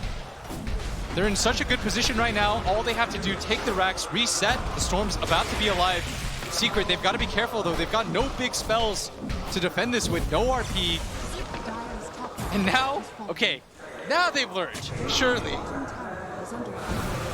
Blitz Dota, if you could go back in time and change one thing about your life, what would you do? Mineski, they're certainly contemplating that question. Is that last game and the choice around the Megas ends up losing them the game against the favorites in Team Secret. They've learned their lesson. They're going to go back in time here with this game 2, try and play it even safer than they did in game 1. I thought that was a real question. No, I'm not actually going to ask you that question. That's a little too deep for this broadcast. Oh, no, I instantly have an answer. Oh, what's that? I'd say, yes, OD Pixel. I'd love to pass it for that game. 26-14, Mineski holding a gigantic lead. But there's still that window. There's still that sliver of chance. Team Secret. So they're going to be caught here. Nico Baby, he knows it's somewhere around here, but he doesn't find mid one. He jumps into the shrine area. Fair enough. They'll just take the objective instead of claiming a hero. This does maybe not. Strangely feel like deja vu. Look at them. Look how safe they're playing. They say not even the shrine is good enough to take right now. They have a double damage on the ground. You gotta feel for them. They look so skittish. Look at him. He's just like, wait, I'm not gonna take this DD now. I'm gonna bottle it up. I'm gonna do every little thing that every pro player does to make sure we enable a win here. This is adorable, because I think if last game hadn't happened, yeah, they would have sort of just gone for it. Oh, now yeah. Like, if you're 1-0 against Team Secret, I bet Moon buys back. They push high ground together. Try to get 2 sets or something like that? Yeah, yeah. But instead, they are... they're checking all the boxes because Team Secret is always dangerous. They're so wily. Yeah, that's a good point. How much of this is just Team Secret? The team, the legacy. By the way, I think the game might have been over if Nisha doesn't get the crit there, because Moon had a cheese. He would have reset that fight hard. It would have been over if Yapsor doesn't position the Chronosphere just right, that a melee hero could reach through the Chronosphere to hit the Lina. His split second timing was phenomenal. And right now, Zai, he's got a 4-staff, he's got a Blink Dagger. He needs to hit a pretty big RP. You can't keep relying on Yapsor to steal Chrono and then hit the perfect Chrono. Yeah. Surely he's not going to do it 3 times in a row, right? I'm super down to see it, but if you're Secret, you're like, yo, a 3rd time? Yapsor, just one more? You think you can do that one more time for us? Can Secret pull out the miracle? Can Yapsor do it? One more rabbit out of the hat. Number 1 and 2 isn't enough, it seems. This was a Deso Rubik that we saw in the last game, right? Yeah. I mean, such a clutch decision-making in that sort of high-pressure situation. Cool idea by Yapsor to be able to buy that item, help them time walk, trying to get the 4-staff over to the other side, but everyone from Mineski is here, and they've just been gifted a kill in Yapsor. When he dies fast. Yes. And they're going to get the instant D-ward. Yapsor was just trying to get out, play some aggressive vision for his team so that they could do something. Oh, this is big. Abyssa Blade now for Nisha. Now when he jumps one of those heroes, maybe the PA, maybe the Lina, instant disable into potentially one-shotting that hero. KP needs armor right now if he wants to survive this. He doesn't really need a BKB. He's not being focused like that, but yeah, some armor would help his cause greatly. They already have the Shivas on, so maybe it's Lotus Orb for KP. By the way, check out what mid one is going for. I think he's kind of sold out on this principle. He's like, guys, I'm not carrying this game. No. But I can try to make this game easier for everybody. I can give you a mini RP. Yeah. I mean, the right kind of clump up, whether it's the RP or this Aghanim Scepter from the Storm Sphere, could mean that Nisha comes in with that cleave, with that empower, it just takes one. It really just takes one fight. If Nisha can get into three heroes, just hit into the center with that cleave, he will blow people up. That's the mantra of Team Secret right now. It just takes one, and that's the words echoing through Mineski's head. They know. Causing them doubt, causing them fear whenever they try and push for the high ground. That's why they're trying to get these next round of items. The wild part is how tense this game is. Like, only Secret, where you can see as a caster that Mineski's up 22K, and we're still sort of holding our breaths. I mean, no matter how many items they get, no matter how much the net worth climbs up, it almost doesn't change that win probability. It is staying deadlocked, giving Secret that like good 10% to be able to work around. Yeah, Dota Plus at this point is saying, are you gonna do it? Will this be the one fight? KP, he's got to be on march forward. Telekinesis, Nisha actually choosing to jump and pop into BKB. Can they blow him up in time with the Fire Blast? Multicast, they will. No buyback there. Oh, they got the RP! No chronosphere for you, sir! Mineski! They bobble the fight, and now they're going to lose 4. There's a gem on the ground, too. That's 4 heroes down. Nico Baby, his hands were up in the air. He was trying to let it go, but Nisha slaps him in the face, says, no! Not here, not today. That couldn't have been more perfect because then Zai comes in with the RP. Blitz, do you believe in that 10%? I do. I told you, it just takes one fight. Mineski. Oh. They're going to start losing some towers. Everything is still fine, though. Don't panic. Mineski still hold the lead. The game is still in their favor. And they can still pull out a 1-1 and push this to a game 3. They might have to be forced into a buyback situation right now as Nisha has a DD rune. It's still really healthy on its timing. They don't have the buybacks. They don't have it on Nico Baby. They don't have it on Raging Potatoes. So they just may say Secret are going to take Rax first to the mid lane of Barracks. They're actually going to take the full set first. The double damage wears out. LSA leading the way. Just a bit of damage on Nisha, trying to force something out. He does have a BKB and Abyssal Blade ready to go, but there it goes. Melee Barracks falls. Nope, both teams are now even. We One Rax are apiece. even. I thought that Secret was going to take the first full set. Yep. Oh. And Mineski, that gold lead. Let's see it. Bring it up for me. It has been plummeting downwards. 13,000 lead only for Mineski. Experience quite updated yet. Almost dead even, but look at this in top lane. Moon, he's found it open. He gets a massive one if he can complete the kill on the mid one. BKB, he doesn't jump away! He gets the kill, but can they force the buyback and not get caught for it? The Ghoul Scepter on the Aptor into the LSA. They got another kill. Moon, he's going to start backing away a little bit. He's a bit scared. Doesn't have his team behind him, and he knows there could be a buyback for the Storm Spirit. He does not want to let that pick be traded away. He got an advantage for his team. That is a massive advantage, too. This is going to allow them to play aggressively. Still, the gem that they lost, I think, is the even bigger draw. See that fight again where they blew up KP, and the hands were in the air. He tried so hard to get that chrono out, but Nisha quick with the fingers. It would have been a wipe if he'd actually gotten the range, the dagger bash onto Moon, but... Team mid one, that sigh of relief. And if you're Mineski, especially with how the last game went, that familiar fear in the pit of your stomach has to be growing. Yep. It's got to be gnawing away at you at this point. And we're getting into some crazy level 25s here. I mean, this PA is already a monster. If you get her to 25, the triple strike stifling dagger. The thing about Secret is they've had to do everything right to get to this point, to even get to this point, to bring it back to 15K. The 2 consecutive stolen Chronospheres, then that fight where Nisha at the very last second gets the Abyssal Blade on a Nico Baby and the stuns. Roshan's up right now. Mid one could buy out for the Aghanim Scepter if he wants to. He'd be about 500 shy of having buyback. But it looks like Secret, they may not be able to get in the pit in time. Honestly, Mineski just taken down so quickly. They're going to be able to get one back here. Raging Potato. He does have that Ghost Scepter protecting for a little bit, but honestly, too much control. They trade out Raging Potato's life for an Aegis, and that's fine. 70 seconds for the timing he comes back, but this Aegis will last the 5 minutes. Well worth it for his death then. 13K now. They cut it by 2 despite the Roshan kill, which is pretty rare to see, but because they are ahead, that kill on the Raging Potato meant so much.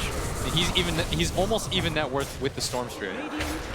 Blitz, you're Mineski's coach right now. What are you telling them? How are you telling them to siege high ground? What are you looking for them to do?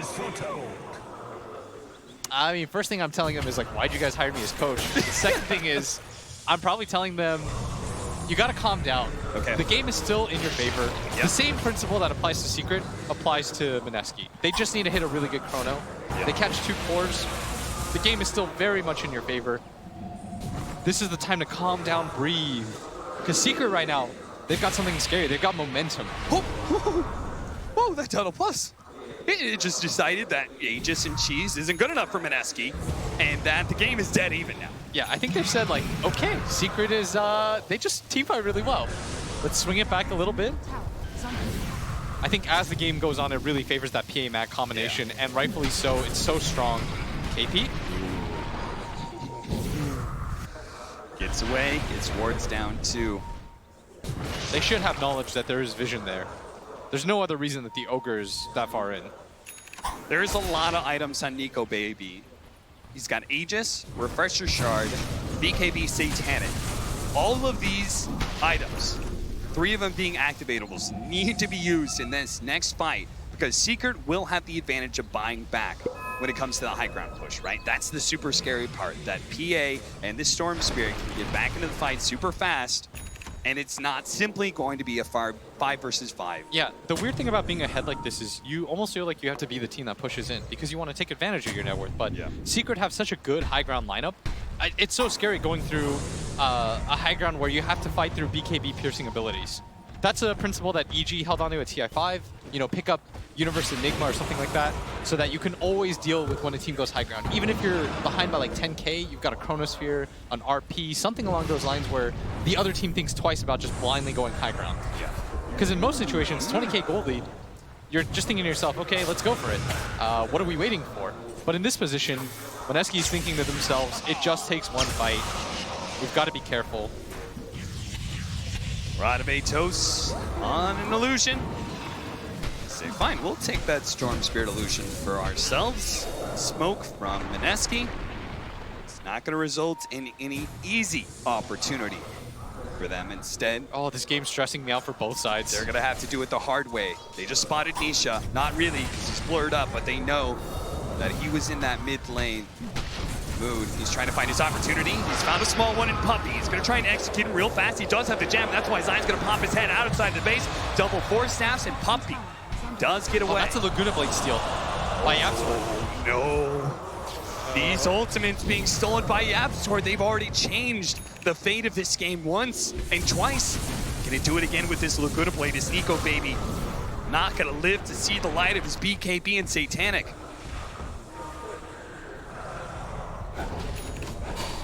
Ethereal Blade up for Raging Potato. Big burst damage. He also has the toss requires no targets. That could be a way for him to get heroes out of position when it comes to the high ground push. Maybe even a save too. You can act like a pseudo snowball. Yeah. In that regard, try to get your team out.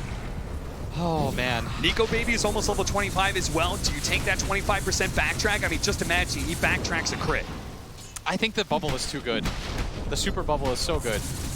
We'll have to see. This is just going to be all about feel for Nico Baby. How does he feel this game's going to go? What's going to win him the game? This is one of those games where the branches of fate just spread out. The what-if game begins.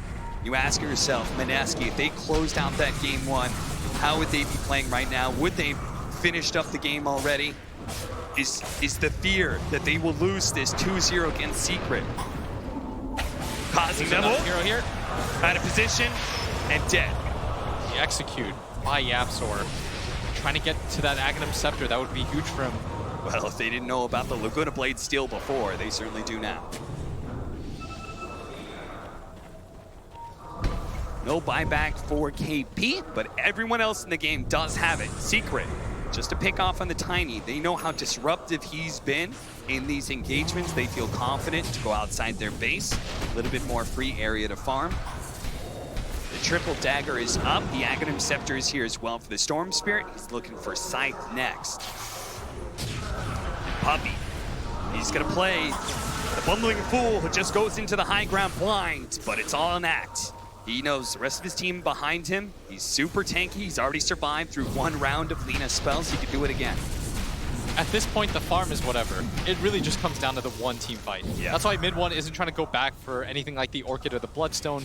He's just itemizing for the late game team fight. The Aegis down, level 25 achieved for the Faceless Void. You're right, the AoE is too good to pass up, especially with that Refresher Shard.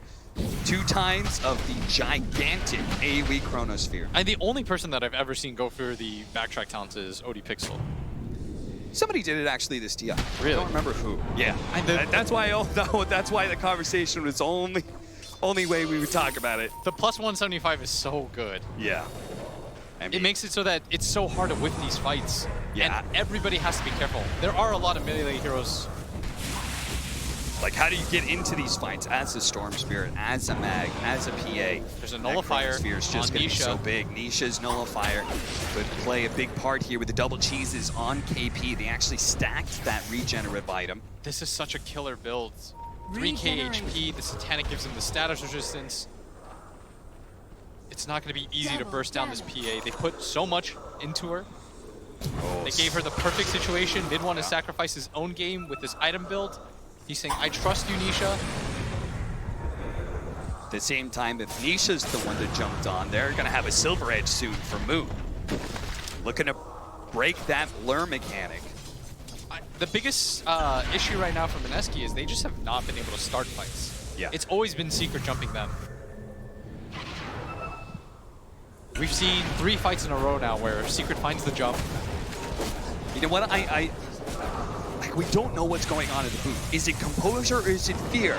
But if it is composure, I have to admire Mineski for just continuing. Like, they'll smoke up, they'll try to find a pickoff like this for Raging Potato, but they never go all in. They never give Secret that opportunity. They're going to go for Puppy here. Chronosphere does manage to catch the After in the back, but it doesn't catch the core. They're going to roll up the 2. The Chronosphere, second time around, they're going to be able to catch him with the Chronosphere. The After getting stopped. Oh, the Astro! It hits Zaid with the RP, and now mid-1 right back. Here comes the Chronosphere. The long zip in for mid-1's not here yet. Now the zip in occurs, but it's a bit too late. Nico Baby's already jumped away. He's going to be able to grab the Lina, though. The second RP from Zai. Now Nisha jumps in. Wipes out. Nullifier not going to be saved by the Gold Scepter. That's the Lina dead. Buyback's already flowing out from Mineski. Are they going to use it on the Lina as well? They will. Cheese up for KP. He's going to eat it again. Can he survive through all this one? Nico Baby jumping in. But immediately gets controlled up. He's going to buy back as well. Now KP. Ultra kill. Ultra kill for Nisha. Now Gapper found another one. They're going to be able to catch Raging Potato. Does have the interior blade onto himself. Ninja Boogie begins to back up. Yule Scepter. They have no buyback on KP. They're going to have no buyback on Raging Potato. Do you believe in the 10%? Are they going to be able to go down mid and force a 3 versus 5? Unbelievable. They found the double chrono, but Yapzor steals it once again. And that was the perfect fight for Mineski. The Mjolnir actually hit Zai, so he can't RP the Void when he walks close. And if you can't do it with 2 chronos, what is it going to take at this point? Mineski, this is a heartbreaking situation for them right now. Ninja Boogie, look at the spray on the ground. Loser, I've got you, Ninja Boogie. Zai fishes him out. That's another here without buyback. Moon, Nico Baby. They're the only ones left alive for Mineski. How are they going to hold? How are they going to repel the 5-mana Team Secret, who's now inside their base? And this time, they don't have to go for tier 3s. This time, they can go straight for the tier 4s. And this time, can Nico Baby land the Chronosphere? He's got 12 seconds left. Can he pull out the miracle? 8 seconds. 1 tier 4 dead. 2 seconds. The dream chrono. Another tier 4 gone. 0 seconds. Chronosphere's up and he goes for Nisha. He's going to try and take out the Phantom Assassin as quick as possible. Look at the damage flowing in. The Badgers are going to be good enough. He's dead. Buyback. Instant buyback though. Puppy going to be chased. Nico Baby's already blown his BKB. The Secret. They said Nisha was a fine target. We are still out. They're going to be able to lock down KP. But Yapzor, he dies. KP's up and now the Chronosphere plays against the Storm. He dies to the Infinite. Zai. He actually managed to take it. Can he get away? He's trying to jump away from Nisha. He's trying to finish this up. Zai managed to live. They need the buybacks. They need to be able to get Moon. He's going to be able to get the bash. Moon trying to drift away. Moon's still alive. But off the telekinesis. This was the Nisha, he's gone. Baby dead. Nisha, he's dead. Secret, dead with 3. Dead with 3. Yeah.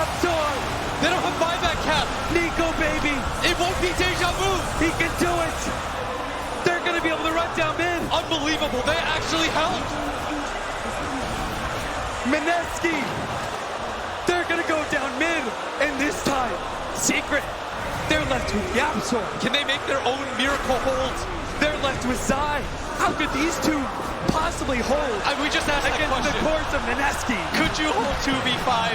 Mineski says yes, absolutely. Backs against the wall. Their tournament life's on the line. 2v5 doesn't matter. Mineski, they bought enough time. KP comes in. Nisha went for the win. Mineski have had the composure to run this game late game against Team Secret. They said to a man, we will take you to the late game and we will beat you. And now that same composure lets them go for the Roshan. Aegis, Cheese, Agnes. They're paying pressure for us right now. They don't want Deja Vu Cap. They want this game to be over, but first, they've got to kill these two heroes. Into the tier 4s they go. Zai has to make the RP of his life here. They need to hold 30 seconds for two heroes to come back. 15 seconds for mid one. One tier 4 already down. Nico Baby about to finish up. There goes the skewer. Brought in raging a potato. He has the ult scepter. He has the force staff. He can get out of this mess. KP tries to save that. They're just hitting the throw. Able to stop him. They're going for the guard. They've got to go in right now. HP. 2 seconds. Mid one's almost up. But Nico Baby, he's trying to finish up the corner here to let it go. And do you believe in miracles? Mineski. 1-1. They've tied up the series. They will go the distance with the #1 DPC team in the world, Team Secret. Oh my word, I cannot believe Mineski. I thought it was going to be the same situation. That would have been the most heartbreaking way to ever lose. And the crowd, they were cheering for Secret, but right now you've got to show love. Mineski, they lost every fight but the one that mattered. Oh, Mineski, look at the relief on their face. Oh, what a crazy game. What a crazy series.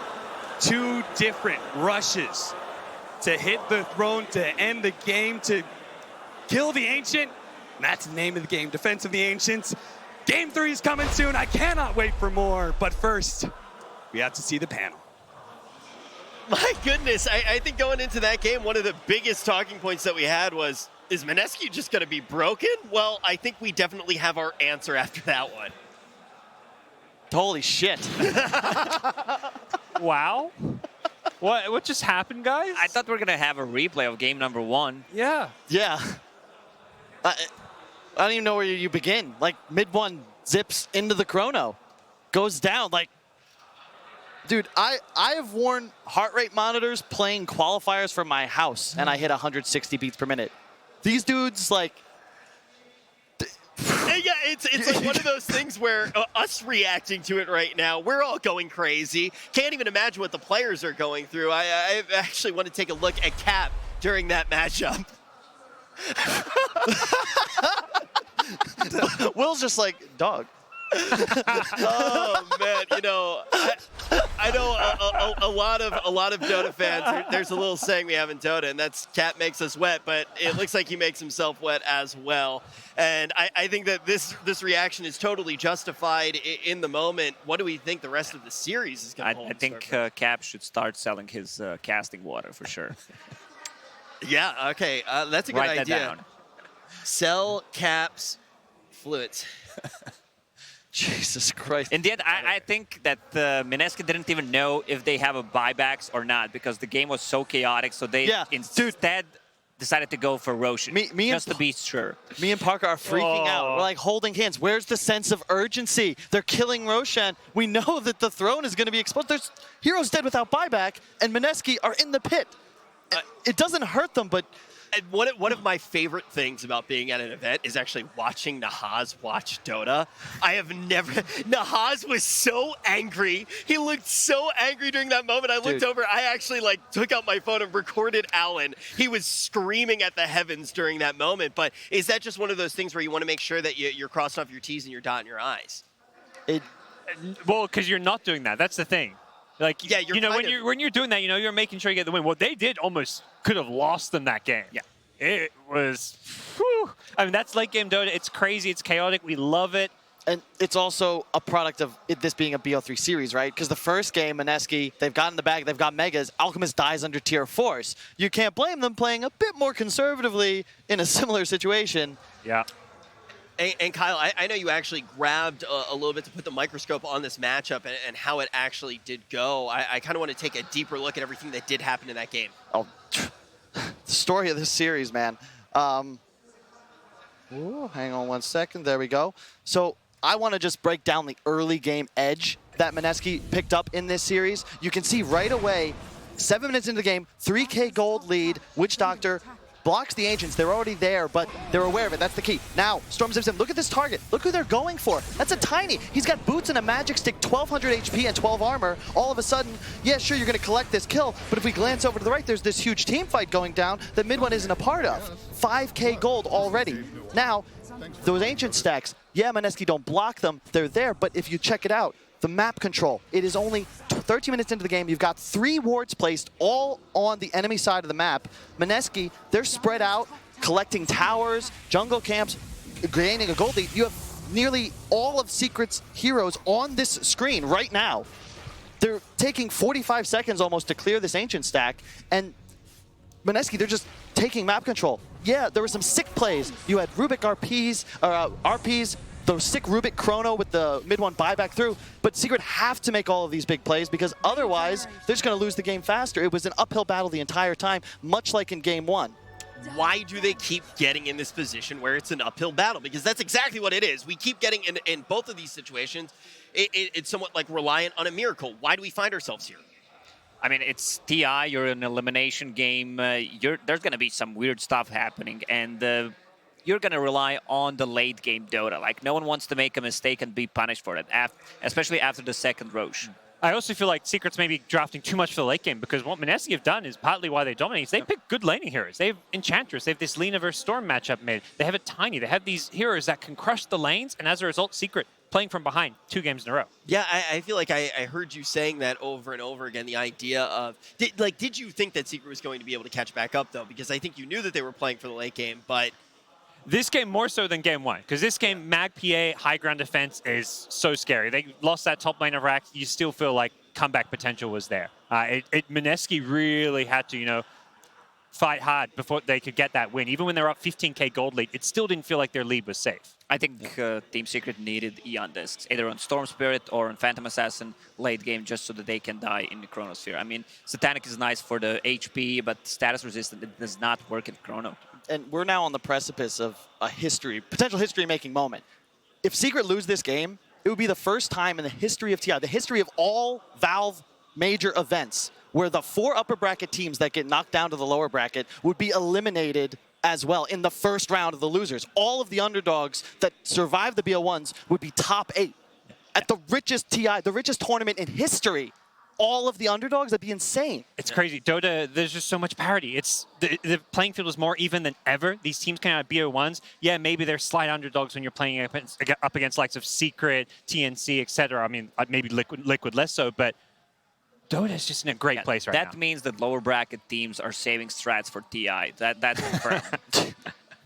I think that one thing that we definitely do have to say about it as well, and this goes back to the interview that we actually had with Mineski, where they said we don't want to put TI on a pedestal. And I feel like that is such an easy thing to say. You know that you don't want to be doing that. You've seen where that gets so many different teams. I mean, look at what happened to VP, right? I mean, this is a team that obviously that's going to be a mental block that's in the back of their head. But you can also say, I want to fly. You're not going to be able to just do it. Some things are physically impossible. And when you're here on this main stage, when you know the prize pool, all of that needs to be kicking around in your head. But it seems like they almost don't have the mental blocks that a team like Secret might have here with all the history that they have with this event. Yeah, I mean, we look at Liquid, it's sort of the same thing, right? It's a different story playing TI as the favorite. And that's also what makes like what OG's doing insane, because they're just casually winning games and feels like maybe it's because no one had them coming into the tournament as the favorite, right? That was they smart were middle of of the pack. Yeah, they were just sandbagging it the whole year. We're not a threat, guys. Look at Secret. They're winning all these majors. Yeah. They're looking dominant. People are calling every individual on the team like the best at their position in the world. at TI, everything changes. And now it's just one game. Who cares about the points? They don't win you anything.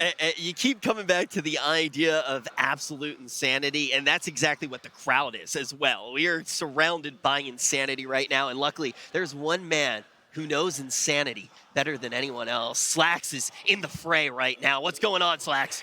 Rich, things are absolutely blowing up here. People are freaking out. That was an amazing series. Boys, you like the Dota so far? Everybody having fun? Yeah! All right, I'm in the crowd to talk to these guys. Let's not forget, somebody's going home after this series, so these teams need a little bit of encouragement. Sir, who do you hope is going to win? Secret. All right, you got anything to say out there to Puppy? Puppy, go. Be happy. Be happy? Yes. Yes, be happy because you're going to win with the Storm Spirit, huh? Yes. All right. Sir, anything to say for Mineski? Yeah, Mineski. Any more? Go! All right, any Mineski fans? Mineski, go! Mineski, go! Sir, who do you hope's going to win?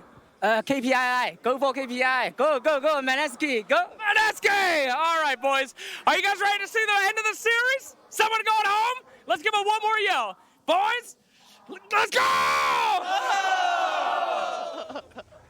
Back to you. Thank you so much, Slacks. He is the Gilbert Gottfried of Dota. Maybe Gilbert Gottfried is just the Slacks of real life. Truly, it could be that as well, but we can see already just so many fans right now really just adding to the fire. I think when we first saw the teams come out, it seemed like overwhelmingly people were cheering for the boys that are playing against Mineski, and it slowly shifted. Yeah. At first it was all Secret, now it seems to be more Mineski. Right now I think that they're cheering for good Dota overall. You've been to SEA a lot of times, I've been only once for Dota event, and I think this crowd is probably the best one I experienced for sure. Everyone's just loving what these two teams bring to the table. KP himself, a guy who played in China for a long time, so he's got a ton of fans here, which is why you heard the Chinese fans shouting him out. And it's just great to see another 3-game series when we're here at TI. Yeah, and I do think that is something that we have been hearing quite a lot when we're listening to the fans react. It is just the idea of good. Anytime you have one of those big team fights, everybody here screaming. It doesn't matter who's fighting. I think it's important we recognize, like, if you look at these teams, this is Nisha's first TI on the main stage. Mid one, he's played here before, but they've never had the results that you'd expect. Mineski, they've got their coach combo, Mushi and Kenshi. They brought Fnatic to 4th place at TI6. Ninja Boogie, one of the most calm and collected players in the game. And yeah, it's Nico Baby's first time, but you know, everyone else, just the composure. It really feels like they're the team just playing better Dota right now, or at the very least more controlled. Yeah, Nico Baby's ultis were placed extremely well, besides the part that he's not using the second ability after he places. So a lot of the times Rubik's stolen that Chronosphere.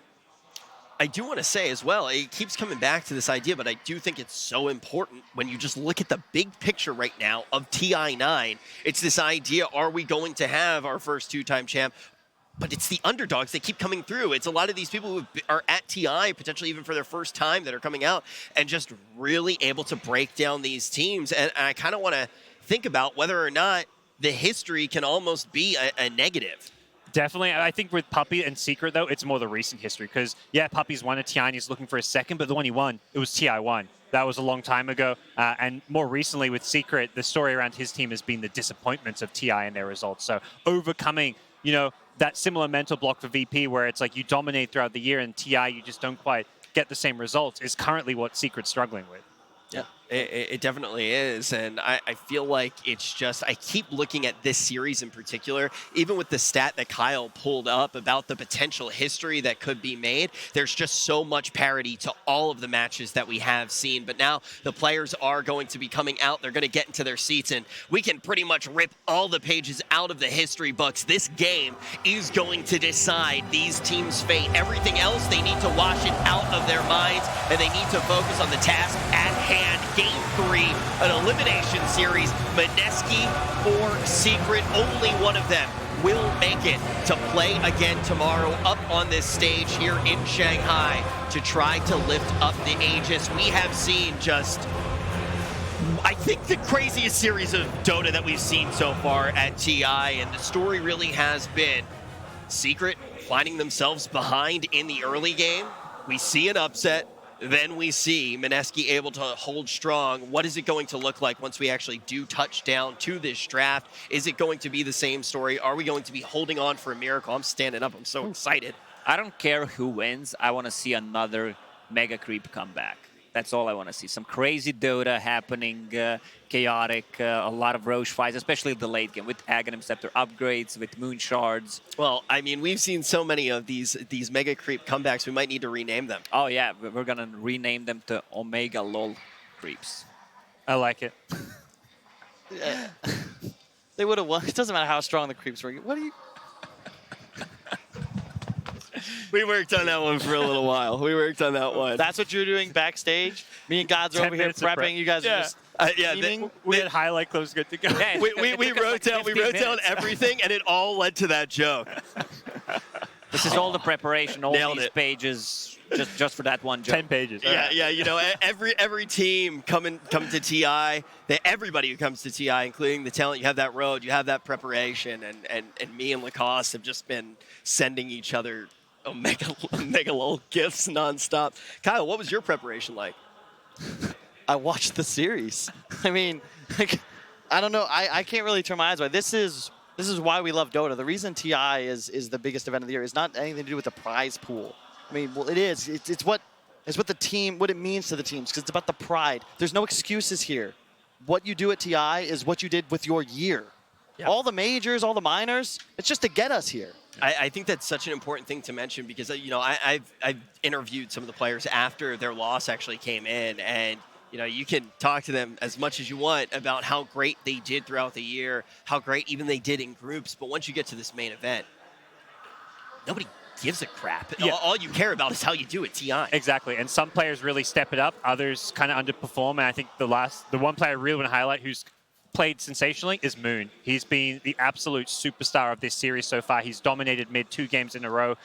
You know, he is looking incredible. He has favorable matchups, though, both times. And that's what I think's got to switch up for Secret here. You had 3 losing lanes in that game. You're giving this just momentum-based squad, the last team remaining from Southeast Asia, a huge lead. And then you have to play catch-up the whole game. You have these miraculous teamfight wins, but you know, don't put yourself in a hole. Let mid 1 rock. Give them something that can body Moon, or at least give them a fair shake. Definitely seeing some patterns with playing against Enchantress and losing lanes. But I do want to kind of look at, you guys are talking about which players you want to put your focus on. Is there a particular position right now, Lacoste, in this matchup that you say, okay, look at these 2 players, look at this head-to-head. It's going to be incredibly important to how this third game actually does shape up? Well, definitely a mid lane. Mid 1 needs to step up a little bit if they want to win this series, and I think they need to draft better lanes, stronger lanes, because at one time they were, if you were paying attention like Kyle, they were taking 2 tier 1 towers at the same time. Yeah. What do you think you can do to not completely get blown out in the laning phase, but still put this focus on that end game that it seems like they really want to do, because it's something that does seem safe when you're here? Maybe you play for the late game. Go for a strategy that doesn't have as much variance. I think that's something that God's started to allude to. So what type of heroes do you look for in the draft? I mean, maybe it comes down to some of the pick order that you can swap up. Sometimes you'll see teams then go from having, you know, first pick to second pick, so they're going to have that last pick of the draft. As long as mid 1 has a favorable matchup, or at least an even matchup, and then give Niche a hard carry. Putting him game 1 on a Visage, that's a big no-no for me. Yeah, Secret won that game. They shouldn't have. And also, I think the 4 position. You give Yapsor Rubik twice. It's a signature hero. That's what you want him on this main stage, but the early game impact's not there. You've got Potato running around on a tiny in that second game. Like, you could see, he has boots and a stick. 12 armor, 1200 HP. You're so much more impactful, and it's allowing Mineski to always win even-numbered trades around the map. If they have 2 heroes in a lane and Secret has 2 heroes in a lane, they're going to have the edge, and it puts the impetus on Secret to make plays just to equalize things. Yeah, I don't know what impetus means, but I will say the one thing that I do know is, Kyle, you basically said in that first game, Mineski won. They won, but they still get the L. There's one opening where all of a sudden we see Team Secret come through and grab the win. Mineski is looking hot here. Are we going to see the upset? We're about to find out as we jump into this game that will decide it all in this series. Team Secret versus Mineski. Game 3. The DPC champions and the last best hope of the SCA region, Team Secret and Mineski have already delivered one of the most memorable series in the history of the International, and we are moments away from the deciding game. Winner moves on, loser goes home. Our panel talked a lot about the lanes in the last part of that discussion. Do you feel like that's got to be the focal point here in this draft, especially for Secret? Yeah, in both the games, like they said, the early game was so bad for Secret. They were down, against an Alk. They get last pick Alk. They try to respond with a Meepo. The Meepo doesn't even lane that well against Alk. He has Acid Spray. And the next game, they pick Storm and they get Lina. So I think the mid is the most important matchup for this game. I think mid one needs to get this hero that he is confident on in the lane and make sure Moon doesn't get this 10th pick Lina that's just gonna 9-10 you, 90-10 you. Yeah, I agree with Bunner. Like these teams, both Mineski and Sacred, their mid player is their tempo controller. We have Moon on this favorable like Lina, DP, Ember, Tiny that creates tempo. So those mid one's favorite heroes, Ember, Kunkka, Tiny, like those tempo controlling heroes. If they lose the lane, the side lanes can get a lot of pressure. Even if the side lanes win, though, it's gonna just tilt over to their favor. Right, whoever, wins the mid. You're talking about the importance of the side lane. Lacoste brought up that point that we had 2 tier 1 towers taken by Mineski before the 8-minute mark, practically at the same time. That's the first time that we've seen something like that happen, I believe, in this entire tournament. And that really catapulted Mineski into the mid game here. It almost felt like Secret wasn't even going to make a game of it. I think it was mostly because of mid. A lot of what these teams do, if you watch Secret when they were rolling a lot of tournaments, mid one would play like a Monkey King, for example. And if you watch his early game, Secret do a lot of lane swaps. Once they feel like this hero, Monkey King or whatever in this example, is really strong, they're going to rotate it to their safe lane, where there's going to be a lot of pressure from the opposing team. And Nisha will now take this mid lane, which was already won by his team, and he's going to be able to kind of sit there and farm and catch back up there. And now mid one's kind of relieving the pressure. But in the last 2 games, mid one was under pressure, his safe lane was under pressure. They had no one to rotate and alleviate that pressure as the strong hero. I also want to note that Secret had a lot of late game heroes that game. It was uncharacteristic of them, I think. Storm, Magnus, PA, all those 3 heroes, they don't provide anything to the team when the other team pushes, So I think that's why we saw that picture of the both side lanes getting pressured at the same time. Absolutely. Do want to give a quick shout out. It was a defeat, but Yapsor in that last game, 6-5 and 22 on that Rubik, in on all 28 Secret kills in that game. His damage was number 2 behind only that PA, and that Rubik is still on the table in the first phase here for Secret. I could see them taking it on the 10th pick, depending on the next 2 heroes. As well, they have this Tiny, right? So this Tiny's open. So Absolute flex pick. they can kind of like not have to pick feel forced to pick the Rubik now. They can take it into the second phase, because the other team also doesn't want to ban a Rubik in second phase. Absolutely. So you're going to have a little opening in the draft. And that's one thing that if you compare Secret's drafting from the group phase when they were winning to when they started struggling, they have been picking Yapsor as hero in the first phase almost exclusively, which is not something that they did a lot previously in the season. I think like the first 2 games, yeah, Secret won the first game, but the quality of the game, it felt like Secret lost. So I feel like they're kind of changing things up a little, and they're not giving him the Rubik. Maybe they listened to the panel and like they felt that Tiny like on Potato like did too much. So maybe they're picking it for Yapsor. The one nice thing really I like about Team Secret's new bans are they banned the Enchantress.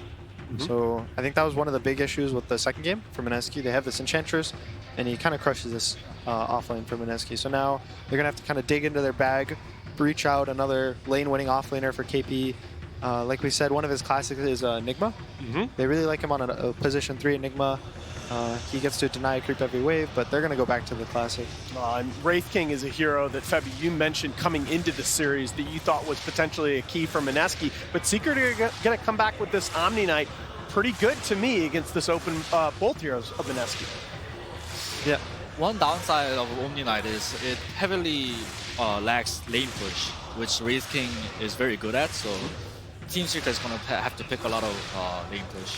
Because I know Mineski Mushi, I've been playing with him for a few times, and he, as a coach of Mineski, I'm sure like he's telling his game plan is all about pushing lanes.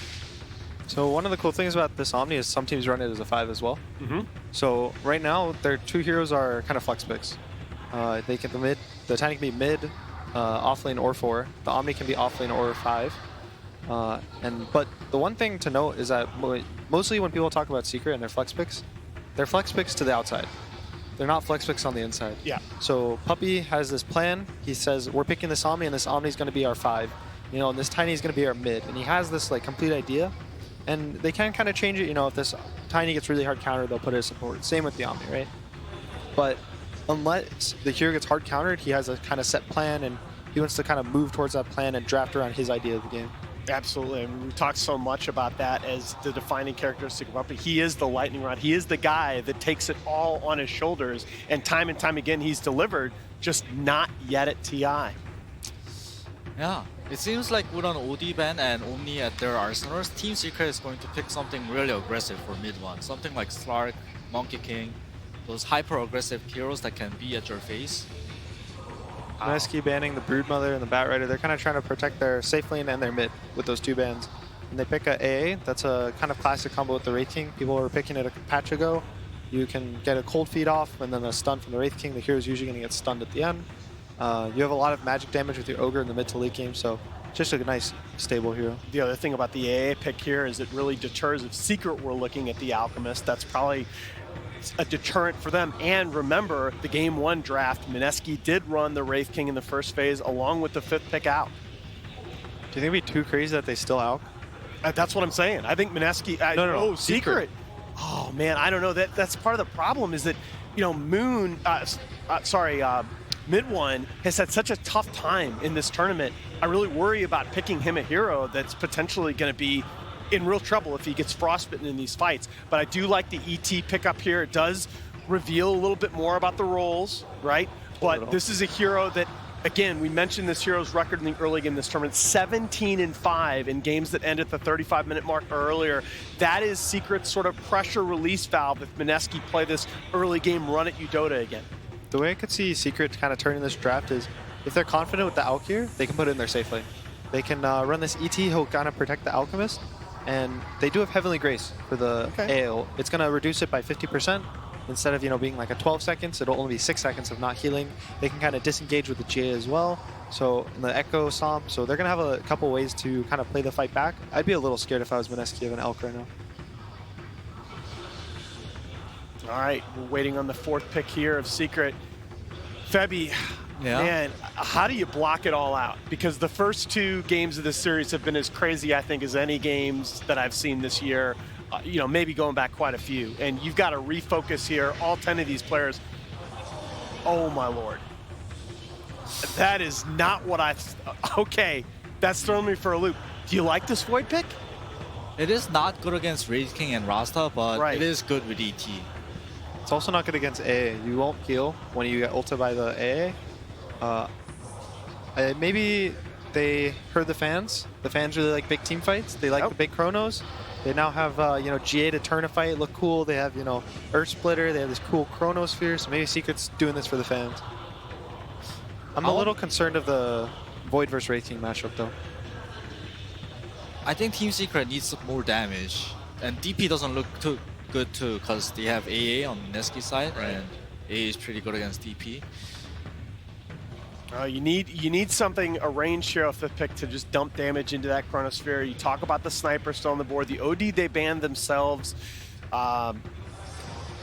They need a lot of stuff right now on Team Secret. Yeah, they I lack agree. wave push too. Invoker? Omni doesn't push out waves that well. Core Invoker? Yep. Then Invoker. Yeah. Gets banned. I mean, it's one of his best. Yeah, there you go. It's one of his best heroes on his career. They could still do Tiny mid. I would be really scared of their damage, though. I think they are forced to put this Tiny as a 4 now because of the Wraith King. So they need a mid 1 hero. They're going to ban as well, you know, a mid hero from Mineski. They're really scared of him from Moon getting this like last pick. So they're going to try to find a hero in the draft that fits them and only is going to have 1 hard counter that they can ban out. One good thing that Secret have going for them is the team fight. Mineski's heroes, they're all single target. So I think Mineski will kind of want to split them and dodge them, play this like cat and mouse sort of game, and try to go late game. While Secret wants to like use their big team fights. Omni wants to fight early, even if there's an AA on the other side of the team. When you look at mid 1's hero pool, the heroes that come up that aren't banned still on the board here: Ember Spirit, Templar Assassin. I'm looking at if of either of those, it's more the Ember, I think. He's going to have Heavenly Grace, so he's going to be able to go in on the supports and kill the supports. Save this Chrono more for the core, the Wraith King. Could just Storm again. Yeah, they could Storm. I think it's okay with the Grace, but it's also really scary against these instant hexes that are built into your heroes. It's you're much more like confident going on it when you force the enemy to build Sheeps to try to protect their cores, or build Yules to just Yules the Storms and try to like have to be forced to defend themselves from the Storm. When the supports have built-in ways to defend against him, this Wraith King's gonna have ults, so it's like you have to burn a lot of mana to kill him the first time. It's a little scary for them. And they're gonna ban the Elk. They're still scared of getting last picked Elks. No, I would be too. Yeah, they're traumatized from the first game. Coming into this 5th pick, do you feel like Secret's lanes are stronger in this game? Are we going to be able to hold up to the pressure better than we did in games 1 and 2? I think so. The ET is one of the strongest laning supports right now. His Astral Spirit gives him armor, gives him boom seek, gives him damage. Oh, the Yapsor Rubik once again. Sorry, buddy, go ahead. So it's mid-tiny. Yeah, mid-tiny. So Mineski's going to know that. They're going to be probably going to pick more of a strength hero. Maybe some hero that's going to build like 1-2 bracers, even if they go agility or int hero. Once the main issue with Tiny as a core, that was in previous patches, was that people would build bracer and his combo wouldn't kill you anymore. And when Tiny blinks in on a core and his combo doesn't kill them, his fight feels really awkward. He's a slow hero. He's tanky, but now he's committed to 4 or 5 heroes, and they're going to be able to disengage, stun him, and keep following it up. I'm kind of worried for Secret's lanes again because, I thought the Tiny was going to be a 4, but right now their side lanes don't look so hot. Yeah. Especially the Void lane is going to suffer. Death Prophet's a really nice pick versus the Tiny, and the Omni, and the ET. It's whenever there's a bunch of strength heroes, DP is one of the heroes you think of like Timbersaw. The Spirit Siphon's going to do more the more HP people have. Tiny, he gets a crazy amount of HP really early in the game. He has a really high strength gain. He goes Echo Saber, he might go BKB. The Spirit Siphon is going to heal up the Death Prophet, and he is the AA, so he doesn't have to be worried about getting his healing stopped. The only issue with it is that if this Death Prophet gets chronoed, he can't be bursted. Exactly. All right. Well, we are headed to a deciding Game 3 in one of the most thrilling series of the event. But first, here's Casey with a coach interview. Yeah, we got Sembi here. This has been a crazy, crazy series. We've enjoyed watching it. Also, the drafts have been interesting, too. From mid-1 Meepo, we have Yapsor Rubik. How much has the draft made a part in how your play has been? I have no idea how to answer that. I really don't. I mean, draft is obviously very important. I think the first game, I'm not sure if we were so happy with the outcome of our draft. Second game, we were more happy, but we couldn't secure the game. Third game, we feel pretty confident. Hopefully we can pull through. Rob a game if we can. See what happens. What's the mood in the pod like right now? Angry. Really? Oh, it's good. It's good. Angry's good. We want to win. Angry, hey, we need to take this. It's ours to take. Yeah. Thank you so much. Back to you guys, but I do want to say, Capitalists and Blitz, will you guys please stop throwing water around? Did we get you a change of shirt, Cap? No change of shirts. It's actually just completely dried out. We'll cast in any conditions, KC. We're like postmen in that regard. But I just want to say, Dota is such a wonderful game, and what truly makes it great is the people. It's the people in this competition, the players in the booth, the homeless man behind the wall behind me. Whatever it is, that's what makes Dota the best esports in the world. Let's get hype for Game 3 of Mineski versus Team Secret. Oh, this is quickly becoming a classic. I'll be honest with you. I didn't go into this series thinking it was going to be a classic. Dude, I didn't either. I'm going to be 100% real with the audience. I thought this was going to be a stomp. I genuinely thought Mineski, I was like, all right, what am I going to do with all this time I have? You barely managed to beat Na'Vi. Team Secret barely lost to EG. Transitive Property says Team Secret's going to blow you out. Yeah, you're going to get worked. But that's what makes TI, it's the best. It's the best. There's nothing else like it. This needs, 100 TIs. Just keep it coming. TIs every day. Oh, every day of the year. Me and my kid are going to be watching TI one day. Oh, it's going to be wonderful. Okay. We started off this series. They just high-fived. As we implied. Oh, that's cute. As we implied, we thought Secret was going to beat Mineski. And we started off that series introing saying, hey, this is a David versus Goliath matchup, and no better time for TI for you to be David and slay the giant. Yes. And now, after game 1 should have gone the way of Mineski, now, after they do manage to clinch game 2, is Mineski the Goliath? Is Secret the David all along? I will say that Mineski, in this 2-game series that we've seen so far, they've been the better team for about 95% of the series. Yes. And the fact that it's 1-1, if you're Mineski and you end up losing this best of 3, it'll haunt you forever. This would have been one of the greatest what could have been situations. And for Secret, you'll take those wins. Oh, yeah. You will take that game 1 and you'll say, we got away with it. And maybe this is the wake-up call that they need, that they're not invincible, that they can't overlook anybody. Such a big game for both teams. And that's what I love about Dota. It's all the emotions that go into it. We heard Sunbeat. What do you guys, what's the mood in the booth? Everybody expected to hear, you know. It's good. It's solemn, we're good, we're calm, we're laughing about it. You know, we're gonna get this game 3. No, we're angry. Yeah. We're pissed off. We're Team Secret, goddammit, and we're supposed to be beating Mineski. And we're gonna see how that anger translates into the game, and how they're able to make their way through this laning phase as we have Moon versus Mid1 in the mid lane, Death Prophet versus Tiny. Certainly an opportunity for Mid1 to take his aggression out on the Mineski players with this kind of tempo mid. This is where star performances are born. We can forget the other 2 games. The fans can forgive your other 2 performances if you clutch it out in this game number 3 as this Tiny. I feel like I've just, you know, I'm beating a dead horse, but at this point, Mid1, you have to show up. He got out damage dealt by a Rubik last game. Yapzor almost carried that game for his team. It doesn't matter though, you only need 1 to look good. KP is going to be playing the Ogre. Core Ogre at top lane with Raging Potato, babysitting him on the Shadow Shaman, Nisha Faceless Void. This time, he's going to be the one trying to get all the clutch Chronospheres instead of Nico Baby.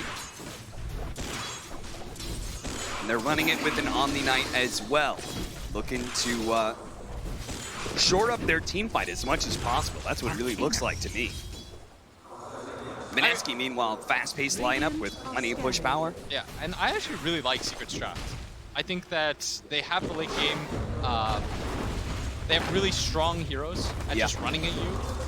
I could very easily see them just take a lead and never let it go.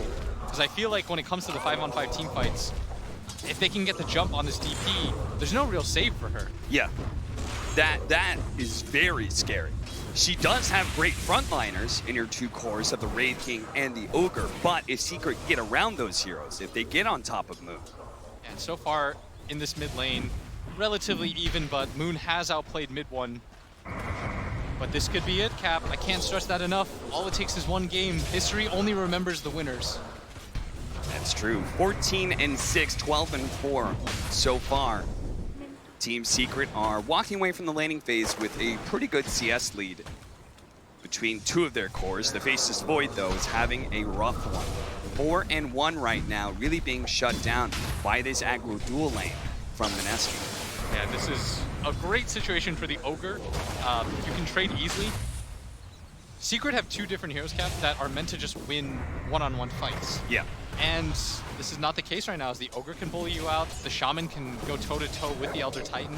You can see that Raging Potato is actually using Puppy's creeps to farm up the neutrals.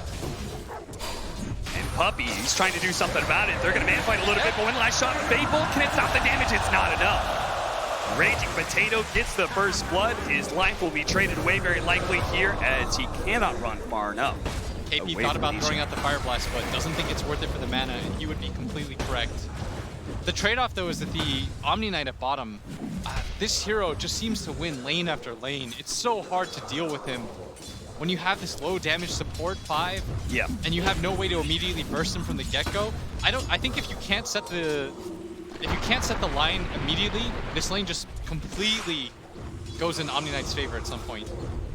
It's also a lot about the Heavenly Grace Dispel, right? Like, once the enemy team has picked up their 5 position, if it has an ability that you can kind of deal with, like the Cold Feet, for example, or this Raid Fire Blast, the damage over time that happens, you're going to be able to purge most of that off, get yourself a heal, and it's like the attacks never even happened. Raging Potato, 5-minute bounty runes are about to spawn. That's why Yapzor and Puppy are both here, KP, though, pulling some of the creeps with him. He wants to challenge. Raging Potato's going to walk back with him. 2 versus 2 over the bounty runes. House Puppy going to take this one. He's going to try and go for the stomp. No, he's going to take way too much damage for it. No, he's actually going to go for it indeed. Stomp misses. KP. Telekinesis isn't there. Mid one's actually going to be able to grab the bounty rune as he shows up with the bottle, and Zai actually manages to get the other side. So that's going to be 3 for Team Secret. Mineski were the ones who actually had the better bounty rune control the entire time last game, and I think the game prior. And that's going to give them a little bit of a gold lead. Pretty negligible, though, at 5 minutes. And we've seen what these two teams look like. It's one of those interesting situations where you never know how somebody's going to match up. Maybe Mineski just matches up really well against Secret, and that's why we have the sort of series that we're having right now. Zai, level 5 already. We've seen the power of this Omni Knight before, and this kind of like very aggressive lineup of Mineski, like being repelled by an Omni Knight, just being frustrated, not being able to get that kill that you started off on, that's certainly going to cause a lot of issues for Mineski. Yeah, it's similar to game number 1 where Mineski, in fact, had the Omni Knight. They just weren't able to bully him out. If you can't do it from the get-go, your odds just decrease so dramatically. But that's where that Ancient Apparition Ice Blast has to come in clutch, right? Yeah, but you can just get pipe, I feel like, on Omni. Yeah. Isn't that what you would do as on the off lane? Oh yeah, absolutely. In this kind of game? Yeah, you just get pipe and all of a sudden it's the same situation because they have so much magic damage. KP going to be pulled back potentially into his doom here, but he's so damn tanky. Let me tell you. Yeah. Bottom lane instead, that's maybe the offlaner that dies. This time the cold feet does actually latch. It's so funny that you see Omni Knight die and you watch an Ogre just kind of walk it off. Yep. The chainstones are good enough for Mineski, and with these skeletons pushing in, also just tanking up the tower shots, that's going to let the Siege Wagon do tons of damage. This is the same rotation he made last game, and this is a big rotation for them. And they're going to try and rush a defense here from Zai, but he's going to TP in. Is he going to be in trouble here? Have the Grace on him is going to slow down a lot of these disables. But they're protecting the catapult, and that's what's important. That's why mid ones also come in for this. Last game, he didn't make this defense. This game, I think they understand how important this tower is. The Siege Wagon dies, and the Tier 1 tower does not fall. Moon could have used Exorcism to finish off that tower when he first showed up, but he thought the Siege Wagon was good enough. He thought it was free. And that's Secret. They're a veteran team cap. They're making those adjustments. They realize Moon's play. I think he was anticipating that top push, but because so many teams are doing it, he's just sort of going for the play that Secret doesn't expect. No one's really assaulted Secret's offlane tower before like that. Especially once you give, like, Zai has a good lane, but a rotation like that shuts him down. If they'd caught him again that second time when he TP'd under tower. Oh, that ruins his game, and they might even go for it here as they try. Moon's going to show up, hits him with the nuke. Looking to be able to slow him down with the Spirit Siphon. Zai, the Heavenly Grace, protecting him a bit right now, but Nico Baby has another round of stuns coming in. The Crypt Swarm's not going to be good enough, and they don't want to dive the tower. Mineski. And this is what we're talking about in trying to go for these kills and not quite getting it, not getting the kill. Look at this tempo. The objective. Look at this tempo. Oh, They're going to TP top and just go for it right after. And this is how you alleviate pressure from this bottom lane for Nico, baby. If you can't do it in one lane, do it in another. Can Zai get there in time? He's just about to get back to the base. He's going to have a TP scroll soon. Nisha's going to be stunned up, fire blasted. They do have the hedge. That's going to be enough to be able to get the kill onto Nisha. And this exorcism will be used to bring down a tower. They're outpacing them right now. Yeah. This series, they're thinking 2 steps ahead. And Secret, their focus is on that bottom lane, but suddenly there's somebody top. And you don't even really want to dive this Wraith King because you know he's got ulti, he's got stick charges. If they could take this tower and defend, this would be such a huge boon for them. Part of the reason was used, though, by the DP. Yeah.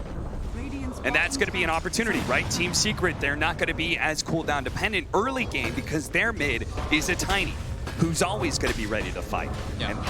But they don't want to trade this cap. They do this not. This tower is still healthy enough that you can bring heroes in and try to defend it, and it would extend your game so hard, but they might have no choice. This might be a little bit too late. And that means that core rotation from KP kind of hurts them, right?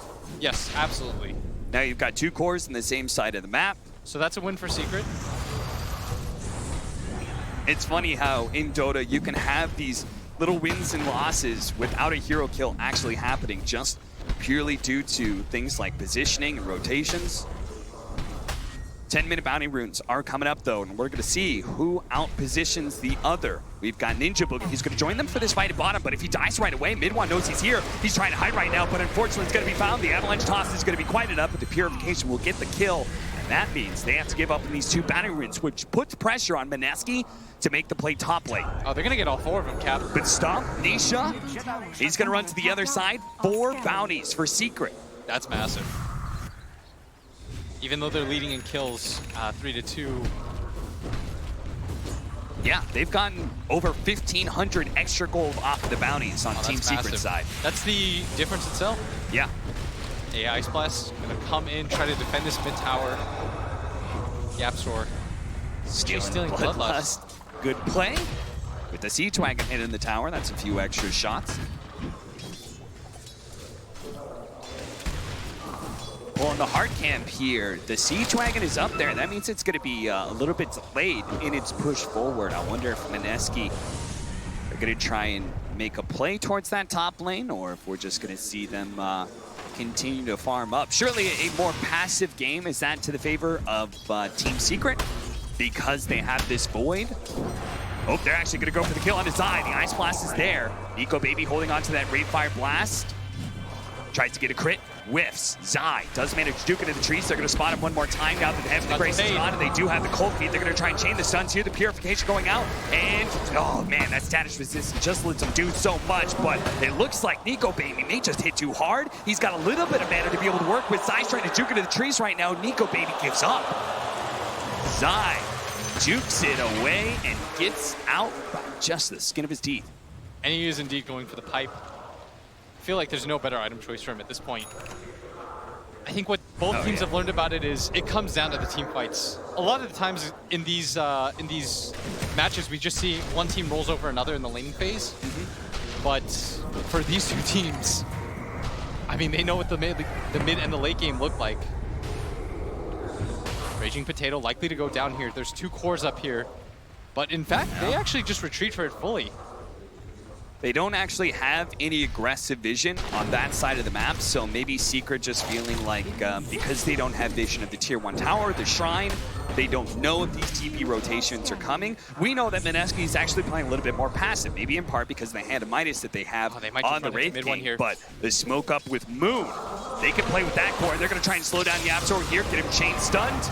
That's a kill. Is that a tower, though? Yes, absolutely. Oh, Mid1's here. They're going to be able to catch the Ancient Apparition. A pick off like that could mean more. Ninja Boogie dies, but the Exorcism being used. I'd like them to drop the wards here. They are going to drop the wards. They're going to be able to get vision of these who actually teleport in and can get chain stun. They do have the shackles. Where's the follow? The Fire Blast actually used on the Omni Knight. They just don't have Moon here to get the real damage. A 3-man silence. That's going to be a lot. With the Rain Fire Blast onto Tiny. Mid1 down to half health already. The tower's taking up some damage as well, but Team Secret, they're healthy enough. They're going to go for the Chronosphere now into the Death Bomb, trying to nuke him down with it. He toss up into the air. They're going to be able to finish off Moon. A good stomp comes out from Puppey as well. They're going to focus on KP. He's dead. Ice Blast on its way. Nico Baby on his first life is about to fall, and all of Secret very healthy, certainly healthy enough to bring down Nico Baby a second time. Team Secret hold their mid tower and repel Mineski. And they might even grab it themselves. The wards, the last of them about to fall. 4 heroes up here, Zai. You can see that he's just too strong of a force to be reckoned with at this point in the game. He allows Nisha to get in and out of those fights so cleanly.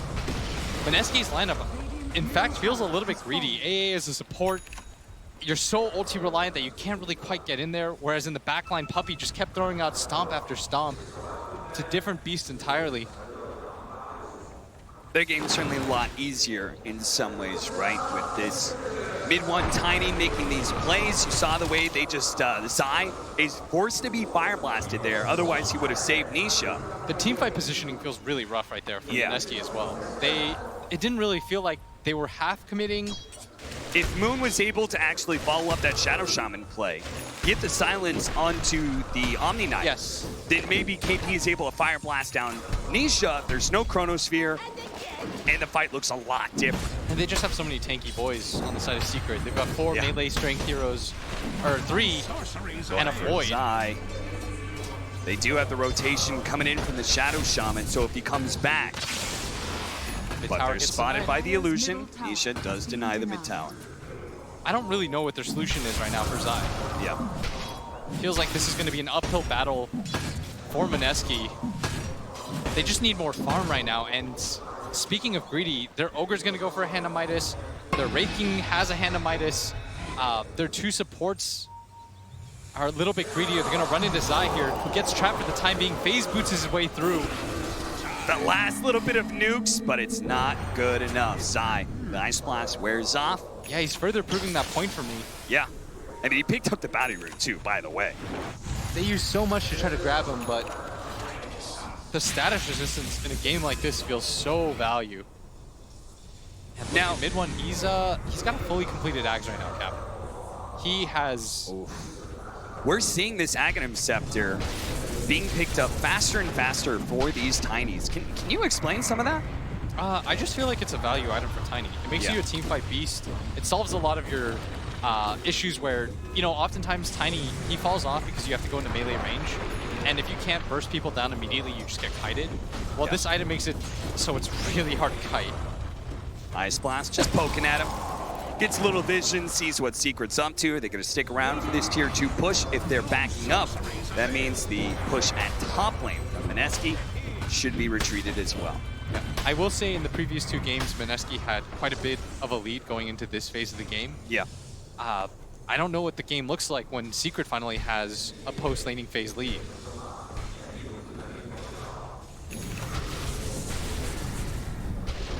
There's something I want to talk about, though. This Wraith King, right? Traditionally, in many patches of the past, Wraith King's considered a early to mid-game carry. Yes. And with the Death Prophet, we're looking at, you know, trying to push down towers by 20 minutes, go high ground by 25, 30. A lot has changed for both of these heroes, particularly the Wraith King. We've seen a lot of these Hand of Midas Radiance build. Hector, especially from Infamous, has shown that Wraith King is no slouch late king. You can really push this hero to the limits. Is this just about, what is it about? It's about the Aghanim Scepter, it's about talent changes, what is it? I just feel like this hero is good against the other cores. Like, you never feel bad about having him frontline for you either. A lot of times in Dota, you saw in the game that we saw just happened, when the Void goes in and he gets bursted down, you mess up the team fight, suddenly you've lost. Yeah. In this position, he's so forgiving to play. So it's about ease of execution, yes. And at TI, there's nothing more important, right? He's so easy to work around. He dies once, you don't even feel that bad because it gives your team time to reposition themselves, whereas the enemy still has to clump around. The fact that the Wraith King, you've got to kill him twice. Yeah. It means that there's no mess-ups. Well, there's that Aghanim Scepter from mid one, pummeling KP with trees, and now he's going to get the tier 2 bottom tower. If you build a BKB, you always have time to get the BKB on. Yeah, that's true. Aghanim Scepter, usually we've been seeing Echo Saber into Aghanim Scepter. Here, mid one's going to go the other way around. I also think Aghanim is a great farming tool. It's a real low cooldown, and you can just kind of freely use it in fights. Oh, look at this, 20 minutes push down lanes. 18 minutes. They're just kind of going for it right now. They've dealt a good amount of damage to this tower. Mid one is, we said, give us a star-making performance, bail your team out. So far, so good. 7 out of your 8 kills. Hex, Raging Potato, I think he knows he's been caught, and he's just trying to stall things as much as possible so his Serpent Wards can actually get the kill on the tower, but sadly there's a Glyph. And the Glyph now, especially with the multi-shot, is so good at clearing out the creeps and defending. Yeah, now this is just going to be food instead for Secret as they clear up all but one of those, I think. Radiance for Moon. Death Prophet's another hero that can go late game a little bit better. The new Aghanim Scepter that was introduced for the hero, that's a core item. The scary part for Mineski is, I don't know at what point in the game they're going to win this. Yeah. I mean, if they're not winning it already, right? Yeah, it feels a little bit scary right now. Ninja Boogie. I don't know if this is like an issue of pace. Yeah. Because I felt like previously they had heroes that could just run at you. And Moon had some sort of hero that could just collapse on the side lanes. He could set a tempo. But in this game, it sort of feels like he has to be passive with his DP. It feels like they've gone a little bit away from the principles that led them to success in game number 1 and game number 2. And so now it becomes much more about this Wraith King. Like in the previous game where Nisha had to be of the main hero, I think Nico Baby, so much rides on his shoulders. 20-minute bounties, mid one free to push out bottom lane with his volley, take control of those. Mineski, are they going to invade? Are they going to try and get more than just this one? It seems they are willing to concede all map control to Team Secret right now. They just know they're weaker than them. They have to ride the line. They have to rely on their carry. A man they brought in late into the DPC season, this Radiance. Can Nico Baby change the fate of Mineski right now? The good news for him is that he is good against the cores of Secret, aside from the Omni Knight. Yeah. Of course, he's going to always be able to survive out the Chrono. And more importantly, he doesn't get bursted by the Tiny. Both upsides for his hero. The only downside is that he's going to need help. If it means that he's, the Chrono doesn't do anything for him, Nisha's just going to say, I'm not going to Chrono you, I'm going to Chrono Moon every single time. Yeah. And that makes Moon's game so hard to play. Is that why he's not, he hasn't actually queued up the Aghanim Scepter, which everyone goes after the Ul Scepter. Does he need, an early Aeon Disc? Yeah. That feels so bad. Terrible. I feel like you go Axe, and then you can go for the Aeon Disc. You just have to do it. I'd sort of maybe even get the Shivas first. Before I would kind of be Aeon okay. Disc? Yeah, I'd be okay with that, but I do think you need an Aeon at some point. Oh, he goes Blink instead. Maybe he just wants to fight. They're going to get the Radiance timing, and maybe they just want to run it secret. That's how they want to come back into this game, rather than just pure farming. I mean, the AoE silence can come in really clutch here against this Omni Knight, right? Because you always know the Omni Knight's going to be running forward to protect mid one, or to protect Nisha, who's been initiated on. It's very good against the Faceless Void. Yeah. Nisha already has a BKB. That's so scary. Means this silence is going to be very ineffective against him. It also means that he's always going to get Chrono off. Yeah. Which is pretty disastrous for Mineski. Pretty much the only one who can stop that outcome is Raging Potato. And I just don't see him getting lasting shackles in these fights. He does have the Ether Lens, though. He feels like he's paper. Yeah. And I would say that Mineski would be all right, but I think this Omni Knight, I've been saying it from the beginning of the game, it might just prove to be too much. Gonna walk up the hill, but they don't have their Death Prophet here. Secret. Riding around their shrine, they've got the numbers advantage. The pipe has been used almost immediately. And Zai, I mean, he ends any thoughts of aggression. He just doesn't care about you. Raging Potato does manage to get the Hex off. There's the Avalanche. The Ice Blast is coming in. They do manage to get the Guardian Angel. That will help protect mid one. Here comes Yapzors, but it doesn't actually nail a whole lot. That's going to be the Ogre going down. Nico Baby still trying to focus on mid one because they have in the Grace. Mid one is actually going to be fine here. Now we have the Exorcism them out. Yapzor does manage to force Snap down to low ground. Moon pursuing, trying to get another Spirit Siphon, this time on mid one. Can they actually take down this Tiny? Well, they've already lost most of their support. Chronosphere catching them just on the side. Mid one tries to get away of the tree bomb route, and now the Death Prophet's dead.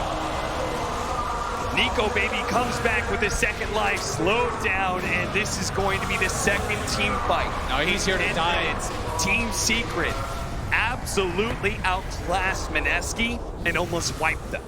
And Zai still chasing. He wants the full team wipe. They're going to extend their lead 7K.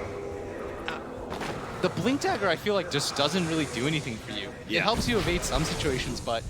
And what they want to do is get on top, and I would agree if the Void didn't have such a fast BKB, and if you weren't playing against Heavenly Grace. You fulfill those two conditions, maybe you're alright.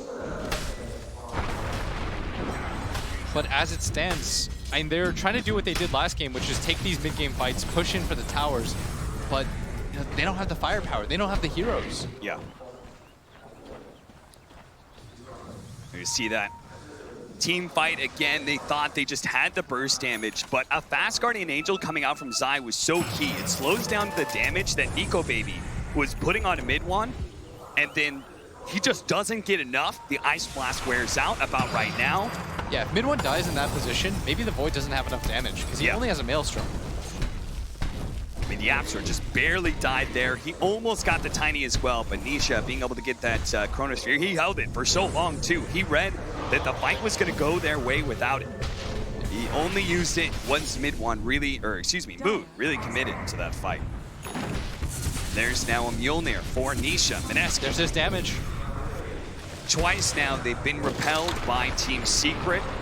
At some point in time, you're going to have to start thinking about an exit plan, a plan B. What are you going to do with this game threatening to go late. Yeah. Plus, I feel like in the previous 2 games, Mineski had the vision advantage every single time. Yeah. They de-warded so many different wards. In this game, that top ward saw them coming the entire time, so they knew to be set up for the fight. Small mistake is Secret did not end up denying that top tower, which only had 20 HP. And this is going to secure them 2 bounty runes. I mean, they haven't gone 2 bounty runes in such a long time. Moon's going to go for the plate mail and the axe, both items that I advocated for. I wanted to see the axe first into the Shivas, but he opts to go for the plate mail. Yeah. Just a little bit of help. I mean, it is a lot of physical damage. Yeah, I like the casual plate mail. Yeah, with the volley build coming out from mid one, like he actually has to worry about the physical damage coming from the Tiny, not from the Faceless Void. Because Void's got a very magic damage heavy build. Mjolnir and his bashes, that's most of his damage right now. Very true, Cap. 5-14, a 7,000 net worth lead for Team Secret. We have not seen them have this kind of lead once in this series. It's only until this game 3 they get mad, and they are just not letting Mineski get any openings here. One thing, though, is throughout the season, when Secret has any sort of lead, they just sort of go for it. They take fights nonstop, but I think they've sort of developed like this mutual respect. Secret is saying, like, Mineski, you're a good team. You can hang with us. Let's not just throw. Yeah. The Raging Potato jumping forward. They're going to try and blow up Yapzor. That is a target you can certainly burst down. That's like mid the one easiest target. Mid one, he's hard, but Yapzor, that's easy. And he's got a BKB mid one. I love when your cores still go BKB when you've got an Omni Knight. I feel like it's the worst thing in the world when you purely rely on your Omni to save you in those situations. It makes it so hard because then he has like 4 different heroes he has to constantly save. Every BKB that comes out makes Zai's life easier. You're one of the biggest BKB enthusiasts that I know. You always say you have a lead, secure it with a BKB. Yeah. What's the point of having 10k net worth if you don't have a BKB? Yeah. You get Hex once, your 10k net worth. It's gone. You just die. Just like that. Though, how much gold was Yapzor worth? I remember saying this was a 7,000 net worth lead. Now it's only 5k. Dude, he was worth a lot. Their A is worth 2,800, and Ninja Boogie's like most expensive item is his Quelling Blade. Life's been hard for him. That's his luxury item right now. Raging Potato's done a good job of keeping pace with Yapzor. In fact, we're pretty much core for core until it comes to the difference between our Death Prophet and mid one's Tiny. Yeah, mid one still unblemished, 5-0 and 6. I mean, he's no. How do you push into that? You don't. Yeah. You, if I'm straight up honest, you don't. Mineski. It seems to be their turn to sit back. Nice. Ah! Moon still got it. The crowd like that. Oh, yeah. I mean, an attack, a projectile like Death Prophet's, it's not fast. It does that little swirly animation as it makes its way to its target. KP. He's going to be slowed down. Fire Blast onto the Void, trying to slow down the damage. There goes the Heaven of the Grace. Ninja Boogie's already dead from mid one. He managed to get the initiation onto him. At the same time, they were going on KP, so that's 2 dead already. But mid one, they're actually going to go for this one, threatening the Chronosphere. Moon does manage to get outside of it. The Guardian Angel will protect him against this exorcism and the lockdown on Nico Baby. They're going to try and focus on Moon while they have Nico Baby just naturally die out. The Circle Wards are there, the BKB. They've almost finished off Moon. The volley almost does it, but Death Prophet managed to survive off the Fuel Scepter, and so instead, they're going for the Wraith King, who's had half health. They're trying to play around these swords as best as possible. Blink's healing, going on the Yapzor, Spirit Siphon healing up. He managed to actually heal through all of that one, but Nisha's now locked him down. A ton of damage onto Nisha, quickly stopped by Zai, who gets out the Purification. KB, who came back into this fight, may just exit it just as quickly as Silence goes out. Onto 4 from Moon. They go back into this one. Ice Blast. Can they finish him off? He's dead, but the follow-up there comes out from the volley to be able to finish up Nico Baby. Moon, blast down Puppy. They want Jump the team forward. wipe. They're going to be able to get the Omni Knight. That's going to be a wipe. This time, Secret. They challenge Mineski. They say, we think we're stronger than you. Let's put it to the test. But the buybacks, that's what makes the difference. Mineski use 3 different buybacks, but it wins them the fight, and it just might win them Roshan. They Rosh. If they could Rosh, this would make it worth it. If they can't, then all you really did was make it so that the fight went even. And they're going to ping into Roshan. They know what's up. I mean, it's not very quick, though, without the Wraith King. And Moon doesn't have Ags. True, but Secret's not buying back right now. I think they also agreed. They're like, we don't think you can do Roshan either. Oh, it's going to be close. They almost have the Aghanim Scepter on Moon, too. That certainly would have helped. Solar Crest is pulling in its weight here. Yeah, this push took forever, but Puppey, does he have a TP? No, he's not going to TP. Yeah, they're just giving it up a while, but this is a big Roshan. Yeah. Now the gold lead's set to 4K. Moon can comfortably buy Ags without having to worry about having buyback or not. The Axe also means the Aegis is more effective on Death Prophet than it was in the past. In the past, you weren't a good Aegis hero because you were just an Exorcism buff. That's all you were. But now Aghanim Scepter adds a lot of damage to this Death Prophet when she does have her ultimate on cooldown. That was such a go-for-it maneuver, by the way. Yeah. If it goes poorly, Mineski lose a game right there. Yep. When they all bought back, and I thought it was going to go disastrously for them when they ran in 1 by 1. Oh, yeah. That's looking a little bit dicey. Moon TPing in and getting the 4-man silence. I was like, okay. Oh, Moon. That's a cool silence, but what are you going to do with it? Runs after the Tiny, but isn't able to find anything. I think he was just trying to get him out of that area. Because mid one, of course, still has the BKB. And they still have to be cautious on the side of Mineski. Yeah. They used a lot of buybacks for that. In fact, they have only 1 up, and it's on Ninja Boogie, and that's because his net worth is so low that as long as the timer isn't up, he'll have it. AC completed by Nisha. They immediately go for the smoke. They might run into the Wraith King here. They've got to be careful. They're going to dodge the Wraith King. They're going to go for anybody else. If they can actually intercept Mineski here, which they go. Nisha? Raging Potato blinks away. They're still going to be able to catch Ninja Boogie. Volley will be able to get it. They don't have to use the Chronosphere here. 2-man silence, but immediately that's going to be cleansed off by Sai. Jumping in the air. Yule's Scepter. They want to get out. The numbers disadvantage, I think, is a little bit too rough for them. Yeah. I mean, without the Ancient Apparition, like, how do you deal with this Omni Knight? I just don't think you can. Yes, and that's why, you live by the 5AA, you die by the 5AA. He's so easy to kill, but he's so important for the rest of your team. Ninja Boogie, he came in big time for them in game 1 with his Witch Doctor. He's going to need better positioning. They really don't want to give up this tower. They do not, but they just might have to here. 5 seconds up for the Ancient Apparition. You just cannot get multiple hero chronoed, which is easier said than done. Nisha's got the advantage in positioning, but they're going to back out. They're actually going to go for it here. Yule's Scepter catching the Omni Knight. Follow-up silence, Rate 5 Blast, and a Hex both being used. 4 staff after 4 staff. And the volley from the high ground. This is going to split their fight in half, plus the ET Spirit. They wanted to threaten for that. It looked like a good timing for them. But Secret, they positioned themselves very well, and they've got a DD on their Faceless Void. This is going to force them into a fight, regardless of whether or not Moon has the Aegis. With the double damage and the Ice Blast used. Oh, they're going to use the old Scepter, dispelling off that double damage. And the Ice Blast about to come back up, but first Nisha and mid one trying to find their opening. But Raging Potato again with a fast blink dagger away. Now Secret have overextended themselves. They're going to try and catch Yapzor. Puppey managing to stomp it. It's mid one who's going to get caught instead. They do have the Ice Blast. Purification goes out. BKB and the Guardian Angel. Buyback damage. They can't bring down mid one anymore. Puppey throws out the Earth Splitter with the Chronosphere as well. It's not going to be able to hit. Can they bring down Moon? It's going to be a close call, but he does fall. Now they're going to turn back into Nico Baby. Never mind, Raging Potato's a better target, but because of the Aegis, they need to be able to get out. But he's been caught in the shackles. Raging Potato. They have their Heavenly Grace. They're going to be able to save Nisha. A little bit more of the silence. No, it's good enough. The Force Staff gets away. The Force Staffs again come in clutch for Team Secret. Mid one. Inside the pit, he's ready to go back in, but he has to blink out. It's Raging Potato, jumps forward, KP.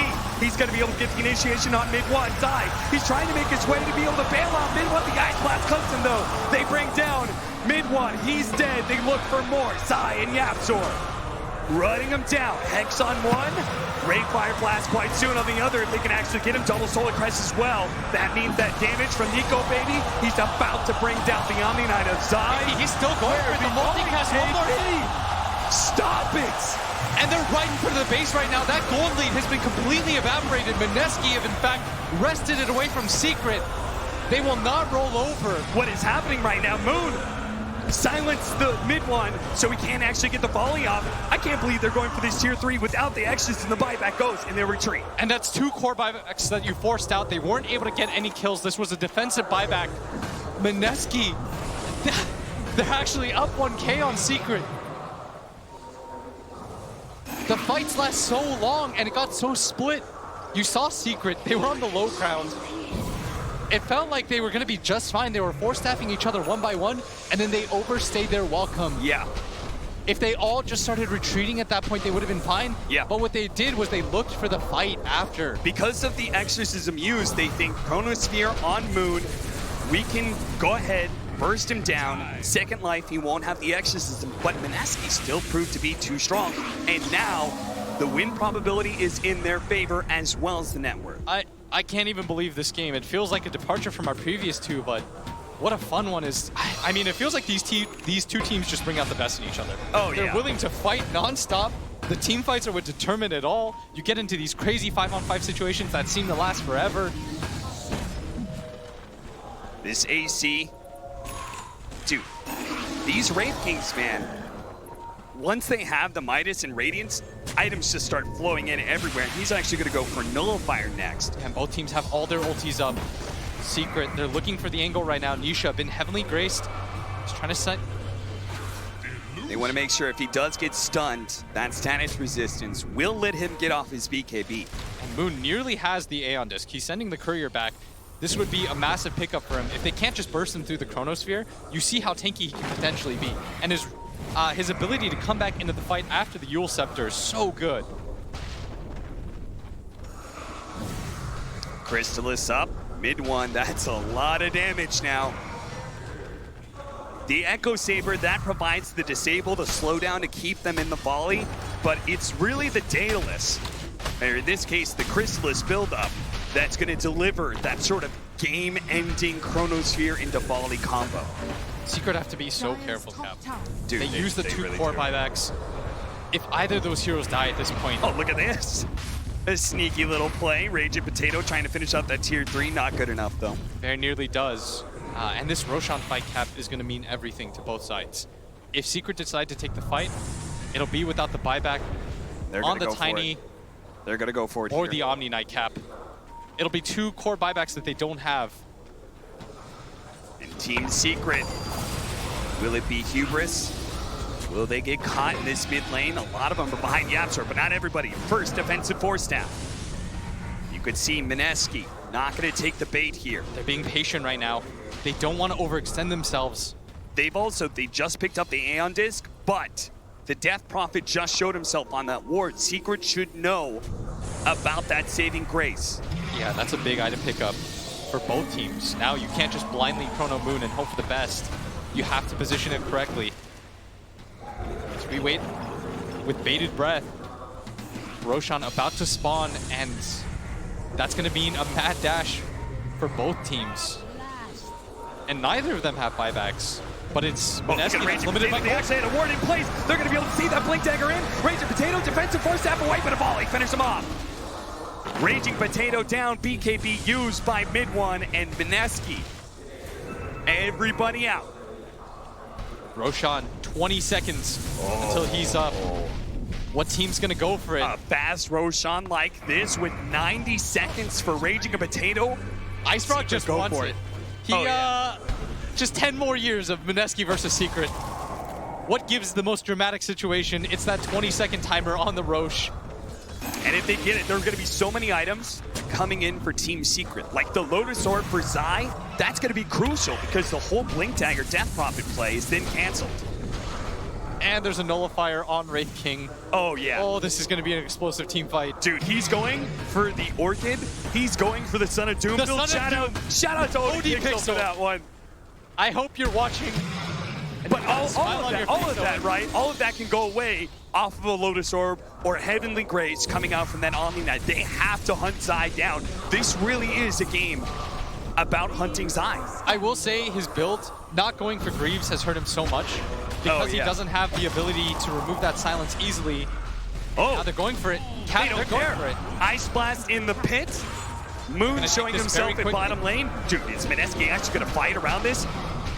This is gonna go really quick. Seeping in, can they get in there in time? Nico Baby gets vision off into neutral, then trying to go for Nisha. He's already popped his BKB, Chronosphere to be able to pick up the Aegis and cheese. He's got that. Now he's gonna be able to jump over to the side, trying to go for Moon as best as possible. Now time lock out. Spider ready for the first light. It might be the Aegis as well. Look at Midwan, he's TPing back to the shrine right now.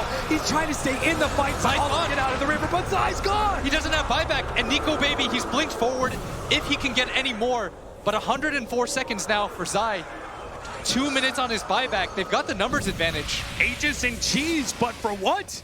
No Omni Knight, no Chronosphere. And a DD rune. Oh, how fortuitous for Mineski. Ice Frog intervenes once again. He said, look, I gave Nisha a double damage rune. He didn't get to use it. You're going to have the same opportunity. And what can they do with it? They don't have the Exorcism, but they do have the Serpent Wards. They're right in front of your base, Secret. You don't have Chronosphere. Wards out. Trying to stall right now. That's all Secret is looking to do.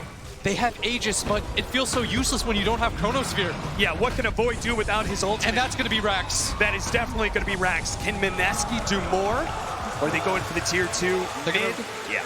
No, just calm down. Yeah. Gather yourself. Are you talking to me or Mineski right now? Both. Blitz, I'm about to lose my mind where this game I can't handle it. Mineski. 2 siege wagons. A bunch of the boys. And a tier 2 falls. Let's see some shrines. They are going to get so much gold because of that fight. Yeah. They're going to grab the shrine here. This shrine, once Roshan's out of the equation, the other shrine doesn't matter as much. Yeah. This shrine controls the triangle. It makes it really hard for you to get outside your base and farm. And it just forces Secret to sort of hole up. 25% backtrack. Oh! Nisha win for it. Oh, he's gone for it. All right. Let's do it. Let's see what it does. What if you backtrack a crit? It's the same situation here with the Raid King. Maybe he just feels like the... man. All right, you know why? I think it's because he thinks that his Chronosphere isn't very good against the Wraith King or the Death Prophet at this point. Yeah. I think he's made the executive decision. I can't deal with these two heroes. The better talent to dealing with these two heroes is the backtrack talent. Yeah. And Zai needs the Lotus Orb. He's been waiting for it for so long, but the problem is his buyback's about to come back up, but he won't have the gold for it. So he's put into this weird position where he can't teamfight without an ability to get rid of the silence, which is why I feel like he needed Greaves in this game so badly. Yeah. It's, of course, in hindsight, because you want to get phase boots for the laning phase, but it feels so rough to fight without it. I mean, is Zai going to have a buyback? I think you might buy out the Lotus Orb. Maybe if you think you're invincible anyway. He definitely is. He's waiting around that area for a reason. I mean, I think that's the only way to solve some of the team fight issues. Oh, Jesus. That's a lot of gold. That's a Hannah Midas multicast, Brock. And he's got the 40 strength. The 40 strength. Boy's a beast. Attacking a third hero that Chronosphere is just not going to do shit against. KP right now is walking around with 3,600 HP, 1 billion armor. I think that's what that adds up to. I can't believe we're in this position right now. We're Secret 8K down. Cap, they were most people's favorites. Mineski, bottom 2. Yeah. They're about to join Infamous potentially in the top 8. Liquid Dota, where are you at? You had these two teams as your bottom 2. And look at that. But the team fight is all that matters. Yapsor They're going to be able to telekinesis onto KP. The first initiation, the Shivas to Chronosphere. It only catches the back line. He didn't actually lock down Moon. He will be able to finish off Raging Potato, who doesn't have half buyback. KP is almost dead, but look at that. Trapped inside the trees. The Guardian Angel barely goes offside. He's being hunted right now. The Ice Blast takes him out. Nisha looking to be able to finish off KP, but he's so tanky. The Ogre's good. Mid one, pummeling them with the volley. Trying to be able to finish off Nico maybe as best as possible, but Moon, he's getting good some damage out. Faithful to be able to finish off the Ogre. He does have buyback. Mid one, he also dies as well. Moon's able to chase him down into the high ground. Nisha man fighting against Ninja Boogie. He gets 1. Can he get 2? He gets 3, but no. He's gonna die here. He does have the Aegis on his second life though. Nico Baby and KP sit on top of him. They need to be able to chase him down. They Fire Blast 1. Fire Blast 2. Ice Blast in. Force stab. That's not gonna hit. The tree volley over the top. They're going to be able to turn. They're going to be able to fight. Can they bring down Moon? The Ice Blast stolen by Yaxor. 1 second for the blink on Nico Baby. And he gets away. To get the it. Avalanche doesn't hit him. Now it's KP's turn. And this was KP's buyback. They have the silence though. The counter Yule. Yule Scepter being countered by the Lotus Sword. Shiva's out. 3 versus 4. Nico Baby. There's second. Oh, the nullifier trying to finish off the Faceless Void. But again, the force tap is going to be good enough. Pump. Who's in the middle of everything? Nisha has a BKB though. They running out of physical damage. Nico Baby's trying to go for mid one instead. But Moon, he's being checked down. 1 second. He's dead. Fable. He doesn't have buyback. He doesn't have buyback. He was 1 second away from the Yules. Nico Baby, he'll be able to at least get Puppy, but the rest is Secret. They're not tanky enough. They can't actually go to the second life of the Wraith King. But 1 second and Zai is about to be alive. Secret in a great position now. No buyback for 106 seconds. 74 seconds on the deck for the Ogre. They've got to make something of this. What a turnaround for them as they barely hold in that fight. If that Death Prophet gets Yules off, they're going to win that fight. And she was 1 second away from it. The target fire precision on Secret. 1K gold lead now for Mineski. Oh, my heart. Oh, they're trying to execute the Faceless Void. They know they are at a disadvantage, but again, the force stabs. Oh, he's coming in. He's got the 2 supports. Onto the 2 supports with an Ice Blast, with an Earth Splitter. 5 behind Mineski. That's 4 dead. Make it 5. The reincarnation. 1 versus 5. Oh, baby, Nico, baby. You got to get back to the fountain, and you've got to stall Secret because once again, they're going for your throne. Telekinesis pullback, mid one, toss him over to Nisha. And he's just trying to waste time right now in Secret. And they're obliging right now. They're walking away from the tower. They don't have Glyph though. And this is going to be a hard hold. There's no buybacks. He's going to have to do this 1v5. They did it before, 2 versus 5. 10 seconds on for KP, nullifier. On to Puppy, looking to try and execute the captain of Team Secret, but they can't finish him off. He's still trying to go for it. Secret's just ignoring him. Dancing around. Nico maybe does have the reincarnation, so he's man fighting here. He even wants to die. He needs the AoE Wraith Fire Blast. That's why Secret aren't finishing him off. The Guardian Angel, good for the throw. It's exposed. Tear Force down. Nico baby, he's trying to finish up anybody he can. But Nisha swinging away. They don't do enough damage. They have it. Throwing it back. Team Secret has done it! Another comeback! Unbelievable! Victory for Team Secret! I can't believe they pulled this one out. The fight lasted so long. Barely able to pull it out, and Secret, they went for the win when mid one went for the buyback to help out the rest of his team. That could have been the decisive moment where Mineski wins. They sense blood. They all bought back to try to get that fight done. And instead, it is Secret that walk away with the victory. What makes champions? It's the difference between good and great. Not what you do in practice, but when the lights are on, when you're in the booth, when thousands upon tens of thousands of eyes are watching you and your backs are against the wall.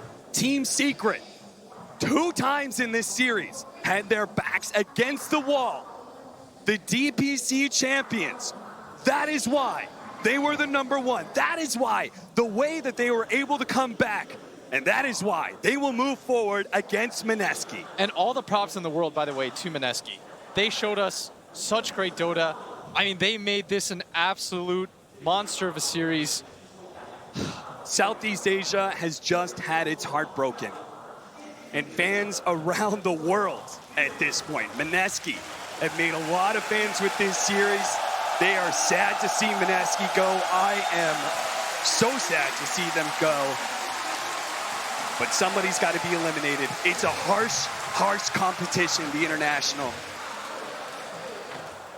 Whew. I'm tired after that. I'm exhausted. I feel so I can't imagine how Team Secret and Mineski feel right now. Look at Nisha. He's smiling ear to ear. Team Secret, congratulations to them, Mineski. Oh, you gotta feel for them. You gotta feel for them. But we have more of the international coming up. Upper brackets up next. Panel, what a series. Oh, Cap, yeah, definitely quite a series. And I think we all agree with you in quite a few ways. We're gonna break it all down, talk about that game, and get ready for the next one. My name is Rich, I'm gonna be your host. I'm joined by Sin, Trent, and we have Dove here. I mean, where do we even start with that one? Mineski, they play so well throughout the entirety of the series. The first game, it looks like they're going to take it. The third game looks similar in some ways with the fact that for some reason Secret's able to find a crazy opening and get the win. But the big difference this time around, Sind, is the fact that it does seem like Secret does win the lanes. Yeah, they came off to a better start this game.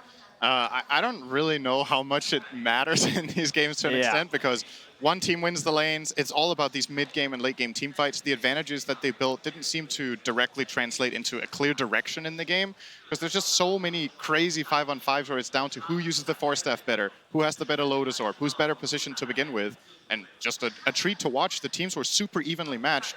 And going forward in the tournament, the question is, was Mineski amazing today or Secret weak? And you got to think ahead for Secret, right? One of the favorites. Yeah, I mean, that really is such a huge question, Dove. When you look at the performance here, are you saying that, yeah, because when we were actually watching this for a while, you were like, oh, Secret, it looks like they're not doing so well. And do you think that this does come down to Mineski playing out of their minds, or is it Secret falling behind? No, I think just Secret. I mean, I don't think they're happy that the way they won this series, because you can see the eye, like Puppy and even Zai, they look very serious and they're not happy, I can tell. It happened not only in this game, but throughout like the entirety of the series. I kept saying to some of the other people who were on the panel during the first 2 games, I was like, Puppy kind of looks pissed off right now, and he just won, especially after that first game as well. Yeah, I mean, you saw Sunby after game 2, right? What did he say? He said, they are angry. They're not in that booth. They're not all super excited. They're just mad, and that definitely translates. They were happy, sure. They popped off a little after the win, but then after that, they came out of the booth back to serious mode, like, let's get through this lower bracket. Maybe a sigh of relief here, but you don't want to have a sigh of relief, right? I mean, especially when you're Secret going up against the team. It's the story of Puppy trying to go for a second TI chip under his belt compared to an underdog story.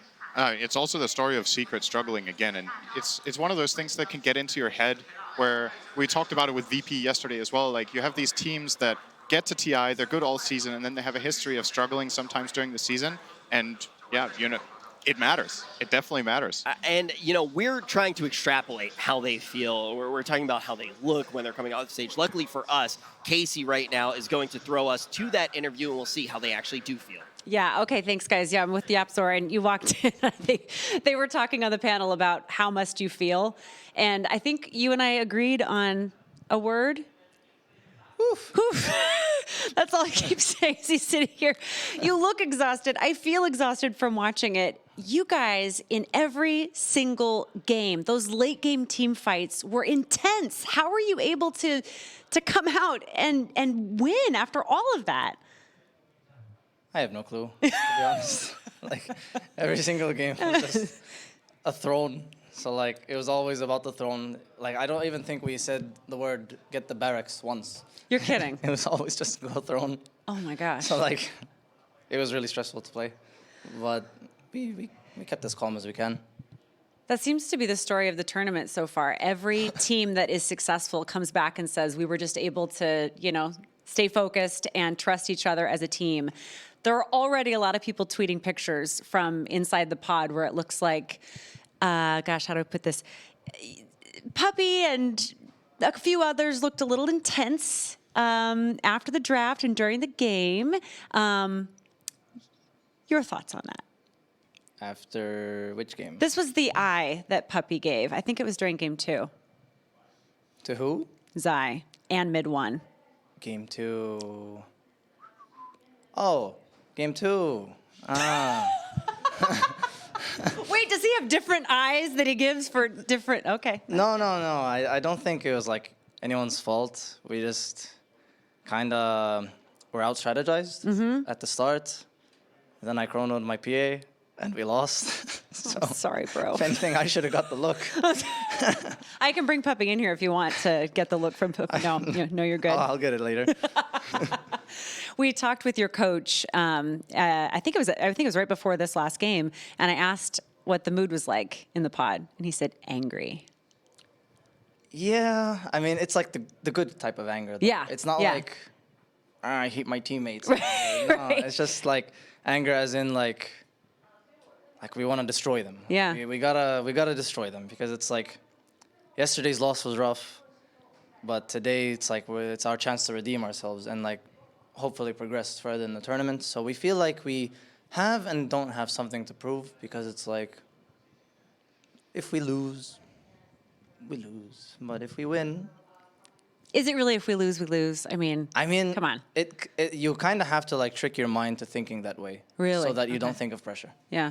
That's the thing. Even though it's like we could be a favorites of this tournament, but we're actually ourselves coming into this tournament knowing we can lose to Mineski, knowing we can lose to anyone. Like we're gonna probably, I think we're facing Infamous next, and we know we can lose against them, especially them. Well, we look forward to seeing that game. These have all been amazing games. Thank you, Yapsor, for talking to us. We really appreciate it. And we'll send it back to you. Do you want to do your... Whew. Indeed. Yeah, I think that we definitely understand how you might be feeling after hearing that, but it's not an easy thing to go through, and you hear them saying, yes, we know that we can lose to anyone, especially when the competition is this close. We talked about the emotions on their side. We talk about Puppy maybe giving a new definition to the word puppy eyes, but we do need to see the emotions on the other side. Let's check in with Shiver and see how Mineski is feeling. Yes, thank you, Rich. Ninja Boogie, that was a crazy series. It was exhausting to watch. I can't even imagine how it was to play. Do you first want to have some words regarding what you just went through? It was a tough match. I think we could have won the series, but we made crucial mistakes, which caused us to lose. Yeah. You said earlier that this TI felt very different from you playing last TI. Can you talk about that for a bit? Oh, yeah, well, we came to this TI with no expectations. We were ranked pretty low among a lot of lists. And last year, we won a few minors and a major. So we went into TI expecting maybe top 4, but for this TI, we're just like, let's just play our best and hope for the best. You guys gave an enormous showing. And TI is not just, the interview that we're doing right here, it's not just about the result of the tournament, but this is like the ending of a year, or in some cases an entire career. You've been playing Dota forever, for feels like almost a decade. With that in mind, ended that with at a high note. A few months ago, I wasn't even sure I was going to be in TI. So I'm happy I'm here. We almost beat Secret, and I think the team has we can be proud of what we achieved. It sucks that we didn't win, but we still silence all the haters, and we proved ourselves. So you really, really did. I also know you guys have got a lot more fans since the start of the tournament, and I would like you to address them with some final words before we hand it back to Rich. Thank you for all the support. Hope we didn't let you down. Back to you, Rich.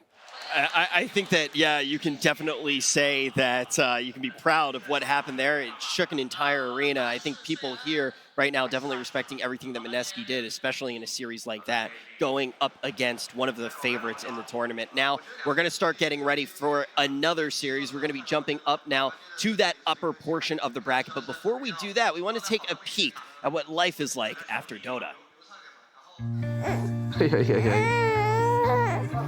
不开心了，不开心。给你一个糖好吗？你坐好，好吗？糖好吗？吃糖我们就坐好，好吗？有了孩子之后，感觉成熟了很多吧。巨龙一样吧，也是心里肯定会有牵挂的。基本上有了孩子以后都是这么一个情况，就是以前嘛就只打游戏嘛，就是自己管自己玩。但是有了孩子以后，就多了一份责任吧。就平时打游戏的时候，可能还会想到孩子之类的。 然后在工作方面的话，他们算是我的一种动力吧，会因为他们我更加努力。就是直播的话，我们也直播挺久的，每天要直播大概8到10个小时，再分自己的平时的时间去，比如说这时候我在看电视啊，或者说我在休息啊，再去陪他。我觉得现在这个社会呢，就是我儿子这一代还是蛮幸福的吧，所以我还觉得他们比我们小时候幸福多了。 哦，我觉得他太幸福了，因为就比如说我们小时候哪里有这么多玩具，哪里就是能玩游戏，像就比如说6、7岁、7、8岁的都不能去玩游戏，因为一玩游戏就被怎么不务正业。我说他现在2岁就开始能玩各种游戏，想怎么样怎么样。他长大了想玩游戏的话，如果 Dota 还在的话，我肯定会教他玩的。我觉得他适合打2号位，因为他已经会说救救。那我儿子叫什么呢？叫火猫吧，对，灰烬之灵，你火猫，你叫火猫。的话，我儿子名字里带一个焰，就是3个火，然后又是带一个智，那肯定是智力英雄，肯定是打中摊的。然后然后刚好卡尔也是3个火1个智力英雄嘛，那肯定是要成为卡尔王的男人，我儿子。那肯定打凯瑞啊，打辅助老被喷呀。我觉得应该是滚滚吧，因为他非常的皮，整天滚来滚去的，跳来跳去。有时候心情不好，比如说队伍输了比赛，心情不是很好，那回到家里就儿子对着你笑一下嘻嘻，过来抱抱你，就感觉很温暖呀。鱼吃不了这么多，给爸爸吃一个好吗？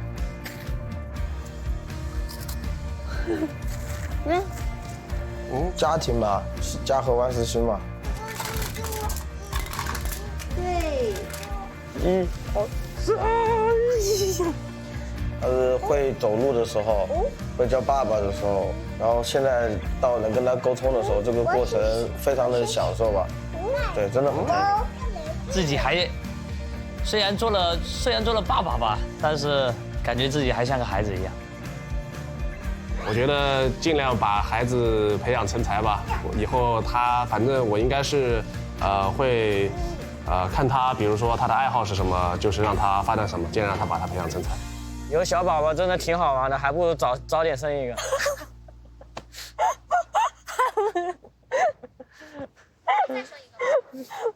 再说吧。我想等我儿子会带小孩了再说吧。Man, that actually is one of my favorite pieces from the entire tournament. I can't even imagine kind of what it's like to make that change. Luckily, you're a dad. Yeah. You got to know what that's like. Yeah, no, it's weird. Because everything they said is just 100% true. That's exactly what it's like. Everything changes. It's very difficult to explain. Geez, they're asking those tough questions, though. Like, what hero, what position you play? My son's named Cliff, so I think he'd be a big EG fan. Yeah. That would be my only guess. Sind, what are your kids going to play? I don't know. You never know if you're going to have kids until you do, right? Except if you plan it, and then you hope you get kids. Like a responsible adult. Yeah. What are my kids going to play? I don't know. I wasn't ready for this question. Probably chess.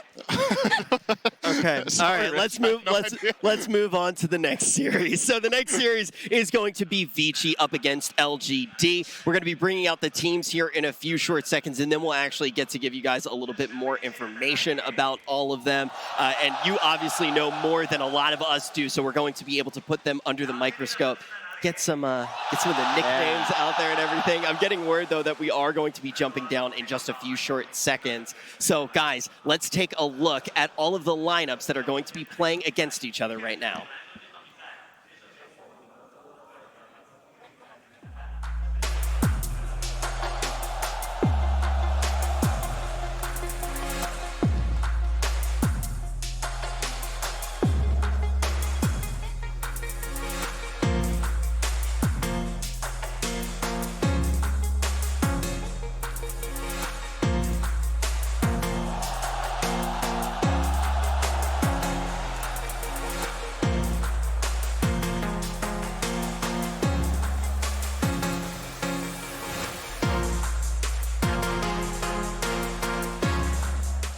Now, we talk about potential favorites for the tournament coming out right now. It's going to be Vici. Yeah, I've been waiting for a series like this. The crowd already very excited. We are going to have a matchup of, when you look at this tournament, the most dominant region, hands down, that we have seen.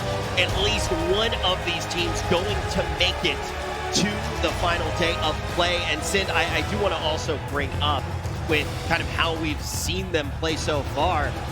This is just the powerhouse region. They are fueled by the fans as well. Absolutely, yeah. The crowd is going crazy for these two teams, and obviously we're going to have LGD coming out in a second as well. Let's take a look at LGD.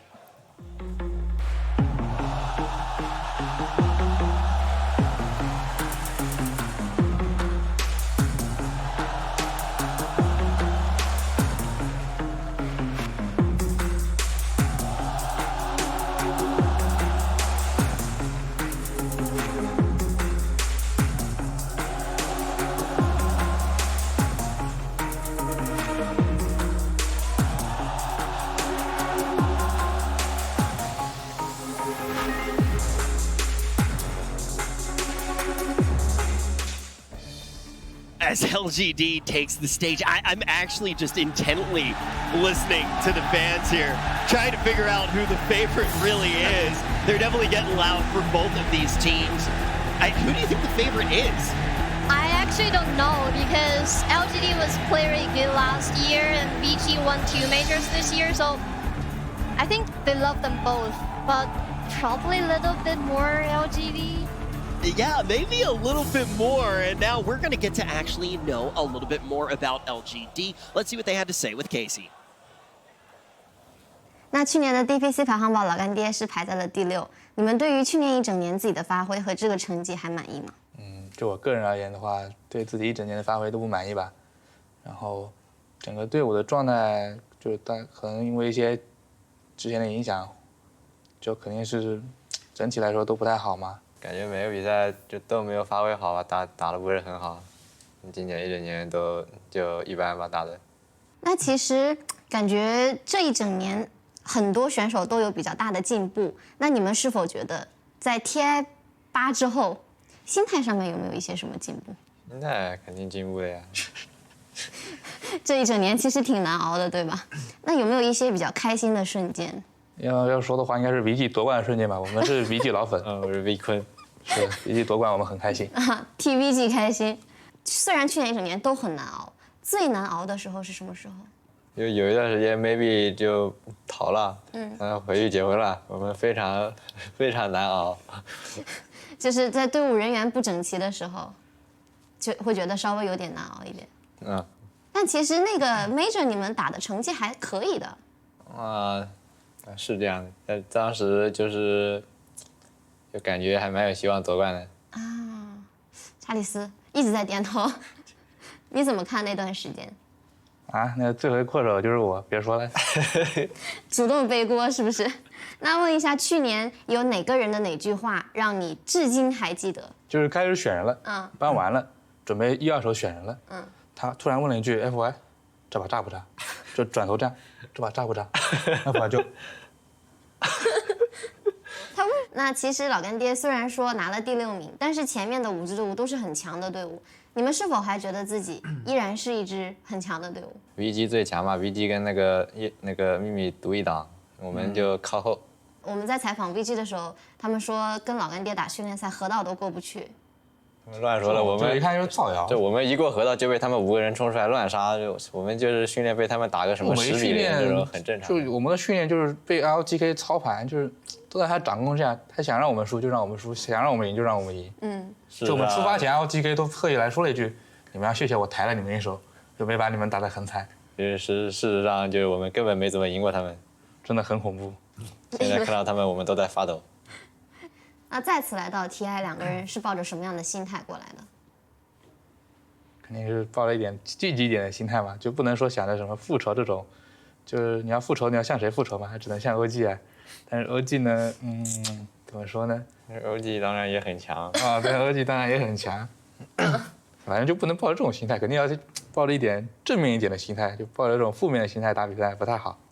我们在来之前看过一段 FY 的采访，他说他自己的心理预期是，只要不拿第2名、第1名，其他任何几名都可以。你们怎么去看待？你的心理预期是什么？没有什么预期吧，因为你有些队伍训练不到，然后你对那几个队伍评估也不太确定。认真来说的话，你也预期不了，但肯定就是越往上越好嘛，就排名越靠前越好，肯定是想着去往冠军那边靠嘛。那这次 TI 在中国不同于以往，除了好好打比赛，你们有没有一定要做的事情？没有吧，打 TI 肯定就专心一点吧。好，那我们也希望老干爹能够打好自己的，好吗？谢谢。谢谢。Now, you often gas up your boys. You never want to have one of your lads going out without a full tank, right? I got Kyle sitting right over there. He's cheering me on every time I talk. Absolute dream that man is. But you've been saying that you gas up your boys. You don't usually gas up your opponents, especially at the biggest tournament of the year. And you've been saying that these two teams have just been hyping each other up nonstop and have nothing but praise for each other. Yeah, I mean, you can see from the interview that they flattering each other. I mean, I heard an interview from Fade, and they asked him like, who is your favorite team? Faye said, oh, I've been following LGD for 23 years. I'm 23 years old this year. And that's what Faye said.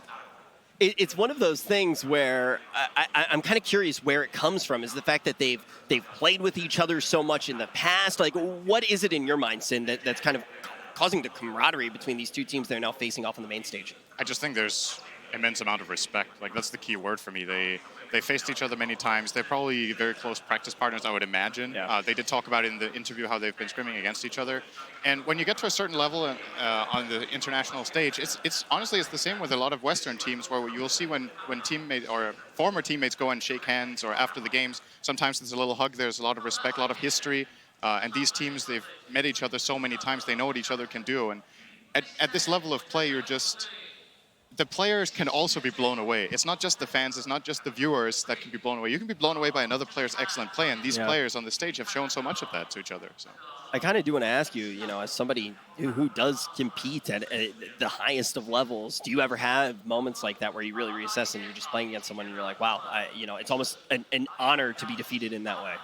I mean, it happens. It happens, yeah, for sure. Like, you play against some players, sometimes you lose the game and you're like, okay, we just played bad. Sometimes you play against a formidable opponent, you're like, okay, they just destroyed us and we deserved it. Like, that was incredible. Standout individual performances or genius drafts, whatever it is. There are elements to every game like this. And yeah, these teams are absolutely no strangers to that. They place high in a lot of tournaments. Now, I do want to bring up something that a lot of us may be strangers to in the NA Dota community, but in the Chinese Dota community, apparently there are a bunch of nicknames that kind of float around. Could you shed some light on what some of those nicknames are? So there's a nickname of Ori, the main player of VG, and we called him Chubby Boy, Little Chubby Boy. I mean, when he played really good, you call him Little Chubby God. When he played not that good, it's just because, I mean, the reason that he got this nickname because when he joined EG like a long time ago, and everyone gained a lot of weight except him.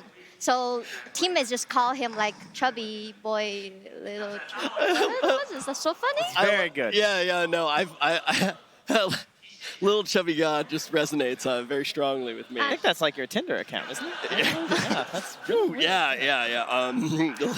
So, anything you want to talk about besides Little Chubby Trent?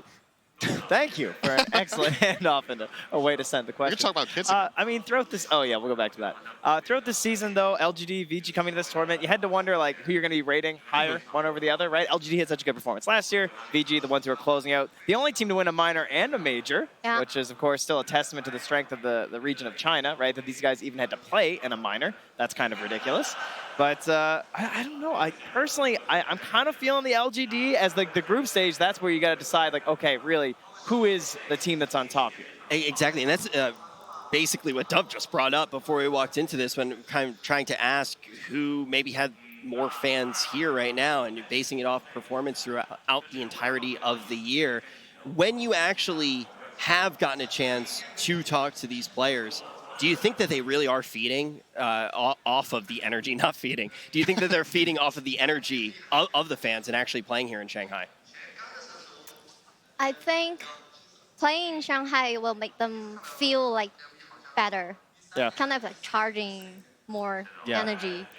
Yeah, it's one of those weird things though, where that's always what you assume, right? When everybody's cheering you on nonstop when you have those great moments. But Sin, does it ever backfire? Do you ever feel more pressure when you're playing in front of an audience that wants you to do well? I think it's very individual. Yeah, I would agree. It really depends on the person. You can turn it into something positive. You can turn it into something negative.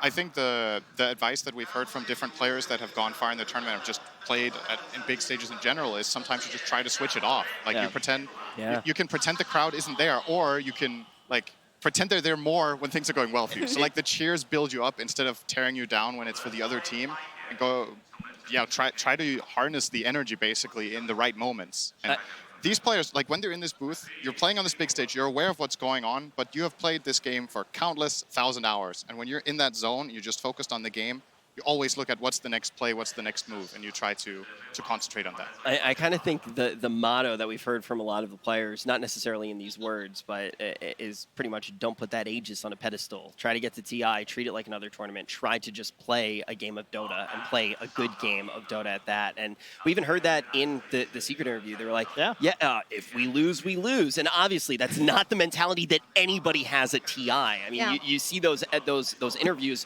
when we're actually talking to losing teams. That is not the energy of the interview. It's pretty much the exact opposite. But if you can get in that willy-nilly YOLO mindset, you might be able to pull down a win. I mean, that's what people attribute to OG a lot of the time as to why they do so well. How many interviews ended in, guys, just, let's play some Dota. Just go out there, just play some Dota. Oh, just cast your spells, hit your spells. Everyone's trying to boil it down to the simplest thing that they can in order to execute up there on the main stage, because that pressure, as you said, individualistic, whatever, it's definitely there, and everyone's scared to make that mistake. But you got to get rid of that fear if you're going to make those absolutely ridiculous plays that we saw from OG last year when they took it. And we have quite a lot of examples throughout TI's history of teams that people don't think that highly of just getting on a hot streak. CDEC was a great example at TI5. People were like, okay, who are these teams? They just had a style, and they just played their style. They played fast. They went in there to do their best all the time. Didn't get too phased by their opponents. OG last year, they barely got fourth in groups. They just start rolling with it. It's when you get in that zone and in that flow, that's what you're looking for. And we're going to have to see who is going to be in the zone. We've talked about the matchup, but it's time to get it under the way. We have two Chinese teams going head-to-head. PSG LGD versus VG Gaming. Game 1. We heard a lot from the video series, and being able to get to know some of the players of VG Gaming as well as LGD, what better way to get them know even further as talking to their competitors, talking to Alliance, Insania, and Boxy. Thank you so much for joining us. I know it's been a rough tournament, but we do really appreciate you bringing your analysis to this. You're pretty hyped for it, right, Insania? I know you're quite close with Fade. You can be supporting VG Gaming here? Yeah, of course. I've become friends with Fade over the season. He's an amazingly cool guy, and on top of that, he's a very good Dota 2 player, so yeah, I'm really excited to see him here doing so well, and of course I'll be cheering a little bit extra for VG in the series. And I have to ask, like, going into this series, we know you've got some bias, but maybe Boxy, you could be a little bit more impartial here. Do you think that VG Gaming is still the top Chinese team, or has that group stage performance from LGD swayed your mind? I think that compared to throughout the year, VG is looking a little bit shakier. Yeah. From like watching them in the group stage, and especially watching them play earlier. So I would say that LGD right now feels to me like the stronger team, but I also think that both of these teams are like incredibly close, and we played against both of the teams a lot in scrims and in tournaments. And sometimes you just get like kind of blown away by their execution and how on point they can be. Yeah. So it really comes down to like how well they play more than anything. Yeah. I think the cool thing about both these teams is that they're a little bit reckless, and when you play against them, you can feel it. You can feel it's not this like controlled style that's very slow paced, where they're just going to slowly try to take control of the game. They want to let you know that they're better than you, and they play in that kind of way. So a matchup like this, where both teams are going to play kind of the same way, I think could be very scary either way. Like, even if you might be the slightly stronger team going into the series, it doesn't really mean much. And what are you exactly expecting out of the draft in that regard? It sounds like we want to see some aggressive heroes on both sides, and we've kind of started with that in this Leshrac first pick into Centaur Rubik. I think both of these teams tend to pick a lot of control and stuns. They want to fight constantly. Once you lose control, they want to make sure that they can just kind of ravage over you and just keep going and going and going and never giving you any pause to sort of take it back any map control. So already right now, they picked Centaur and Rubik into Leshrac. I mean, I don't know. What do you think they're going to follow up with? I mean, it's hard to predict heroes. Like, it depends so much on their preferences at this point. I think I didn't really expect the PSG LGD to open Centaur Rubik, but it's a very solid offlane, and it gives them a lot of control, like you said. It's a great reset tool for teamfights, and if you've been watching the games now, like, the teamfights is basically the most important aspect of the game right now. That's where everyone is putting all their focus. A lot of teams have picked a lot of teamfights. I think almost in every game there's like this big major teamfight hero. That's like Void. I think Void is super popular now as carry. Even Secret picked Enigma, Void, and Tide in one draft, for example, which we haven't really seen at all from them previously. So. Yeah. Tidehunter's been one of the most popular heroes starting at the group stage. I think it was like 5th most picked, and it's going to be a Shadow Shaman for VG Gaming. But talking about all that team fight, is that part of the reason that I know Blitz told me you guys value stuns really highly. Oh, yeah. Told me that story about Mickey just literally counting the stuns. Like, is that just a general philosophy with you guys? Oh, for sure. I think it's the more stuns you have, like the easier the game becomes to play, right? It doesn't matter if you're playing in Sumail mid or if I'm mid, if we're both stun locked until we die. So yeah, I think it just makes Dota easier to play. Also, when you're trying to control the map and you're trying to squeeze out the resources, if you have a lot of lockdown in multiple places, it's easier to control the space, right? But if you need always these two specific heroes to be in a spot in order to block the enemy team from farming there, then you're going to have to play a lot better and make sure that you read their moves a lot more correct, and it makes the game harder to play that way. Yeah. If basically any two heroes on your draft or 3 heroes can kill like anywhere, it makes sure that you force the enemy team to play careful. Yeah. But if you have a lot of heroes that can't really touch the enemy, I would put it, makes it harder to play the game. So it sounds like you're talking about controlling areas, both when it comes to farm and probably bounty runes as well. Sure, of course, all these things, yeah. Just controlling the map in general. I'm actually very interested in what Vici has to do here, because I feel like LGD kind of got like a very solid start to the draft with like they can pretty much do anything they want out of this. Whereas LGD, they picked the Leshrac as this kind of like flex hero, and then they immediately pick a hero that almost exclusively is played as a position 4, which means that the Lesh is now most likely going to be either mid or off lane, as I highly doubt that they play at 5. I've seen Paparazzi play it as in one position as well, so almost guaranteed a core Leshrac after like the first 2 heroes. Yeah, I think it's cool that LED picks Centaur Rubik, which is probably the lane they're gonna run. Rubik on the position 4 with the Centaur off lane, and then Vici plays 2 heroes. I think they have very heavy push, and I think Centaur is one of those heroes where you kind of wanna be able to sit in a lane, you kind of want to be able to run around and do your own thing until you get your blink or until you get your Vanguard into blink, whatever. And since Vici has so much tower push, I think they should pretty easily be able to force LED's heroes around. So I think it's going to be a lot of fighting already from these 2 heroes, like in the early game. Leshrac wants to push, Rasta wants to push, Centaur wants to be on the other side of the map, kind of not really being there defending towers. And they're going to force him to rotate, and then they're going to fight. Probably around like the safe lane towers, the mid towers. How do you think that lane matches up as well? I think Rasta Lesh might be their dual safe lane against the Rubik Centaur. I think it's pretty good for Centaur Rubik. I don't think they will lane Leshrac into Centaur. Centaur has like maybe 30 more base damage or something ridiculous like that. While Rasta is also very hard hitting, it's easy.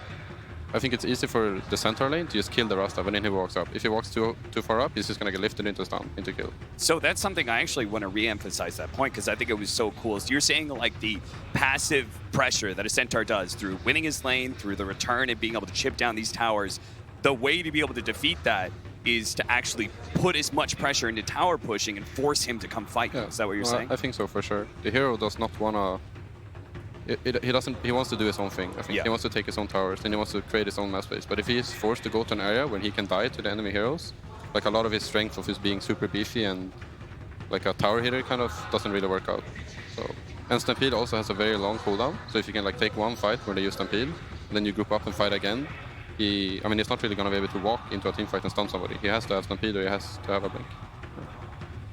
So maybe we're going to continue that as Vici Gaming look to be low cooldowns, but they are going to feel good about that Rubik Centaur. I think you can even see it because they ban Alchemist and Medusa. It's like 2 heroes where you want to shut down very early. Yeah. And I think they already know that like Vici is going to be the one pressuring them, and then if they on top of that have a Medusa and Alch that farms super fast, while LED has to respond to all their pushes, they're going to get like very outpaced and like outfarmed. And then the 5th hero that's just farming is going to come like smack them 10 minutes later. Yeah.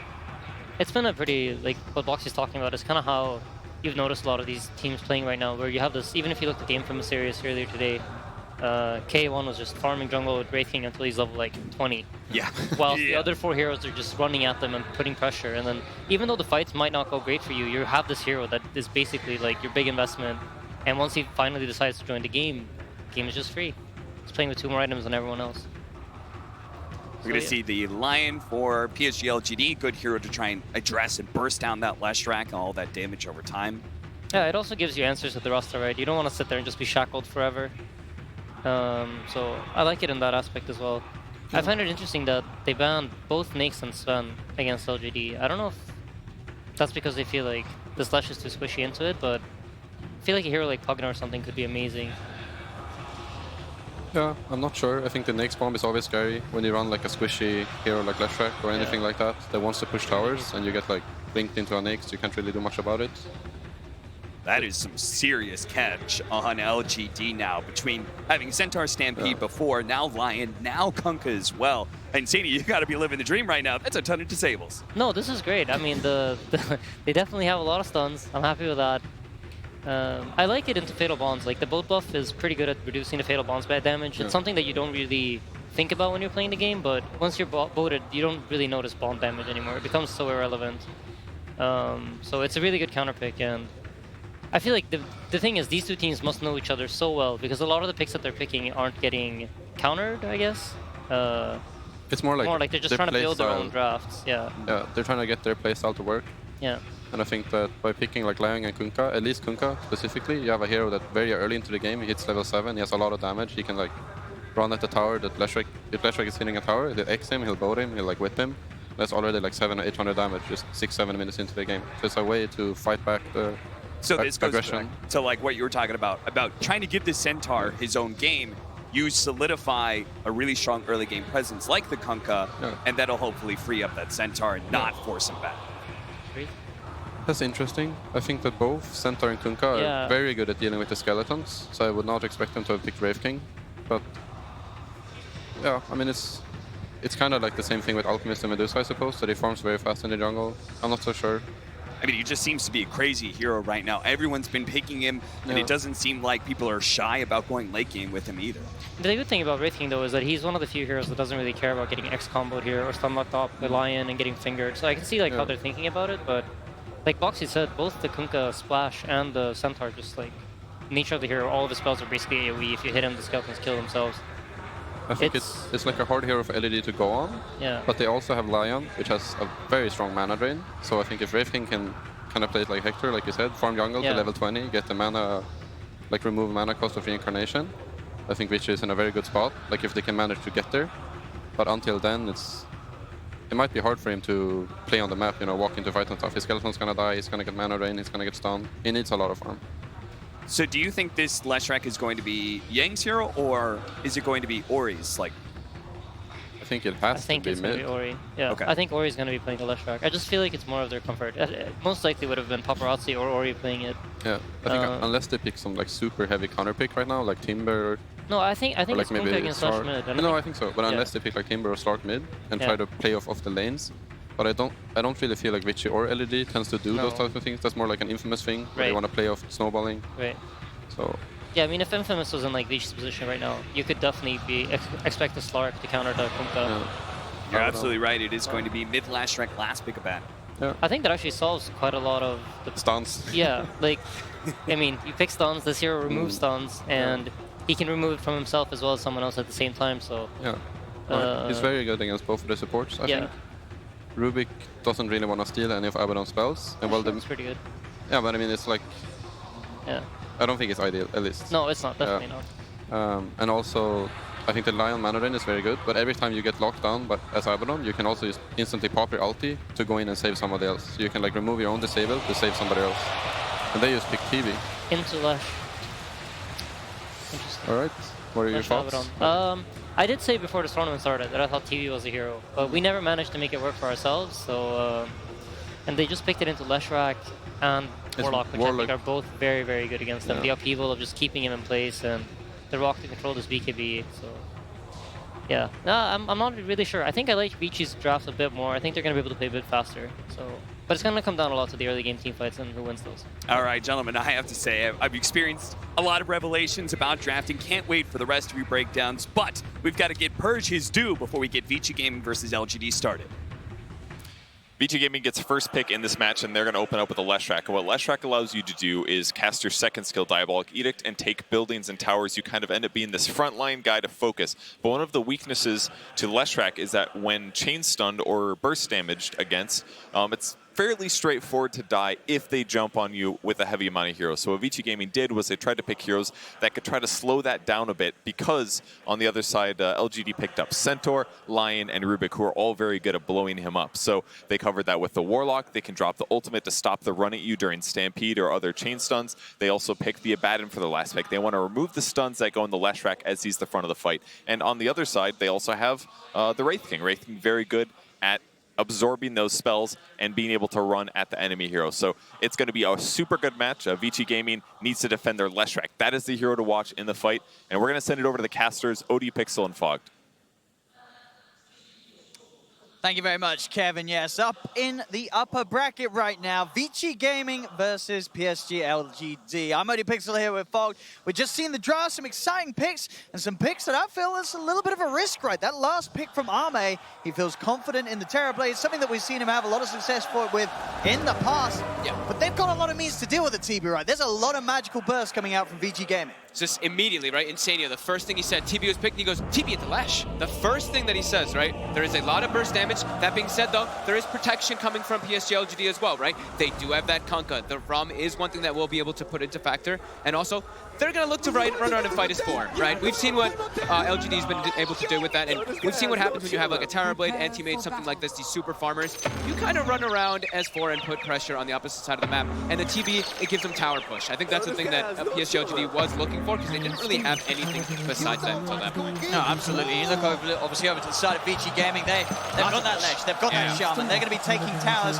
like nobody's business. So that pace will be there from Vici Gaming's lineup, which may force Arme to fight a little sooner than he may hope. Here we are, you know, your versus Centaur, camp the mid lane, don't let him build up those retaliate stacks. So Chalice knows this. Teams have been doing this a lot, camping that mid lane. He's going to even put a Vici spray on their tower. Tank a couple hits, give him a little bit of a taunt down. Yeah, playing sort of a step ahead of the game that, as you said, people have started to do in response to the old retaliate stack building. 30 seconds to We'll see what sort of lanes we have come into play and see if anyone's going to get caught out around this bottom arena spot. So a lot of stuns from both sides, really. A lot of catch and lockdown. Look at the wards coming out from PSG LGD. Really focusing on the mid lane, making sure that Somnus has a good time, making sure that he can do rune control as well versus this Leshrac being able to walk up, being able to see that one immediately. He wants to prevent getting ganked pretty much, because if he's against Ori in a 1v1, he's going to be okay. If he gets rotated on, he can get killed, he can get set up on from Fade. Now we see Paparazzi have a little bit of a look towards the rune spot, but knows that with Chalice on the front lines, there's so much stun that there's no point trying to walk up and grab that. Will mean that PSG LGD are able to start taking the majority of the runes, 3 for 1, as we get into the lanes. It's top lane, X-Nova.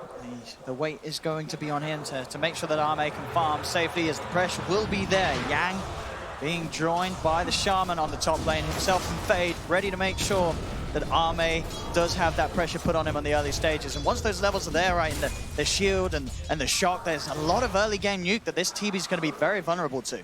Most definitely. Immediately, they're going to use that meta to try to zone at the start, try to guarantee themselves to get these last hits on the first wave. And at least the one thing that TRTB does have is high armor, right? So Fade, your right click's going to hurt a little bit less, but we've seen what these Abaddons are able to do now with Curse of Avernus already. Absolutely. He gets bullied, and that's when you have meta bomb. Yeah, just run down and take him down to half HP. And it's all about how much you can find from those first few waves with the first meta to sort of set your dominance in the lane. And Vici Gaming making sure that he doesn't get that free chance to do so. Fade comes in from the side, drops down a nuke again.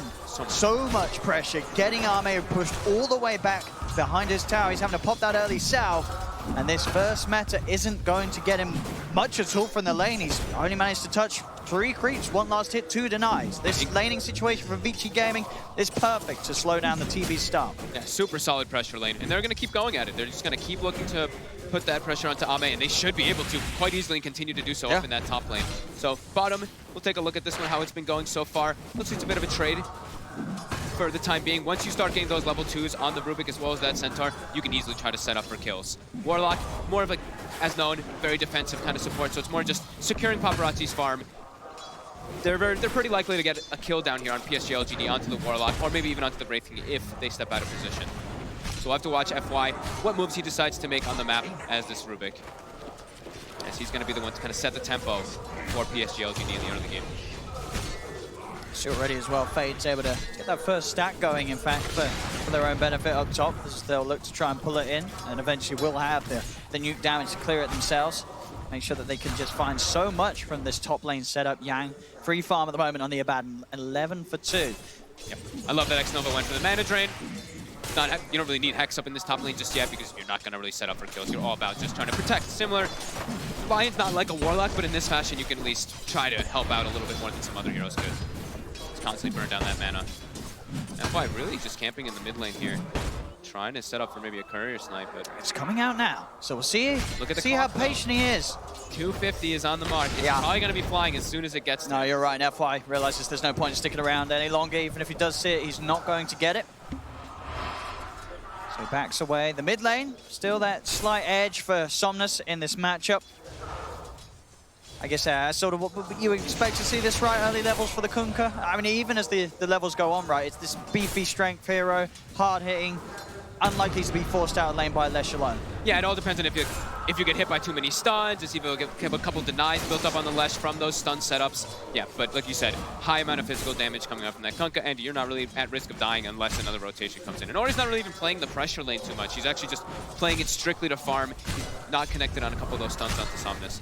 Somnus has been saving the Tidebringer every single time to secure himself a last hit on those range creeps for himself. Well, looking up at the top lane, level 3, and Arme is going to pop that meta once again, looking to catch himself back up and get ahead of Yang. And they're closing the gap. LGD is able to secure that top lane a little bit more. Another attempt to get the stack going here around this top camp. Xnova with a bit of a setup onto Fade. They started to bring Arme across.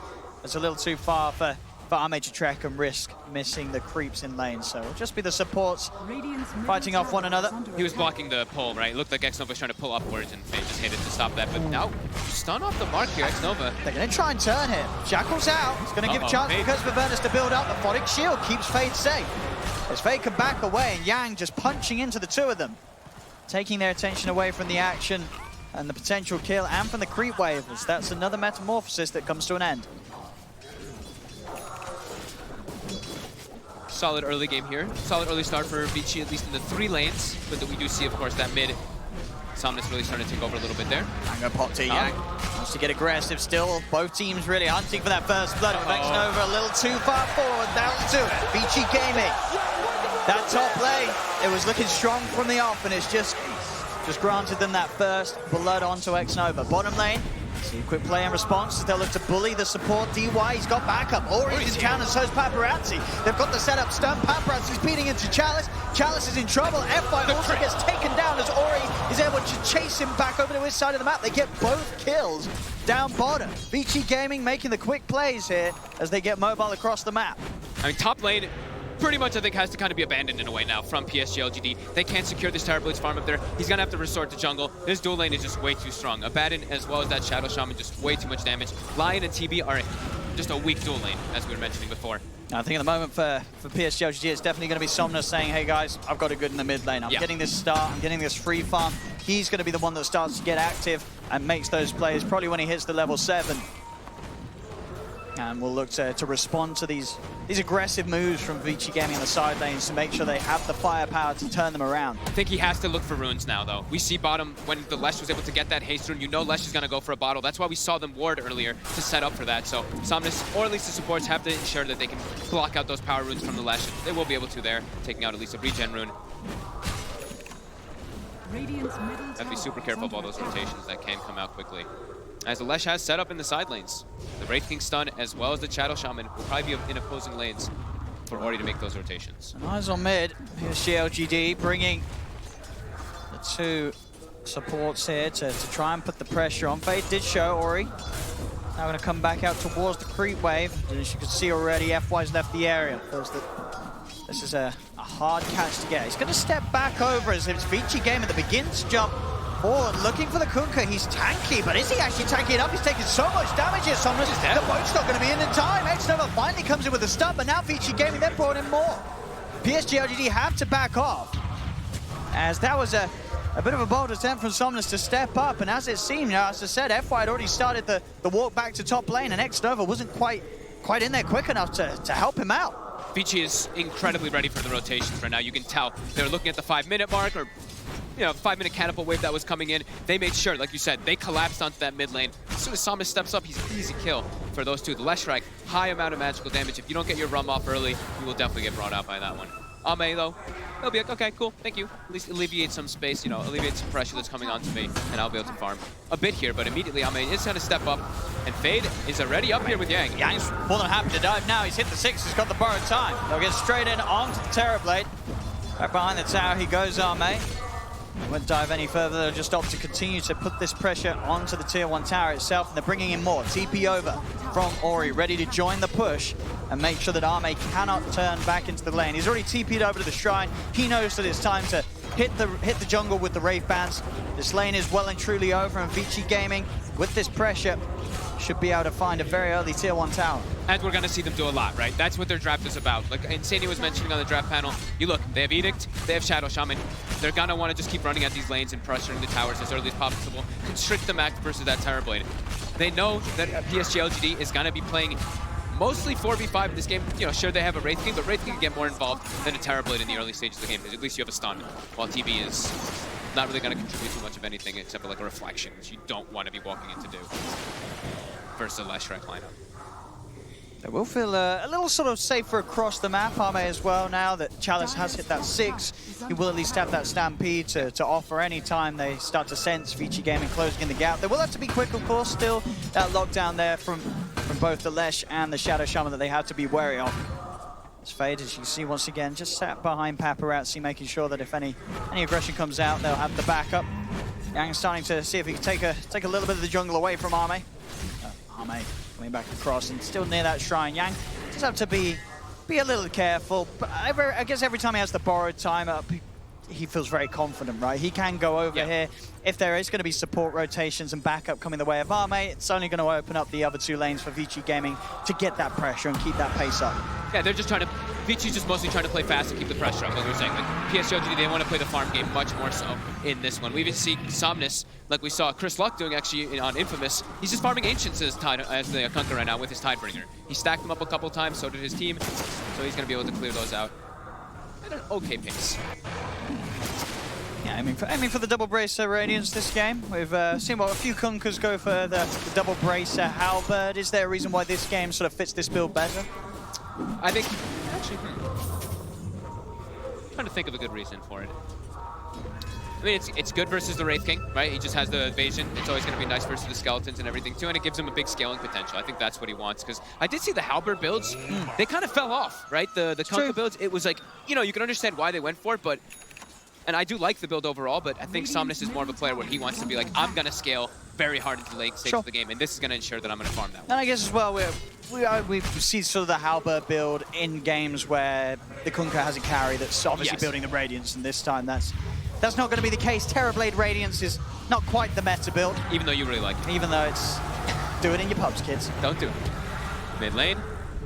DY is already in position there if they get too over-aggressive with the Chaotic Offering ready. Pretty significant steal, actually, by FY. This gives him a pushing tool now on PSG LGD if he's able to set up and go for the other side lanes with this Diabolic Edict. Because besides that, their push was pretty limited. And we see, like we're saying, Vici, they want to keep running at these towers, bring the fight to PSG LGD, set the tempo, set the pace, allow Paparazzi to farm. They really are. They're hitting all their goals so far, Vici Gaming.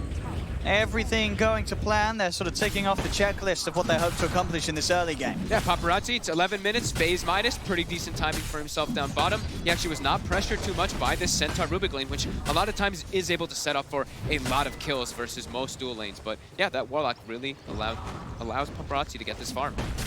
Rotations now coming in. I saw they were focusing on giving X-Nova some of that XP mid for a while. They really want to have this finger online. It's going to give them that extra burst damage to bring down the Lesh, maybe bring down the Wraith King in some of these situations. We see also the 2 points in the mana drain. So we're probably going to see mana drain be pretty relevant in this game because he's playing versus the Wraith King. So he definitely can set up for some times to maybe even bring down Paparazzi without getting his whole popped. Mid lane Somnus. Just going to find Fade, stepping forward, sets up for sweet little kill there off the back of the creep tide, bring a hit. That's a pretty sizable run. 500 XP. I mean, hey, it's the first kill that LGD's found this game. Very true. And with that lead and the gold they're getting from the towers, those little kills, those supports, they're not, they're worth a pretty penny early on. Any type of free kill PSG LGD can get with this type of lineup, right? They want to farm. They want Terrorblade to just get the farm on. So those are great for them. And it's only going to boost up that Radiance goal. Well, 2,400 at the moment. Somnus on his road to the Relic. Yep. Or he's making the moves and running around the map more so because he's a Leshrek. While Somnus is he's just jungling. He's just like, okay, I'm going to play the efficiency game. I'm a Kunkka. I farm fast. And he's going to have a very good timing on this one already if he does not die again. It's looking pretty quick. I mean, the chances of it dying up, I feel they're pretty low. He's not an easy kill walking around with those braces as long as he gets the boat off. Yeah. Or if he has any backup. If he has anybody to stop the chain stun of pretty much the shackles is the biggest one that they do have on Vici. They have other stuns, but that's the big one that will be enough lockdown for him to not get the rum off. So Vici, they've got Serpent Wards available again. Immediately they smoke up. They want to look to put the pressure on. In particular, also get some wards down, because right now their vision is pretty much only the one down bottom, so they don't have any information of where Ame is farming. So we see them, they're walking in, kind of scout out the jungle, put down some vision, even some sneaky one. You see the tree cut there by DY, puts it up on that high ground. So not the most expected ward. No, it's almost as if, you know, Ame, he's ready for these sort of moves. He knows that with that tier 1 tower going down very early on, that top area of the map, it's not very safe for the TB. He's sort of sticking to the triangle, was able to get another stack going on the Ancients. Yeah, they circled the whole area. You just see Xnova, he just circled his entire jungle. That area is Don't come here. Yeah. Dude, yeah, they've got to be careful. Yeah, stick with Somnus, even though Somnus is taking your Ancients right now. You can stick with him, soak that XP for a little bit, and just play on the right side of the map mostly. Yeah, balance out the farm between the mid lane and the bottom lane. Yeah. So they continue to get pushed in. And he's now sort of gingerly stepping over back into his jungle. As we say, all going to be underneath that ward vision. Both of them, yeah. The second ward also will be able to spot out the illusions. As Xnova, he's actually setting up with a wraparound here onto Ori, but there's backup. Yang's already prepared for this. More of LGD moving over to this half. This is sort of the time where Ame can afford to farm up here. If he's going to go up here, he cannot do it alone. They have to bring him back up, make sure that they've got presence in the neighborhood. So even in these situations where Vici came in, they do have the vision. They're not going to be able to make any aggressive plays off the Terror Blade. He's got his friends around him. Yeah, they're doing that. Like, we used to see it a lot. Like the smoke rotation through your own jungle, just clear out the wards and protect yourself. They're bringing 2 sentries to try to look for these as, oh, Ame. He needs help. It is kind of close. Is it close enough? There with the Stampede, they'll get out. And there with the turnaround, Ame pops the Sunder. Metamorphosis is out as well. He wants to fight. Question is if Somnus can get a grab, but he has got that maxed out X-Mark. He's got the cast range. Is he going to be able to get close enough? He will. He'll grab Yang. Yang's a bit of a tricky one. Does have borrowed time, so not really a quick and easy kill, as Yang will be able to easily walk this one off. They don't find the kill, but they are at least able to push the wave round, get some damage onto that tier 1 top. Back towards mid, Ori. Set up onto Chalice. Chalice, of course, already using that Stampede to allow the rest of the team to help Ame top. Doesn't matter. FY's in. Telekinesis. The stolen stun thrown out the way of Ori will keep Chalice safe. Immediately Vici, they're going to respond. They see the aggression happening top. They lose their tier 1 top tower, but they want to make their own move. But the glyph is popped, and these wards are going to get cleaned up, but they should be able to get a little bit of damage here on this tower. Fade's actually just hitting Somnus with them, so not going to get too much damage on the tower here at all, actually. And Somnus will be able to clean these up. More gold. Big movements for PSG LGD there, clearing out their jungle, getting that opportunity top. If they can get any type of tower early in this game, it's very significant for them. As Radiance is pretty much done. It's a very quick one. It's a fast timing from Somnus. Xnova was not able to find... Okay, he actually only used one of the sentries on the roof. Actually, no, he's just holding on to them. So he didn't even look for the wards that were placed inside their jungle. So that tells me they don't want to be playing on that side. That was just a quick sweep through earlier to make sure and guarantee that Ame could get that farm. And then now they're going to play on the bottom side again. So you say, do you like the... That sentry ward bottom, it's just shy of catching the ward of Vici. So Vici is going to be aware of this movement down here. That's true. It was just right next to it. That's a very clever ward there by Vici, as we've seen a couple teams do. Yeah, LGD unlikely to find anything big in terms of kills, but at least they can start to push onto that tier 1 tower. They've got 4 heroes down here looking. Both of the sentries are literally right on the edge of catching that ops ward down bottom from Vici in the lane. Radiant's bottom tower is under attack. There we go. That one right there. Warding, yeah, there we go. Now we see it. Spots on point from Vici. It's such a nice ward there. It's going to catch out all that rotation like we were saying from PSG LGD. They will lose their tower, but they know immediately because they saw the rotation coming, they can do this up top. They can put the pressure on the tier 2 tower themselves. And so are we liking the greed from Yang this game? He's got the Midas running. Oh, he went for the Midas as well. Okay, cool. I think he wants to be able to scale super hard into the late game too. They look at the PSG LGD draft and they're like, yeah, you know what? Both of us can go into the late game and probably be able to take it, either one of us, depending on how the fights go. So he wants to also be super farmed in this game too. That is pretty crazy, right? That is very 1K high. lead, sure, I guess. As you always tell me, Dota Plus, it really favors taking towers. Yes, they did take a tier 2 top, but 73% probability that this match goes the way of Vici Gaming. It feels like it's hard to call, right? We are 17 minutes in. It's only 4-1. There's not that much of a net worth difference. Sure, I guess losing the tier 2 top sucks, but does it suck that much? I wonder which hero it also really likes on the side of Vici. I know it likes Wraith King a lot. Doesn't like Abaddon. It might like Abaddon and Leshrac also a lot, so. Maybe it just likes Midas's. Maybe it just likes Midas's. His bottom, Paparazzi. They're trying to bring him down. He has mana. They will just use the finger to pop the ulti. But it was a level 2 ulti, so it's only that 2 minutes instead of the really long cooldown of like the 3+. Let's look at that efficiency. Very nice. 98%. Grant would be very happy. So Radiance is both about to be online, right? Paparazzi almost having his. But now he does not have Reincarnation. So we probably will see PSG LGD look to make an aggressive play here. As first, they're going to scout up for some wards. And they will find this one now. Starting to reclaim some of the safety of their jungle, which is of course going to be hard to do so without those 2 towers standing up top. Such a quiet game though, 4-1 only. I mean, I feel like the lowest kill counts. You kind of expected it coming into this match because you know that for both of these teams, there's quite a lot of pressure. There's a lot of people in the stadium watching, and this series, you know, whoever wins this, they're instantly going to become the crowd favorites, right? This series, who's going to be the one that the local crowd's going to feel most confident in taking them all the way to the finals and all the way towards that Aegis. Whoever comes out on top here, that's your answer. Yep, more than likely. As yeah, both teams not really crossing the river too much, just a little bit of fear of doing that as Ame, he's gotten away with, he's gotten away with murder in this one, right? He's 207 last hits. He has treads, 4 Wraithbands, and his Manta, level 14. He's not really been pressured too much from Vici after this early game where they got a good amount of map control. They haven't been able to find him. That being said, though, Paparazzi, of course, is matching that farm, even ahead of that. So we have a very, very close one here. Gold and XP pretty much 0. Runes are up in 30 seconds. We may see a little bit of bloodshed around there. PSG LGD, they have their Blink and they have a full Crimson Guard finished on Chalice. That could be a pretty big timing for them to go look for plays. Surprising he didn't go for the pipe first. I guess he just wanted to have his own tank ability for himself versus just the right clicks. But yeah, they're versus that Lesh, so that pipe definitely going to be really important for him to protect his allies. And of course the BKBs, the next big timings, PSG LGD. If they're able to get those online, it's going to be pretty critical for them versus Vici's draft, who they have a Lesh. So once that BKB is online, Lesh's damage potential just gets chunked down quite heavily.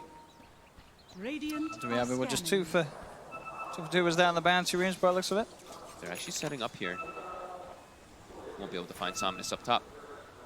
Yeah, continue the farm game. 4-1, 20 minutes. Oh, bit of action down here. The snakes are out. Stampy's there for X-Nova. They'll turn.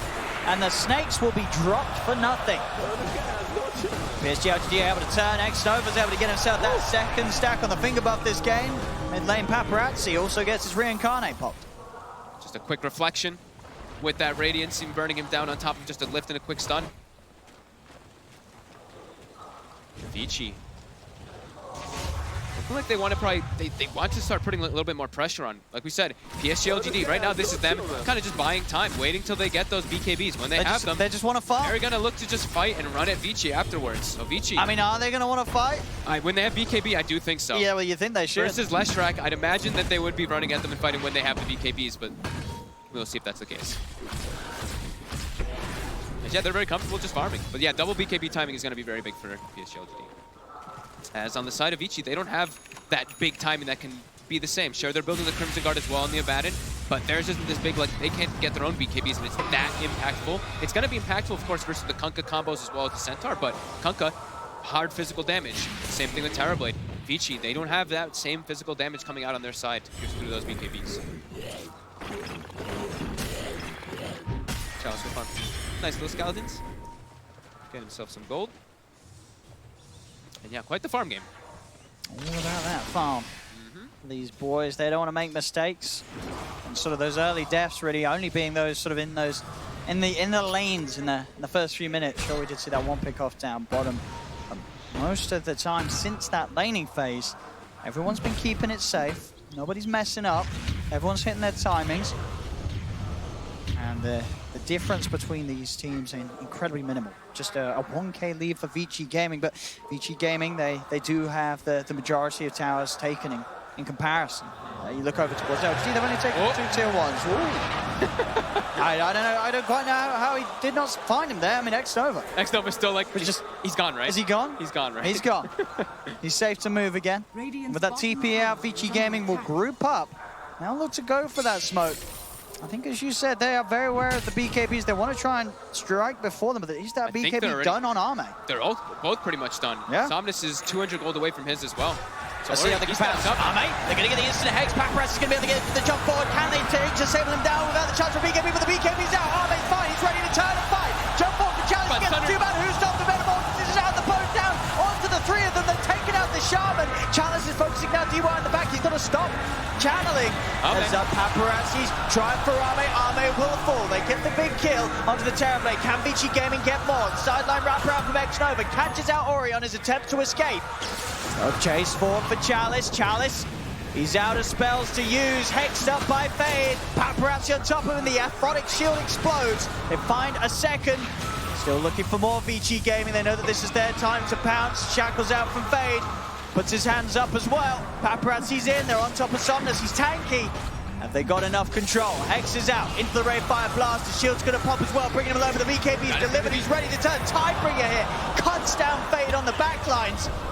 The drag back control, both back online. A big combo gets dropped down onto Paparazzi, but he's into the trees. Heals there from DY, and Paparazzi will be able to back off. Somnus, he does go for the X-Mark, but he's a little low on mana, so both teams will back off and reset. Gold, as you can see, favoring LGD in that scenario. Yeah, Fade with a die back there. Look at the damage done, though. 12,891 to 15,000. Crazy amount of damage done in the fight there. Ame got to get it separated from his team, but we saw Vici. I thought they were actually going to lose everybody there. I thought it was going to get a lot worse for the Radiant. Yeah, they danced really nicely around the spells of LGD. They kited around Chalice as well when he jumped in forward. And then a couple missed spells there from PSG LGD. A couple missed Tidebringers as well from Somnus, trying to line up those cleaves. They didn't want to get in too close because they didn't want to get chain stunned. But yeah, Vici, I think that they're, obviously LGD, they come out ahead of that one, but it could have been way worse, like you said, for Vici. Because that double BKB timing that did come out from LGD, and PSG LGD immediately, they're smoked up again looking for a fight, even though they don't have their meta available for about 40 seconds. The other 4 are ready. I mean, they know that they're strong with those BKBs. And especially when the Golem's not ready to drop. Yang. They want to find something. Yang's got the borrowed time ready. Far up, though. See the jump from Chalice, trying to look for the backline is behind Jang. Now the ult comes out from Abaddon.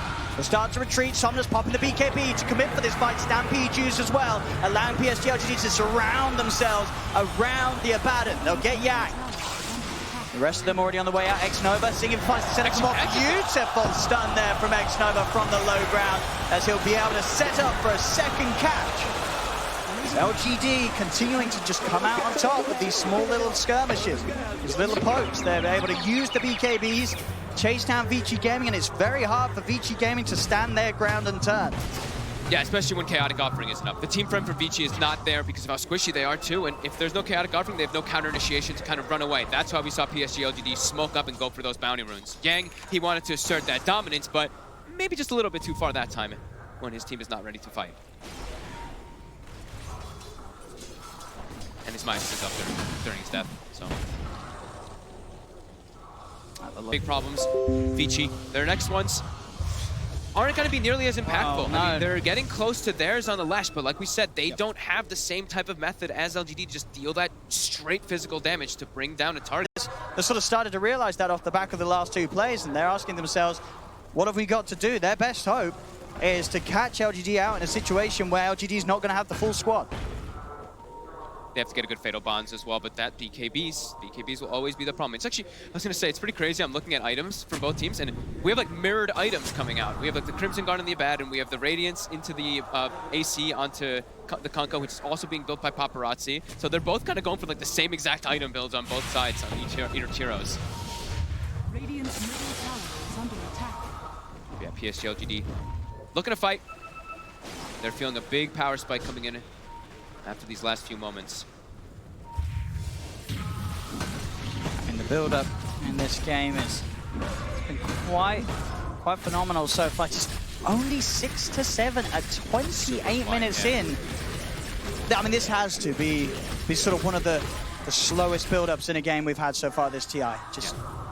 Whoop, Chalice will get used up as Stampede. First, he's just going to protect himself, holding onto it as long as possible with that Crimson Guard and Pipe. and he'll be able to disengage. PSG LGD, they just have better forms of initiation as well in the fights too. Vici, they have great ways of counter initiation with that Warlock and also with the Blink Dagger of Paparazzi, but PSG LGD, they have a very comfortable hold right now. So it looks like AC was finished, so AC Blink for Paparazzi. And they're looking like they're going to try to use this timing to get something themselves too. Constant D-wards and constant trying to control the map. PSG, they're smoked up. Let's jump. Chalice. Jumps Paparazzi. Stun gets removed by the Aphotic Shield. Paparazzi tries to look to turn. The boat comes crashing down towards Fade. As Fade's dragged back into his death. They'll now turn towards Yang. Yang still has the ult at the ready. X-Mark back, but out comes the borrowed time. Paparazzi's in. But the chainsaw comes through. Ori pops the BKB. He's trying to bring down X-Nova. Finds one. But the finger's already out. They pump the reincarnate. DY is Golem punching away at Somnus. But Somnus and Chalice, they're so tanky. Ame as well. BKB's out. They cannot kill these cores, Vici Gaming, as they've got to try and get away. They cannot escape. As Chalice's right click brings down DY. And these fights, even though the net worth's even though sort of the items are pretty similar, it just seems like Vici Gaming cannot come out on top. They cannot kill any of PSG LGD's cores. They just do not have the damage output to match the resistances that they built up on LGD's lineup.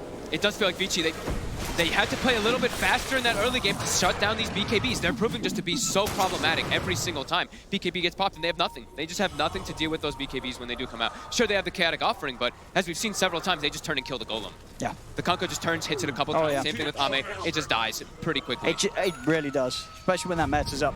Yeah. The Golem doesn't stand any sort of chance. All it is now is sort of a glorified setup. It's no longer that sort of damage that persists through the fight as it's taken out. Okay, they're trying to get the Roast share, and they're doing it pretty fast. There's no meta available for Ame either. They're heading over. Ame's going to scout it out with the illusion.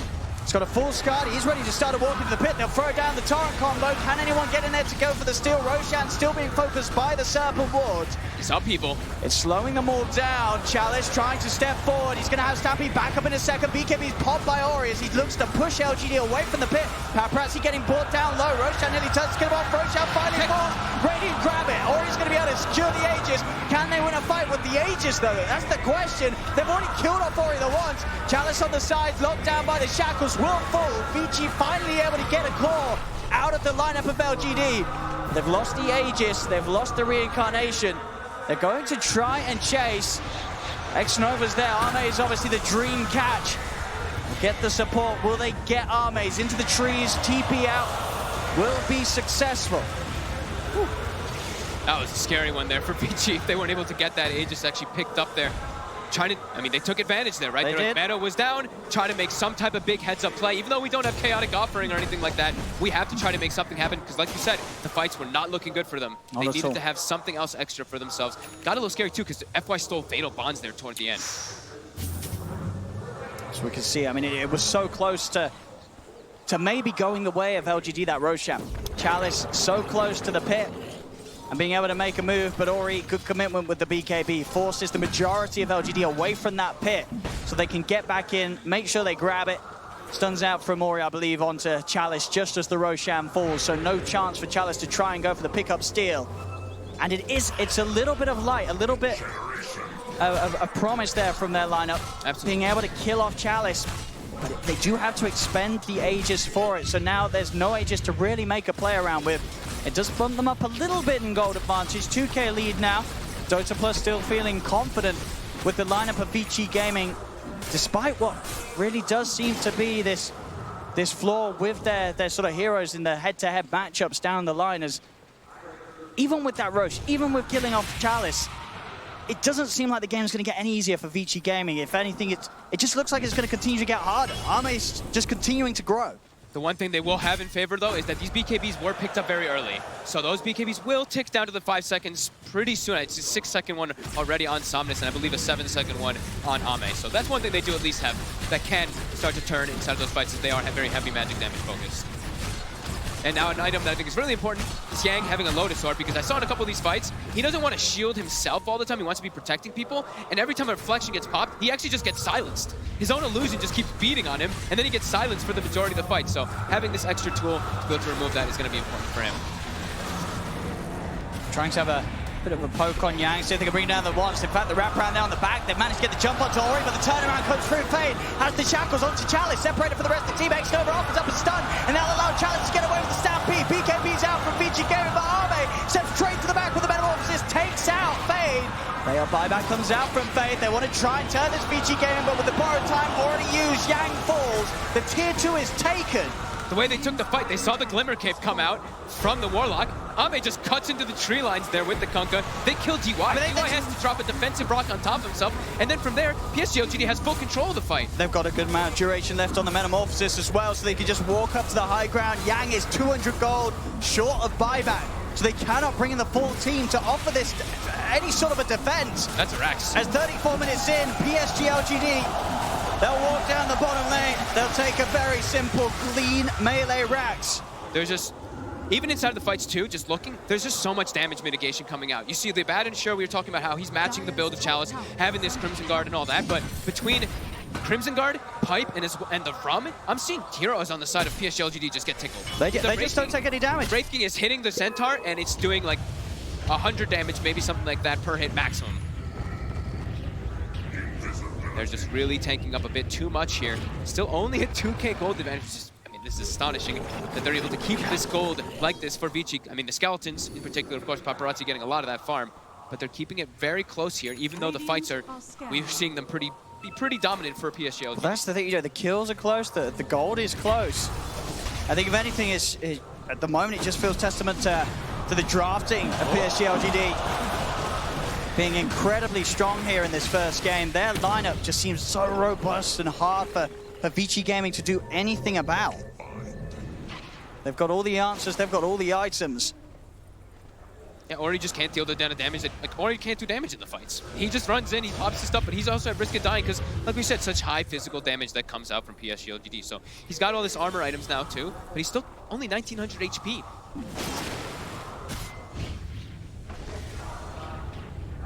Off the back of these objectives and time being given, FY just 200 gold away from having Aghanims on Rubik, so you can expect these fights to continue very thick and fast. The amount of spells FY is going to be able to get out. Yeah, he's got in. I mean, he's been stealing shielded quite a bit here. He's also taken a couple stuns from the last strike in some of the fights. Nothing like super flashy in this one so far here, but he's been just doing his job of sitting behind, getting decent spells to at least protect people.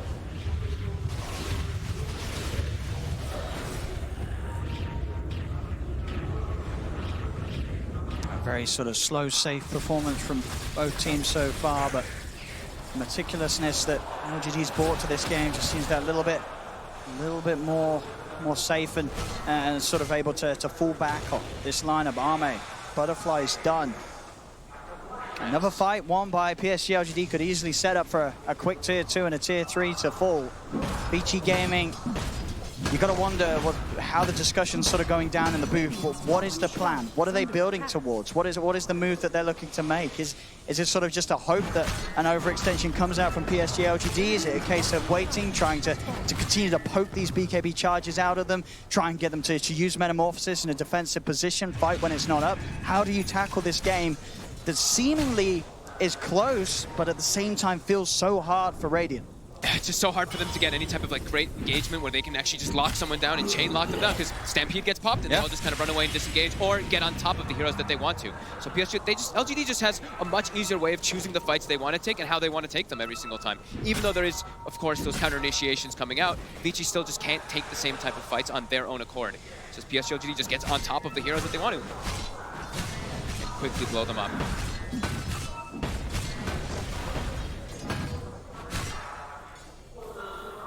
Paparazzi trying to amp up that damage. Bloodthorn's what he's hoping for. Will take him a fair bit of time, Ori.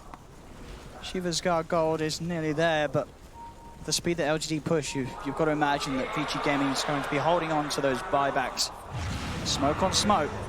Vici Gaming starting to enter LGD's jungle. LGD sort of a step ahead, as they'll be the ones to first sweep over to the Radiant side. The scan will come out, won't connect onto anybody, so PSG LGD will know they're not going to find any kills. They'll start to take the shrines, continue to clean up gold off the map. Ori will be spotted in the river. They've got the high ground here. They do. This is a bit of an awkward fight for Vici Gaming, despite it being on their half of the map, but they try and look for it. keeping themselves away for now. Ori just trying to shove out the middle lane. But that top wave has pushed round, and Vici Gaming look to lose this top tier 2 tower. The pushing speed is there. There's no reason for LGD to stop. He's hit 25 on Kunkka. He's got the Tidebringer. Oh, God. He's ready to just smash through these creep waves, smash through these buildings, as it's another tower down. Vici Gaming unable to get stuck in at all. See FY, he's even restolen the shield as well, so Fatal Bonds comes out, he just shields it off his teammates, and he's gonna keep able to do that every single time they do try to throw out any type of lockdowns or stunts onto them. So immediately they force rotations back, and they're just gonna back up. They're happy with that, as they forced. See if they scout out. Roche has just respawned. Could very much be the ticket that allows PSG LGD to potentially even just close this game down. Yeah, they've got a gem, so they're clearing out that vision around outside the pit. They've got high ground vision to keep tags of when Vici does come outside. And Ame already starts to walk toward them. They see DY trying to D-ward. They don't want him to.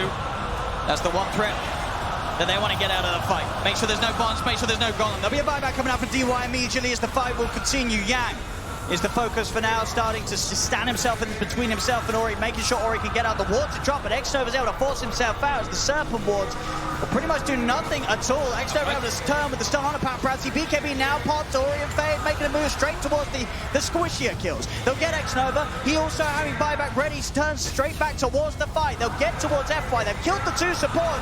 Now can they get the cause?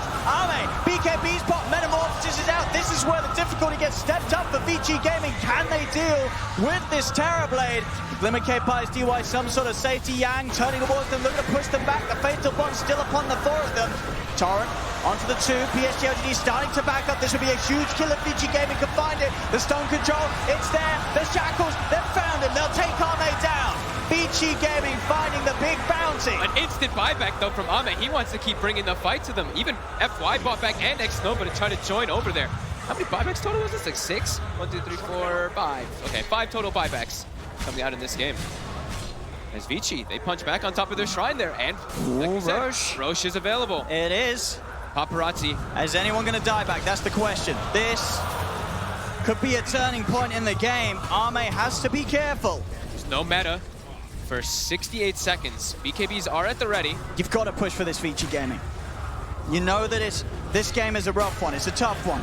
You've got to take anything that gets given to you. They have this timing. They're looking for Roche. PSG LGD will be sure to try and contest it. They'll step in. Stuns out onto Chalice. They're surrounded. BKB popped by Paparazzi. He locks down the boat's over. The Chalice has the Kunkka's Rama with the stamping pop. He looks to try and chase down Ori. Ori's going to be the focus. A Glimmer K for DY keeps Ori safe. They turn. Stuns out. Chalice is getting control. There's stolen Athletic Shield by them sometime, but it's not enough. Chalice force buyback comes out. Same to be said by both Ori and Yang. As the 2 cores will fall on Vici Gaming. Paparazzi as well. Dies to once. Ame's on top of them. Paparazzi gets the blink out off the back of the reincarnate.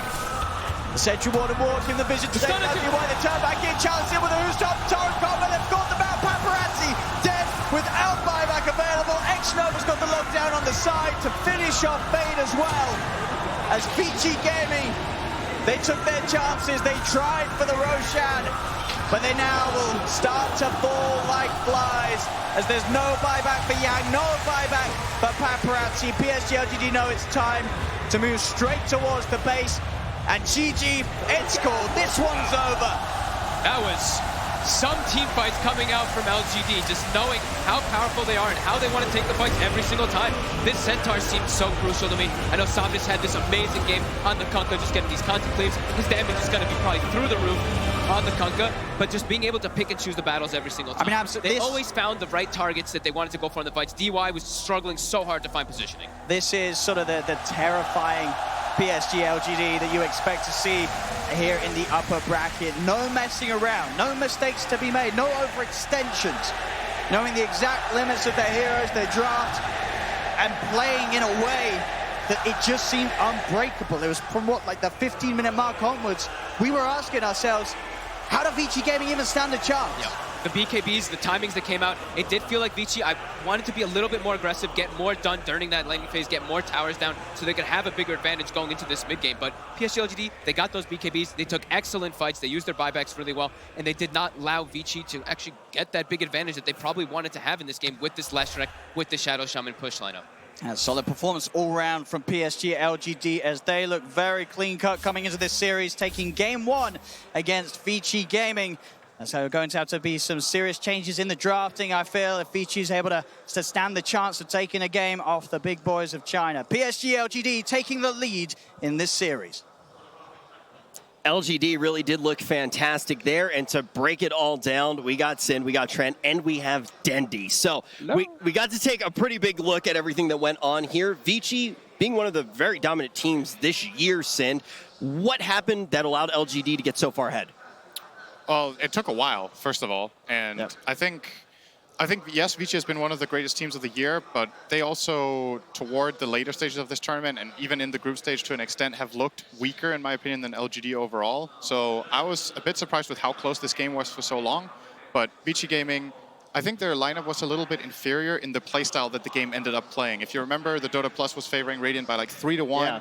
It had really high tempo that it could perform. Wraith King, Shadow Shaman, Leshrac, they want to push towers and take control of the map, but LGD managed to slow them down. They got BKBs, and then it became a game of can't die versus can't die, but we can die for a bit longer than you. Cannot die for a bit longer. Cannot die for a bit longer. Killing it. English. Yeah. Oh, okay. I think I understand.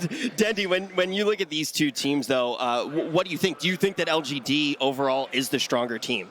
I don't know. For me, those two teams, actually teams who can take the royal thing. They can win this tournament. And looking at those two teams, it was like, I don't know, looking in a book of Dota, you know, it's so polished, it's so beautiful Dota to watch. And both of them played brilliantly, but yeah, it was getting harder and harder for Vici to break through LGD after the game got a little bit delayed. Like Sindren mentioned, BKB was actually a big problem for Vici. Yeah, the book of Dota, I like that. Yeah, the honey badgers and the bears. Dendi, you're all about the nice way of explaining it to everyone. And it's very nice having you on the panel. Actually, I heard Rich was so excited to have you on the panel because he already told the story about the first time he actually he met you. Because he was so excited that he ruined one of his favorite pairs of pants, I believe. Thank you, guys. While you're here, actually, if you don't mind.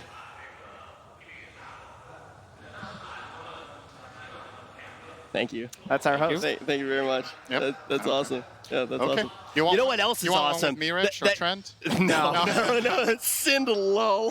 You know what else is awesome, though? What we are seeing in the Dota right now from these guys, and I do want to kind of, you hear polish. Polish is kind of going to be the term that's going on when we talk about why these teams look so good. What is it, though, that you want to see change on the side of Vici if they're going to be able to take this next game of the series? Well, for me, maybe it's, I don't know, when I think Terrorblade, I think Ame. When I think Ame, I think Terrorblade, but he's not a hero that you see all too often. Maybe it's something that, like, Vici have to still respect that, even if he's not going to be the most popular hero at the moment right now, because LGD have just always been extremely good at playing around both that hero as well as that style of gameplay there from Ame, just like the super hard carry stuff. So I like the idea that they had, where they tried this faster push. It just comes down to execution and, well, as you put it, polish. I do kind of want to ask Dendi right now while we do have him on the panel, though. Overall, when we start to look at the meta that's somewhat forming here at TI, I know it's one of the most popular questions that we do get quite frequently here when we're checking Twitter and everything on the panel. What's your idea of what the meta actually looks like here at TI?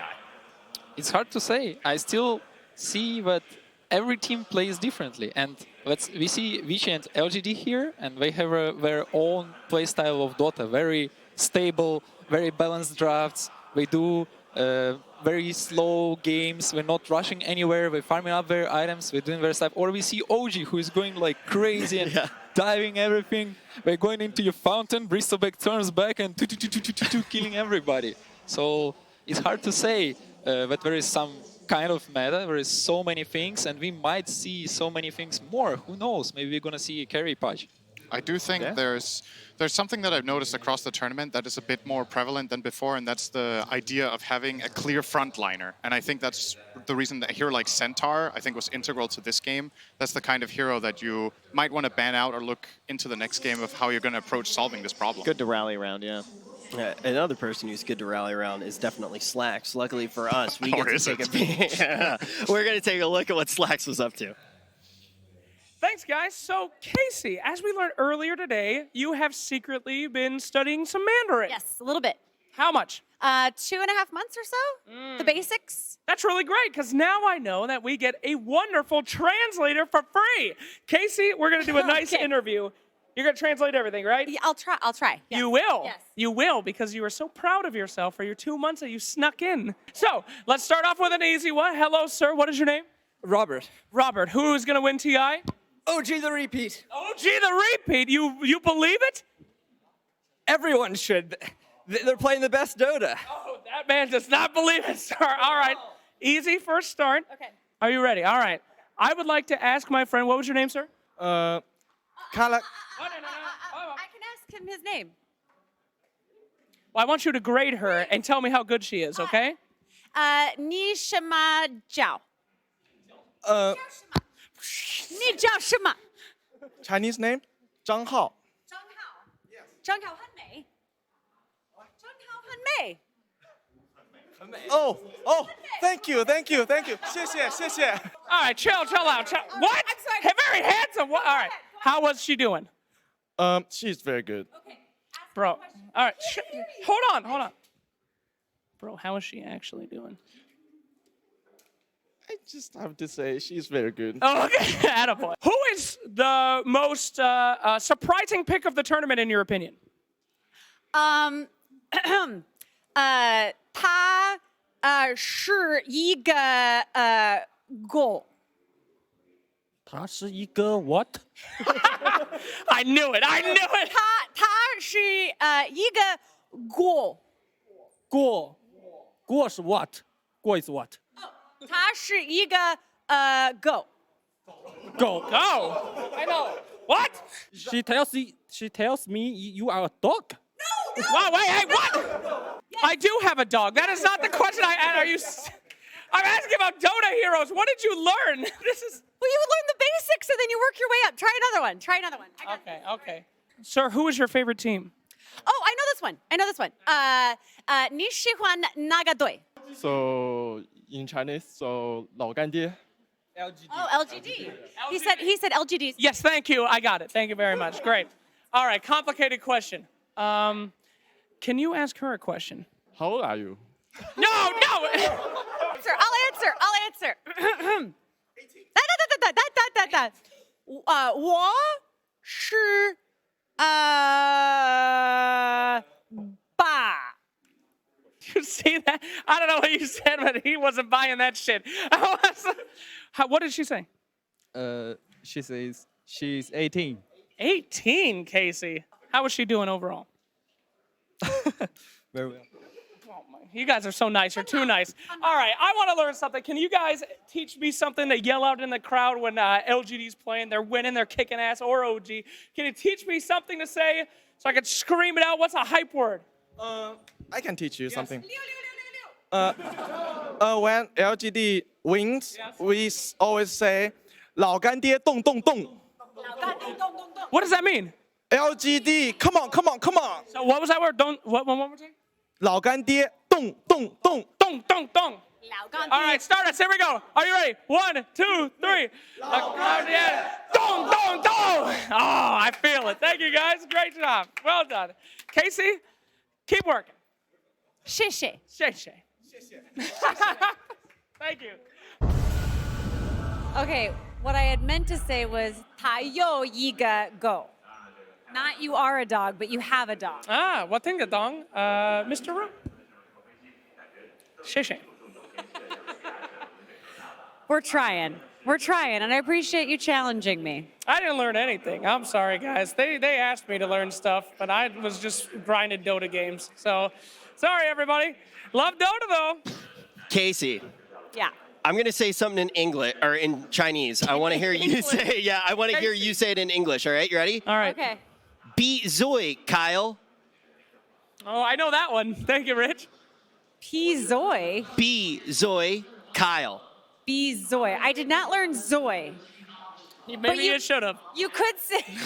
You could say. What the new.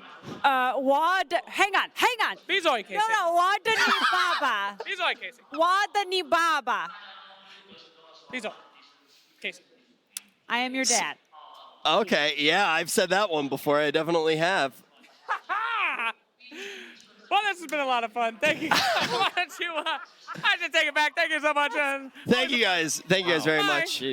So let's see. Do you guys know more Chinese than? So when I first arrived at China, it was 2010, Wuhan. Yeah. Someone told me how to say "I love you," and it was like "Woaini." And I was going around the streets and telling to every single person I meet, "Woaini, Woaini, Woaini." And it was like, they were looking at me like, what's happening? I'm sure some of the people said what Casey just said to you as well, like the Dota daddy right here in Dendy. But now we do have to put our attention back on this matchup, and it's going to be two teams from the same region. And before we start seeing what they're actually going to be bringing in this next game, I do kind of want to ask you, Cinderin, if you feel like the teams from the Chinese region have maybe adopted a play style that does somewhat mark how the region thinks about the game.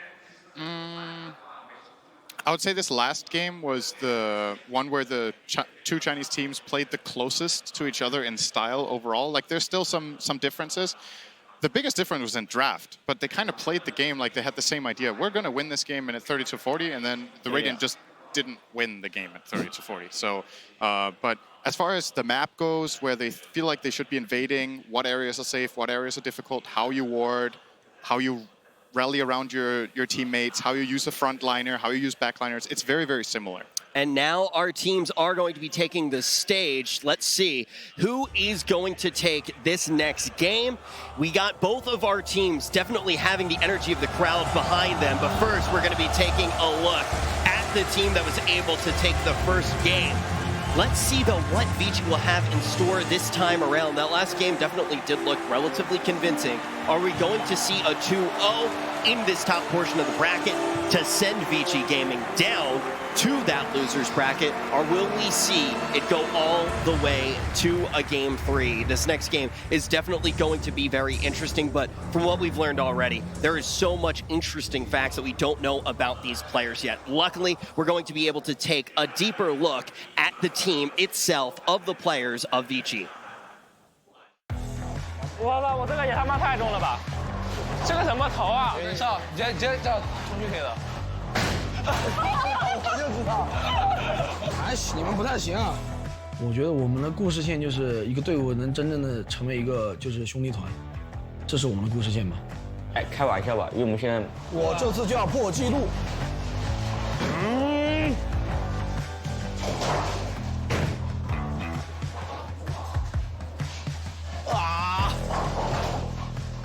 RTK 太牛逼了 ，RTK 牛逼啊 ，RTK 吃狗屎。厉害在全方面吧，就不论是游戏理解还是英雄的认知程度，都比我们广。RTK 帮我提升的其实挺多的。他的团队里不仅像一个就是那个教练，也更像个老大哥吧，这样牛。啊！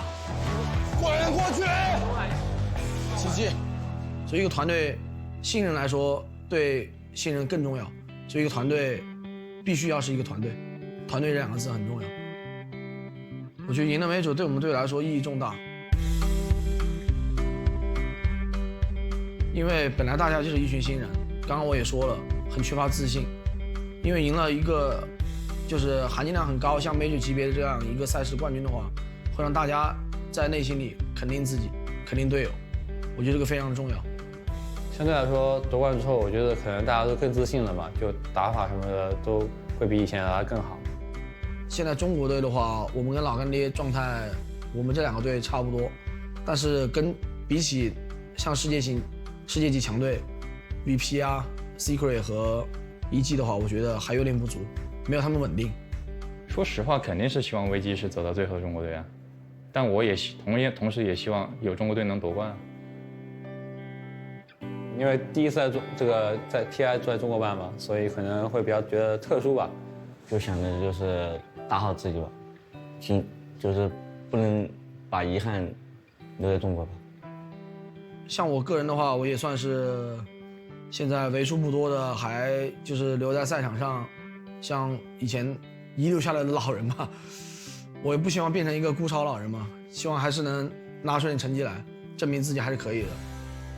TI 的话打了这第3届吧，站在主舞台，就是到场馆的时候感觉那种感觉特别好吧。然后就想一直在这个舞台打下去。我觉得今年的 TI 如果 VG 夺冠的故事线的话，应该就是因为我们一直以来都不太被人看好嘛。我觉得我们的故事线应该就是在胜者组遨游吧，就一直在想在胜者组遨游，不想下去。如果能真的拿到 TI 冠军的话，感觉这应该是一个非常励志的故事哦。从 Minor 冠军到 Major 冠军，再到 TI 冠军，1年之内，不敢想，很童话了。 Folks, definitely getting very excited for this series. I think that this was one of the series, Trent, that I was actually the most excited for, just to see what the heck the crowd was going to do. Yeah. And it definitely hasn't disappointed. Yeah, it kind of reminds me of like those matchups when we're back in Seattle, right? Where it's like it's kind of the same idea where the crowd can rally around both teams, be it someone like, of course, like Na'Vi and Alliance, right? You think like it doesn't matter really regions and stuff. Everyone's just super excited. EG, OG last year, I think the same idea of just super excited for the Dota, and here it's just even more intense because there's this idea of just like your entire nation, everyone's just so proud of the players coming from there and see them both battling out on the stage. It's absolutely incredible to watch. And yeah, I mean, we all took our headsets off after the first little panel we did. We couldn't believe how loud it actually was in here. Yeah, I turned to Dove and I was like, wow, I didn't even realize that it was actually like these headphones obviously are slightly noise canceling, but we know that they are going to be getting loud yet again as they do actually step to the stage right now. We have both of our teams in place. LGD currently going to be leading by 1. We're in the upper portion of the bracket. Whoever does lose this series will still be with us, but they don't want to drop down to that loser's bracket, which is absolutely infested with top teams. Let's see who's going to take this series. PSG LGD versus VG Gaming. Game 2. A team turned into a brotherhood. VG Gaming being down a game now. I've got Insania as well as Boxy joining me once again. Gentlemen, what did you think about that last game? What was really the key point for you? I think the key things in the last game was you basically saw LGD go for this draft where if they managed to stall the game out and slow it down and, use Kunkka, use these heroes that they had to deflect the pushes and the aggressive gameplay that was coming out of the Leshrac and Rasta, they would rely upon the TB to eventually carry the game out. Whereas VG Gaming wanted to close the game out before the TB really was a relevant hero and just abuse the fact that they were so much stronger in the early game. And I think both teams had a way to win that game, but LGD just executed their game plan much better. And so what does that mean going into our draft for Game 2? I think Vichy might try and play a little bit more of a map control game because they played a very deathfall kind of lineup last game where they had Abaddon and Warlock. These heroes don't really have any lockdown, but they have a lot of teamfight presence. And since they felt like they couldn't do it, it didn't work out. Maybe they're confident to try the same thing again, but if it were us, we would probably try to change it up a little bit.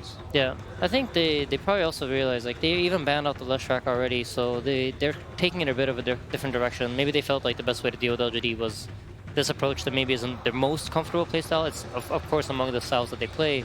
It wasn't a draft that I think was, like, new to them or anything like that, but maybe they feel like if they can match their pace a bit more, and instead of trying to set this, like, off-tempo game where if the game drags on, they lose, but if they win fast, they should be able to do it easily. Try to just match the tempo and get a more even game. Does mean Elder Titan will sneak out into the pool. First pick for LGD. Yeah, it's a very strong hero. Seen a lot of play this TI. I think it matches very well with magic damage dealers, since the aura, the spirit gives like a magic damage reduction aura.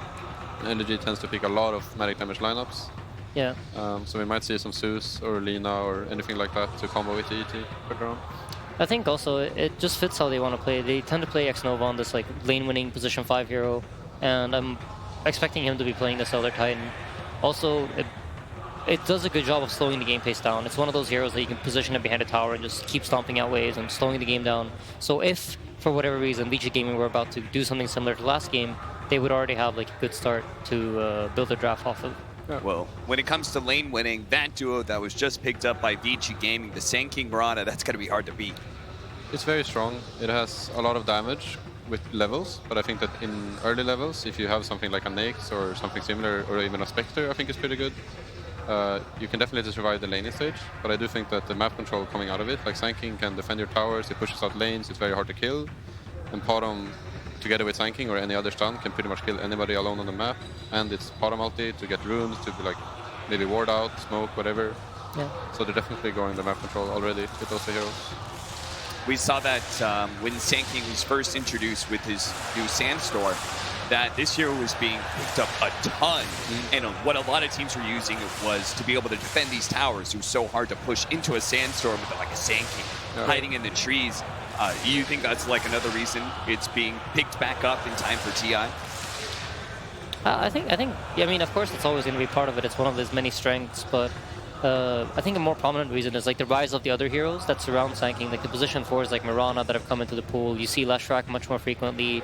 Even heroes like Faceless Void like play the draft, makes sense to have Sand King with them, and I think that's a big part of why the hero has risen to popularity now again. Yeah, for sure. Okay, a lot more about the synergy. I can and like matchups in general. Yeah. I don't think the hero himself has changed that much over the last month or whatever.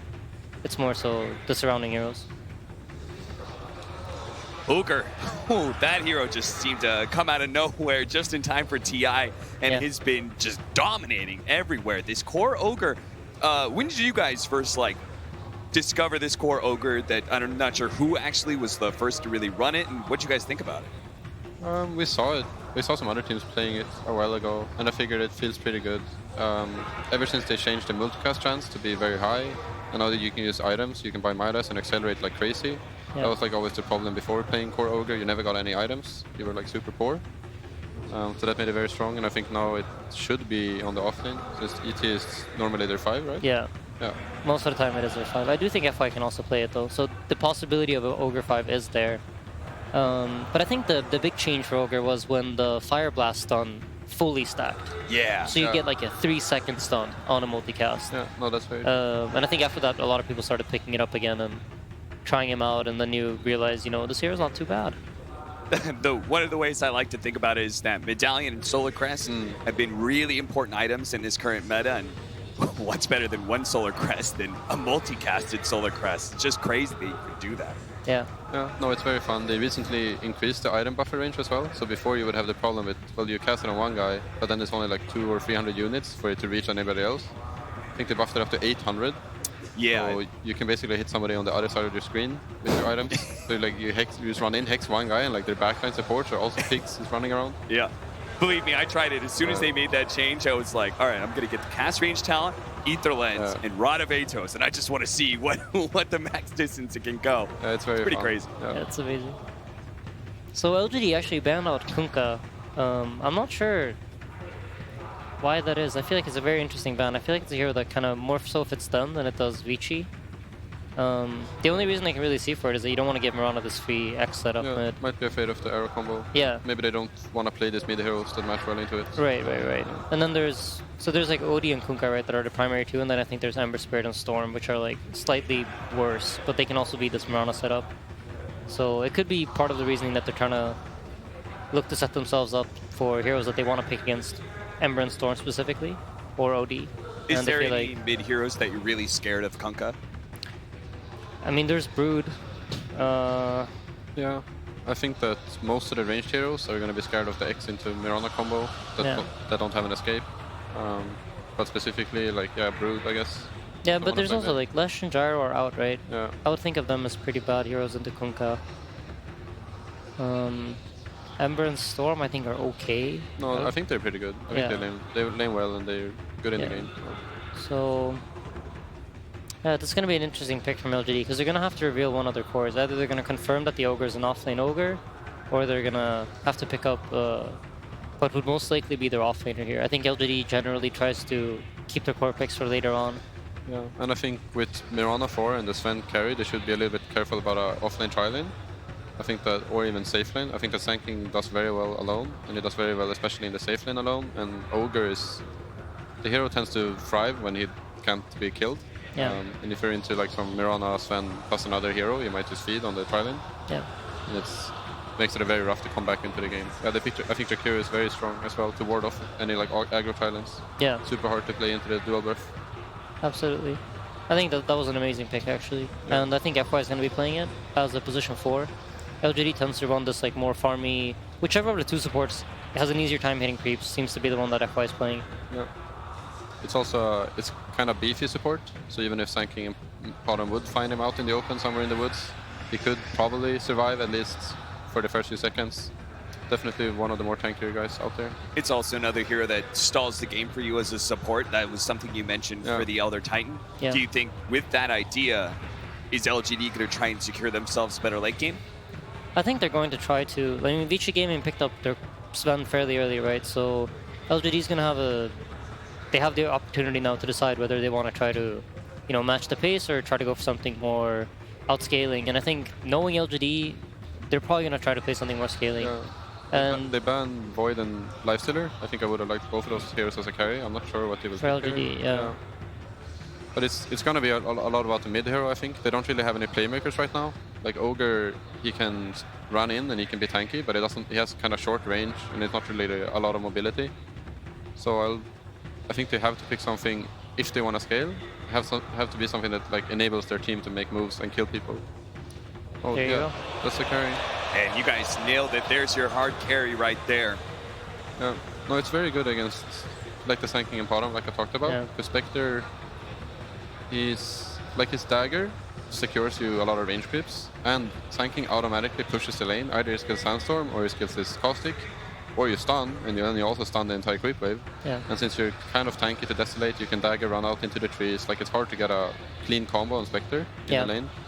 It's definitely one of the better counters to this dual offlane stun lane, I think. Yeah, and I played with my fair share of Marana support. It's very annoying to play against Spectre, because even when he just presses Haunt, you're not really a hero that buys a lot of sustain, so just the damage you take from that sometimes forces you back to base, or forces you to play very defensively in a fight, so...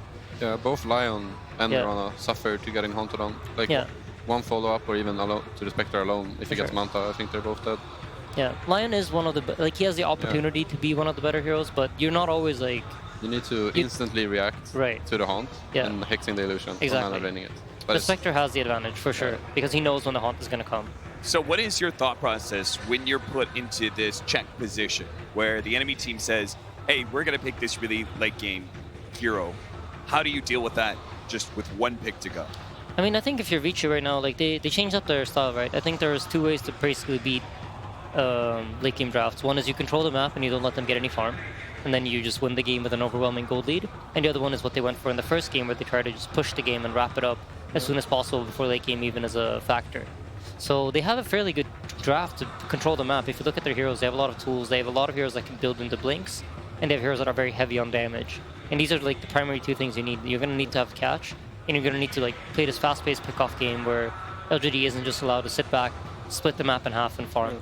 I think the problem for Vici right now is they don't really have any way to get objectives. They're going to have to pick something like a DP or some other type of tower pusher, so they can get roach, get towers, and make sure that they keep the map small for LED. And LED is going to have to, once again, pick a playmaker or something like that. Tiny spanned out. They need a stall hero. Yeah. DK. Yeah. Alright. I think they might DP on Vici. Problem is they don't have a save for the ET stall. Are you a bit concerned about damage? Picking up a DK like this? As LGD? I think that with having like ET and Spectre, I don't think you ever really run out of that. Like, I think you can run out of damage, but I think if it's kind of only in the early stages of the game. Okay. Kind of the way I see it. At least if Spectre is farmed, you're always going to have damage because it's a hero that deals damage by tanking. So that like that early game is going to be their weakest point. Vici Gaming, that's the part that they're going to try and hit hardest. Yeah, I would think so. Before the Jakiro gets a 4-stuff, before the Ogre gets a pipe, they're hopefully going to be able to get a few kills. I think their problem is that they're going to need to use so many spells to bring this DK down, and if any of their like stun flow is interrupted, like, you know, you want a Sanking Blink Stun arrow, and then you want Lion to finger him, or Sven to follow up on that, like, the damage to kill DK in of itself is fairly slow. So the opportunity for counterplays like ET Stomps and Ice Paths and Spectral Haunting in and blocking the arrow, or whatever, anything like this could happen, could really throw off the damage coming inwards. So that means that the DK can play very aggressively. Necro, alright. So that addresses the problem you just pointed out about being able to, like, you're going to run out of spells focusing on this DK. Necrophos just cuts that in half. Do you guys like that last pick? Yes and no. I think it makes sense for what they needed, but I don't believe too much in Necro as a hero of itself. Yeah. Fox, do you agree? It's going to be hard for them to take towers and roach, but if they can snowball, I think they're definitely going to snowball very Yeah. All right. Well, we'll have to see if this is going to be good enough. I think an interesting aspect about this this draft is that you see Vici Gaming kind of like adapt to LGD, and I think this is something that usually gives you an indicator of which team thinks they're better than the other one. And Vici Gaming in game 1 went with the push style, and now they're trying to play this more map control draft. And I think this is like, it's a bit telling to how they see LGD, and how LGD is just like, nah, we're gonna be us. We're gonna go late game, we're gonna farm, we're gonna pick these late game drafts, we're gonna do what we're good at, because if we do that, that's good enough for us to win. That's got to be tough, going against a team that knows you so well. To have that kind of signature style, you would look like that the enemy team would know you so well that they'd be able to counter that. I think for sure it's hard for Vici because now they're pressured in another way, not really to take towers and be able to end the game, but they need to get a lot of kills and they need to keep the map very closed. Yeah. So it's another type of pressure where you need to do well, and you need to make sure that you shut down the enemy team. Whereas LGD can play more patient and more relaxed, kind of, or like they can sit back and be ready for what's coming. Sort of similar to the game 1. And is that why we see like so many of these later game lineups? Because there's just TI has so much pressure already that just being able to keep a little bit off of you by saying we don't have to be the ones playing flawless here, they do. For sure. It helps, and like when you're the team responding, you have a bit more time to think things through. When you're the team that needs to be hyperactive all the time, you kind of just got to focus on where do we move next? Where is the next micro move that we need to make? But the team that's playing for late game generally has a better macro view of the game. All right, let's get this game 2 started. But first, we've got ROTK with Casey. ROTK, one of the original true Dota gods. I will take whatever you are willing to share with us about how you feel about the draft. 跟我们分享一下选完之后感觉如何？感觉5-5开吧。 I feel like it's 50-50. A very fair assessment. Thank you and good luck. Back to you guys. Thank you very much, Casey. 50-50, says RTK 50-50 on this one. An interesting approach compared to some of the coaches that come out and say, easy, easy draft. We outdrafted them at 50-50. A lot of respect there from the big man himself. And yeah, looking at the 2 drafts, would you sort of agree with RTK on this one? You think it's a close one?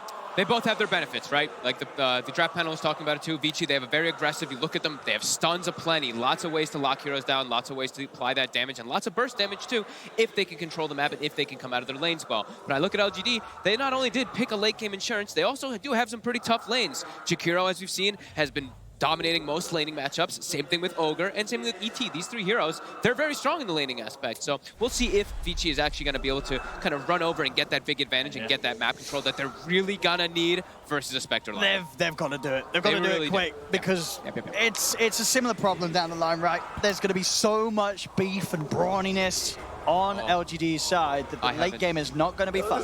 I haven't gotten to see this set yet in person. It's beautiful. It's the beautiful Ori Necrophos set. We'll take a look at it. He's got it all right. He's got the Bird Boy, the Sullen Rampant as well. Yep, it's beautiful. He is ready to flex on LGD, and we'll see if he can do so. It was a tough game 1 for Vici Gaming.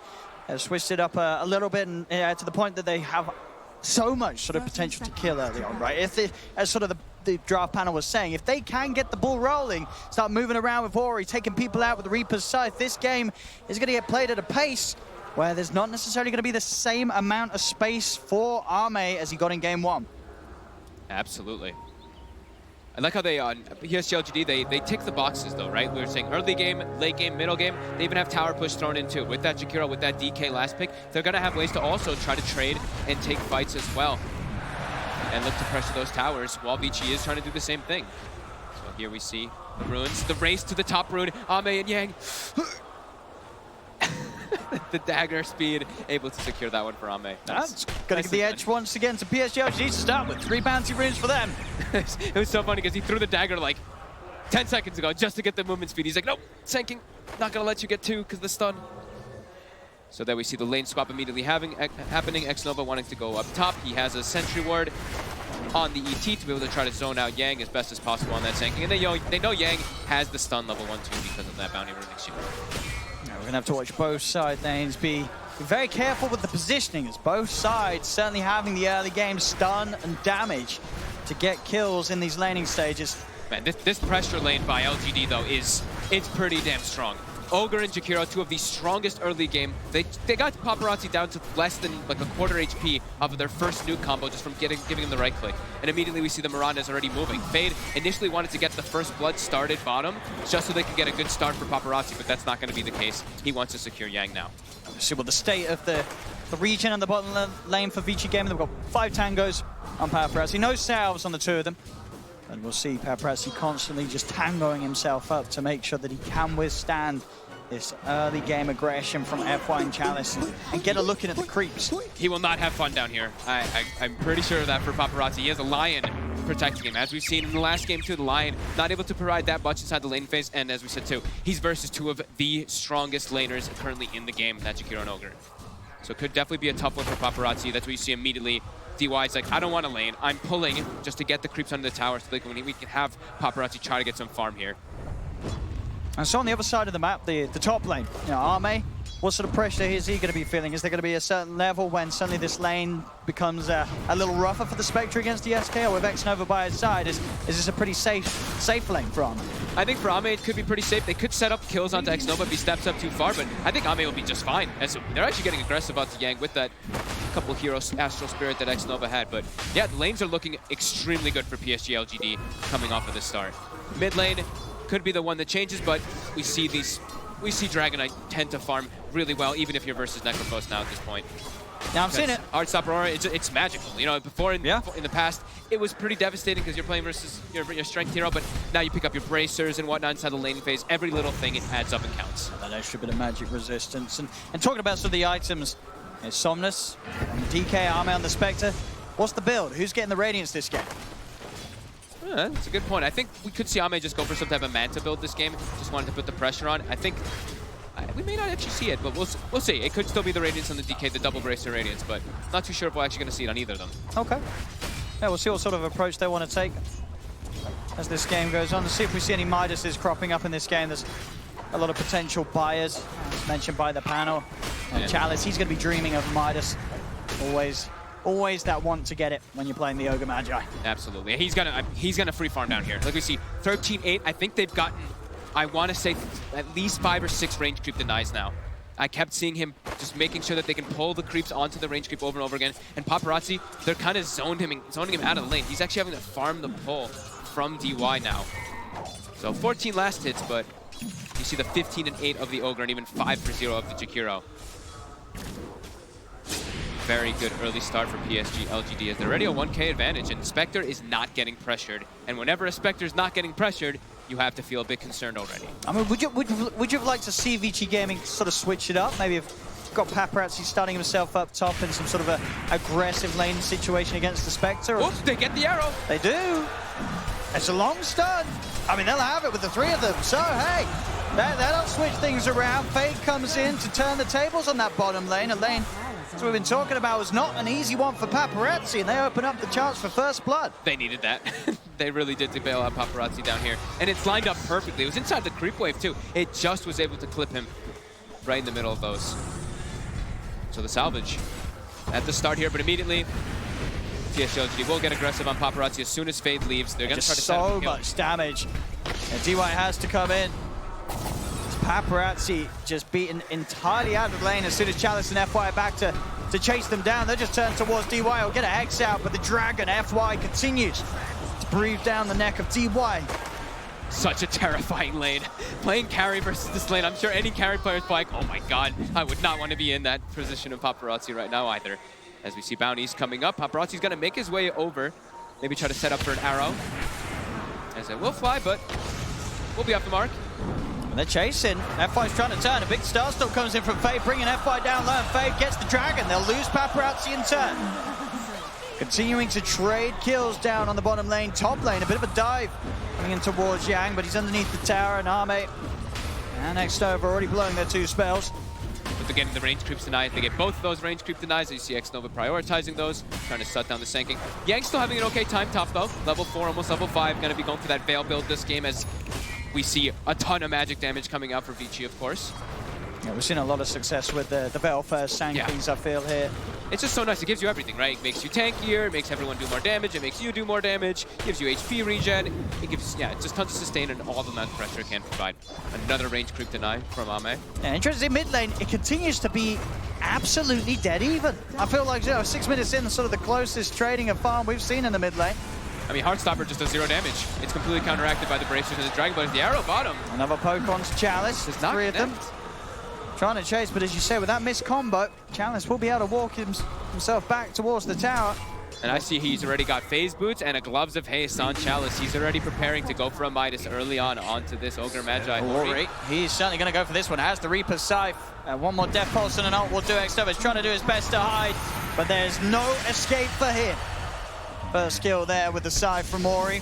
Get a bit of action, and now towards bottom. They'll continue to try and go, but Fade, again, a little late with the follow-up arrow. Won't be able to find the connection. DY does line up the 2-man stun to stop Paparazzi from getting into any trouble as FY and Chalice try to fight back.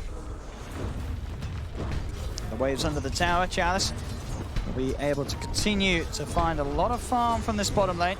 Yeah, Ori looked like he kind of wanted to make the rotation down bottom after he got the kill on the ET, but you're playing versus Dragon Knight. You cannot leave your lane for too long when that DK form is up and available, so immediately has to make the move. And like you said, we're probably likely to see a Midas coming out this game. Somnus queues it up. Getting those high levels on DK, sure, the attack speed's fantastic, but it really is a lot about the levels. I mean, DK, we see these talents, they're amazing. If you get that level 20 mark, we see these players take the 210 GPM, and you start skyrocketing the scale with Well, that's the, could we see the holy trinity of triple Midas? Spectre's got a gloves of haste. He's got a gloves. All right, Chalice, they're triple Midas, they're baby. prepared for that late game. I mean, you look at their draft, and they got it all queued up. Triple Midas. I feel like we've probably seen some games where we have like 3 Midases on the course, but in terms of them all going for it sort of as their first item, it's not something that we see every day. And LGD, they say that's the best approach to this game. And if they can get away with it, VG Gaming, the heat is turned up even more. We said they have to play fast. They've really got to play fast. If LGD get away with getting 3 Midases online in the first 10 minutes of this game, the late game it's not going to be fun for Vici. No, definitely not. And you look at Vici's draft, and them hitting buildings can be kind of difficult. They don't really have your natural tower pusher. Sure, they can get kills that could progress into towers, but them getting towers is going to be difficult. I think that's the idea going behind these Midases for PSG LGD. They're like, we just get triple Midases, we don't lose our towers, we're going to outscale. Oh, absolutely. By a long shot. And they really will. They really will. Vici Gaming, they've got to be looking at sort of the gloves of haste on all the 3 cores and saying, right, we've got to amp it up. We have to punish this somehow. Yeah, got to turn up the pace for sure here as they're already starting to set up onto the mid lane here. Reaper's Scythe is available.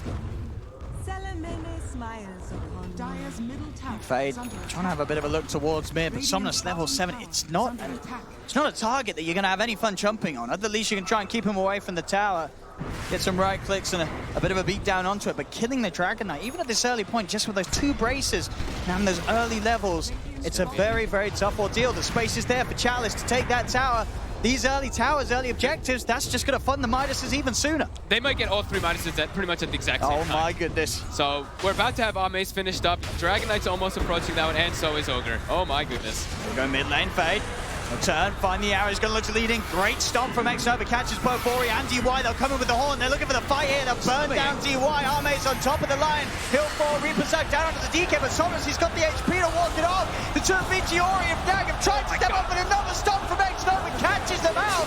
It's 2 kills for LGD. Yang's tried his best to turn and get Arme. He will find the Spectre, but it'll cost him his life as FY with the Ice Path keeps the trade very favorable for LGD. You know that LGD's loving that though. They are going Midases and they're taking the fight and winning the fight anyway. It really is about 11 minutes in, you are going to see a Midas on Chalice, Arme, and Somnus. How do you beat that? Xnova, he gets rooted. Okay. Did he get the triple stack? He got the triple stack. He did his job. He did his job. But he's dead for quite a while out here. But you know what? He's probably pretty happy with that stack anyway. Triple Midas. Triple Midases and winning the fight. Goodness. That was Vici trying to get a fight so they can progress it into a tower so they can keep something going there. But PSG LGD, they bring everybody there to make sure they do not lose. I just want to see when they're all out. So Arme's the first to grab his. Somnus has There's Somnus and Chalice is he's the last one to be delivered to, but it's on its way. So let's have a look. I want to see the exact timing. We're watching that clock. So 10 minutes. 37 seconds in, man. all 3 cores, have a Midas. Did he multicast it? I think he did, I heard the sound. No, he did not. Did you not? Okay. Are you sure? He did not. He did not, okay. But they've all got Midas's fault. What do you do? That just kind of like... They're already at a 2K lead. They're not losing any of the map. That lights a fire under Vici's ass. Oh They have my pretty goodness. much start making moves. And look at this. You see cooldown efficiency, of course. The first Midas usage is up by 1 second. And the stacks are there. Midases and the stacks. Oh man, this has got to be daunting for Vici Gaming. They're going to see all these Midases. And what do? What do you do? They have to just start pressuring towers, step 1. So you see Yang immediately pressuring up top. Next, they have to start pressuring the next tower, probably the mid lane. I think running around F4 is their best option, while Paparazzi just tries to catch back up. Paparazzi almost has his Midas done, but I think they really have to apply the pressure here for the other 4 here. I mean, sure, he's nearly got his Midas, but there's already 3 on LGD. They haven't even got 1 on Vici Gaming. Yeah, we're hearing the crowd. I mean, I think they're just very excited about the Midas. I am.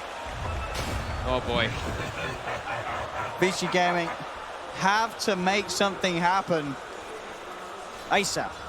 They're looking for it though, right? You see them running around as a 3. This is the triple stun kill combo. They have Finger now for burst too, but look at how much focus PSG is putting on the mid tower. They're like, all right, get ready. We have Haunt.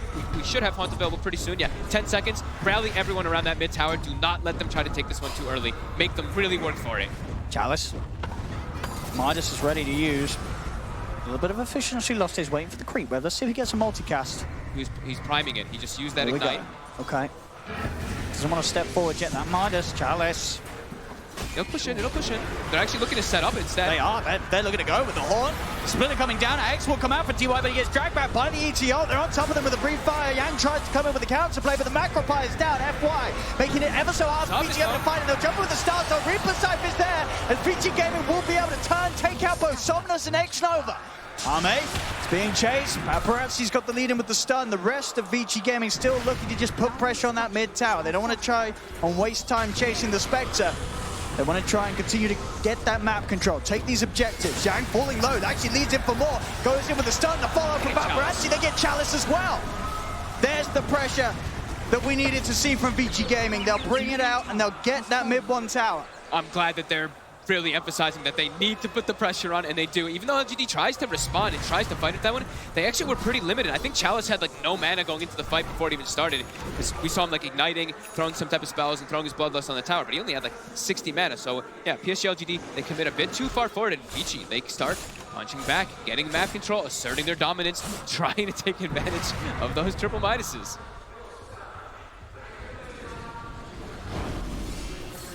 Yang is gonna be big one to watch here soon, as he's going to be very close to the Blink Dagger. So Blink, they're going to be looking to make more aggressive plays, and it's going to be easier for them to set up for those arrows and kills.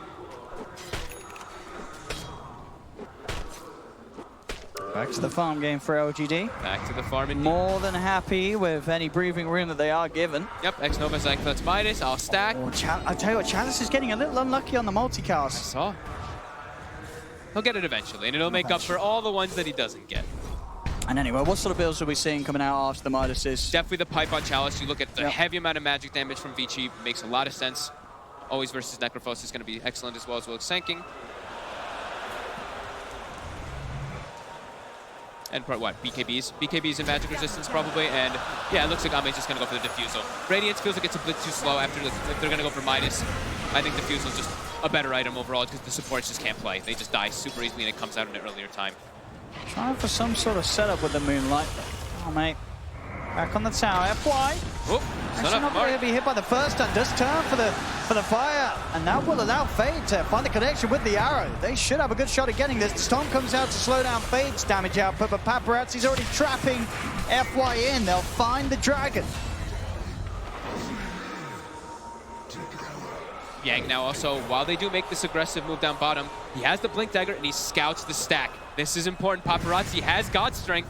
He should be able to steal this one pretty nicely. He wants to, right? He's level 12 too. They're bringing everyone over. You've got you, all Paparazzi. They have to protect this. He's going to walk away with a good chunk of this. He's farming up the Ancients. And he's going to get the majority of it. He sure is. Takes it away straight in front of PSG LGD. Paparazzi's happy with that one. X-Nova's looking to make him pay. Stun's going to be out. Stomp set up into the ult. Somnus on top of him. Held up with the horn too. Arme's ready to commit. They'll jump in the combo. The damage isn't enough to bring Somnus down. He's getting low. Ori, he's still full HP. Another stop. The control from the ENG holding them back. Somnus and F5 will be able to get out of there. Finger comes out from TY. Bursts up Chalice. Another fight where VG Gaming, they're coming out on top. Invading LGD's half of the map, taking away that ancient stack. Sure, Paparazzi dies, but that's a lot of gold that you've denied from LGD. That you've denied from Somnus in particular, right? He's the one who wants to farm that one with that level 2 DK form. They take that one, and they could have even gotten another kill out of it if Ori, he actually used the Reaper sight on the mid lane trying to kill the Ogre before the fight. So if they had that one in the fight, they would have had the Dragon Knight. They would have had the Dragon Knight as well. So still a big play there from Vici, denying quite a lot of farm from Somnus in particular. But they only do get, what? They get X-Nova as one as Chalice, and Paparazzi does go down, so a bit of even trade, but Vici is able to get, what, all 3 of the bounty runes, it looks like? 3 of the 4. Keeping that edge as Ori. He's nearly got the Greaves, so these early movements, it's definitely, at this point of the game, Vici Gaming, they can get in and find these kills. Sure, the 3 cores of LGD are tanky, but if they focus their efforts down onto one, they can certainly start the fights with a quick pickoff, especially with the high burst when Finger and Reaper Scythe are available. Yeah. And they're looking to continue getting aggressive. Every time Moonlight Shadow's up, they're looking to start making those moves. There is no Haunt also for 80 seconds for PSG LGD, so they're just really trying to take advantage of all these timings here that they can keep aggressive and keep trying to just punish the Midas. They have keep on punish the Midas. But you really have to look out for if in a scenario Vici Gaming do lose a fight, that's when you've got to be incredibly worried for them. Yeah. You cannot afford to lose a fight against a team that's gone triple Midas. Yeah, you have to be the ones dictating the pace. You cannot let PSG LGD just sit back and farm. You have to be the ones just setting the tempo, getting these towers down, getting this map control. And they're doing that. They're all grouped up. Paparazzi joining the fray as well, after getting that little bit of surge increased bottom. And controlling the enemy jungle. Another tower taken by Vici Gaming. Its top half of the map will fall in under their rain mid lane. They're looking for the connection as they'll get themselves straining onto Arme with the epicenter from Yang. They should have the damage to do so. And his Midas is up when he dies, so a bit of a double benefit there for them getting that kill as they find Ame just a bit too far up, and Somnus, they actually saw him for a second there. They have detection, or they had detection. They don't anymore though. He walked out of it. He's able to keep himself away from them. Vici Gaming, they have the 5 of them pushing on mid. They're just trying to restrict the map as much as possible. Haunt will be back up as Arme respawns and just a few hundred gold away from having defusal. So suddenly the damage that Arme is going to offer in these fights will hurt. Certainly losing the mana on some of these heroes. It's going to make it a little harder for them to offer that control unless they can get that jump first. They'll look to try and fight here with the arrow. Does connect onto X-Nova. They're thinking about going in. They've got ways to protect. These little clustered areas versus Elder Titan and Jakiro is not a place that you really want to fight. Even though you have your Sand King, he does not have his epicenter available. So those small areas are not your jam right now. They've done a good job of fighting around Yang so far. They have. He's making a lot happen across the map. 116 being sort of their main initiator, and for the most part, the majority of the damage output that Vici Gaming are getting these kills with. Yang and Fade, right? Fade is 4-0 and 6. He's 10 of the 11 kills with this Mirana, being able to set up those arrows, and even the extra damage that does come from Starstorm with a Veil, it is quite significant. And they're grouping up. They look, just keep that pressure going. They have the Greaves, as you mentioned, with that Necrophos, so they want to keep trying to put it on to LGD. They're tanky. I mean, in the correct situation, 5v5, they definitely come out on top at the moment.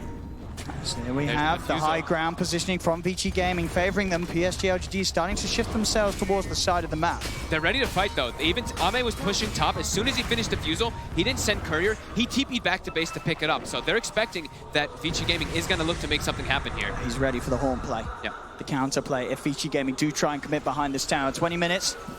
Bounty rune control down bottom will favor Vici Gaming. They'll find the first catch as X-Nova heads up to the high ground. Elder Titan's out of the fight. Another ancient stack taken by Paparazzi as Vici Gaming continuing to get themselves over to LGD's half of the map. and making it very apparent that LGD, with the triple Midases, they know that they're not really ready to sort of head into this 5v5. They have to give the respect to Vici Gaming and sort of give them space, even though it's on LGD's half of the map. They don't want to get close to them. They've got to let them sort of get away with taking these stacks and not trying to force a fight. All LGD need is time, and that time does have to be time without them feeding away unnecessary kills. They're playing it safe. LGD needs every single one of the heroes currently in order to take any type of fight. Once they start getting more farm, their heroes are going to be able to take fights without every single one of them, but they're about delaying and waiting for the late game. Like the panel was talking about, draft panel, they say ET, Jakiro, these heroes are about stalling the game out, letting your carries farm, and let you get to that late game. Well, Vici, they want to be playing on these timings. They now also have the BKB finish on Paparazzi, so they want to just keep running, keep putting the pressure onto PSG LGD. Do not let them back up and keep this farm going. Do not let them get these tanky items. Somnus almost BKB finished. They've got Pipe and almost the Vessel now done on Chalice. So now they have options and methods to be able to kill that Necrophos a lot easier if the Greaves do get popped. So he can't dispel it.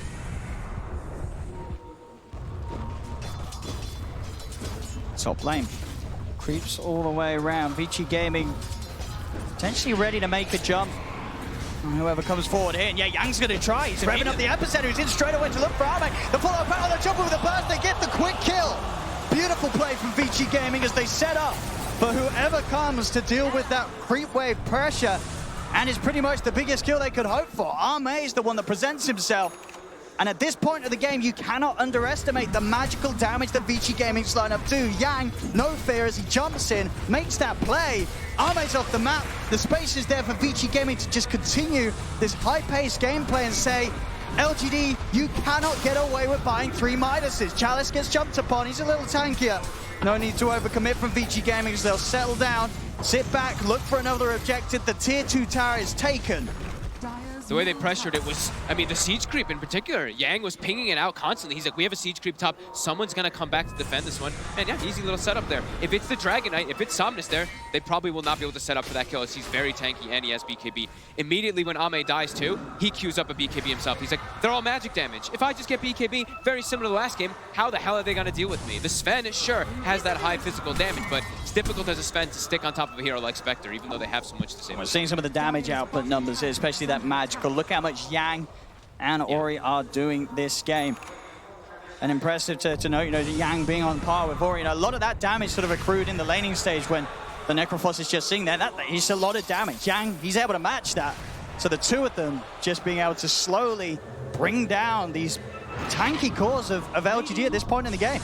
And look at this move. Immediately they see Ame on the map and they're like, go fight at the Spectre. We want to fight where he is because then he can't haunt away. If we have all of our heroes set up around him, he can't actually get anywhere away from him. Is Ame going to show? That's where they want to take that fight.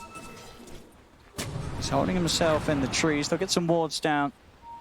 Vici Gaming start to get, again, some vision over LGD's half of the map. They're just ready with their triple stun combo, their quad stun combo for whoever does show inside of that lane. Who's going to show? X-Nova.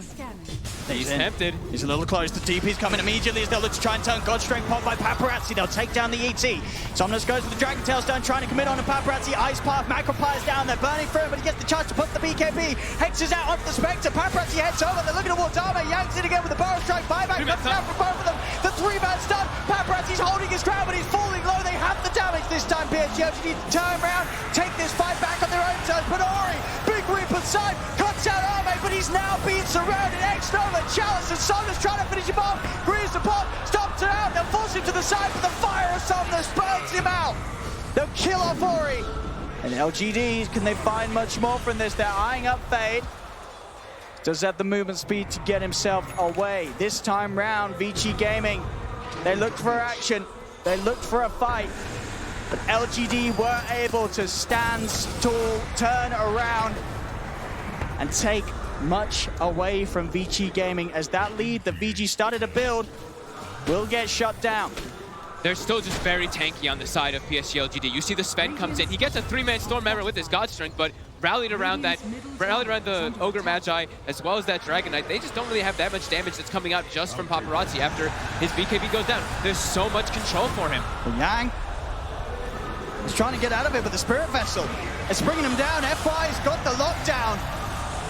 Yang's out. The magic damage and control coming out between Chalice and FY in those last two situations.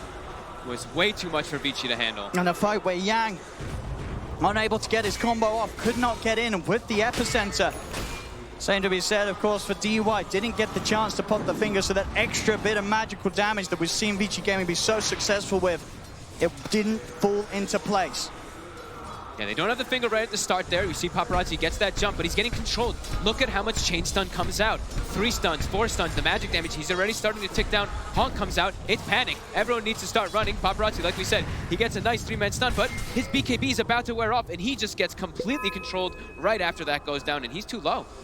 And FY with a fantastic ice path, just shutting off Yang from being able to re-enter the fight with a possible epicenter. It did not have the follow-up. And this is the warrior for VG Gaming. You know, Smiles there on LGD. They know that any time they win a fight with the greedy item builds that they've gone for, it's certainly going to be all Smiles in their booth. Ooh, Somnus.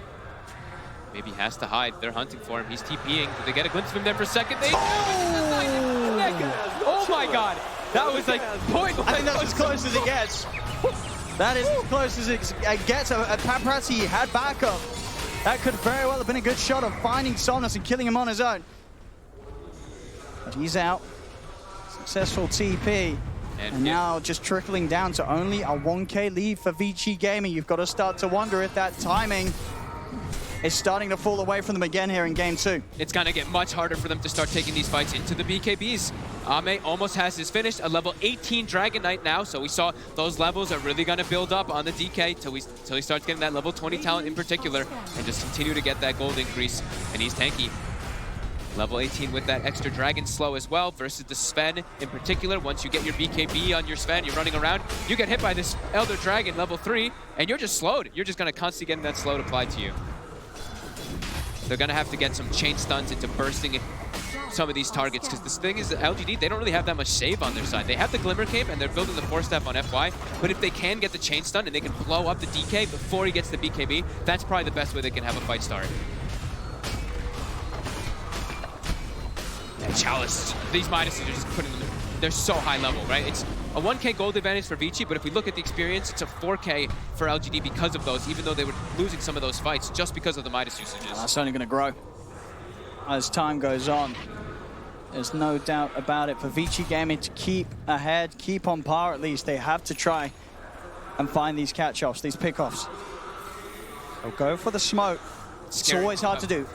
Anytime there's a Spectre on the opposite side, going for these smoke plays, you know that there's going to be instant reaction. You've got to make a pick, you've got to make it quick. Ideally, you've got to find Spectre as that target at the start of the fight.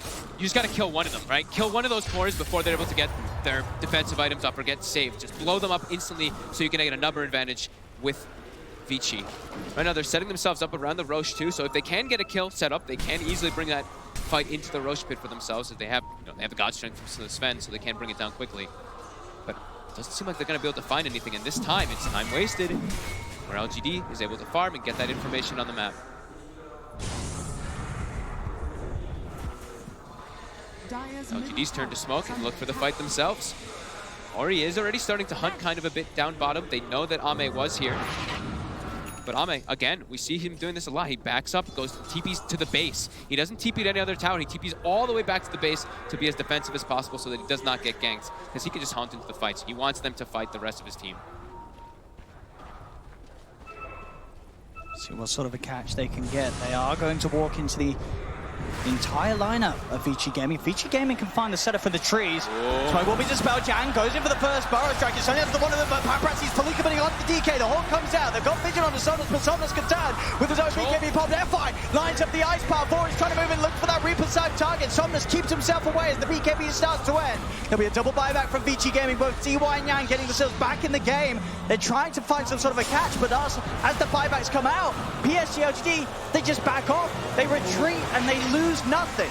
The instant disengage. It seemed like they knew those buybacks were going to come before they even happened. They were really just dancing around the fight, ready to back away instantly. They get the kill.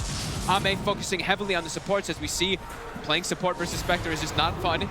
He's able to instantly get those pickoffs onto the line at almost every start of the fights. They were very close, though, there to be able to bring down, almost being able to bring down Somnus. If they had already in a better position there, he could have potentially gotten that Reaper side and they could have started the fight at a big advantage. They're just throwing everything down onto the Dragon Knight at the start of it all.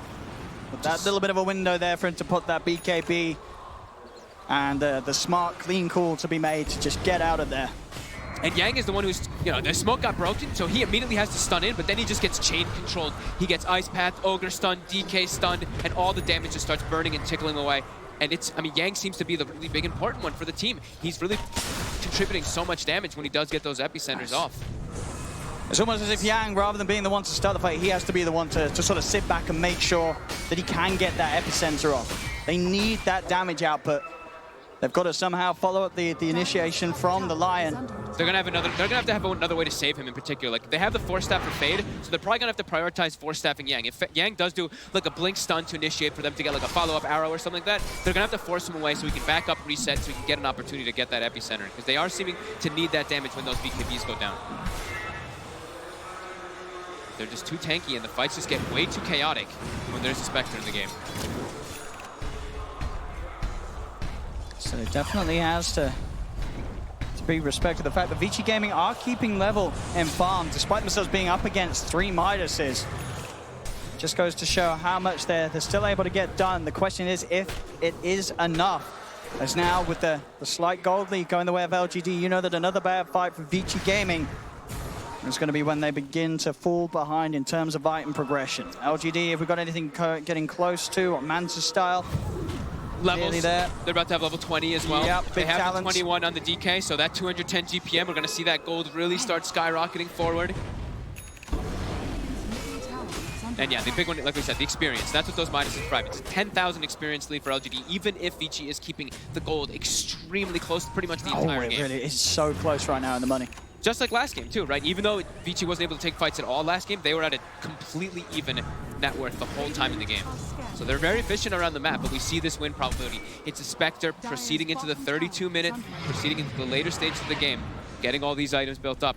Not even just a Spectre with Bloodlust, and a DK also with Bloodlust, so they have high scaling potential. Time to go with the smoke. They want the fight. Spectre pushing out bottom. He has the Horn Arme ready to join them. They scan. They're a little afraid to just walk up onto a high ground just here. Paparazzi stepping forward, get in with the blink stun. He needs help, but he needs it now. Force back will allow Paparazzi to be separated from PSG, LGD, and Somnus did commit both the Dragon Form and the BKB there. Chalice gets a nice multicast on the Midas. Throws the Vessel onto Yang, making sure he can keep stopping the blink. The arrow. Whoop. Juked out by Chalice. They want to try and poke back at Vici Gaming. Somnus is going to be very weak for the fight without the ult or the BKB.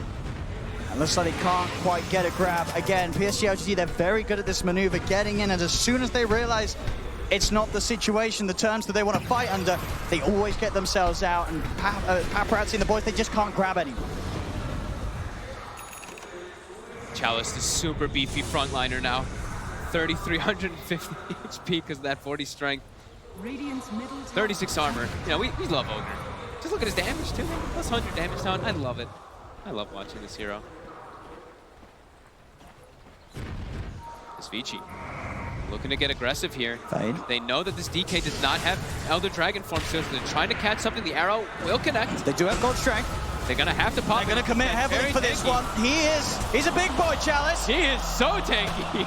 That's 3 heroes trying to have a go on him. They barely bring him down below half health. And that's what we were saying, man. Ogre, when you get that 40 strength talent, when you've got a solo crest and a pipe, it's not easy to bring him down. They need Ori. They want to try and get something done with this god strength usage. They're into the pit. It's going to be wearing out, though, and it's spotted. Doing Roche versus Elder Titan is not the easiest thing at all.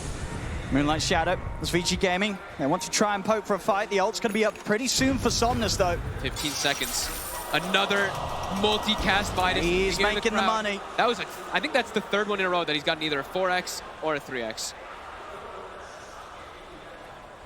Cash money. I can see it there. 5,000 gold pretty much earned by this Midas. Investment made it back in 2.4 times. Usually we'll not see that until way later stage of the game, but it's an Ogre.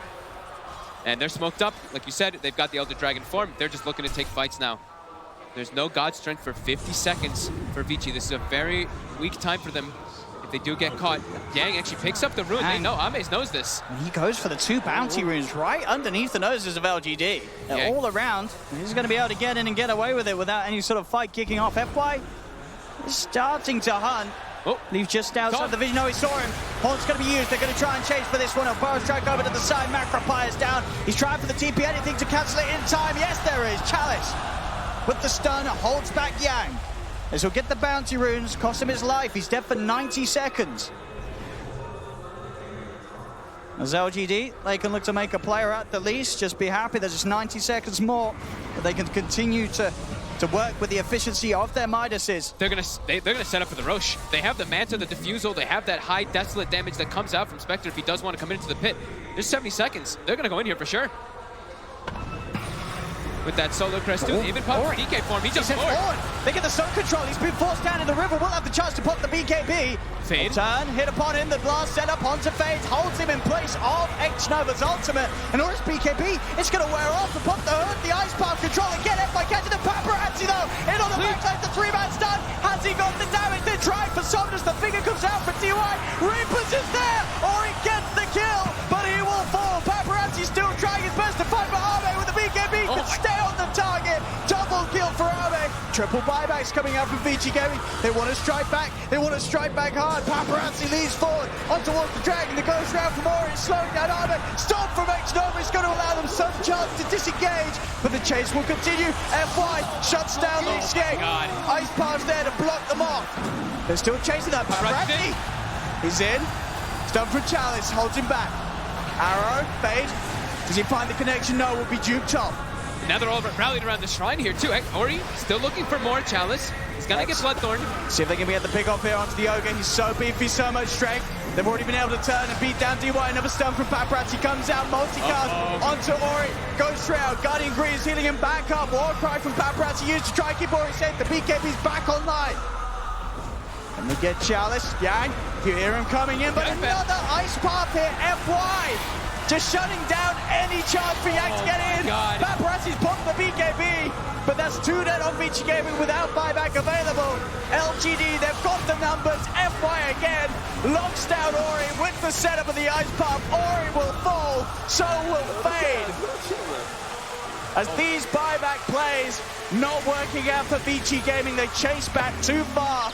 And that was one of the most costly attempts of a team fight we've seen, down 3k gold after that Vici. And that was one of the most impressive disengages I've seen so far at this tournament. The way LGD just instantly backs up. The buybacks come out, they back up, but they're still kind of ready to fight. They rally themselves around the shrine, and they just keep their tanky frontliners in position there to take all the damage. And now Roach is going to go their way. 5k lead for LGD. These long duration team fights, the support surviving for so long. I don't even know how many stomps, how many heroes X-Nova stomped inside. I mean, both the support combo here is crazy right now from LGD. So much AoE control in these team fights from X-Nova and FY. It makes it impossible for Vici Gaming to chase down targets when the BKBs have worn off. They always just seem to be living all throughout the fights because of this ridiculously tanky frontline. The Ogre, the DK, the Spectre, they provide way too much distraction. It just allows them to sit in the back and just keep chain locking people down. They're going to take the mid-racks. There's still 40 seconds without the Necrophos, 20 without Fade. Mid-racks will fall. They'll push on for more with a good duration left on the Elder Dragonform. There's no reason for LGD to back off yet, as they will take this second set. From Vici jumping in as well, looking for a bit of a poke onto DY. There's the stomp. X-Nova controlling the Lion. In they go with the stuns. DY cannot escape. Paparazzi Yang to get in. It's a big epicenter. They've killed off one. BKB popped by Paparazzi, but he has to get back. He's got to wait for the rest of the team to get in, or he's back in 10 seconds. Yang, can he find the setup? Burrow strike, looking for the arrow, but the illusion blocking the arrow connection means that Arme can very easily sneak himself away, or at least try to. He's got the BKB, should be fine. BKB and a TP out gets him back to base. As again, LGD with another very successful disengage, only losing X-Nova off the back of that. Every single time, right? They're just so damn good at getting away from the fights. These 4-staff plays, just the little defensive moves, the way that they're positioning, it's pretty remarkable for LGD. Vici has seemed to have just hit a brick wall so far in this game. Every move it's just flawless. Yeah. From LGD right now. They're not able to get the combo. Vici, like we said, the best way that they can get these fights started is they need Ori to be in position to blow a target up with that Reaper set before they get the BKBs up. But he doesn't have a mobility item. He doesn't have a way to get in with Paparazzi, which is costing them. And there's just so much control. When you're forced to go BKB on a Necrophos, you know it's tough. It's a tough game for you. As a DD rune gets found for Ame. Also has the heart finished up if he chooses to buy it. They're all rallying together. 13K gold lead. Experience approaching 30,000 lead as well. Oh my Plus goodness. is really favoring that Spectre now, of course, after such a strong mid-game with those triple Midases. Yeah, they've got the advantage and experience in the real life in terms of making the runs here at TI, and they've got that experience advantage in-game. That's for damn sure. LGD showing Vici Gaming who's boss right now here in the upper bracket. And they're all getting their level 25s. We have the 5.25 second Dragon Tail, of course, on top of the extra dispersion from the Spectre. More and more control, more and more damage. And the Aghanims Dragon. Did he get it? Oh, he actually got it. He got it. Yes! That was one of the things I've been waiting to see this entire tournament. He's a showman, Somnus. I mean, why not this game? You are playing versus pretty much all magic damage. I saw Paparazzi jump him, and Paparazzi was doing like no damage to him almost at all. Now with an Aghanims, how do you bring this down? Oh, I'm so happy. And efficiency as well. Only needs it in his inventory when he wishes to pop the ult. So he'll hold it back, but when he wants to go, Somnus. 1 minute and 30 until he will put that Aghs into his inventory, and we will see the big spooky black dragon. He's going to be able to join his brother, FY, the double dragon strap, ready to push down towers. Dude, his magic resist is going to be insane. He's going to be having over 50% magic resist versus this lineup. How do you kill it? Like, how do you kill that? With the Satanic on top, he even puts the treads away. Oh, all right, let's go. He's let's ready. Do this Black Dragon. This isn't even Somnus' final form yet. We're ready to see it. Vici Gaming are looking for the round jag. He's going to be able to find the jump on X-Nova. How much they want to commit. The hold comes out, giving them the vision of all the appearances of Vici Gaming. Ori, he's leading it straight away with the BKB with Somnus. The dragon is out, beating down to Ori. Ori trying to get back towards the rest of his teammates, but the BKB is going to wear off. Ori's in trouble. Stuns there. Ori's held down. Ori's dead for 90. No buyback. Ice Path. FY, he's able to get the connection onto DY. Two taken out. As LGD chase down for more. Somnus jumps in, locked down onto Paparazzi. They have the change. Paparazzi down of the game. GG is called, and LGD are one step closer to moving towards that Aegis 2-0. They'll knock Vici Gaming down to the lower bracket. They just pulled out a triple Midas versus a heavy pressure damage, just spell damage lineup from Vici. Vici, they're lacking the tower push, but they were running around looking for kills constantly. But PSG LGD, they make the greed work. They make it work so well in this game. I mean, that's scary. Oh the confidence to turn up in the upper bracket, 11 minutes in, farming 3 Midases and saying, you know, we're going to get away with this. We know that you need to play fast. We're going to give you a chance. But after the game sort of went past that 30-minute mark, questions were asked, did Vici Gaming have it in them? And they did not. LGD just a step ahead. And the maneuvers that they were pulling off there, I mean, there's so much to learn from this game alone. Watching back at the way that LGD played this, I don't think they couldn't have played it any better. No, the way that they disengaged inside the fights was remarkable, and the way that they just kept controlling. FY and X-Nova did so much work in this game. FY ending 4-2-20 in this game.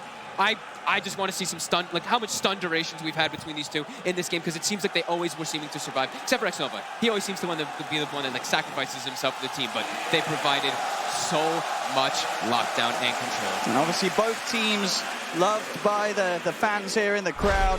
But definitely LG that came in as the favorites and showing why they will be moving on. And the crowd here is going to be very excited to see them continue their journey towards claiming that Aegis this year. Can they continue to do it? This series looked pretty darn good for them, Rich. It certainly did. I mean, we look at LGD now, and not only did that series look good for them, but they also are just going to have the best seats in the house, right? They definitely are going to be moving forward now in a way that they took down Vici, one of the other teams that looked incredibly dominant. And now we look forward. Do you think that this is the clear favorite to take potentially the entire tournament? Well, they're in my bracket. That's all I'll say. You know, I got them going all the way. LGD. And as is typical for TI, the team that, you know, the series you expect to be, guaranteed game 3. I mean, come on, that's going to happen. Gets the 2-0, whereas these series maybe in the morning, you're expecting more of these kind of walkovers. So those beautiful game 3s. So you're not that confident in LGD that you think they would 2-0 this? You think they're going to win the whole thing, but you didn't think they were that much better than Vici? Well, I think if you were looking at the series today, out of the first, second, and third, this is the one you would have picked for a third game, don't you think? I think it's a really LGD would win. Obviously. Yeah. I think, though, it's one of those really important things to actually mention when you are talking about it. What you are touching upon, I feel like, is the story of this TI. I've said it on other panels. I look at the field of play. We have a bunch of longtime veterans that some of them even have the potential to win their second TI. And then we have these underdog teams. And when we've looked at the underdog teams in the lower portion of the bracket, they have overperformed in pretty much all of their matchups. And I do want to take a moment here now to kind of say, when we look down in the lower portion of the bracket, who do we think the biggest threat is? Because we saw a lot of those underdog teams play really well, but we've also seen the teams that have kind of risen above. Who do you think the biggest threat is in the lower portion of the bracket? Infamous! You think so? Yes. You think they're the real deal? I think it's always scary to play against a team that absolutely have nothing to lose. Like, seriously. There's nobody who has less to lose than Infamous. They're already overperformed. I don't think they expect a top 8. They're already there. So they're scary. They can play their hearts out and be like, you know, we're just doing our stuff, see how far it goes. Apart from that, I would say the loser of the next matchup is probably the biggest threat to OGD. True. Yeah, we don't know who that is. That is really true. So we have a lot of exciting stuff that's still coming up for today's games, and not only today's games, we have a lot of big reveals. I'm pretty sure we're going to have an Ogre celebration ceremony soon. Come on, Rich. That's what you're hoping for. I'm sorry. It's been written since the very beginning of this tournament. No. Just because Ogre is this big meta guy, he's all huge. He's got 2 heads. Wow. Very exciting. Do you know how popular Wind Ranger is? I mean, she's a hero that people come to Dota. She's the face of Underlords. She is a hero that people see and they want to play. You guys are underestimating the percentage of the population that we don't hear from. Ogre is fantastic. That is true. You're not He's playing very blood broken. contract. Really good. You are doing it all wrong. Thankfully, we have somebody who's doing it right. We're going to jump down to the floor, and we're going to hear what Casey has to say. We're going to talk to Ame right now about both of those games. I want to know what it's like to play a team that you are so used to playing. You know each other so well, you know your style of play, and there's also such a huge level of respect there. 首先，恭喜获得比赛的胜利。我们想问一下，就是对于一支你那么熟悉的队伍，跟他们交手是什么样的一个感觉？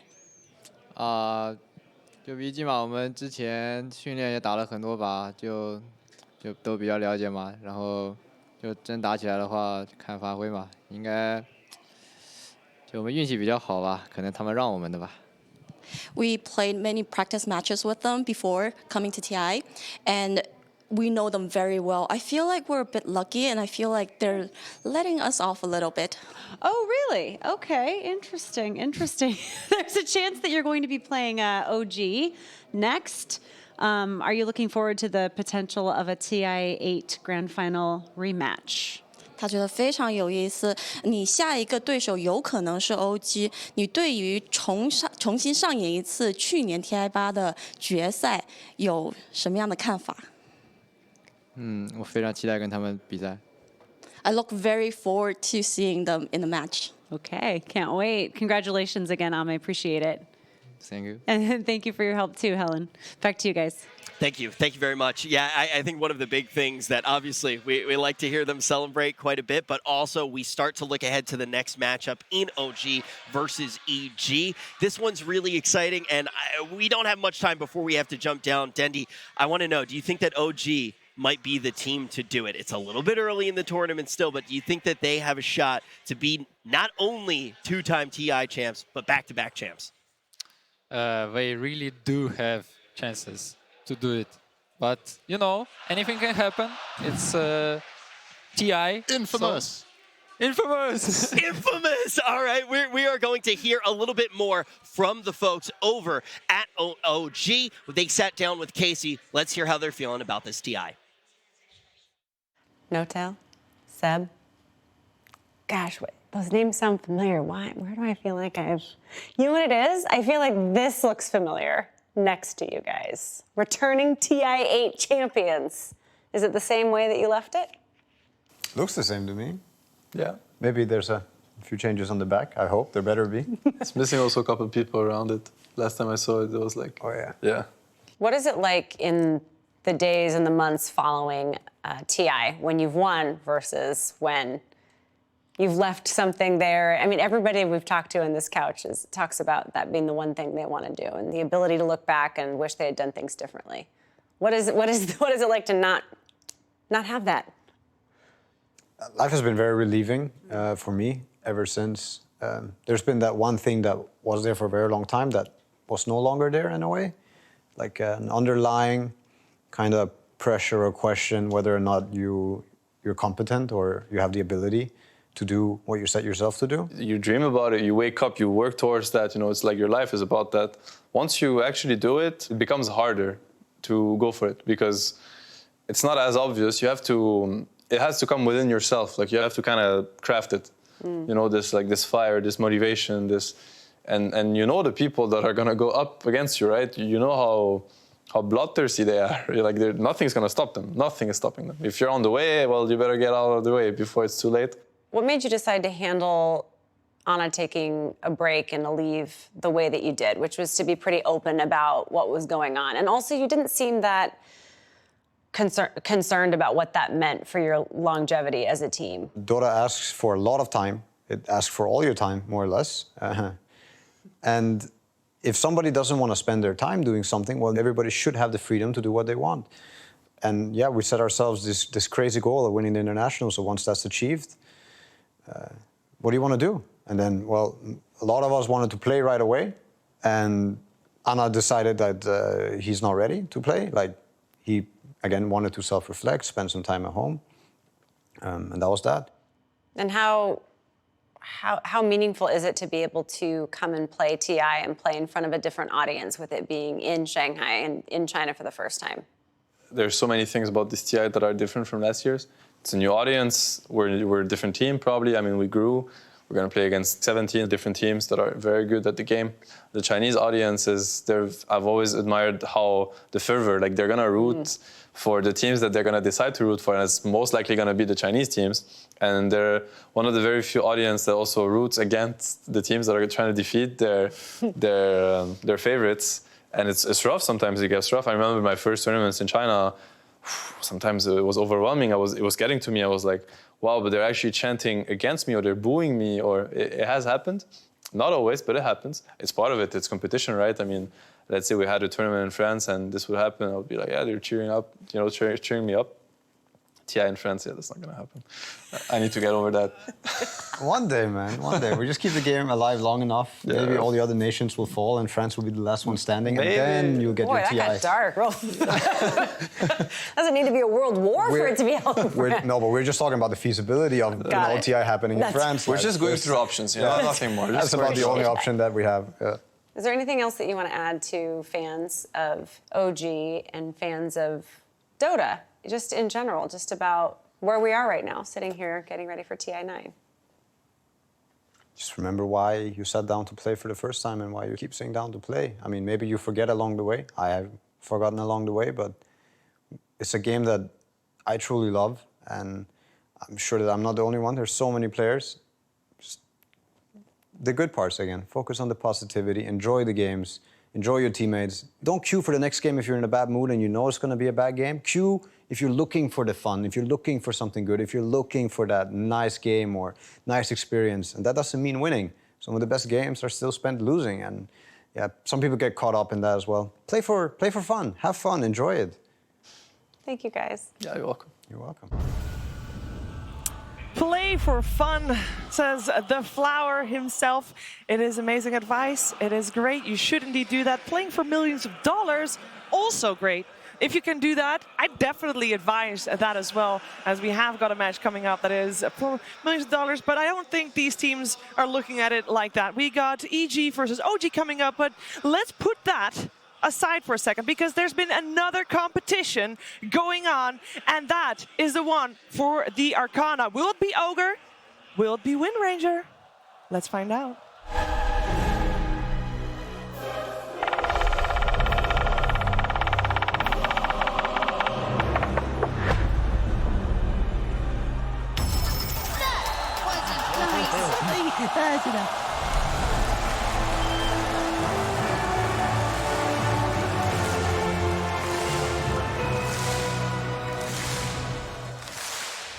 Select, you get to keep your job. I am very happy for you. Oh my God, are we live? Can we do synchronous? Yeah, you're live. Oh, I always knew it. The means when win again, Casey. We beat him again. I love you, Ogre Magi. I love this community. She got trashed. She got trashed. Yes. Yes. Yes. Ogre boys. Fake boys, thick boys for life. I love you, Ogre. I love this community. We're always right. Casey, we did it. We are Ogre Magi, all of us today, this blessed day. Thank you. Yes. All right, we actually have Jake's reaction live as well for when the vote was done.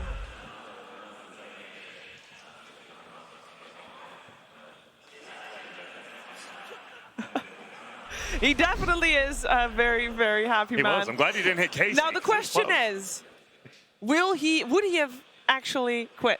Yeah, he would have. He would have. Yeah, the one thing I know about Slacks is like the only thing that really affects him is the community, and I think he would have been seen as like a sellout or something like that. So he's got to do it. Oh god, I've made a lot of promises. I've never ate socks yet. Oh man, I'm a sellout. That means. Did you tell me you like talk to your doctor? He's like, yo, you can't do that. Yeah, That's you know, really so I had a bad. doctor's note for the community, so I'm good, I guess. You're good. You're good.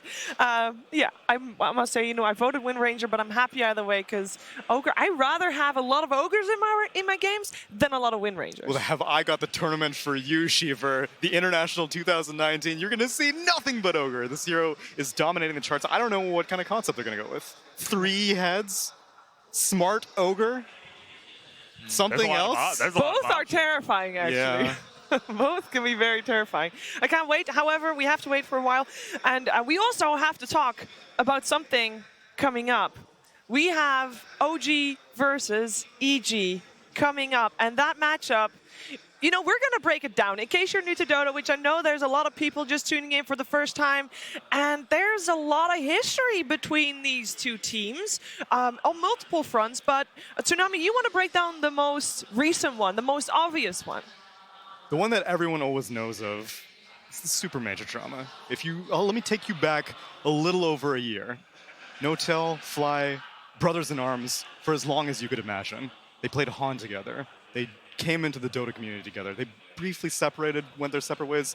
They came back together. And then it all fell apart. 2 weeks before. Two weeks before the Super Major, right after ESL Birmingham, which, if you haven't seen it, I highly recommend another documentary that OG recently released, which kind of shed some light on it. But 2 teammates, almost nearly family members with how close they were, they separated. And after that, it's just been drama ever since. Not necessarily, but that's the way that we like to look at it. And it made both teams better. OG won TI, EG got third. They both did extremely well, right? True. So, you know. They would have done not as well if they were the original OG squad. right. I think everybody agrees We assume, with that. yeah. Well, it is time for these two former friends to take the stage here at the International 2019. Let's get them on.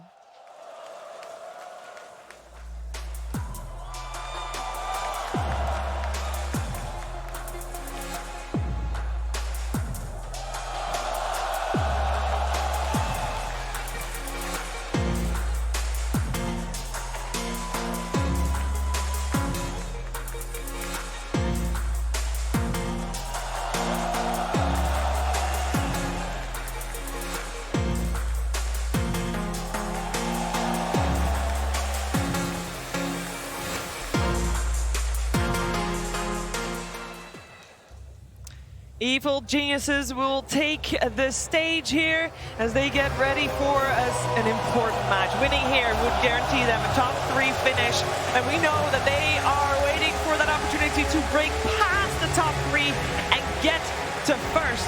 But they have to beat a top opponent first. OG has been their roadblock before. Will it be their roadblock again? We're gonna find out as OG will take the pod opposite of them.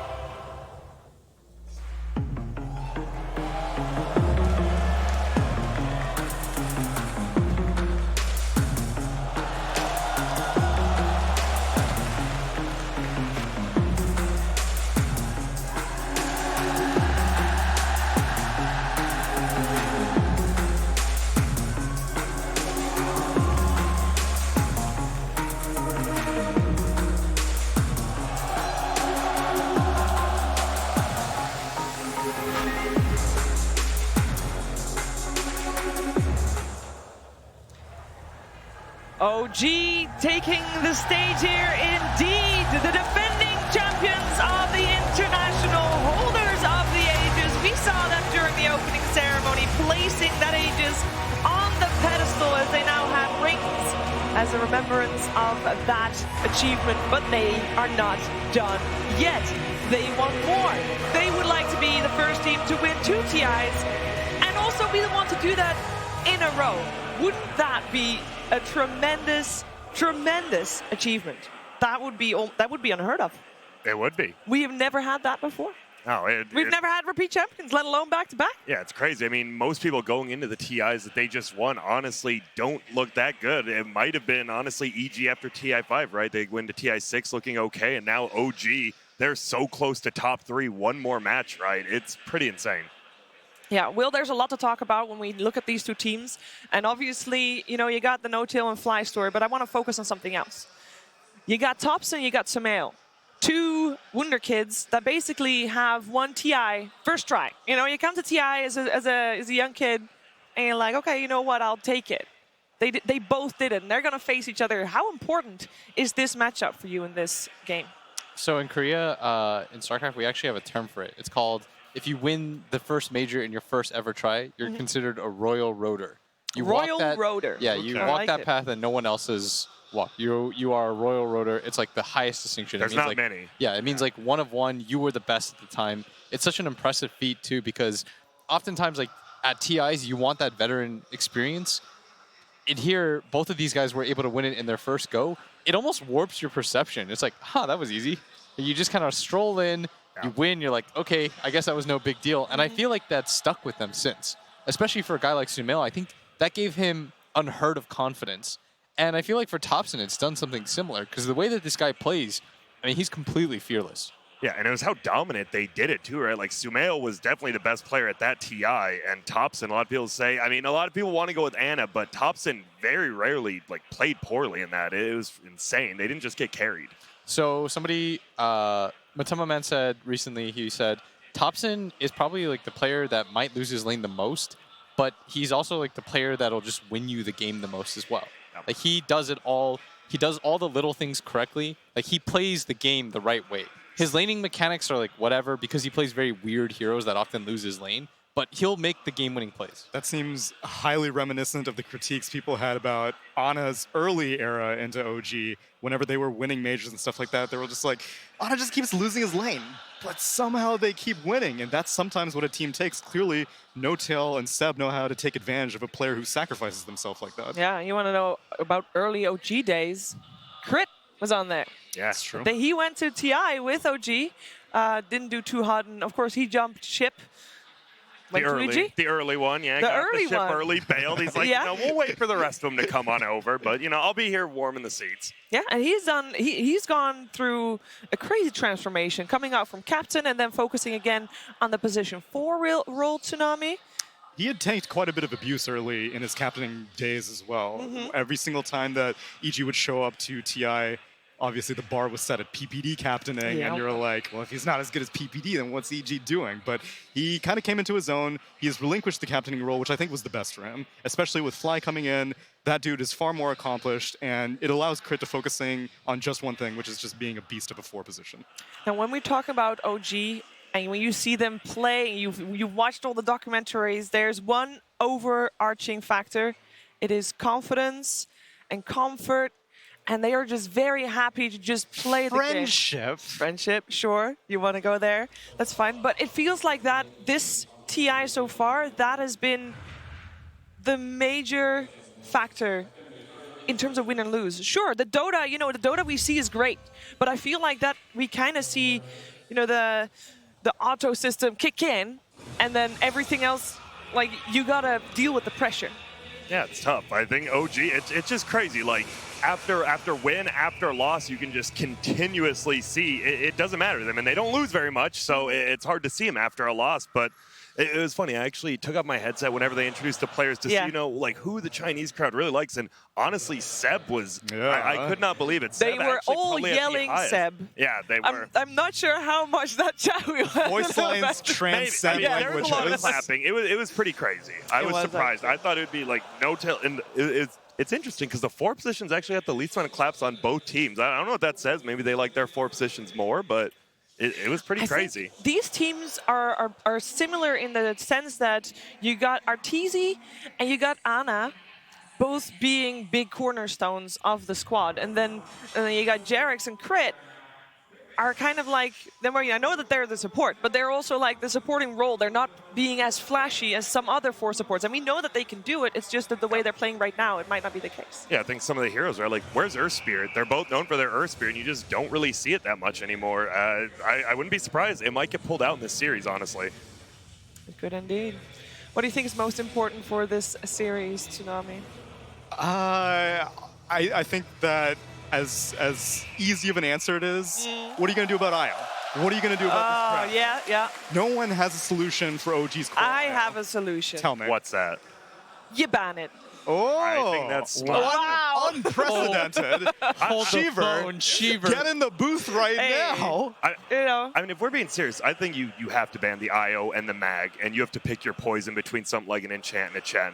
Like, that's just how it is to me. You can't give them those 2 heroes. Well, how It's stubborn of a captain do you think Fly is? Because a lot of people are letting Game 1 go by. We're done with the BO1s. We're in BO3 territory now. You can afford to let maybe 1 game slip by.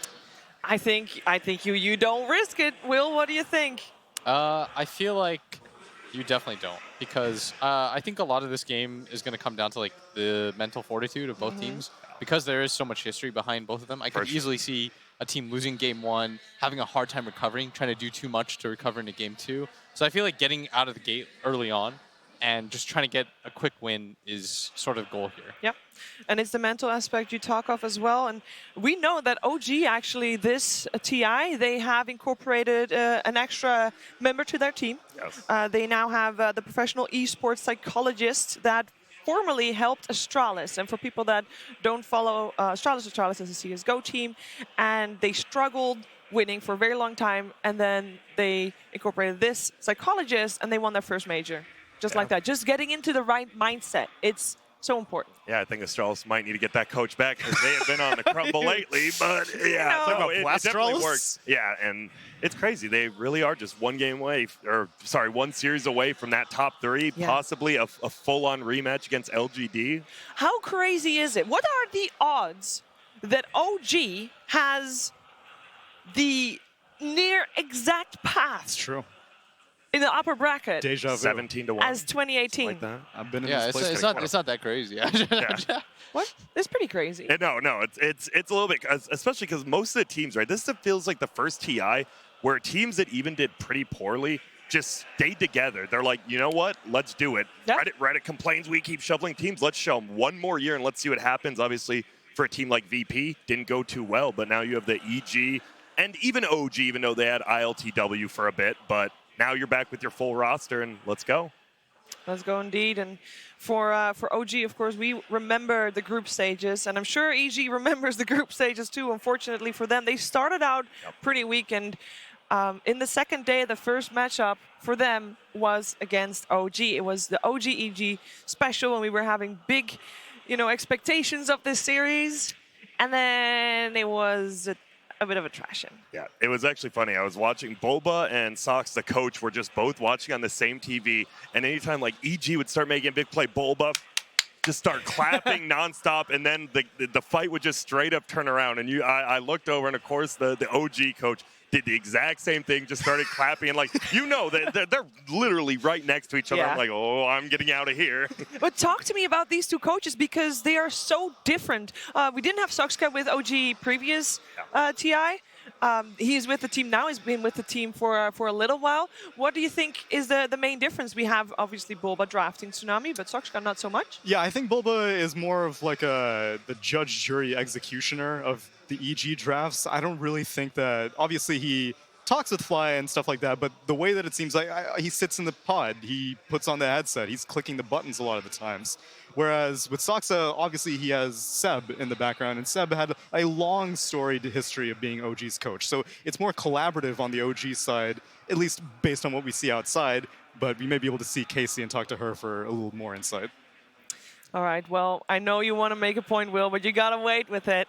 You gotta wait with it until after the first game of this blockbuster of a series. Let's get in to the draft.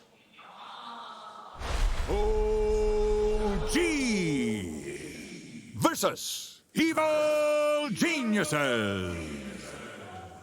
Game 1. And that's the match we've been waiting for all day, the Evil Geniuses versus OG series. We have a lot in store for us. It's kind of a rematch of last year, but I feel like the paths have kind of swapped. OG had a really confident group stage this year. Last year they faltered. EG is on that pathway a little bit in some ways. What do you guys expect to see here? Fun.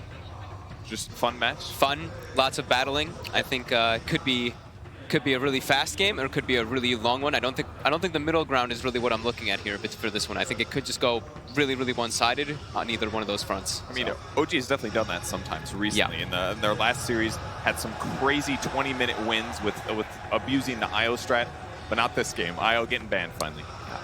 I think EG, I've looked at the majority of their games, and they have much longer games. I mean, OG's kind of just been steamrolling a lot, right, because they had such a successful group stage. But yeah, that's the one thing I'm concerned for EG. It's just getting caught off guard a little bit here and just getting like kind of run over. So I think that they want to be able to take the fight to OG, because OG is going to look to battle a lot, especially from watching how EG's been playing a lot of the farm game. I think right now EG expected OG to ban SD, but they left it open. So I think they're talking about how they're going to approach it. Because SD has been the hero of the tournament, and EG has picked it a lot. And banning Naga Siren in the first phase is basically unseen right now, so they're just clearly trying to let a lot of Tier 1 heroes through? Is that what you're thinking? I think they're just targeting EG's like top heroes, right? They love their Naga Siren on Arteezy, and they absolutely love Sumail's Last Shrek. So they're just like, okay, these are super comfort heroes for them, get rid of them. Yeah, that's exactly what I was thinking too. So, unlike the LGD VGG game series, the 3 supports left: Elder Titan, Ogre Magi, Shadow Demon. Are they going to take the SD? I think that's the best support right now. It's like SD and Enchantress are in the pool, right? SD, Enchantress, and Chen if you want to go for that. Oh yeah, Enchantress has been very like contested between these two teams.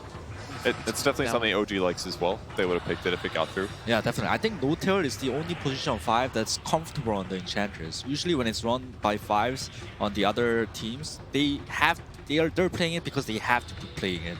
Like it got too countered to be put on a position 3, so that's why it's played as a position 5. But I think whenever I see Notail on position 5 Enchantress, he looks so comfortable on that hero. So there are ways to beat in lane. It's typically a super strong laner. It can pressure cores. That's a little bit of a turn here in OG. They've got something up their sleeve planned here. Like, this is like not at all what we expected to see based on the drafts earlier today.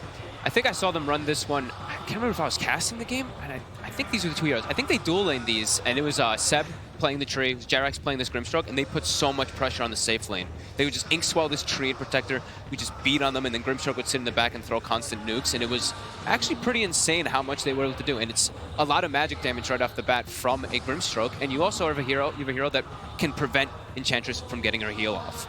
Not only with the stun, but with that Phantom that can be really obnoxious. If you don't get your heal instantly as Ench, sometimes you can get burst. And it can be really nice as well if you have Overgrowth. You can just essentially lock her in position, land some other stuns potentially, prevent her from breaking the silence.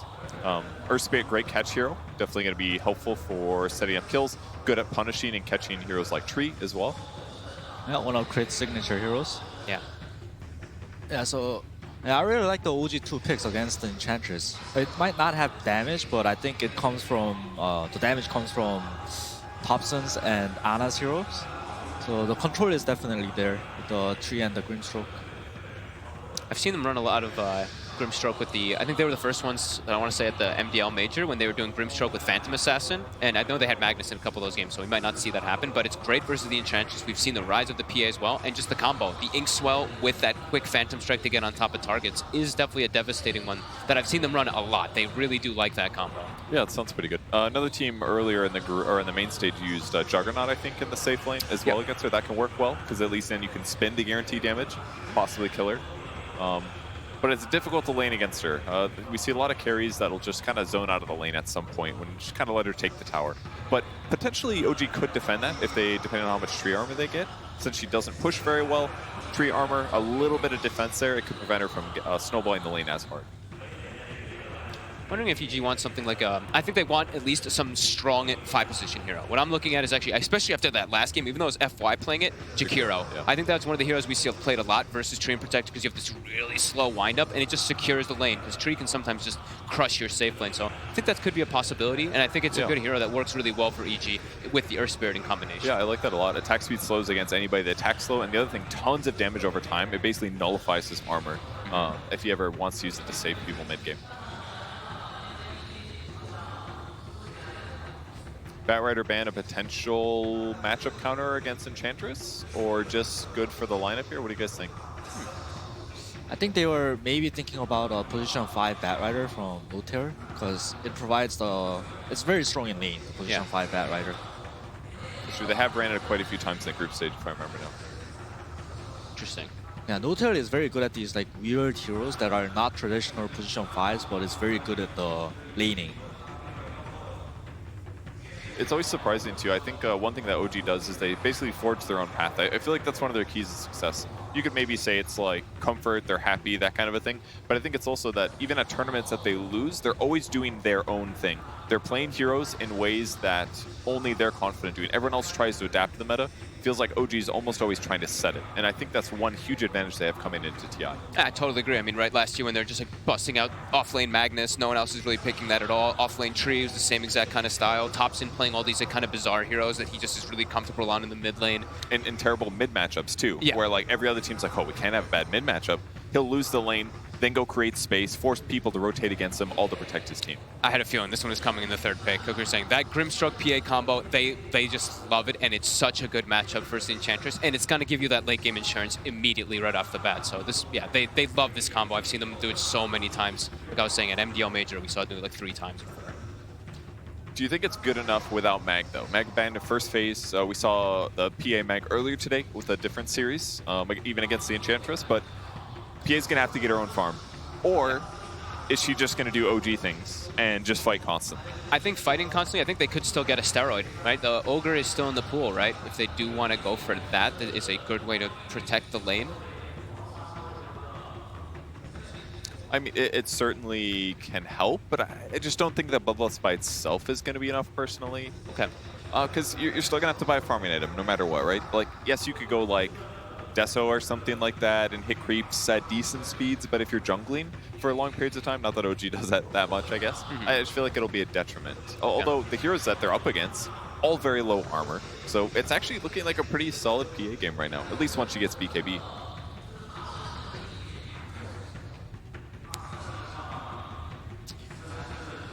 CM just really strong lane support for EG. You can secure creep waves really easily. The downside, though, is that I think she's going to get run down. I do not want to play a CM if I'm against a Grimstroke tree lane. That sounds awful to me. Sounds really painful. And even against a Phantom Assassin, if I'm laning against that and I make a mistake or get out of position, I feel like it's going to be... I'm a vulnerability. I'm much slower than them. They're going to be able to get on top of me. But the bright side is much more mana for all of the EG heroes, and that should make their laning stages go better. And let them at least put pressure on. That's what that's what I'm seeing, at least when I see the Earth Spirit and the Enchantress picked up. It's looking like EG does not want to just like sit back and farm in this game. They want to be at least posing a threat. Usually what OG is very good at, like even though they pick these weird heroes, they all like aim the same thing. They want to create chaos and bring the other team into their tempo. And I think with EG's picks, I think they want to match that aggression and the tempo. All these heroes can fight really early on. The Enchantress, Earth Spirit, CM, so far. Yeah, totally agree with that there. The Earthshaker picked up, so now, I mean, their lineup is looking pretty flexible. Just which one they do want to prioritize. It's more than likely going to be, I mean, I guess it's probably going to be the Jerax Earthshaker, right? And it's going to be no tail on the Grimstroke. I would assume so. So they're going to do that dual lane, I guess, with the PA, or maybe run some like aggro kind of lane with the tree, Grimstroke and the PA, or with the Earthshaker, Grimstroke, and PA. Yeah. Yeah, it could definitely be a couple different things. I assume it's going to be no tail playing the Grimstroke. We saw him do that the other day as well. Yeah. He's going to be the counter lane pusher. Earthshaker's also going to be able to help out with that. So if they can counteract lane push that EG's pushing out, that'll be really nice. They picked the TB into the Shaker, but they're more so trying to match the PA, right? Just that high armor carry that doesn't have to worry too much about a PA just jumping you and bursting you down. It's also tower pusher too, right? Yeah. How do you feel about TB right now, Febby? I was thinking I was 50-50 on this hero until today. I think LGD beat VG game 1 with TV, and they look pretty solid. I was thinking like this hero is too slow for this meta, yada yada yada, but it didn't seem like it. I think what EG wants to do is like a 4+1. Sumer is gonna be on this like hyper aggressive mid that can fight with them early on with the rest of EG's heroes, while RTD just sits back and farm up. It's gonna be a battle of TB versus PA. I would be kind of surprised if PA doesn't go Battlefield because he's gonna fall off if he doesn't. That could make it a little bit harder for OG to fight in the early mid. I wonder what the hero for. I mean, I feel like Thompson's going to want something that provides a lot of magic damage and even potentially push. Right now, I'm actually looking at the Pugna. I know he's a huge fan of the hero. I believe the last time they met up, he also was playing the Pugna. It's very good versus TB, great versus Enchantress as well. Can definitely be something to set the pace and put pressure on, and it's a Thompson. What about Zeus? Zeus looks really good here too. Zeus? I've been wanting Zeus, but we haven't gotten too many, man. I've been waiting for it. I mean, if we're gonna get it, it's gonna be a Thompson Zeus, right? That's actually very true. Against TV, CM, all these like weak heroes. I think he got banned out in their last series as well as the 5th ban, or 6th ban. I do wanna like point out that Sumer is gonna be having a rough game because Thompson's gonna be counter-picking this, whatever it is. They banned it again. Zeus gets taken out. Pugna looks really good now, yeah. EG was definitely missing lane push. Earth Spirit can't push lanes very well. Enchantress can't push lanes almost at all. CM can, and TB can a little bit, but they definitely need at least another hero that could also facilitate that. And it's more nukes, more stuns that'll help them kill the PA in the early mid game. Oh, they're going to go for the Thompson Invoker instead. Also, a great way of being able to run around the map and make space, right? I think that's his plan. He's going to be the Chaos Maker. He doesn't care. I lose my lane, I don't care. I'm going to move around the map and just try to shut down Arteezy on this Terrorblade and just constant aggression to make Ana space. I mean, that's the story of Thompson in a nutshell. I think it's a great hero to buff the PA slightly towards PA favor against the PA versus TV. Okay. Well, what aspect of it gives him the favor? Is it just like the alacrity? Alacrity? Yeah. All right, well, that is the draft. But before we jump into the game, we're going to have the last word with Gunnar. So I'm a mid laner. I'm going to focus on the mid lane. Both of these teams need their mid laners to have a good game. EG with Sumail, he's always their tempo setter. He's going to carry the game in the first 25 minutes to give Artur some space, Arteezy on his TB. He's going to farm up the jungle. Sumail's going to be rotating with his team, running around, pressuring lanes, and taking towers. On the side of OG, Thompson is usually the tempo creator. He's going to win his lane, and he's always going to rotate first. And he's not going to worry about having to carry as he has N on his back. Both these teams, they have the two Earth Spirit gods. They have Crit and Jerax. EG having Crit with the Earth Spirit in this game. I think they're going to have the ability to kind of rotate around early. He's going to kind of pressure the mid lane, so I'm going to be a little scared for this Invoker on Thompson to be pressured by this Earth Spirit. He's going to maybe get a little pressure. His tower might be killed early with the Siege Wagon at 5 minutes. I think there's going to be a lot of fights. The TB and the PA are both going to be farming. I think this might game go a little late. There's going to be a lot of big fights. I think our two casters, Tobuon and Cinderin, are going to be the two bigger carries of this game. Ah, isn't that so nice? You know, we've got our I'll game. carry you. Oh, thanks, Sin. That's Sin. No problem. I'm small. I'm light now. I'm actually I'm backpackable. Yeah, I've gained weight, so that's perfect. There you go. Great transference. We've got our game faces on, Sin. We're ready to go right now. OG, they're the same. And of course, you start with an OG draft. You think everything's going to be normal, but I got a thing to break to everyone at home. That is not a support ES. That is a 3-position ES. Played by Seb, and Notel will move on to the Tree and Protector. Yeah. Just for a little bit of interesting spice because OG can never conform. Not only that, exactly. We were talking about, is it going to be a Seb Treant or is it going to be a Seb Shaker and a Jerax Treant? But they swapped it out completely, putting Notel on a hard 5 Treant. They think that this Grimstroke being position 4 can have a huge impact on the game.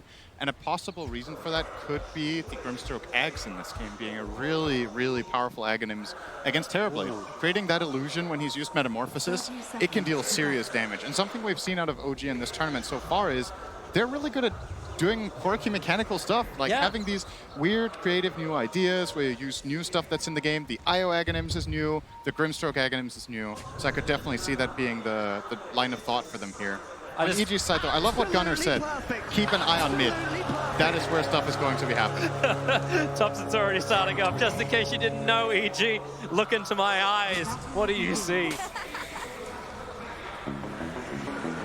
Well, they plant the flags. but it didn't scare OG or EG away from getting 2 runes at least. So I guess they planted the flags on one side only. I was actually waiting for them to do what they did in the first series. We actually got cast on this main stage. It's like, oh, this would be fantastic. OG, that game was done. But they started off with like 4 flags, all planted around 1 bounty rune. But let's have a check of our lane. So as we had now a quick 1 minute, Topson Invoker, he's going the course to begin with. We'll see how he transitions. The battle against Mail, it gives us an aggressive lane up on the top. Ana and Notel, they've been dual laning together for absolutely ever, but EG, they bring 3. If the first 2 doesn't succeed, you bring everybody. Pushing Ana back under the tower with a Metamorphosis damage. He's actually going to have enough. Ana will die on top lane. Artezi spills the first blood.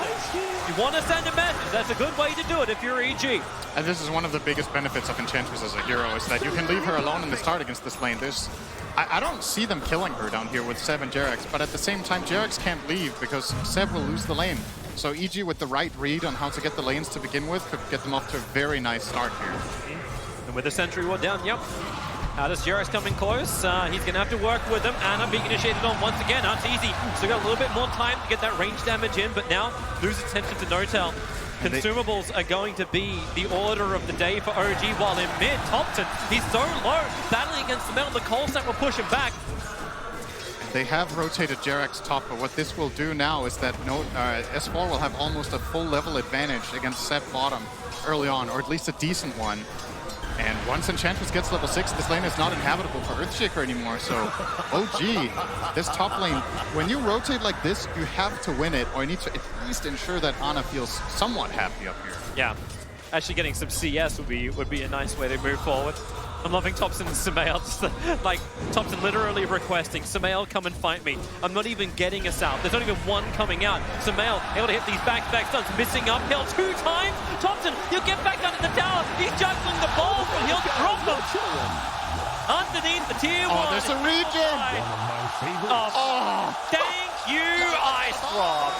I was going to say Gaben, but they're the same person, so. Everyone's Ice Rock in their hearts. This is a huge start for EG, honestly.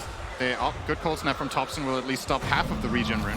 He wants to high-five with Sumail. Sumail will high-five him, so at least there's some friendship in the mid lane. Sumail will bring his bottle in. Never mind, no friendship mid lane. Here comes the ES, roll in from Crit, the kick, a little bit off target, and Topson just sends them up in the air for a quick moment.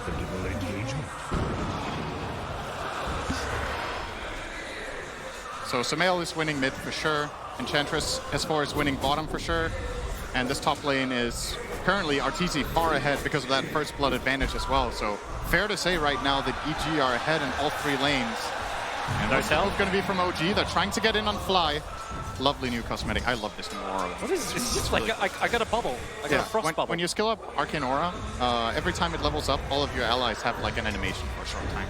Oh, rolling boulder in from Crit, well off the target. And as OG try and gets a little bit of space, Notel just stunning up Crit for the moment. Good protection. So the roll misses, but Artezi is the one having the best time regardless. Even if these spells miss a little bit, OG seem unable to make their own aggressive moves, and Artezi is just denying creep after creep. PA, what's her CS right now? 15 for 3. It's actually pretty good from Ana so far in this lane. I'm loving watching this mid lane. I can't even take my eyes off it. I should be looking at the top lane because there's a tri lane up there, but Tops is just living on either a prayer or quarter HP. Maybe both. He just refuses to move back out of this lane or bring us out. He keeps getting clipped. Oh, an illusion rune for him, but Crit gonna rolling boulder in. Topson sidesteps quickly. Space to be created. He's got Cold Snap and Tornado. Able to connect on both the Mail, but the Slave is able to reach up 2 levels to reach Topson on Cloud 9. And this is how this mid lane is going to be. Sumail and Topson will be trading non-stop. Invoker wants to trade so he can make use of the Quas Orbs, and Sumail wants to trade because he can kill with an ally. And that's the second kill here in mid now. Sumail off to a really hot start. You know, I've thought that before, and then Topson's Monkey King kicked in, so it's a bit different. It's definitely a different style of game. There was definitely an Io and Magnus in that series as well. But I also just kind of want to think about another lane. Number 1 on the CS right now is actually Seb. He's been running this bottle on the bottom lane. He's going to try and control both the 5-minute bounty runes. S4 does not want to let that happen. So Seb will back off, and you see Crit already rotating over. And S4, it looks like he wants to try and contest. Oh, okay. Seb didn't want to fight for it. So that's 3 runs for EG. He was respecting the rotation out of Crit. Saw him on that observer ward in the bottom area that Crit was coming. So his TP at least secures that rune. And now I'm really curious what Seb's going to do here. It's actually the thing I'm most curious about in the game now, because from my experience, this lane will be completely unplayable for Shaker once Enchantress is level 6. The only thing he can really do is take creeps with Fissure. Every time you try to melee a creep with Enchant Totem, you will take 2 or 3 impetuses your way, and it's just not feasible in the long run. So what is he going to do? He's pulling the wave for now a little bit. I look towards mid, rolling border in, Laguna Blade is up for Sumail. It's the first Fire Striker 8, EMP Tornado. Sumail's going to lose a lot of mana. The Cold Snap, he's still just got enough to get into Thompson with the living armor. It has arrived, and Thompson will survive the first Laguna of this game. It's very unusual that you see a Treant not skill living. Fly, he's back again. He may have survived Laguna, but can he survive everything else? Jirax will arrive. It's a good stroke into the stun. Now Crit's caught on the wrong side of the tracks. Nice turnaround for OG. Took 6 minutes, but now they're on the board. Off the mark. 1-3. And No-Tail, he's ready to fight Fly on the rune, but No-Tail doesn't have Leech Seed. He's 1-0-2 build, extremely defensive Treant build, not getting even that one skill point to help in the lane, but focusing on how much can I help the other lanes with that living armor. Do you actually think the living armor build-up is also... Oh, hello, rolling boulder down towards the bottom lane. Jirax under attack, like cramp between S4 as well as Crypt. But we saw OG when they played the Treant before. They're always looking to repair their towers. How does Arteezy actually take these towers if you level up living armor very early on? How hard do you have to commit as the Terrorblade to actually bring down the tower? That's actually part of the brilliance in this Terrorblade pick, because first, the obvious thing is that it's good against the PA, right? You have high armor, so you're good against these hard-hitting physical attacks, but the second part, Terrorblade is a really good hero at forcing down towers from half or full to 0. So he can deal with it if they group up and make a team move. It's one of the best heroes against Treant Protector in this early stage of the game as a carry. You can't really ask for anything better than that. Yeah. Because they will still lose that. Mid. They will still lose that tier 1 tower on bottom lane. Fly is going to plant some enemy in mid. Okay. Sorry, I don't know those characters, so I can't tell you what they are. But there's probably some deep meaning to this. Jerax. He's going running to into Fly. Okay, see ya. They're both backing off. Nothing to be had here apart from Jirax potentially killing the courier on the way back. Yeah, but with the tier 1 tower dropping, S4 was just able to force the issue. No-Tail's watching Arteezy rotate over, but he's burned a large portion of his metamorphosis. That's just such an early Midas for S4. He's going to be rich this game. 730 Midas with Boots and Basilius. It's really, really good times for S4. And you look at the CS chart, all top 3 sitting on that EG side, and the Shaker who was doing well in the start, I think quite a bit of his CS is probably jungle creeps, and now this, again, this bottom lane, is he going to be able to farm here? Well, S4 is moving, so for now he is. EMP Tornado just pushing Smell back a little bit further. Absolutely perfect. But Ana is still doing well. And this top lane, we know how important it is for OG to give Ana a good game, and his game looks solid right now. He's sitting on the 50 CS minute 8, same as the Terrorblade. They're both level 6. So both of these heroes are having a good game and are happy. The only downside for Ana is he doesn't have like that Empower buff up he's used to, so he's having to build into the Battle Fury on the Phantom Assassin just to still keep finding that farm rate. Jirax is hoping for something on bottom lane. Seb's got a lot of damage to work with. Now completing up the phase boots. Potentially able to run down some of these heroes, and Jirax just needs to start him off, so there's the Inkswell. Okay, that's maybe not exactly the way he planned to do that. That was not the right target, and now Seb's kind of trapped behind the tree line. Crit's wondering if he can get some help. But Seb, now he's going to find him. Starts with a totem, follows up with a Fissure, Echo Slams just for good measure, and Crit tanks through a lot of it. Raindrops help out with that, but they'll still take the kill. That was a lot harder than it needed to be for OG. Yep.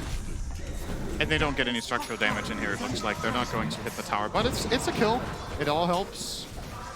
Gotta find what you can as OG right now, as your playmaking potential, as was talked about by the panel, is mainly coming from Thompson, but since he lost his lane by a bit, the tempo is not that high. So at least you can use Grimstroke with Shaker.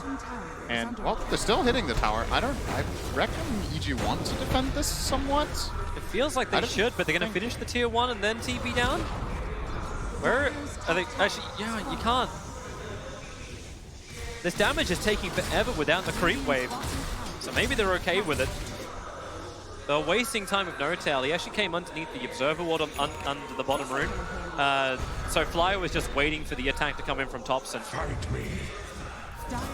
And Topson's going to walk through the same ward that No-Tail just did. EG know exactly what Topson is up to. And with him starting to play between mid and bottom, they're absolutely not defending this tower now. They've worked it out. It takes them so long, but, you know, slow and steady, eventually you'll get it. If nobody comes down here, Jerex has been pushing this tower for like a full minute.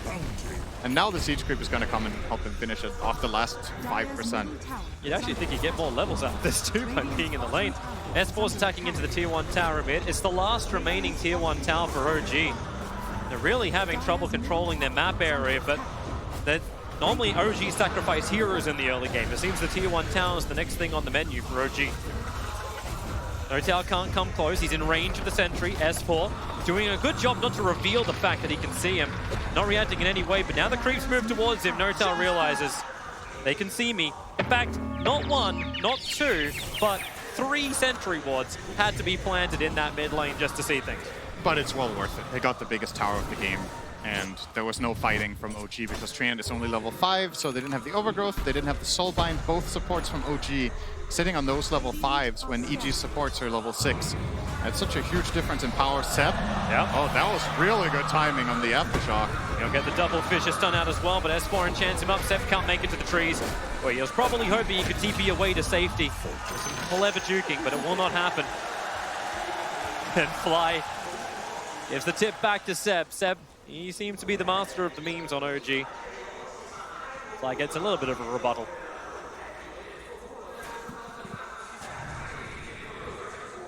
And actually, well, Fly, that was maybe a little short-lived. OG have come back. Fight me indeed. He's dead. Is that an urn charge? It is. That's big. Keep an eye on Invoker's Vessel charges in this game. It's the way they're going to kill the Enchantress. Until S4 has a counter item, that is the one way they can kill her outside of using the PA for the hardcore physical burst. Because of his great start, he's actually going in for just the Dragonlance to begin with. I don't know if it's going to be the full Hurricane Pike, but they're looking for initiation. ES rolling forward, Topson, and that movement speed. Haste Rune is up, 550 on the board. And S4 being watched by No-Tail. They know he's coming in from the side, so Topson knows how much he can get away with Cold Snap to Mail, trying to get his own stun. The silence is there from Crit, and they're not hitting every ability, meaning the back movement is possible. In fact, Jirax will die to S4. No-Tail for the overgrowth, but Fly starts letting it go. 2 heroes down for OG. This is not the clean Chris Dota we've expected and already seen from them this tournament. I think the games that we saw on the main stage yesterday was also Newbie giving OG flat out their best picks. They gave them IO and Mag, and EG just come in with better preparation. They know exactly how they want to approach this first game, and they're looking great so far. I find it funny how Ana and Arteezy are literally not getting involved in anything. They've been playing top both of them for pretty much 13 minutes straight, not moving across the map. Or actually not true. Arteezy might have been part of a push in one of the sides, on one of the other lanes. It's fight time. It's Blink reveal over on the ESP. Ready! Here's Seb! Fly and Crit just evaporate. S4's also on the run. Seb, he's got Fissure up. S4, you're staying with your feet wet. No way to get away from the spray. And he's locked inside the pit with the double stun from Smell. Maybe a little bit extra space. S4, in fact, it's Topson who's the one in trouble. Seb, he'll blink over. Now he's trying to control up both Arteezy, Smell, and S4. No, that ain't happening. Done up, and Seb is gone. Overconfidence with a capital Seb. That is the most ambitious TP of the main event, I think. He TP'd right next to Alina with Light Striker ready. Maybe he's like, oh, that's a nice blink he's reveal. He's going to be out of mana, right? Maybe there's a chance. It's a good blink reveal, but at the same time, you would have loved to get a core kill. You got the 2 supports. You got the Maiden and the Shaker with your Echo Slam. You get a little bit bloodthirsty on Topson. He starts chasing. And Topson was kind of lucky to stay alive there, too. He almost died to S4, and you see the problem they have with this Enchantress. The only way... They were 4 heroes against Enchantress, and she was Fissure locked off, and it wasn't even close. Like, they were tempted to try for it. Not possible without the PA. The Vessel will change things, but it's not there just yet for Topson. He needs another 200 gold. Same with the Battle Fury for Ana. Maybe he starts getting involved after this is able to arrive. The win probability is keeping it nice and close, 51-49. That's what we want to see. We've already had an amazing day of Dota 2. Let's keep the streak going late into the Shanghai night. The 15-minute bounty runes in 10 seconds. Looks like a 2 for 2. Yeah, it should be. EG will claim the north, OG will claim the south. There it is.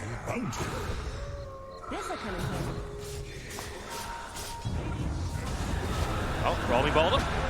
Up towards top. Crit won't have a crack at Ana. Arteezy doesn't have any damage or a stun, which is required to stop Ana. So Magnetizer will go on cooldown for a while from Crit. Got any more chat wheels left? It's kind of the issue when rolling boulder became your stun instead of just the kick. Yeah.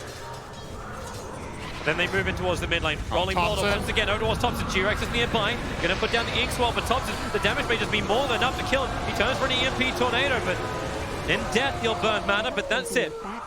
Fly once again being very liberal with that freezing field. They're immediately putting this lens to use. Sumail's lens, or well, not immediately, but in that instance they are putting it to use, showcasing how good this item can be against a hero like Invoker. Their reach is just exceptional. Earth Spirit can roll in from really far away, and the Lina can very easily follow up. Even though the Earth Spirit stun is only level 2, it's enough for Sumail to S4 is your combination. Seb will get the first stun off, and maybe not the greatest of chaining against this S4 Enchantress. They're trying to find the damage. Nortel has to go into the overgrowth, put the quick silence out, but Sumail's already arrived from a long way down. He's able to get the stun.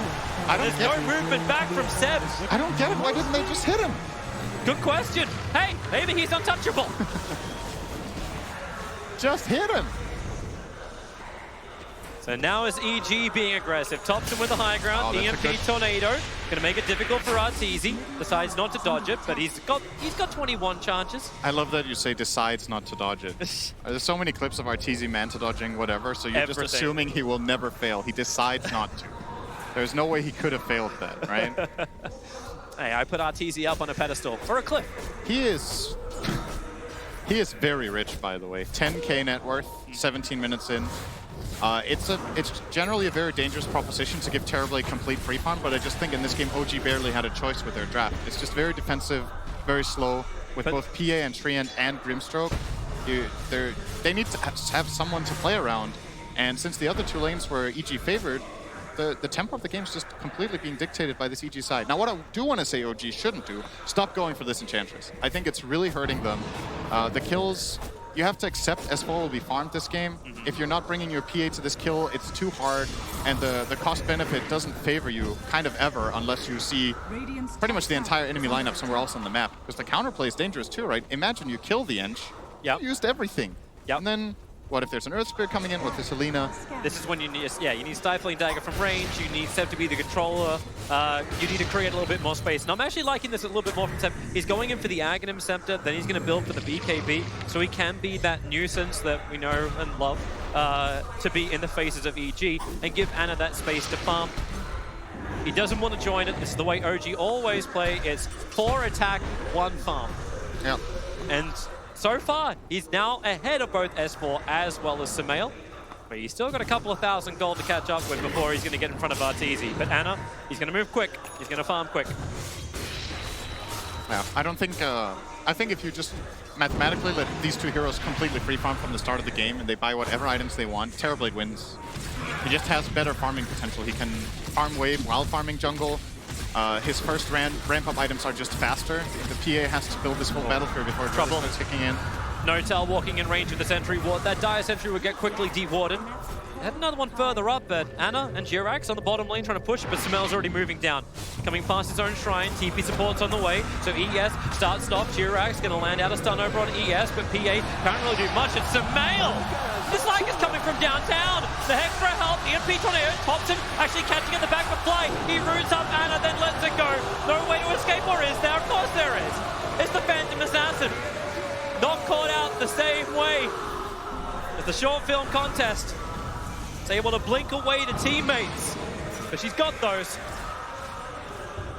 Then straight back to mid, straight back to the farm. The living armor to protect, building into this desolator. Yeah, why didn't the PA just blink strike the vent?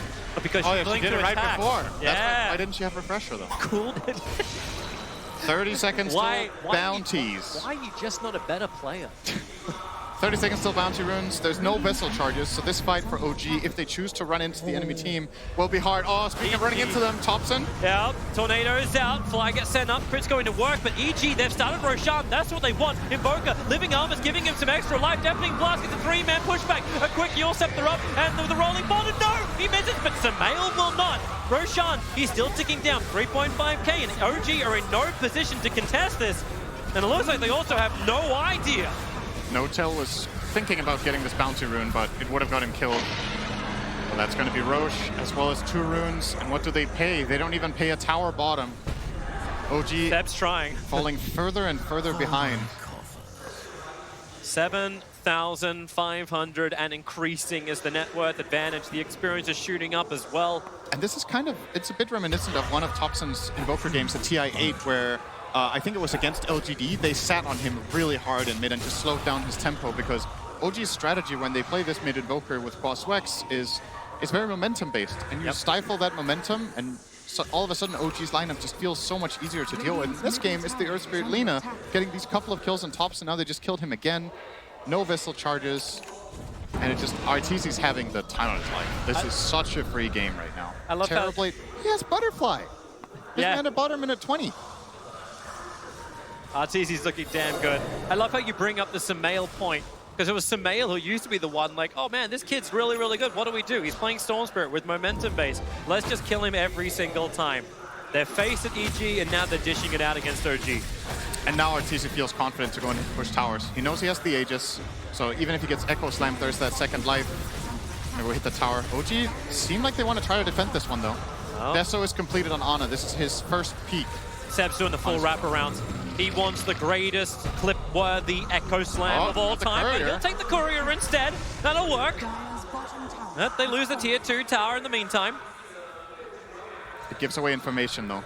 Yeah. EG, OG, or EG no OG are coming from behind. Thompson is looking for Samael. He wants him in the trees. He's going to move up. And now, well, EMP Tornado. Samael, they want to send him dry. The Yule Scepter, defensive. Nothing is burnt. And now they all turn around for the fight. And it's moving forward. They'll Soulbind S4 as well as RTZ together with a double silence. Letting it go. Fly, he's doing the work. Laguna Blade. Ana just cannot stand in this fight. The rest of OG want to get the hell out there. Now they've killed Crit. The Seb magnetizes on him. The Yule Scepter is up. And Seb is down. Thompson will be able to survive. He's waiting a little longer, though, before he'll use his TP away. And the MVP of that fight for me is Crit. He rolls on the Shaker. He keeps the Shaker as well as Invoker busy for a good, I don't know, 20 seconds before he finally dies. And it makes this fight so easy for EG. I wonder if we're going to get a replay of that. I think we saw the rolling boulder, but then the fight was happening on the top side.